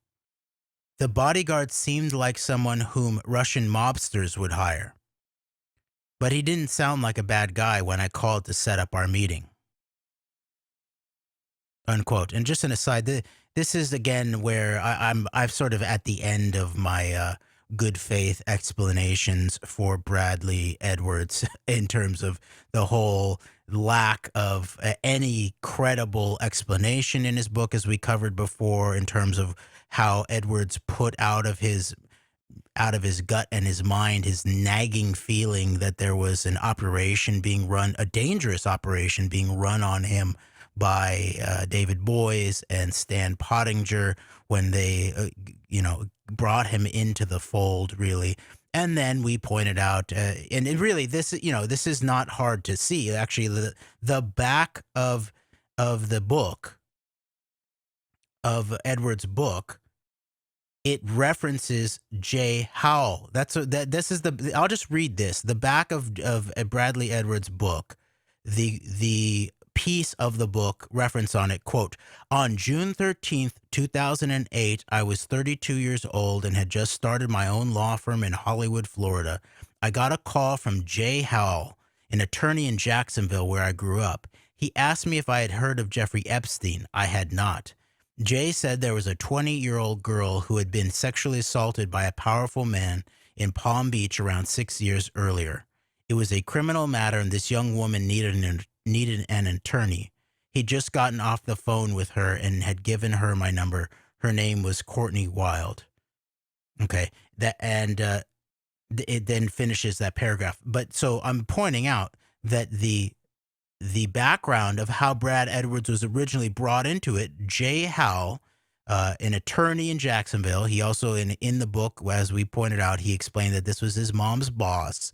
And then what he doesn't explain is the deep connections that Jay Howell had prior to the heart of the George H.W. Bush Reagan network, as things like the Franklin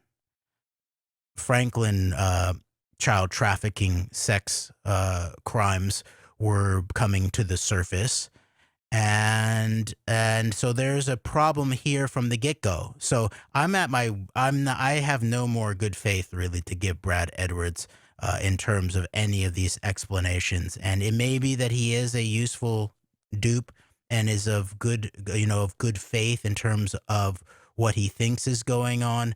But the entire outline here, from his origins being brought into the case by this very shady Jay Howell character, to his lack of real credible explanation about how he really gave the case over to this deeply, deeply suspicious David Boies, Stan Pottinger network, to the point of where now Pottinger and Edwards have a law firm together. And there's more to deal with in terms of Stan Pottinger's background, because it goes to the heart of things like very, very secret truths, so somewhere in the realm of as deep as 9/11 in terms of an Achilles heel of the U.S. deep state in relationship to the Iran operation. And I don't mean just Iran-Israel-Contra, and I don't mean just the quote-unquote hostage crisis that was then used to really oust Carter from the White House and install Reagan and Bush, but really the deep covert operation behind that looks like elements work to help actually install Khomeini originally in terms of the Iranian Revolution. And to me, it looks like Pottinger is towards the epicenter of what was really this George H.W. Bush CIA network that helped, looks like they helped install Khomeini, and then also then worked in terms of the very likely helped even potentially set up the hostage situation in Iran that they then utilized to take out Carter and install Reagan to some large extent.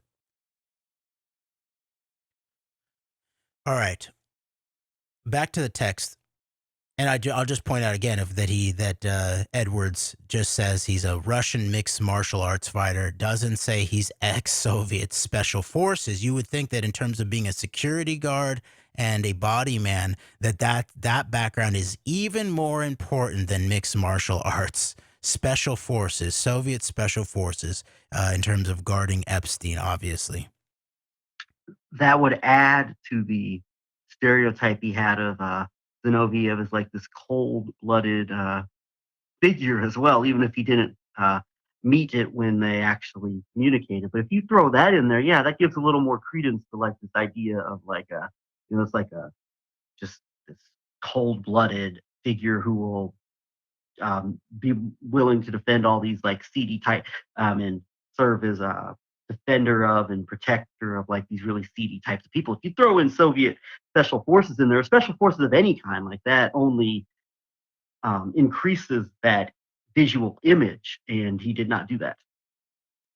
Yeah, it's sort of like just calling Michael Flynn a whistleblower or a media personality at some level, rather than the former head of Defense Intelligence and a special forces operative tied into the head of the U.S. Special Forces syndicate that was running the Afghanistan operations alongside someone like General McChrystal. Go look at John Brisson's work. We've read the documents on General McChrystal and this relationship with Flynn, and sort of operating at the sort of the two sides of these U.S. Special Forces networks. So it's a sort of kind of similar kind of thing to not mention that Michael Flynn is a Special Forces general and the former head of U.S. Defense Intelligence. Of course, this is a much lower level, but this guy is Special Forces trained.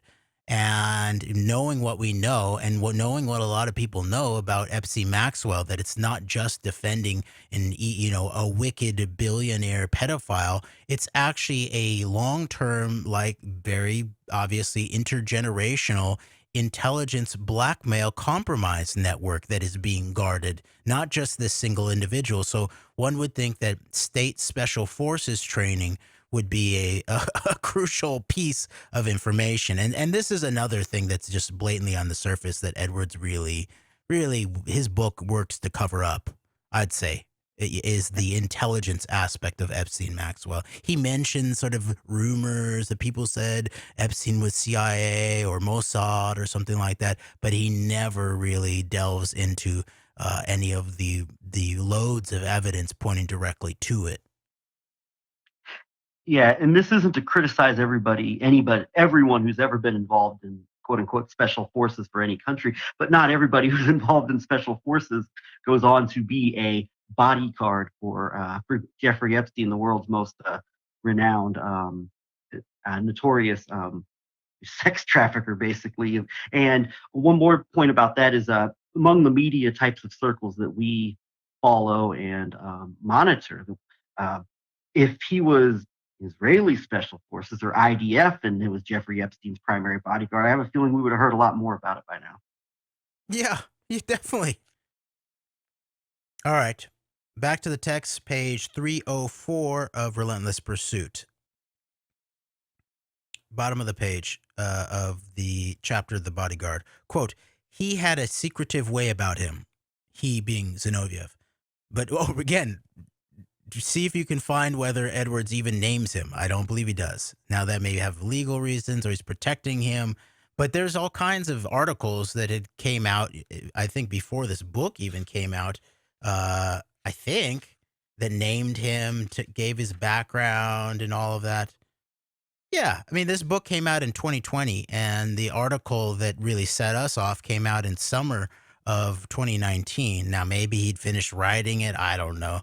But I'm suspicious of both the lack of actually naming Zinoviev and then for sure not talking about his training in special forces, not in the U.S., but in the former Soviet Union. Okay. Well, also the Village Voice profile of Zinoviev from July 8th, 2000 Right. by Peter Duffy from Russia with bare knuckles. And I mean, doesn't deal with that. But it deals with him, Soviet special forces background and some of the the people that he's been involved with training and working with in New York City. It also mentions his affinity for copying scenes out of the movie Fight Club, which is Arnon Milhan, which is an interesting particular description from Zinoviev, and maybe it's not, maybe it's just coincidental, but I mean, you see the Milhan connection and all that with Fight Club. It makes it very interesting. But this article is from 2003, and it details his background of Soviet special forces and all that, and yet in this book, like it's not mentioned apparently at all. And we'll see here going through it for sure if it's mentioned or not. But I mean, the fact that like it's not even mentioned right at the beginning, like I mean, that's a very big alarm bell as far as like Mr. Edwards and what he does or does not appear to be all about when this information's been publicly available since at least 2003 in the pages of the Village Voice. Exactly, great. That's a great point about this From Russia with Bare Knuckles Village Voice article by Peter Duffy from July 8th, 2003, that both names him, I think, and also points out his special forces background almost immediately. So there's no excuse, I don't think, for Brad Edwards not naming this guy who's been covered in major media more than two decades earlier. And you pointed out Milhan's role in Fight Club and Zinoviev talking about sort of featuring Fight Club as what he was desiring and the way things are. And the other piece about that film is that at the end of it, it pre-scripts the towers coming down on September 11th is what it really looks like. So that's another piece of it. It's not just Milchan produced, but I'd say it's the other film other than JFK where the production by an Israeli military intelligence operative that very clearly prefigures just a few years later the World Trade Center, at least part of the 9/11 operation, and very obviously centered in many ways out of Israeli military intelligence, now being featured by this guy Zinoviev too, is interesting. Now listen to this. This is the first line of this article from 2003 in The Village Voice by Peter Duffy. Quote, "Few deserve a more fearsome reputation than Igor Zinoviev, a 36-year-old Russian with a military issue crew cut and a body that most closely resembles a cinder block. He's a Soviet-trained expert in several martial arts, a former Red Army commando, and a veteran of illegal bare-knuckle fights held in discreet locations in the outer boroughs." All right, so this is he very immediately describes what this guy's background is, names him, and all of that. So the way that Brad Edwards really obscures this, it becomes even more, I think, glaring. All right.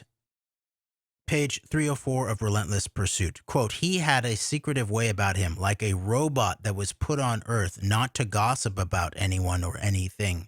But he wasn't the heartless character whom I had previously believed him to be. Don't get me wrong, he wasn't excited to meet me, but he had agreed to do so. When I got to the Starbucks that night, I was early, as usual. It was nice out, so I picked a table outside. He had no idea who I was or what I looked like, even though we had crossed paths outside of depositions and meetings I'd had with Epstein several years before. He arrived within minutes, walked inside to grab a coffee, and then looked around until our eyes met. He didn't hesitate before walking in my direction, knowing somehow that it was me. He didn't want me to taking any notes. I put my pen down and prepared to listen." Just a quick unquote. This sounds as unbelievable at some level as Brad Edwards explaining how he just gave up all his gut instincts about the problems with Boies and Pottinger. Pottinger, who then is even described by Edwards, or I think his assistant, as David Boies' CIA guy or CIA-like guy, and then gets totally in bed with them. And the Edwards to proclaim that Zinoviev doesn't know who he is, I think is just not, it's naive to a point of unbelievable at some level. If this guy was actually running operational security for Epstein while the legal stuff was beginning to get going, you think this guy wouldn't know who Brad Edwards was and is? I don't believe it. It's a level of, if true, it's a level of a combination of naivete and incompetence that your defenders of Donald Trump will always attribute to him, when nothing is ever his fault. It's always everybody else around him, and he's too trusting of wanting to get people around him or liking him or whatever. So that's that's kind of a parallel I make in my mind, is that, like, he's if these accounts are true, then he is just naive, maybe, I don't know, incompetent, but naive to an insane level that just defies logic. If these are true, and it just reminds me of the way, like, the types of InfoWars, QAnon type people who always protect Trump by nothing is his fault, and he's just so naive to everything. And is it just a coincidence that Brad Edwards is the crucial person actually to the weaponized, I think, disinformational narrative that Trump had worked to expose Epstein, or to hold Epstein to account for reasons of being just open with investigators and distant. And once he found out who Epstein was, he kicked him out of Mar-a-Lago and all of that. Yeah, sure. Trump didn't know who Epstein was when they were palling around, when they were on ABC TV. And Trump is saying things to Epstein that even makes Epstein blush. Or Trump didn't know who Epstein was when they were raging around some of the seediest networks in Manhattan in the early 90s, when the allegations came out, when the allegations that came out in 2016 alleged in the early 90s that not only did Trump and Epstein know each other, nor did Trump, just know who Epstein was or what he was doing, but they were alleged to have raped a girl together. All right. Now, Brad Edwards is the guy who then spreads out into the so-called alternative media, his stating that, Trump gave us, many people wouldn't talk to us, but Trump gave us all the information that we wanted. He was, he basically just giving Trump the gleam that Trump was actually going to, was a actual foe to Epstein and was going to, take down all the pedophiles, as we pointed out early on in the Trump years, that this was this key narrative warfare line that Trump was close to these networks, but because he was close to these networks, he's perfectly situated to bring them all down. Keep your friends close and enemies closer is a QAnon promoting former friend/associate of ours would say. But Jeremy, that video of Trump and Epstein together, with Epstein almost like blushing at the type of things that Trump was saying. Oh, that just made him more of a man. If you listen to Alex Jones, yeah, sure. And Roger Stone and Roy Cohn were training Donald Trump for 4 decades to fight the New World Order. And in fairness, Jeremy, you've mentioned though that yeah, sure, Trump might have given some useful information, but if it was motivated by anything, it was motivated by Trump having some type of falling out with Epstein, not because Trump had a vested interest in the truth or because he was so disgusted by this that he couldn't tolerate this going on anymore out of concern for the children or whatever. And one more thing, that video of Trump and Epstein, the one you mentioned, I think that came out in 1992, which is about a year and a half before the alleged rape of Katie Johnson took place. So. Thank you for filling that out, Greg. Yeah. And the keeping your enemies close was a reference to why Trump was so close with Rudy Giuliani. So, yeah. All right. Top of page 305 of Relentless Pursuit. Quote, I asked him how he got started with Epstein and what he saw during his employment. He was hired initially because Epstein was worried that some girl's dad would try to kill him. While I had never heard anyone say that Epstein had this fear, I had often wondered how it never happened. He continued to talk in a low voice, primarily on the subject of the young females in Epstein's life. He confirmed what many others by this point had said, that Epstein's entire life, from the time he woke up to the time he went to sleep, revolved around young women. As soon as Jeffrey got out of jail in 2008, there were girls at his house all the time. The only thing that changed was the target age of his victims. They were all promised something that Jeffrey would do for them, and at some point this bodyguard expressed his concern to Jeffrey about his misleading them. He said, quote, you just got out of jail. You can't keep doing this with these girls, unquote. He made it clear that Epstein was engaging in the same conduct that landed him in trouble in the first place, but with a slightly older age group, focusing his attention not on rounding up high school kids, but on the modeling industry as his recruiting playground. These were girls who believed they were there, wherever quote-unquote there was at any given moment, for a legitimate reason, not illicit sex. But Jeffrey's purpose with them was sex, and only sex. His bodyguard watched as dozens of young aspiring models were lured into Epstein's world before being discarded, more broken than before. When this bodyguard told Epstein that he shouldn't keep doing this with girls, he said Epstein responded, quote, don't act like my grandma or you will be fired, unquote.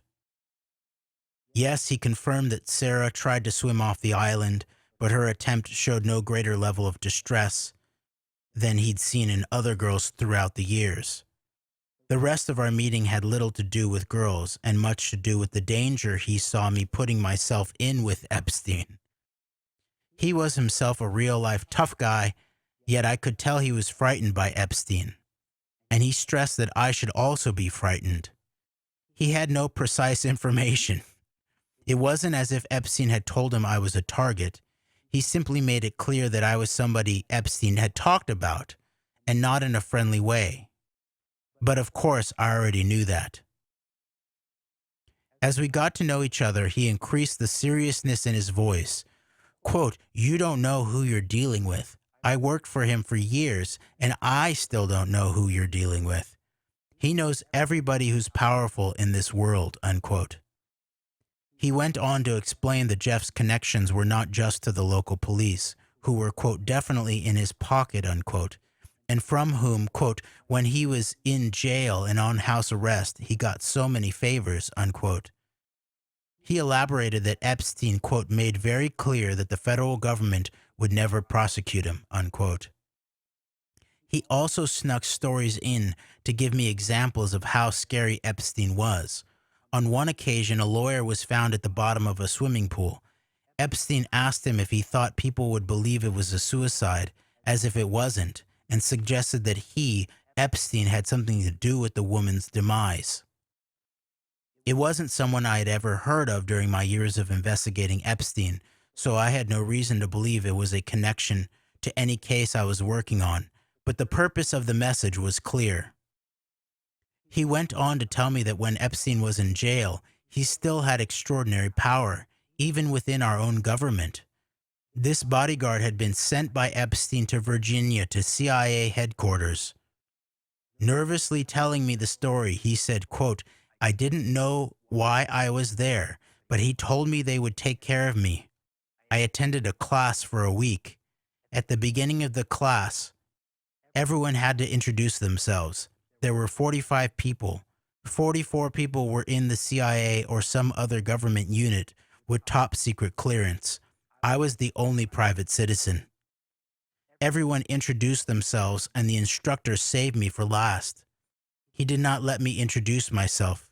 Instead, he just introduced me as what he called a quote-unquote special operative," unquote.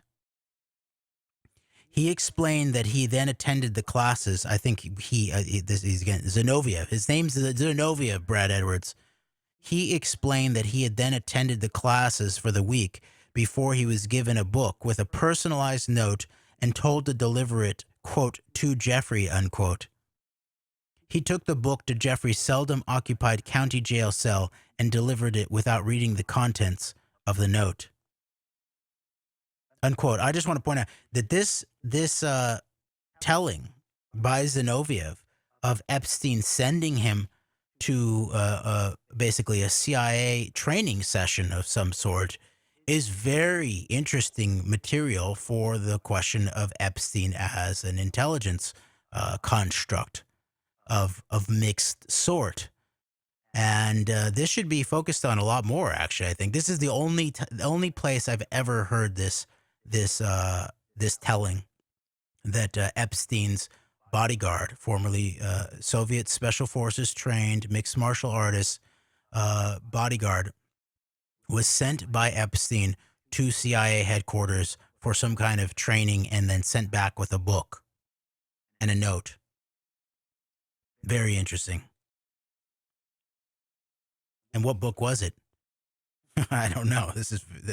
So I just want to point out that even if you're not interested in the background of the Soviet Special Forces of the bodyguard or what that all means in terms of the guarding of the Epstein-Maxwell network, just this piece of data in this chapter is some of the most direct testimony that we've seen that Epstein was directly connected to elements in the CIA.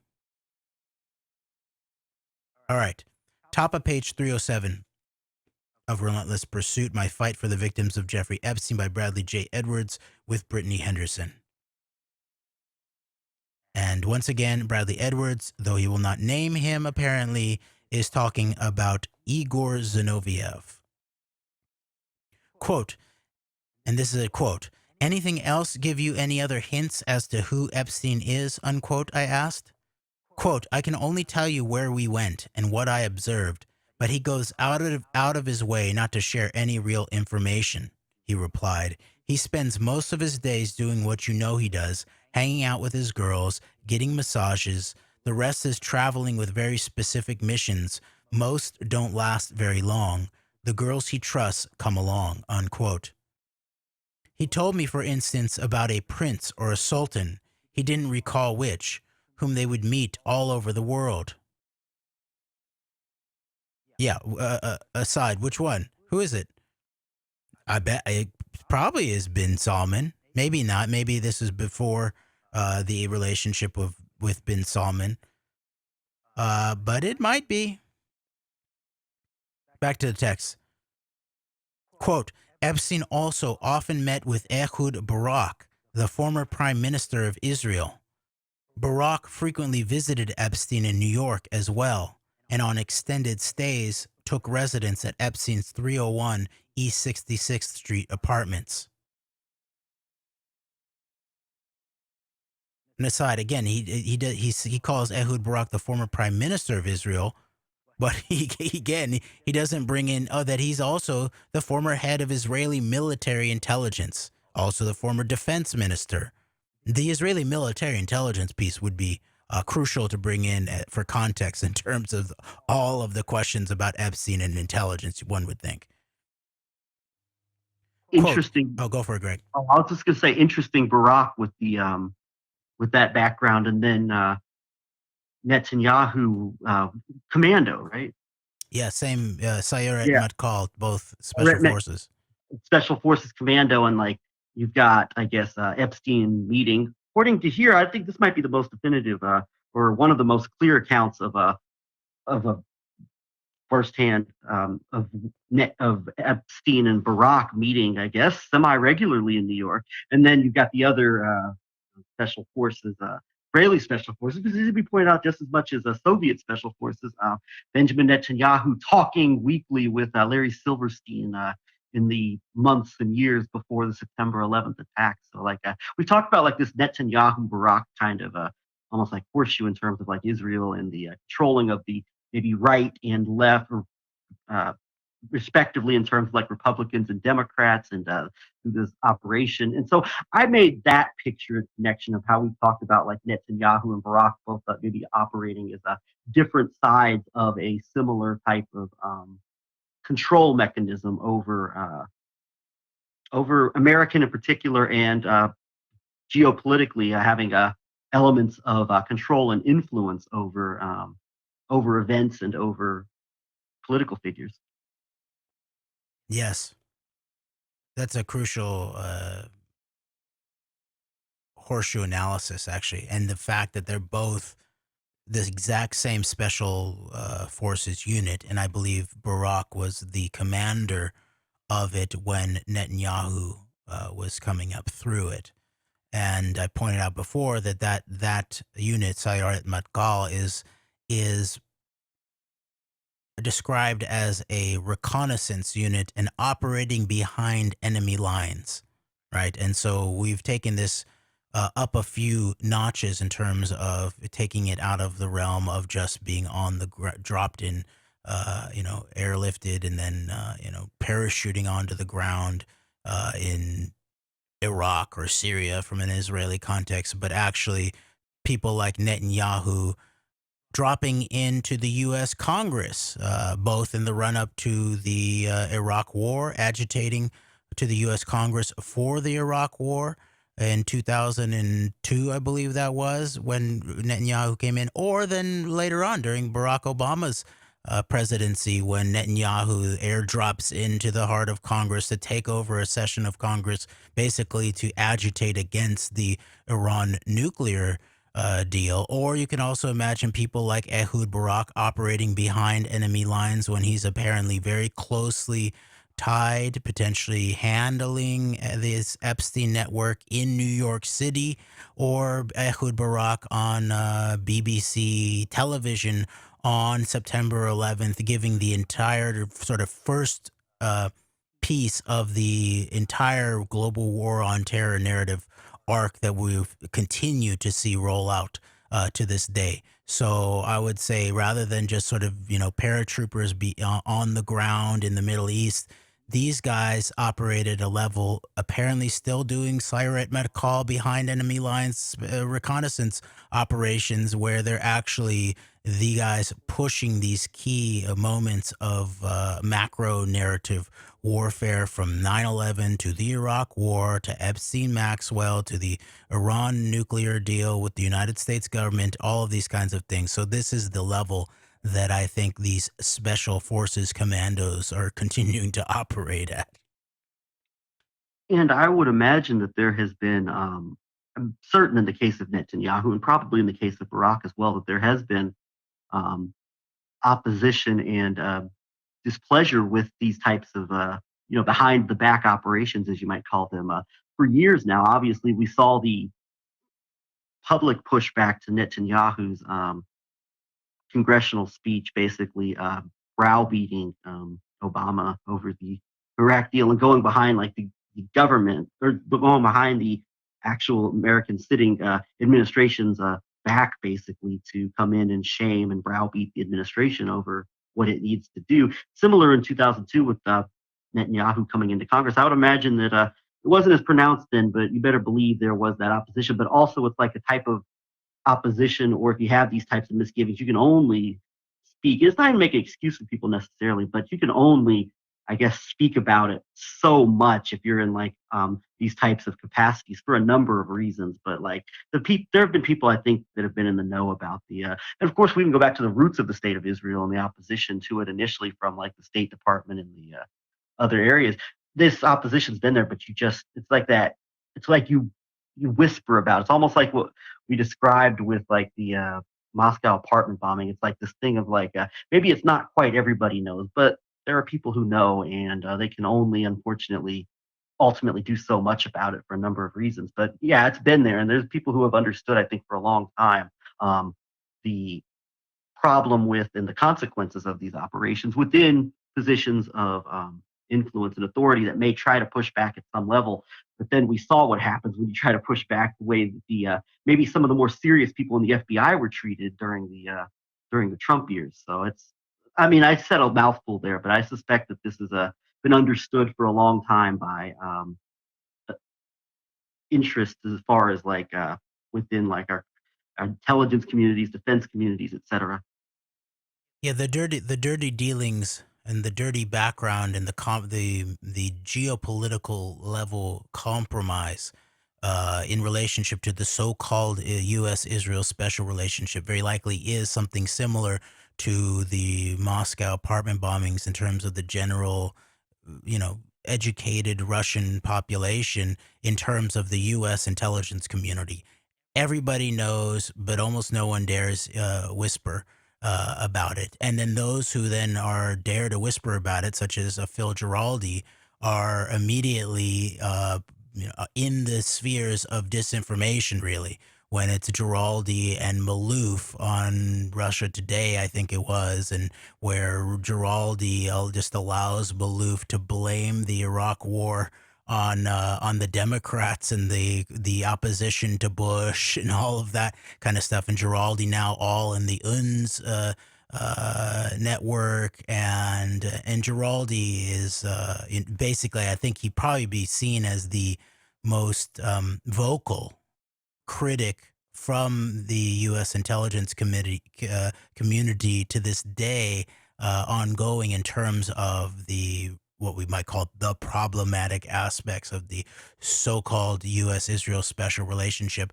And Giraldi is dirtied up just by the fact of who he is platformed by, but also his messages. So that goes to show, I think, at a very high level, how even some of these Russian intelligence networks who are engaged in really high-level narrative warfare will utilize, just like they will utilize everything that we talked about in terms of civil rights in the United States, or oligarchical people oppressing economics in the United States. They'll use whatever it is, or this problematic aspect of the so-called U.S.-Israel special relationship, to make hay of their hybrid warfare towards both escalating political chaos and exaggerating, catalyzing the quote-unquote fault lines of the American body politic. And they will go there with people like Phil Giraldi. All right. Back to And go for it, Greg. just one more quick follow up on that. Much like you've got Giraldi, who is very renowned in terms of the Israeli, being a primary critic of like Israel and the power of Zionism in America from that perspective. Then you've got, I can't help but mention the other side of that, on Michael Maloof and my call into the show Fault Lines today. And Michael Maloof being a former Fife worms are directly complicit in the pushing of the worst propaganda lies leading up to Iraq and the perpetuation of the global war on terror post September 11th, all the way to WorldNet Daily to RT and Sputnik. And you've got the anti-imperialist co-host of Fault Lines, Manila Chan, describing Michael Maloof, who's now very Russian-oriented, much like Giraldi seems to be, but Maloof having a much more obviously, say, like neocon hawkish background with the Fife Wormser gang, being described as her good buddy. So. Yeah, and this is Manila Chan is ultimately in the position of the Stranahan position. First, the Lee Stranahan position in terms of fault lines, then the Shane Stranahan, Lee's son, position, where Shane actually co-hosted with Jamal Thomas, who now co-hosts with Manila Chan, who describes, as you pointed out, as you exposed this morning in her response to you on Fault Lines, that he's a good friend, Maloof. And so this is very, very, very problematic, as the lefties might say. To say the least, and we'll link that phone call in the show notes, as well as your call into Lee Stranahan's backstory. So we'll post that in our show notes. Okay, back to the text, page 307 of Relentless Pursuit. Quote, in fact, not long before my meeting with the bodyguard, aka Igor Zinoviev, Alan Dershowitz had confirmed Epstein's close relationship with Barack. Dershowitz testified that during his personal, non-privileged conversations with Epstein, he and Jeffrey discussed the Middle East. Dershowitz further described an in-person discussion that he had observed between Barack and Epstein at Epstein's New York townhouse, wherein the two were drawing up resolutions to Middle East conflict on a blackboard. It was clear that Epstein was exactly as powerful as we always thought he was. But there was this air of mystery surrounding his connections to international dignitaries like Barack that always begged the question of who Epstein really was. And as you've mentioned, we're going to go back at some point through Michael Wolff's book, where it talks about, probably exaggerated, somewhat fictional account of like Barack and Epstein and Steve Bannon all together. But I would imagine if they did have get-togethers, the Middle East was probably very much on the table with the man who headed the media organization that was conceived in Israel, that acts as the most prominent voice of like hardline Zionist movement, combined with, say, the American right-wing weaponized Tea Party movement, made in America, conceived in Israel with its own branch in Jerusalem. So I would guess that those are probably the conversations that come up as well. And it's interesting that these topics come up in these areas of people who seem to be very, very heavily compromised. And in terms of the aforementioned call that I made to Lee Stranahan's backstory yesterday, he was co-hosting with Jason Goodman, and they both played it as if they'd never heard of the Netanyahu, conceived in Israel background of Breitbart, where both Breitbart himself, but also Stranahan's currently still kind of guy, Jim Hoft, at the Gateway Pundit, were seated at the table with Netanyahu, and they both decided to try to really play that down as if I were just playing gotcha because of a single picture, and that there's no other bigger analysis going on here. And so yeah, that background there I think is crucial. And then understanding Bannon, Bannon was the guy apparently who tried to bring in Israeli-born then Oracle CEO, maybe still Oracle CEO, Safra Katz as into the national security advisor position in the Trump White House, and then the reason for my call into the backstory was actually to put them on notice and blast, really, about the recent show that John Brisson at We've Read the Documents had done about Eric Prince rolling out his quote unquote privacy technology unplugged on Bannon's War Room, where Eric Prince does the call in from an airbase, an Israeli airbase in northern Israel. I believe it is very likely Ramat David, I think, is the name of the Israeli airbase. It's either that or it's in Haifa, but it's very likely that this technology that Eric Prince is selling via Bannon is, I mean, it's obvious. His engineers are Israeli. It's very likely out of the Technion University or some kind of Israeli military intelligence unit are his engineers for this so-called privacy technology. And Bannon is at the epicenter of that. And so that picture of Breitbart being formed at the table with Netanyahu, I would say, continues to this day in terms of those networks. It's obvious that that's a key locus of what Breitbart does. It's very, very, very Israeli. And so is Bannon in terms of trying to leverage in Safra Katz as the national security advisor of the Trump administration. And so was Lee's good friend to this day, the deceased Andrew Breitbart, who brought in Ben Shapiro and Joel Pollack and Alex Marlowe. We talked about the Harvard boys. Well, we got the Harvard Westlake boys with Stephen Miller and Alexander Marlowe. They were his guys at Breitbart. I mean, it's not that, Andrew Breitbart was just some good, well-meaning guy who didn't have any affinity or serious, was misled about the wonders of Zionism. I don't think that's the case. But to summarize this little tangent up, I would say that I don't take Stranahan's account of being fully ignorant of this at face value. We'll have to talk about this more in the future because it has a lot of consequences to this day in terms of the way Stranahan operates, as well as the way obviously the Steve Bannon Breitbart crew operates. We'll be getting more into that again soon, maybe. But just wanted to bring that up is the fruits of our recent phone calls into Radio Sputnik.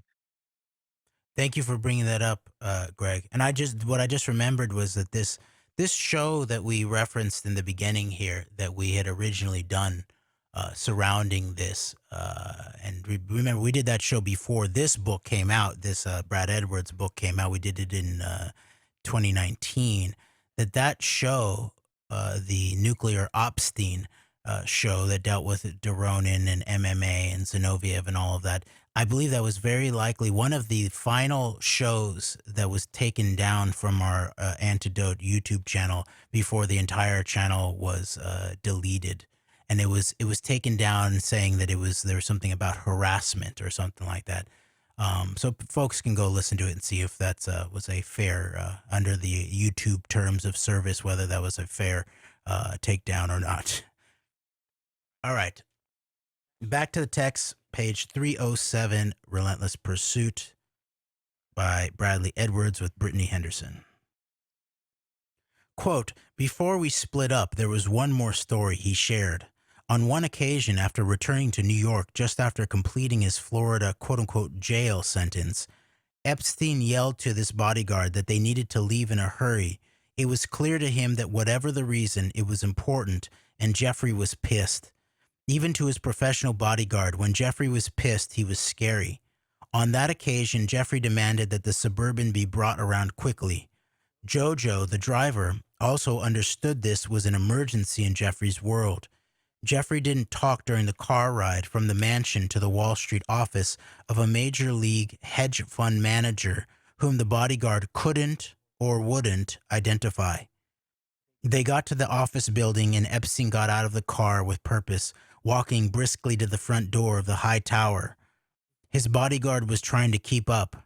They headed to the elevator and Epstein didn't stop to tell the front desk that he had arrived. When he got up to the floor of the hedge fund, Epstein, still on a mission, walked straight toward the back of the office complex to what his bodyguard referred to as the quote-unquote president's office. Epstein opened the door without knocking and barged in. He walked to the chair side of the desk, leaned over to the quote-unquote president and said, quote, You need to get that money to Israel immediately, like effing yesterday, unquote. As the story was relayed to me, the man on the receiving end of Epstein's demand was shaking. This man was another Wall Street billionaire who made his own rules. With his voice quivering, he responded to Epstein saying, quote, I wired $30 million today. It's already there. You can check, unquote. Without a word to him, Epstein turned around and walked out, leaving the building the same way he'd come in. Unquote. I just want to speculate. I might speculate this is actually potentially Leon Black at Apollo that this story is recounting.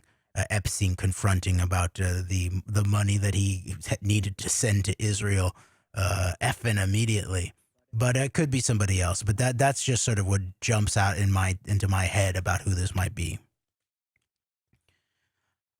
All right, back to the text. We're on page 308 of Relentless Pursuit.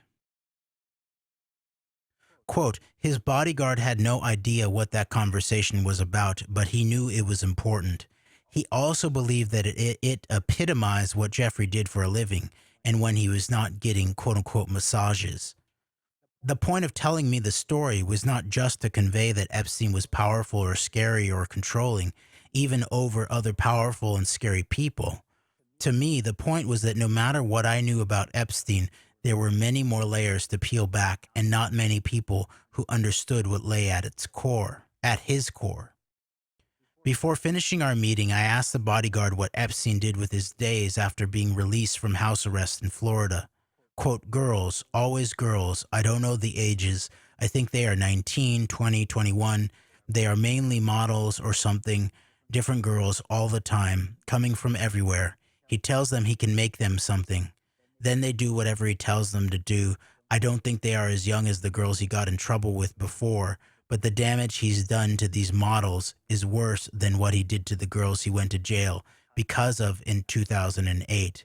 He controls them, then destroys lives, unquote.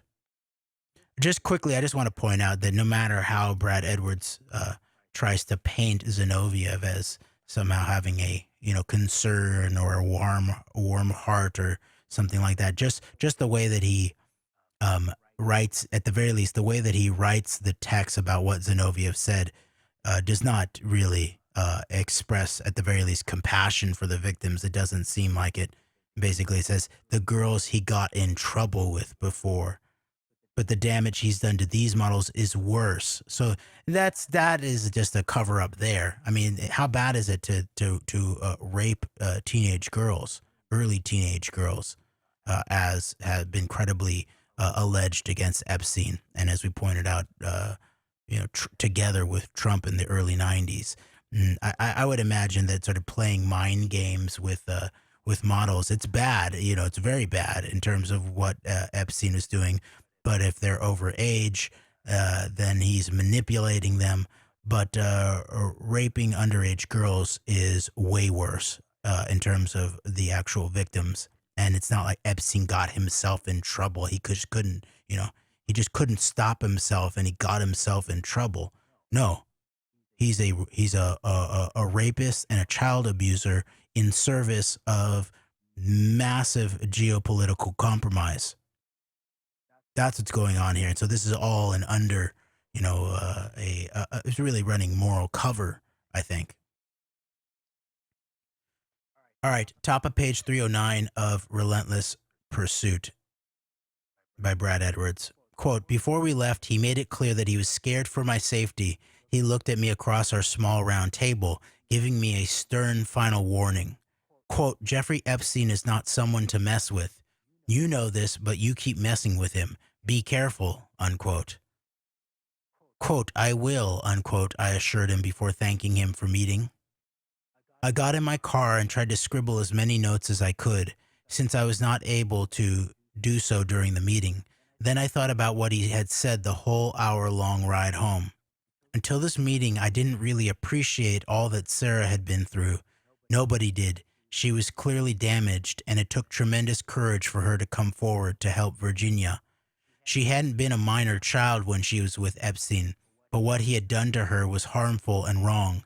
He promised to make her professional dreams come true in order to lure her in, then groomed her into having sex. Was what he did to Sarah a crime?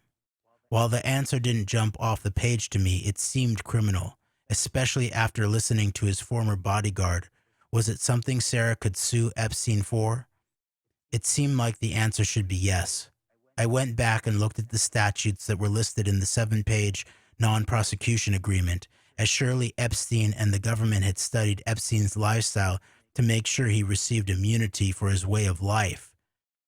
Looking through the crimes in the NPA, non-prosecution agreement, one at a time, I came to 18 U.S.C. section 1591, one of the main federal statutes the U.S. Attorney in the Southern District of Florida and Epstein's attorneys listed.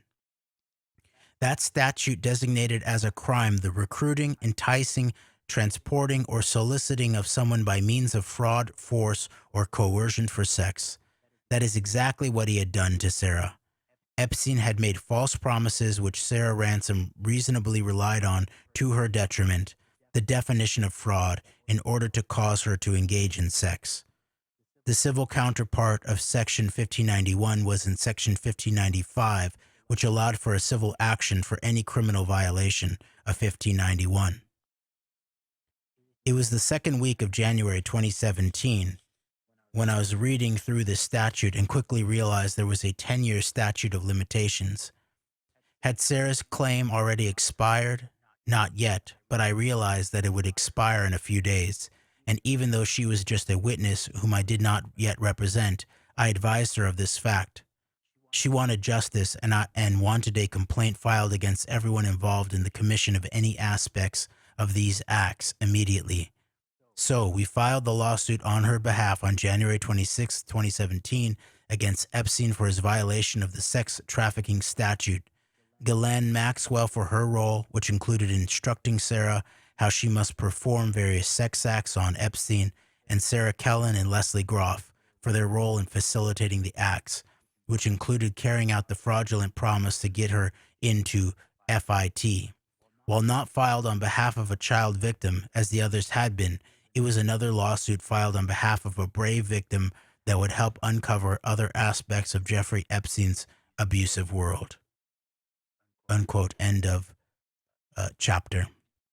And just a couple years later here from the publishing of this book, we're already in the place of where a lot of these civil lawsuits have sort of been come to a close, and many of them have been resolved via the acceptance of money out of the fund of the Epstein fund that was then paymastered by the Forrest Gump of deep state paymasters, Kenneth Feinberg, and then the end of this month, as I pointed out in the beginning, is when Ghislaine Maxwell gets sentenced, and the Epstein-Maxwell plane will have been landed.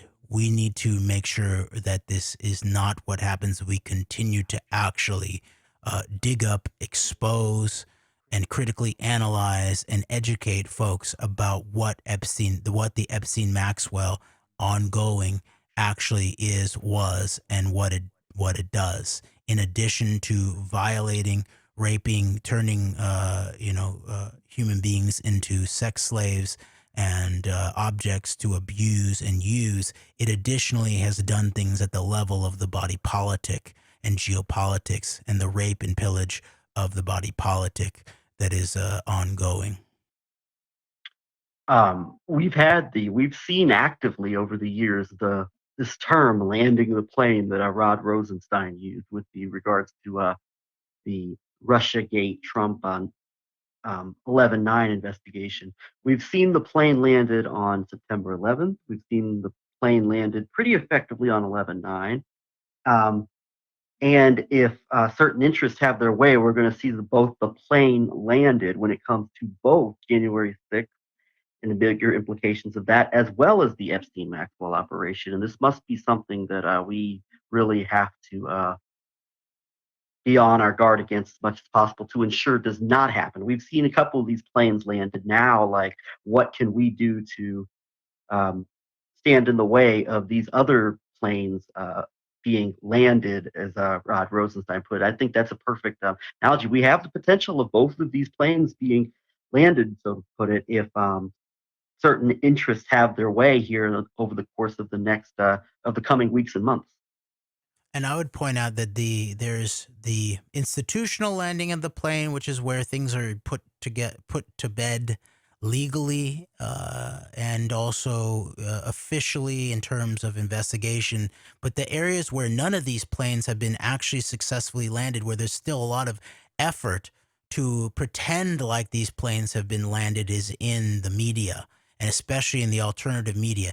Every single one of these things is being covered up with a lot of energy and with a lot of backing and a lot of attention placed on it from everywhere, in terms of, aforementioned Joe Rogan, but also some of the, alternative media that we pay attention to and been formally associated with, all the way to the Tim Pools, all the way through this 9/11, 11/9, the actuality behind the Trump operation leading to January 6th. We'll then tie that back into Oklahoma City, another plane that was landed by someone like Merrick Garland, but for those that are paying attention is still a crucial open case in terms of understanding. And then, of course, Epstein, Maxwell, and what it all was and what it all is in terms of these really big global issues really facing all of us. These are areas where there's still an attempt to land the plane in terms of the information space, the media space,